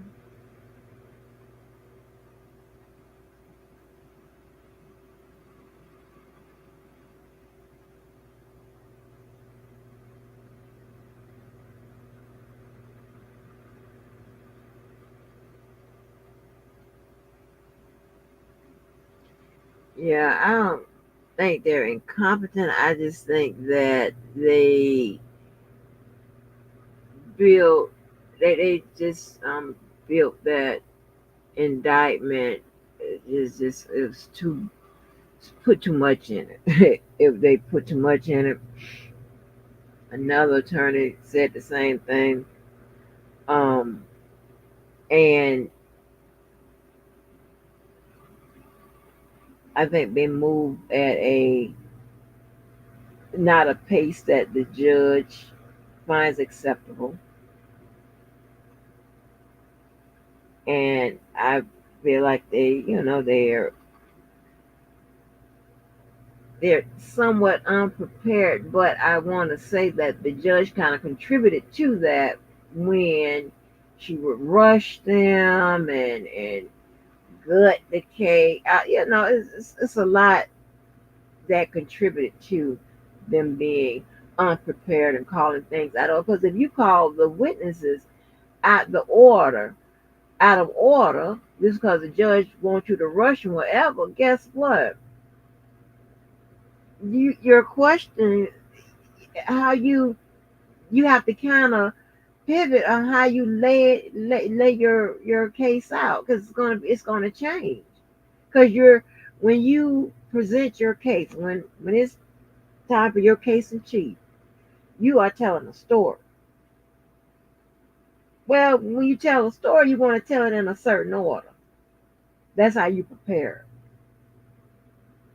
You got a judge acting like, oh, we gotta hurry up, we gotta hurry up, we gotta hurry up, we gotta hurry up. Like, my God. And I lost it when she was trying to suggest that they be done by what it was, Thanksgiving or something like that. I'm like, girl, wait a minute. Now here's the thing, right? And this is what I'm saying. Just because they should have been efficient, I get that, but she wasn't there for that. In my opinion, you don't get to come in and rush things along, but you know what I'm saying? You just have to deal with it, right? You have to deal with the fact that it's going to be longer than you would like. You don't get to you don't get to rush the state, and you don't get to rush the defense, in my opinion. Especially when you coming in, you to me, this is just my opinion, you accept the prior court's calendar and you work off of that. If you thought that you thought that it should go a lot faster, whatever, then you shouldn't have taken. You had somewhere to be, you shouldn't have taken the case. That's just my opinion.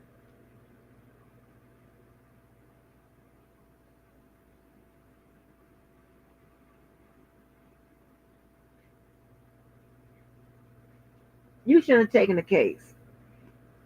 You just have to sit there and deal with it.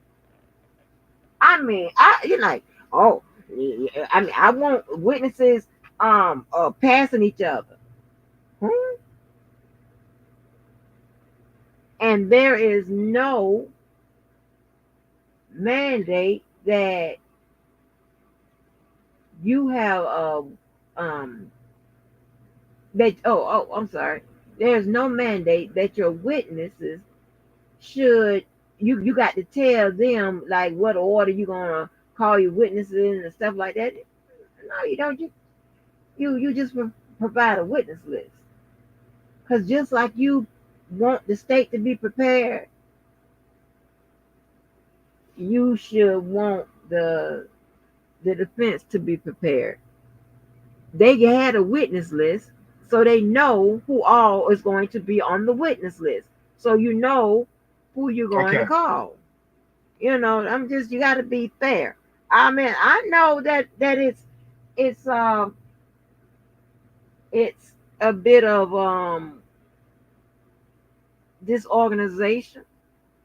But I have to say that judge kind of contributed to it when she was rushing them and calling the witness out of order and this, that, and all that. That contributes to a issue that's already there.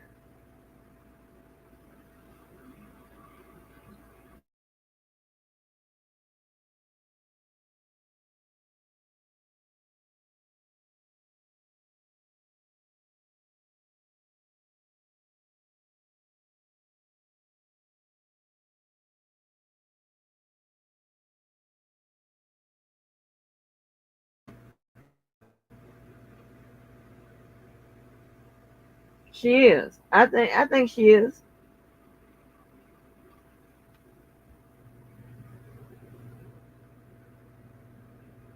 Okay, now here, this is what I want you guys to do. Everyone to put a 1 in the chat. This is so important. I want to see how much you support me. Now I want everyone to put a 1 in the chat. Hit that super chat right now. Now just put the 1 for the vote. Hit that super chat right now. Go ahead, come on. Let me see. Run those numbers up. Hit that cash app. Come on, come on. Wait, hold on. Let me do something here. Let me do something here real quick. Hold on here.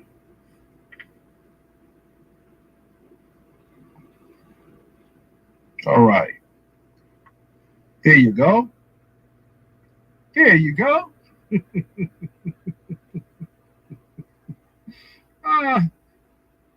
All right. All right, let's see. You can quiet. Go ahead now. Follow the instructions on the ticker.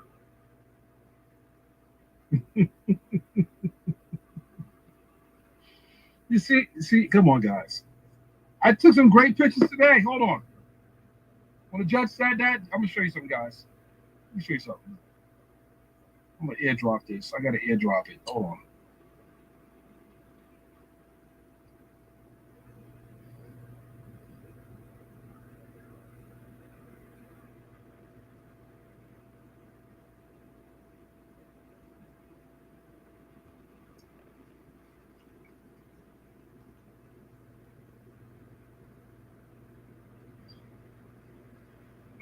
You see that? You see that? I shot that still.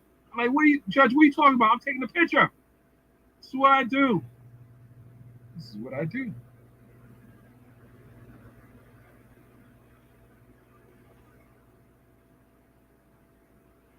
And a better angle. All right. Some of you have put your money where your mouth is. I'm about to post this one too. You playing with me like that. They playing with me like that. Hold on.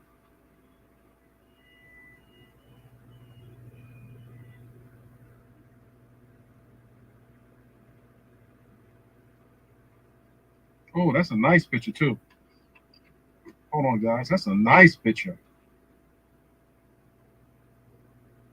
That's a nice picture.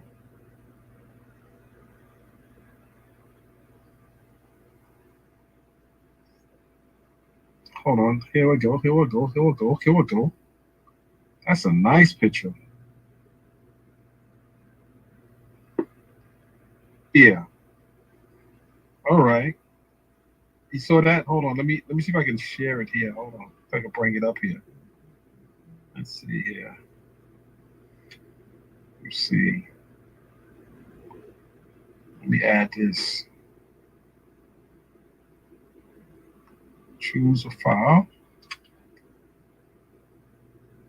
I don't choose a file. Let me choose. Let's see. Let me add this on.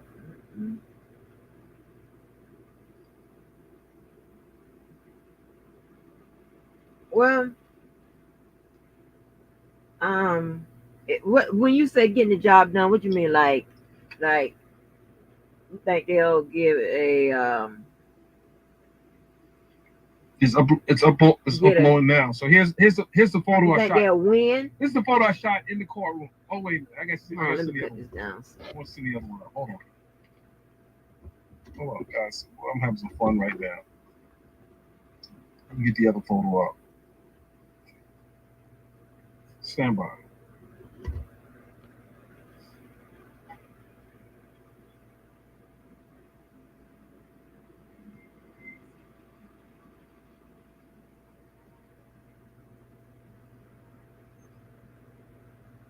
Hold on, guys.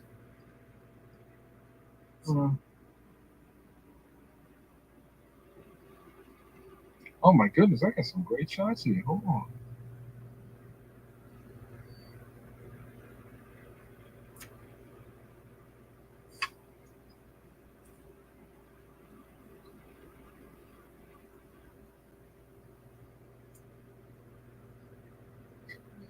Okay, I'll share this one with you guys right now, but I took some great shots. Let me share this one with you.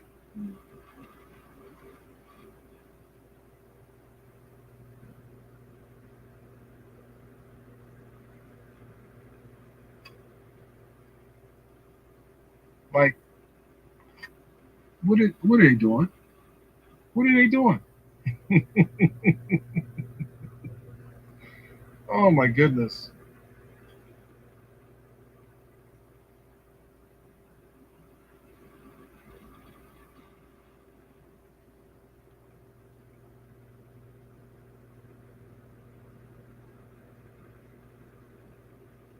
I would tell you guys, it really, and I said this on the lead attorney, and I want you to think about this. If I actually did something egregious and wrong, and you know, why are you still letting me shoot? You want to chastise me, but then you want to pull my credentials. Because if I did something wrong, you pull my credentials right on the spot. You don't say, hey, you can continue taking pictures. Didn't that like kind of make no sense? You can continue shooting for today. The rulings is just like decisions are lopsided. Because if you felt I did something wrong, but you're still letting me shoot. It's just an attack on the media. That's all it is.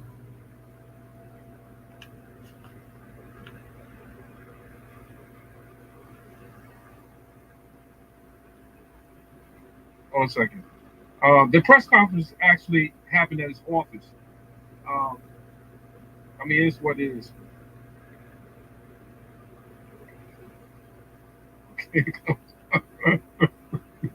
That was funny. Thank you for the super chat. Super sticker, not super chat, super sticker. Thank you for super sticker. Appreciate that. Okay. Hey, wait, hold on. I saw a bunch of ones in there. Wait a minute. Come on now. Come on, hit the super chat now. Don't do that. Come on now, run the numbers up. I'm doing good, Jessica E. I'm doing good. I appreciate you guys, especially you guys checking in on Twitter. I appreciate you guys checking in on Twitter. People say you're done. I'm not. I'm still in the courtroom. I'm old school. I have pen and paper. I got pictures on everyone in the courtroom. I can recycle pictures. I like, come on. We got a camera in the courtroom, so not missing anything. How many of you guys that are covering the YSL trial? They're not there. There are a lot of people covering this. They're not there. I mean, I'm gonna be honest with you. When I I didn't first believe started that they wanted watching me in the this courtroom. trial, I got it strong feeling that they didn't want me in the courtroom since I called that sergeant. these guys. And it was bound to happen. Because When I they've called been that terrorizing sergeant the out, city. it was bound to happen. But you can't stop the pen and paper. Now I'm going to be writing more. Give me more. You free me up to write more. You free me up to write more. It's the beauty of it.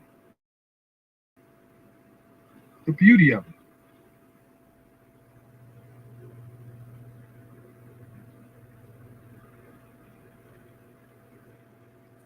Let me see. Yes, it was Show Thug in the hoodie. Hold on. Let me see. Let me pull that shot up. Hold on. Stand by. Let me pull that shot up.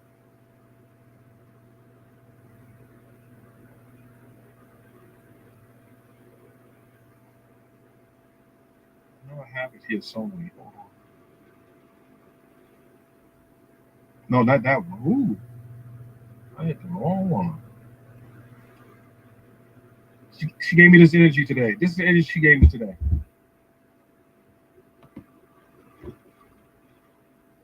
You think she didn't like this picture?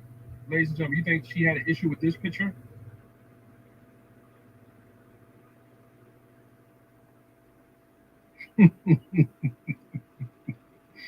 Come on, Judge.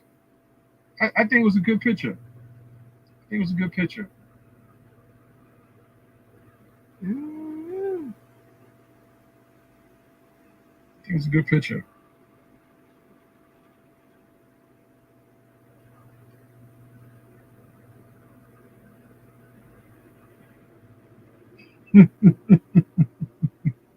Freedom is fire. I'm free. I'm free, guys. Listen, it ain't about me. It's about those defendants and getting a fair trial. It's not about me. I'm trying to tell you guys, I'm good. Let's see. Let me post another picture. But hold on. I can post some more pictures, but you guys are going to have to hit that. Listen, if I'm sharing exclusive content, guys, you're going to have to hit that super chat. Come on. You're going to have to do something. Get a membership.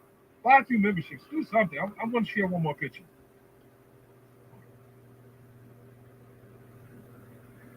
Share another one. Hold on.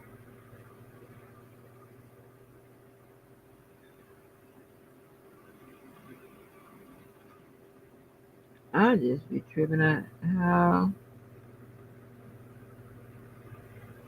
The return. we talking about this woman. Okay, that's what we use. Got it. This is the one you guys want to see. You want me to pull this picture up, so I'm gonna pull it up for you. Here you go. Boom. Now, let's talk about this photo, ladies and gentlemen. When did you see Doug come in the courtroom and pose for a picture? He's posing for the picture. Use common sense. He is posing for the picture. We don't know if that's I didn't true. sneak a picture. He's posing for it. We don't know if that's With true, all the sir. security in the courtroom, do you think they would have let me take this picture if it wasn't sanctioned?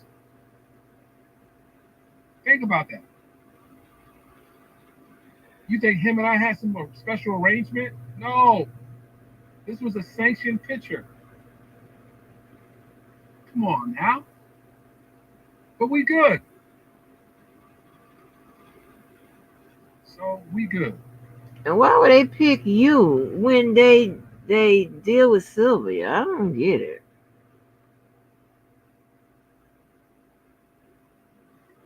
Right. It's a pose, ladies and gentlemen. Let me put this picture here for a minute.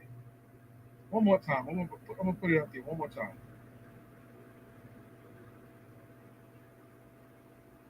This is a sanctioned picture. His hands is in his pockets. He doesn't walk out there with his he doesn't walk out there with his hands in his pockets standing up. He's standing up posing. That's a pose shot, ladies and gentlemen. He stood there. This wasn't a photo in motion. This was he stood right there. And I have many pictures I shot. This was a sanctioned picture. I asked you earlier this So afternoon, before you guys are saying, was the oh, you judge snuck a in picture, that's court not when you took that you don't sneak a photo? picture like that. Where was the That's a judge? pose sanctioned picture. Oh, you asked him? That's what it is. And then, after you call yourself trying to call me out, you say you can take more pictures. So here you go. Boom.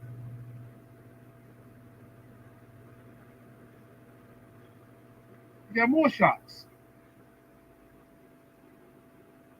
But Big Bertha works every day. Yeah, I don't think. I really didn't do much. It was just, you actually, this trial is ridiculous at this point. It's almost laughable. I don't But we're think. going to do a nice little write-up. We're going to do a nice little write-up. We'll, yeah, that's right, God give you the ability to communicate. It's weird.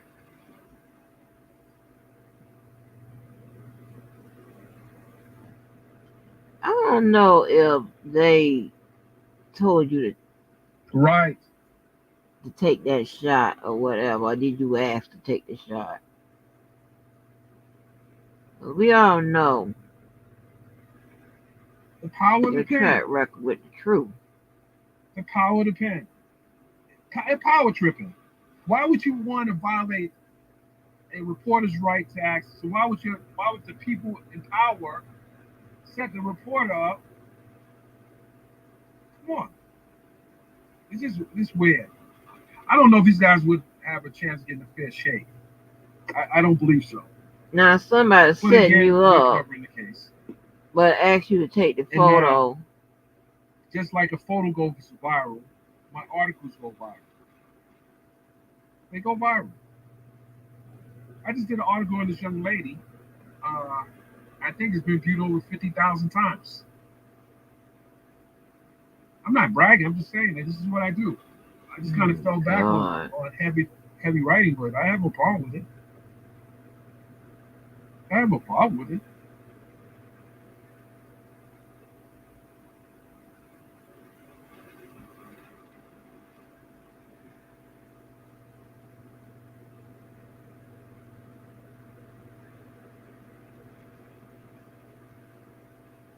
Right. Oh, this is so powerful. I'm gonna post that there. Right. She was trying to impugn my reputation. She said, no, the photo or Like I video would shall be intentionally taken violate a in judge's court when I'm really she's insulted. not on the To be bench. honest with you, I'm insulted.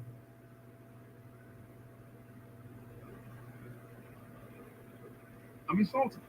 And you know what's so strange? These men, they not even embarrassed for acting like this. This is Wouldn't you be weird to me. insulted Oh my gosh.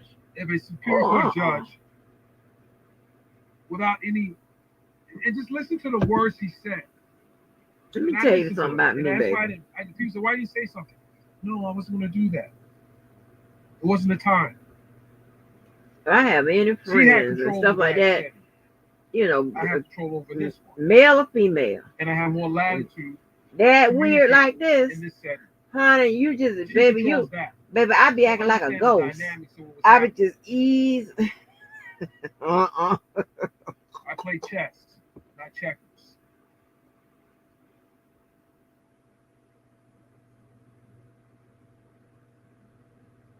No, I have a very skillful attorney.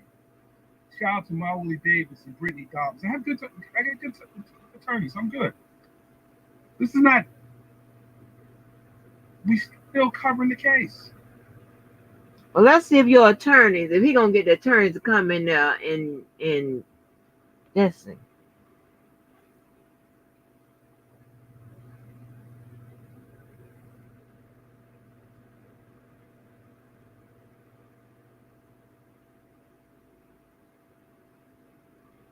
Absolutely.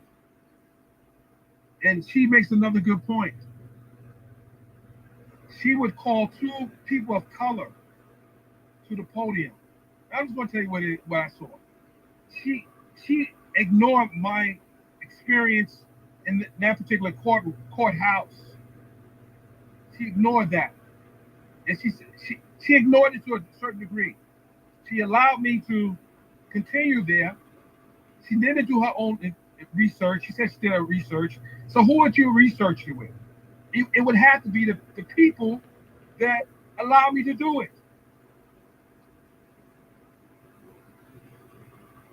So we call that you playing in my face now, because you say you did research, but who gave you the information? Come on, Judge. Come on. That's so weird. Weird, child.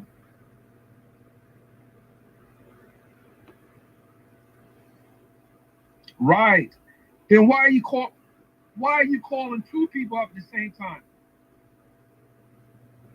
You were trying to make a statement. You thought it was cute. It wasn't cute. It wasn't cute. I saw what you did. I saw what you did. It wasn't cute. Ooh, rubber.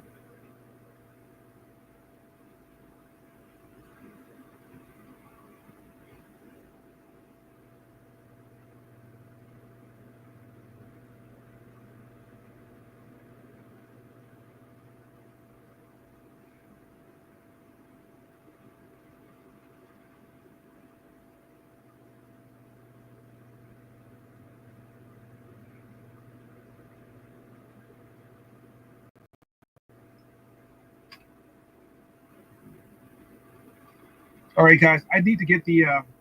I need to do my reporting on the on today. So I'm going to keep the live up. It's going to be running.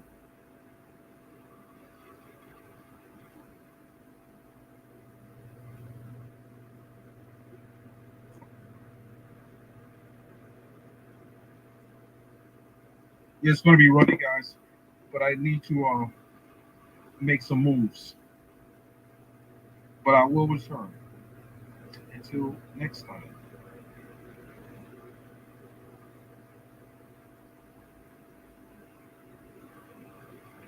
I find that strange. Why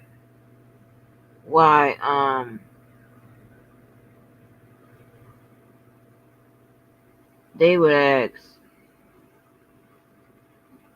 him.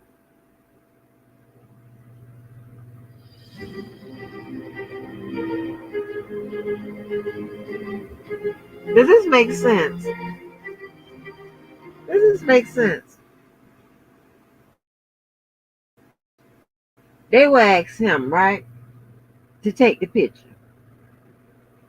When they could have Does McMahon and P. Diddy have something in common? Ooh, plus we've got some spooky dance moves for Halloween. Yo, and it's Tuesday, and instead of Tuesday Tuesday, it's a YouTube Tuesday. Huh? instead of contacting Sylvia,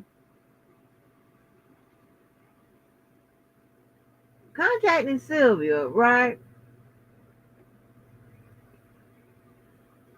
and say, hey, we need to get the shot or something like that.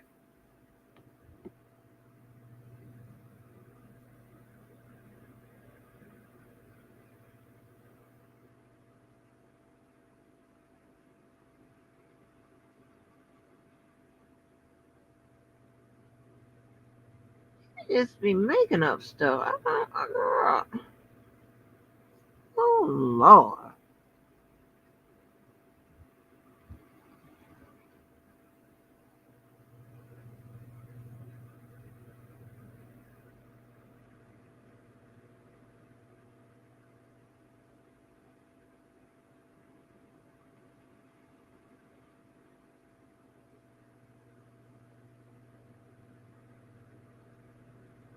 Mm, mm, mm,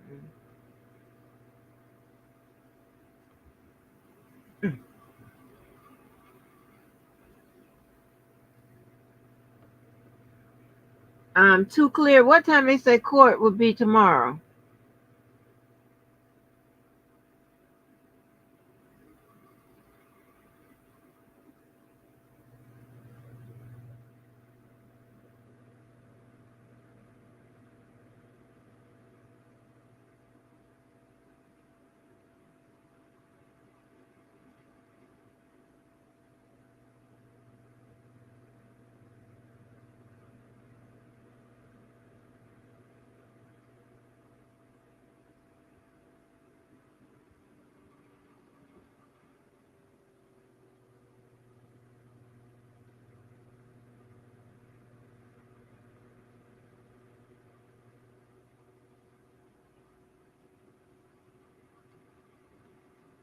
Nine. Okay.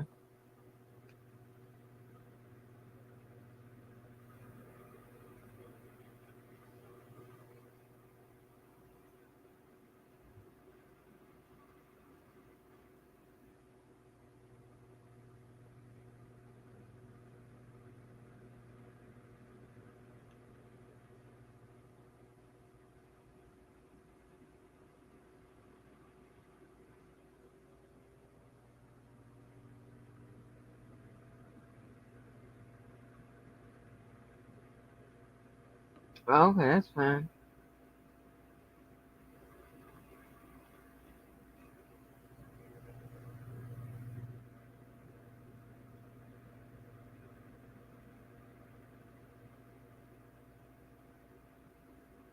I want to know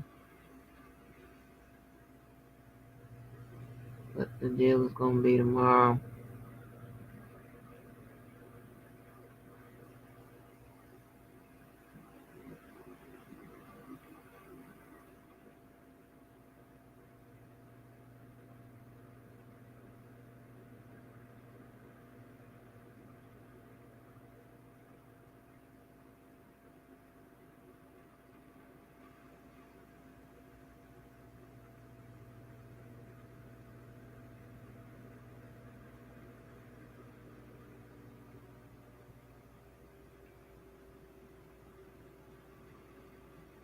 Y'all, if y'all can vote early, do so.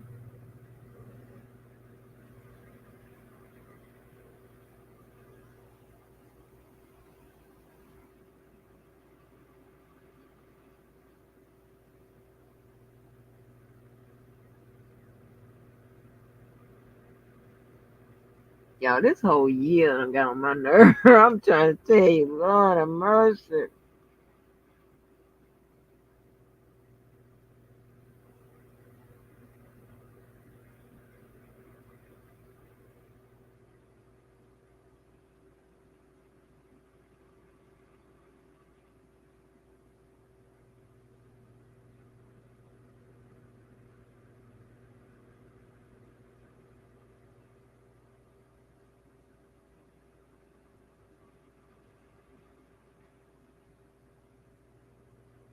Crazy people. I don't understand.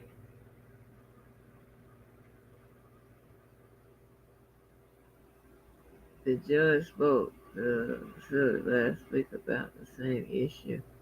She said it was not her who took some other pick.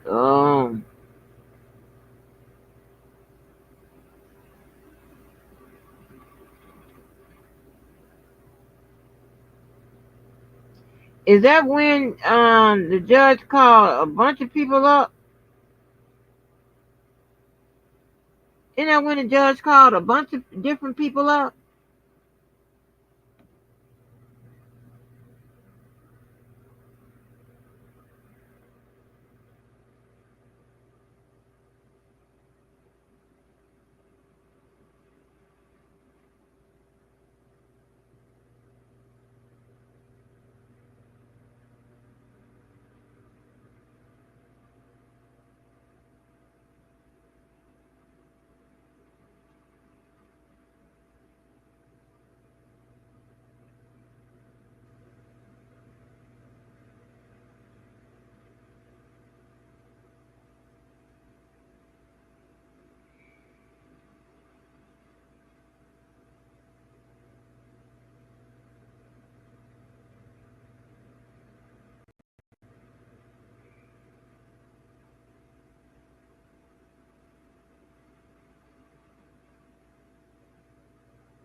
It was Sylvia Long. Oh.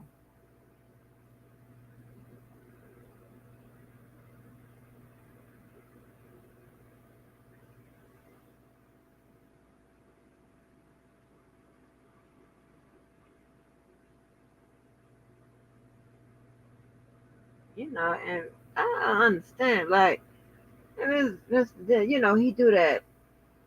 I can't even call it passive aggressive because that's not what it is, but where he acts like he is, you know,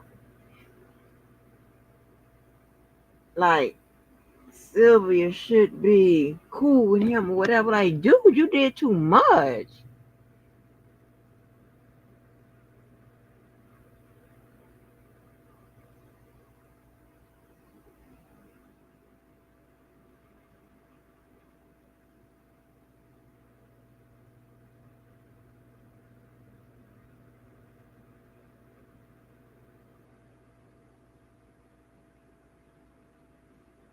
He's never gonna apologize. One, I don't think he did anything wrong, and two, that requires too much of a man. So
I mean, he sits up there like, dude, you did too much. Nobody interested in boy. And where they do this at? Leave people alone.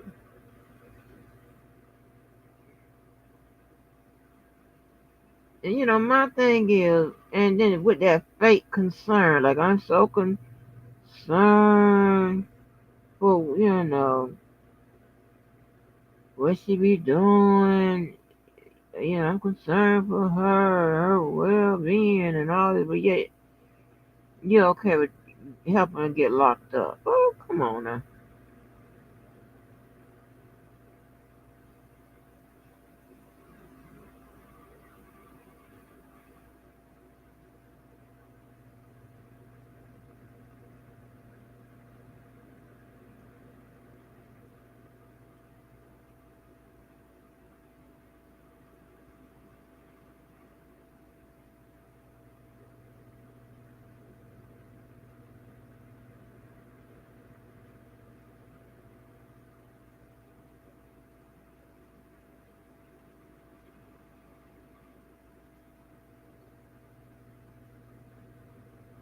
That's weird to me.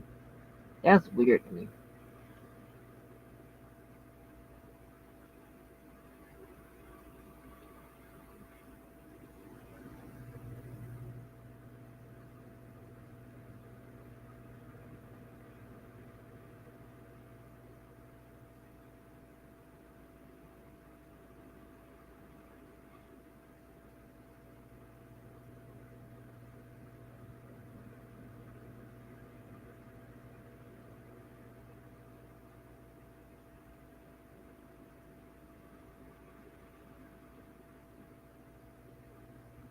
Mm-mm.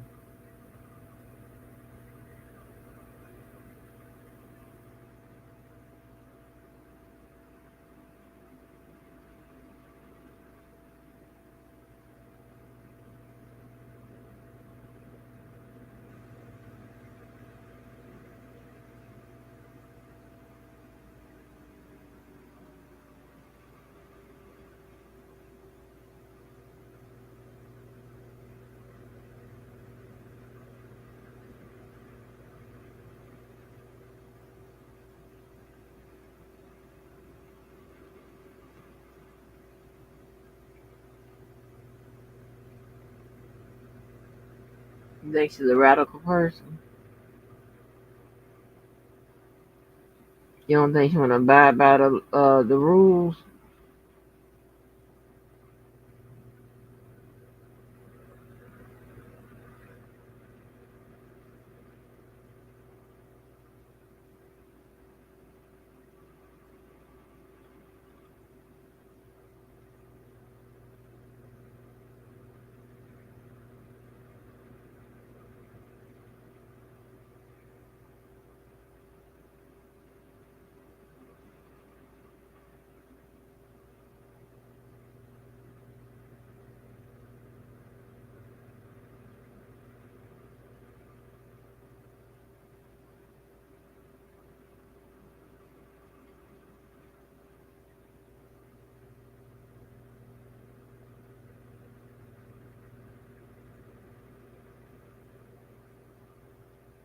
She must have made radical in the right way, because I just don't understand all this. This is crazy to me. You don't have nobody that at least pull one of them to somebody to the side and give them a stern. Whew, ah.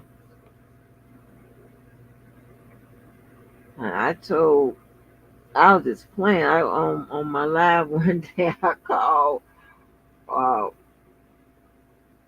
one friend of mine and told him, I said, these people messing with me. He told me, let me get my gun. See, we don't fool around, baby. We get right to it. Like, what, huh? That's what I'm talking about. You've been a fool with all kind of people. You've been be someone making bad decisions and making bad decisions for others. And when the people ain't even worth it, that's why you got to Get the people picking process down a little bit better.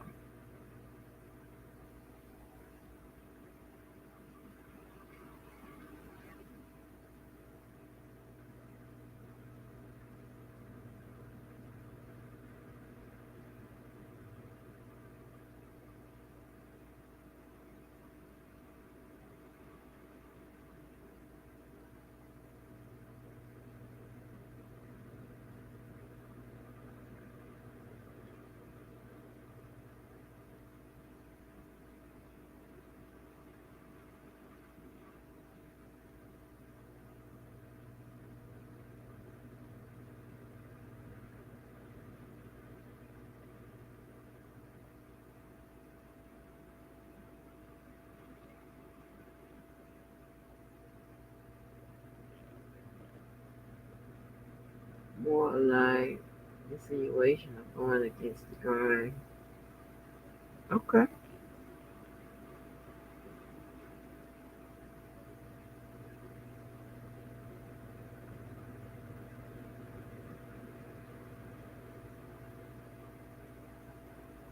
Too clear. Do you always be on the YouTube side or on other platforms?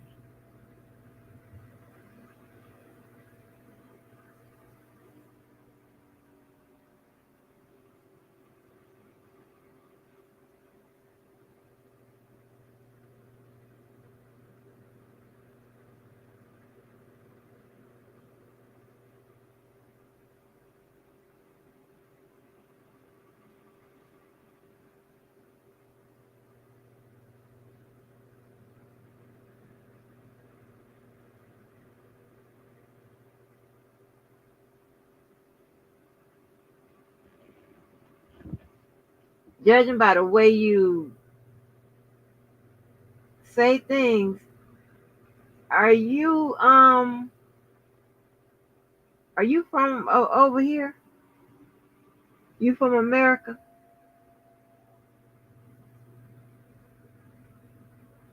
Let me say that a lot better. Judging by the way you say things, I'm thinking you may be um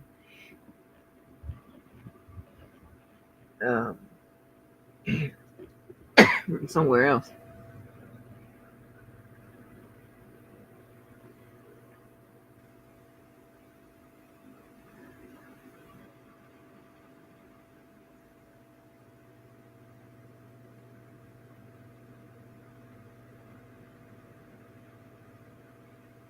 Oh, you're in the chat room. That makes sense.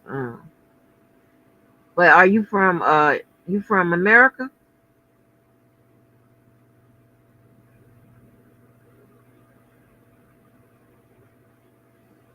You said chat room.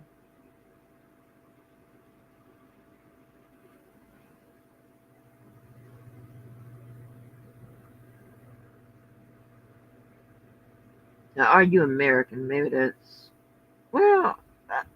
You know what I mean. Okay.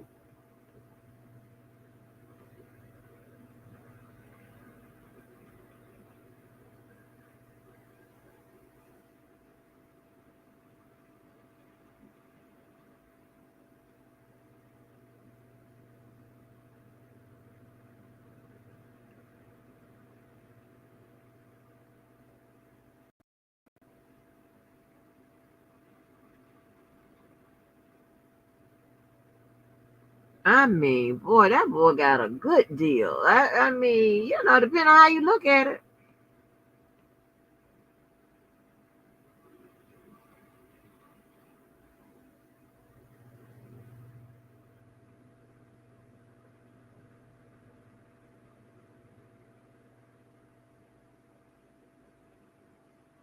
Okay.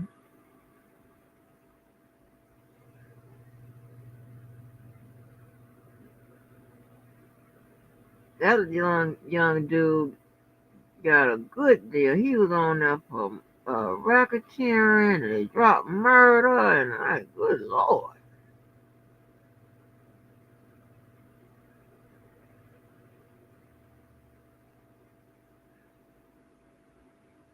That's the difference between Florida and Georgia.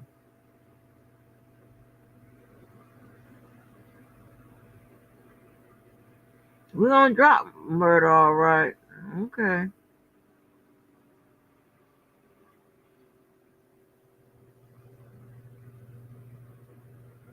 Georgia's so low budget. It's just so hard.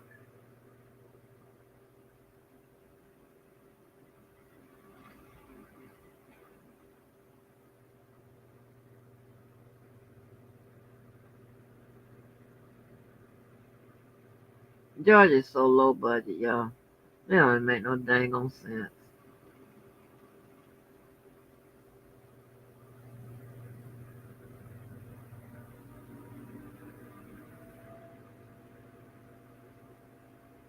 Ain't no way in the world.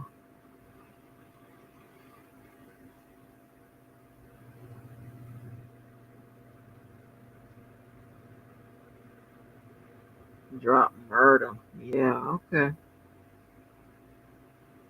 Now we, if it's murder on the table,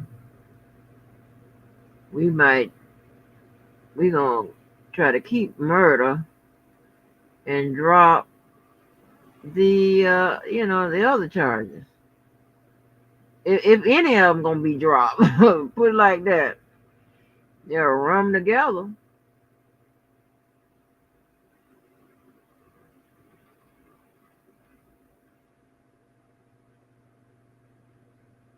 Do no mess like that. That's what I'm saying. They better get it. Well, I mean, I know got to be trying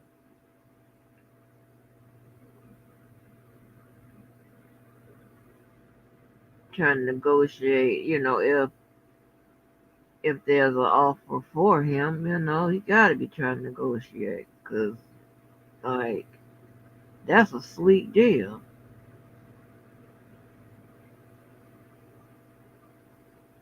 His attorney should have said, "You sure you don't want me to see if I can get you something like this?"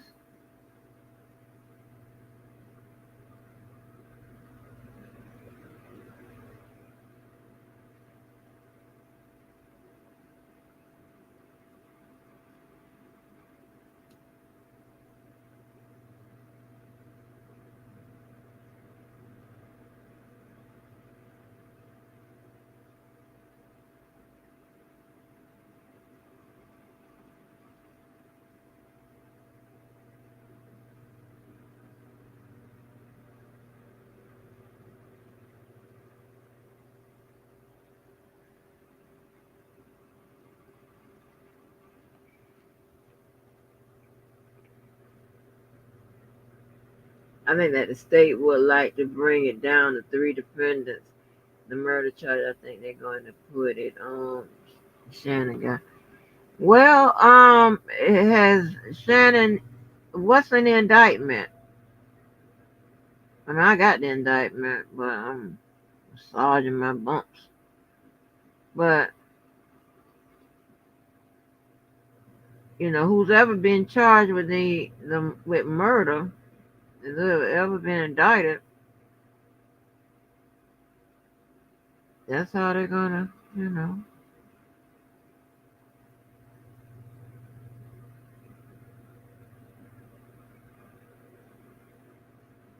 they can drop it.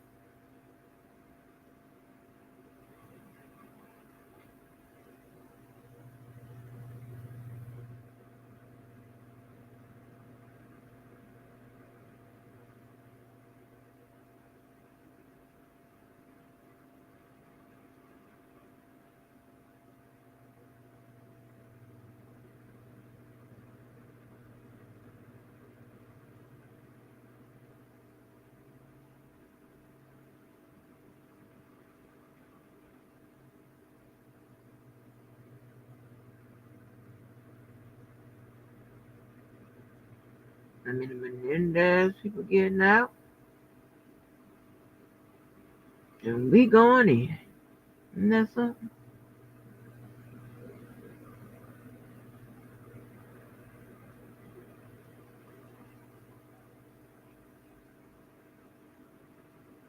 Meanwhile, y'all need to ask the question or answer the question. Did Any evidence. I'm gonna turn to R. Kelly situation. Did any evidence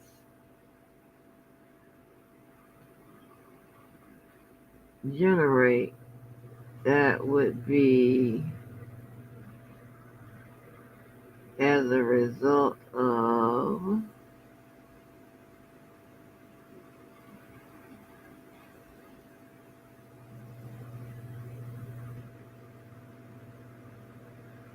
um, maybe I don't know. Give me time to work on that.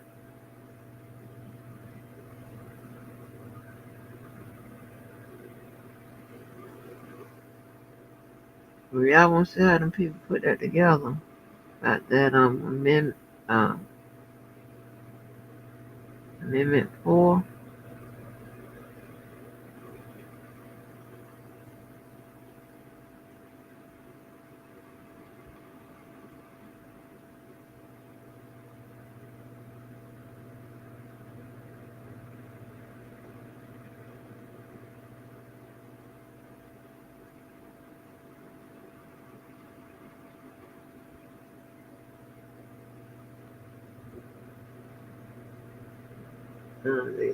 This guy today is a very small fish. What was that guy's name? Oh my gosh. Cause I know they dropped the murder charge. He had murder.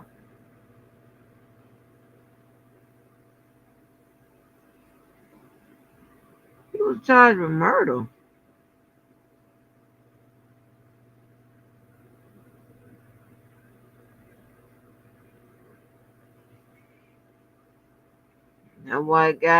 That white attorney got choked up. I got choked up too. The defendant went to looking at him. I was like, oh.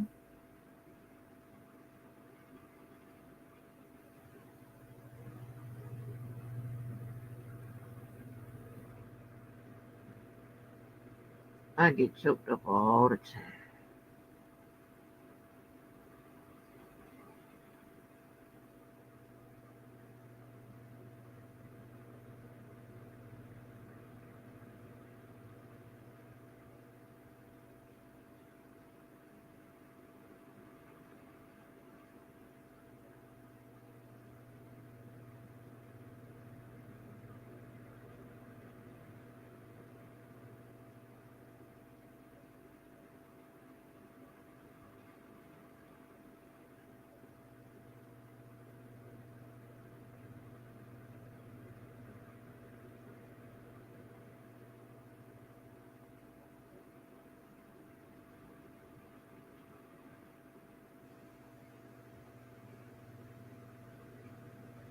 He was with Shannon.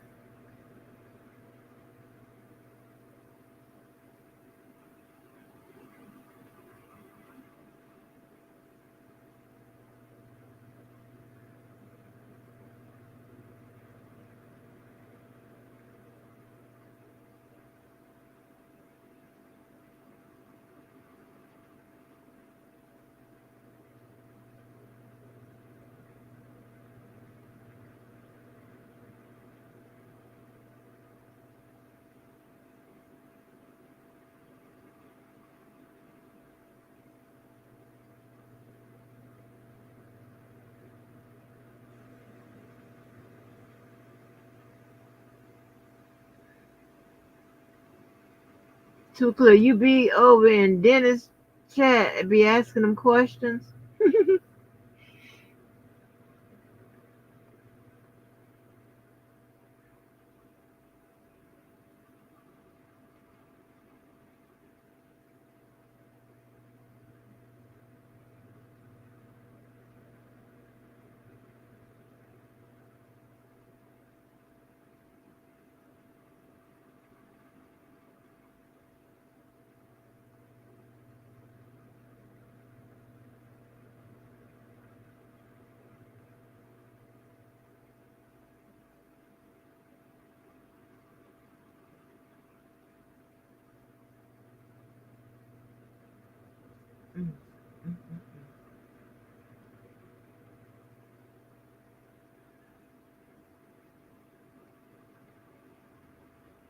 I don't know why I'm hearing all these strange songs in my head. Now I'm hearing Caribbean Queen by Billy Oates. Caribbean Queen.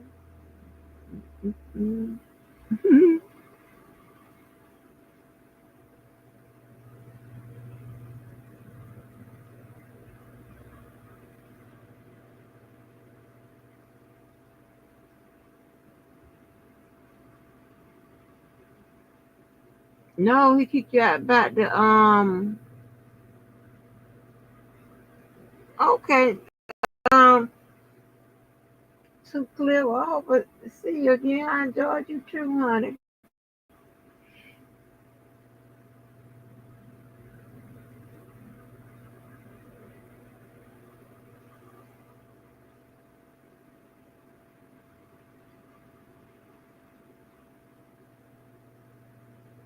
So, honey,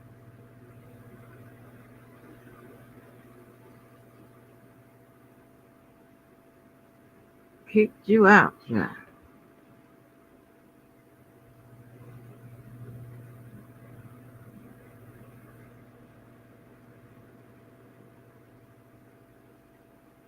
This will make sense to ask him to take the picture. They could ask Sylvia to take the picture. None of this makes sense. I'm trying to tell you.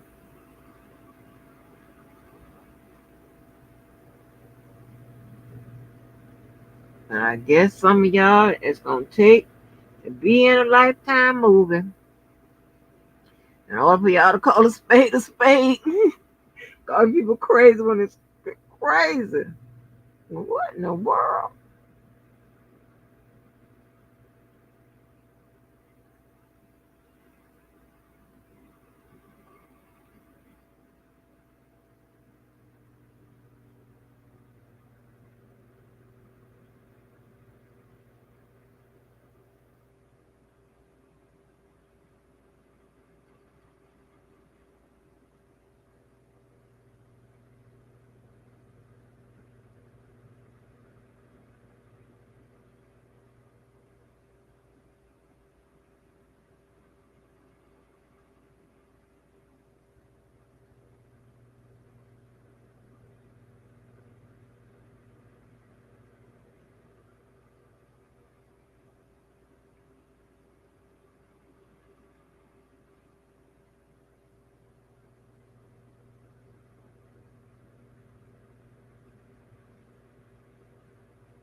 All right, people.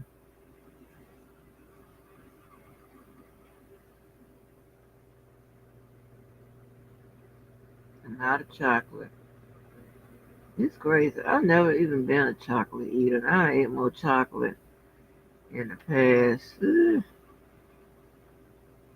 I'm gonna say 6 weeks. And I've eaten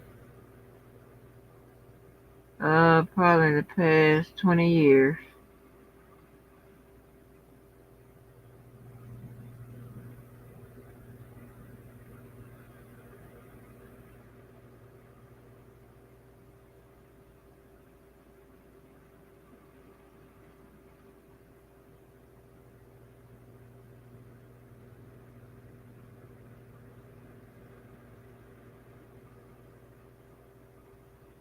Went around my whole head twice. Oh.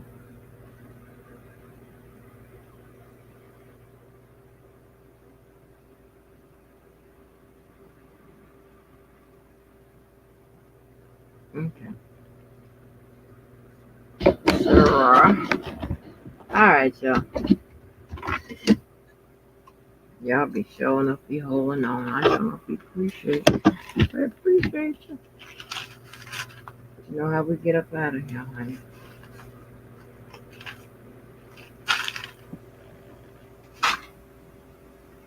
Make sure you do something good for yourself and for someone else at some point. Please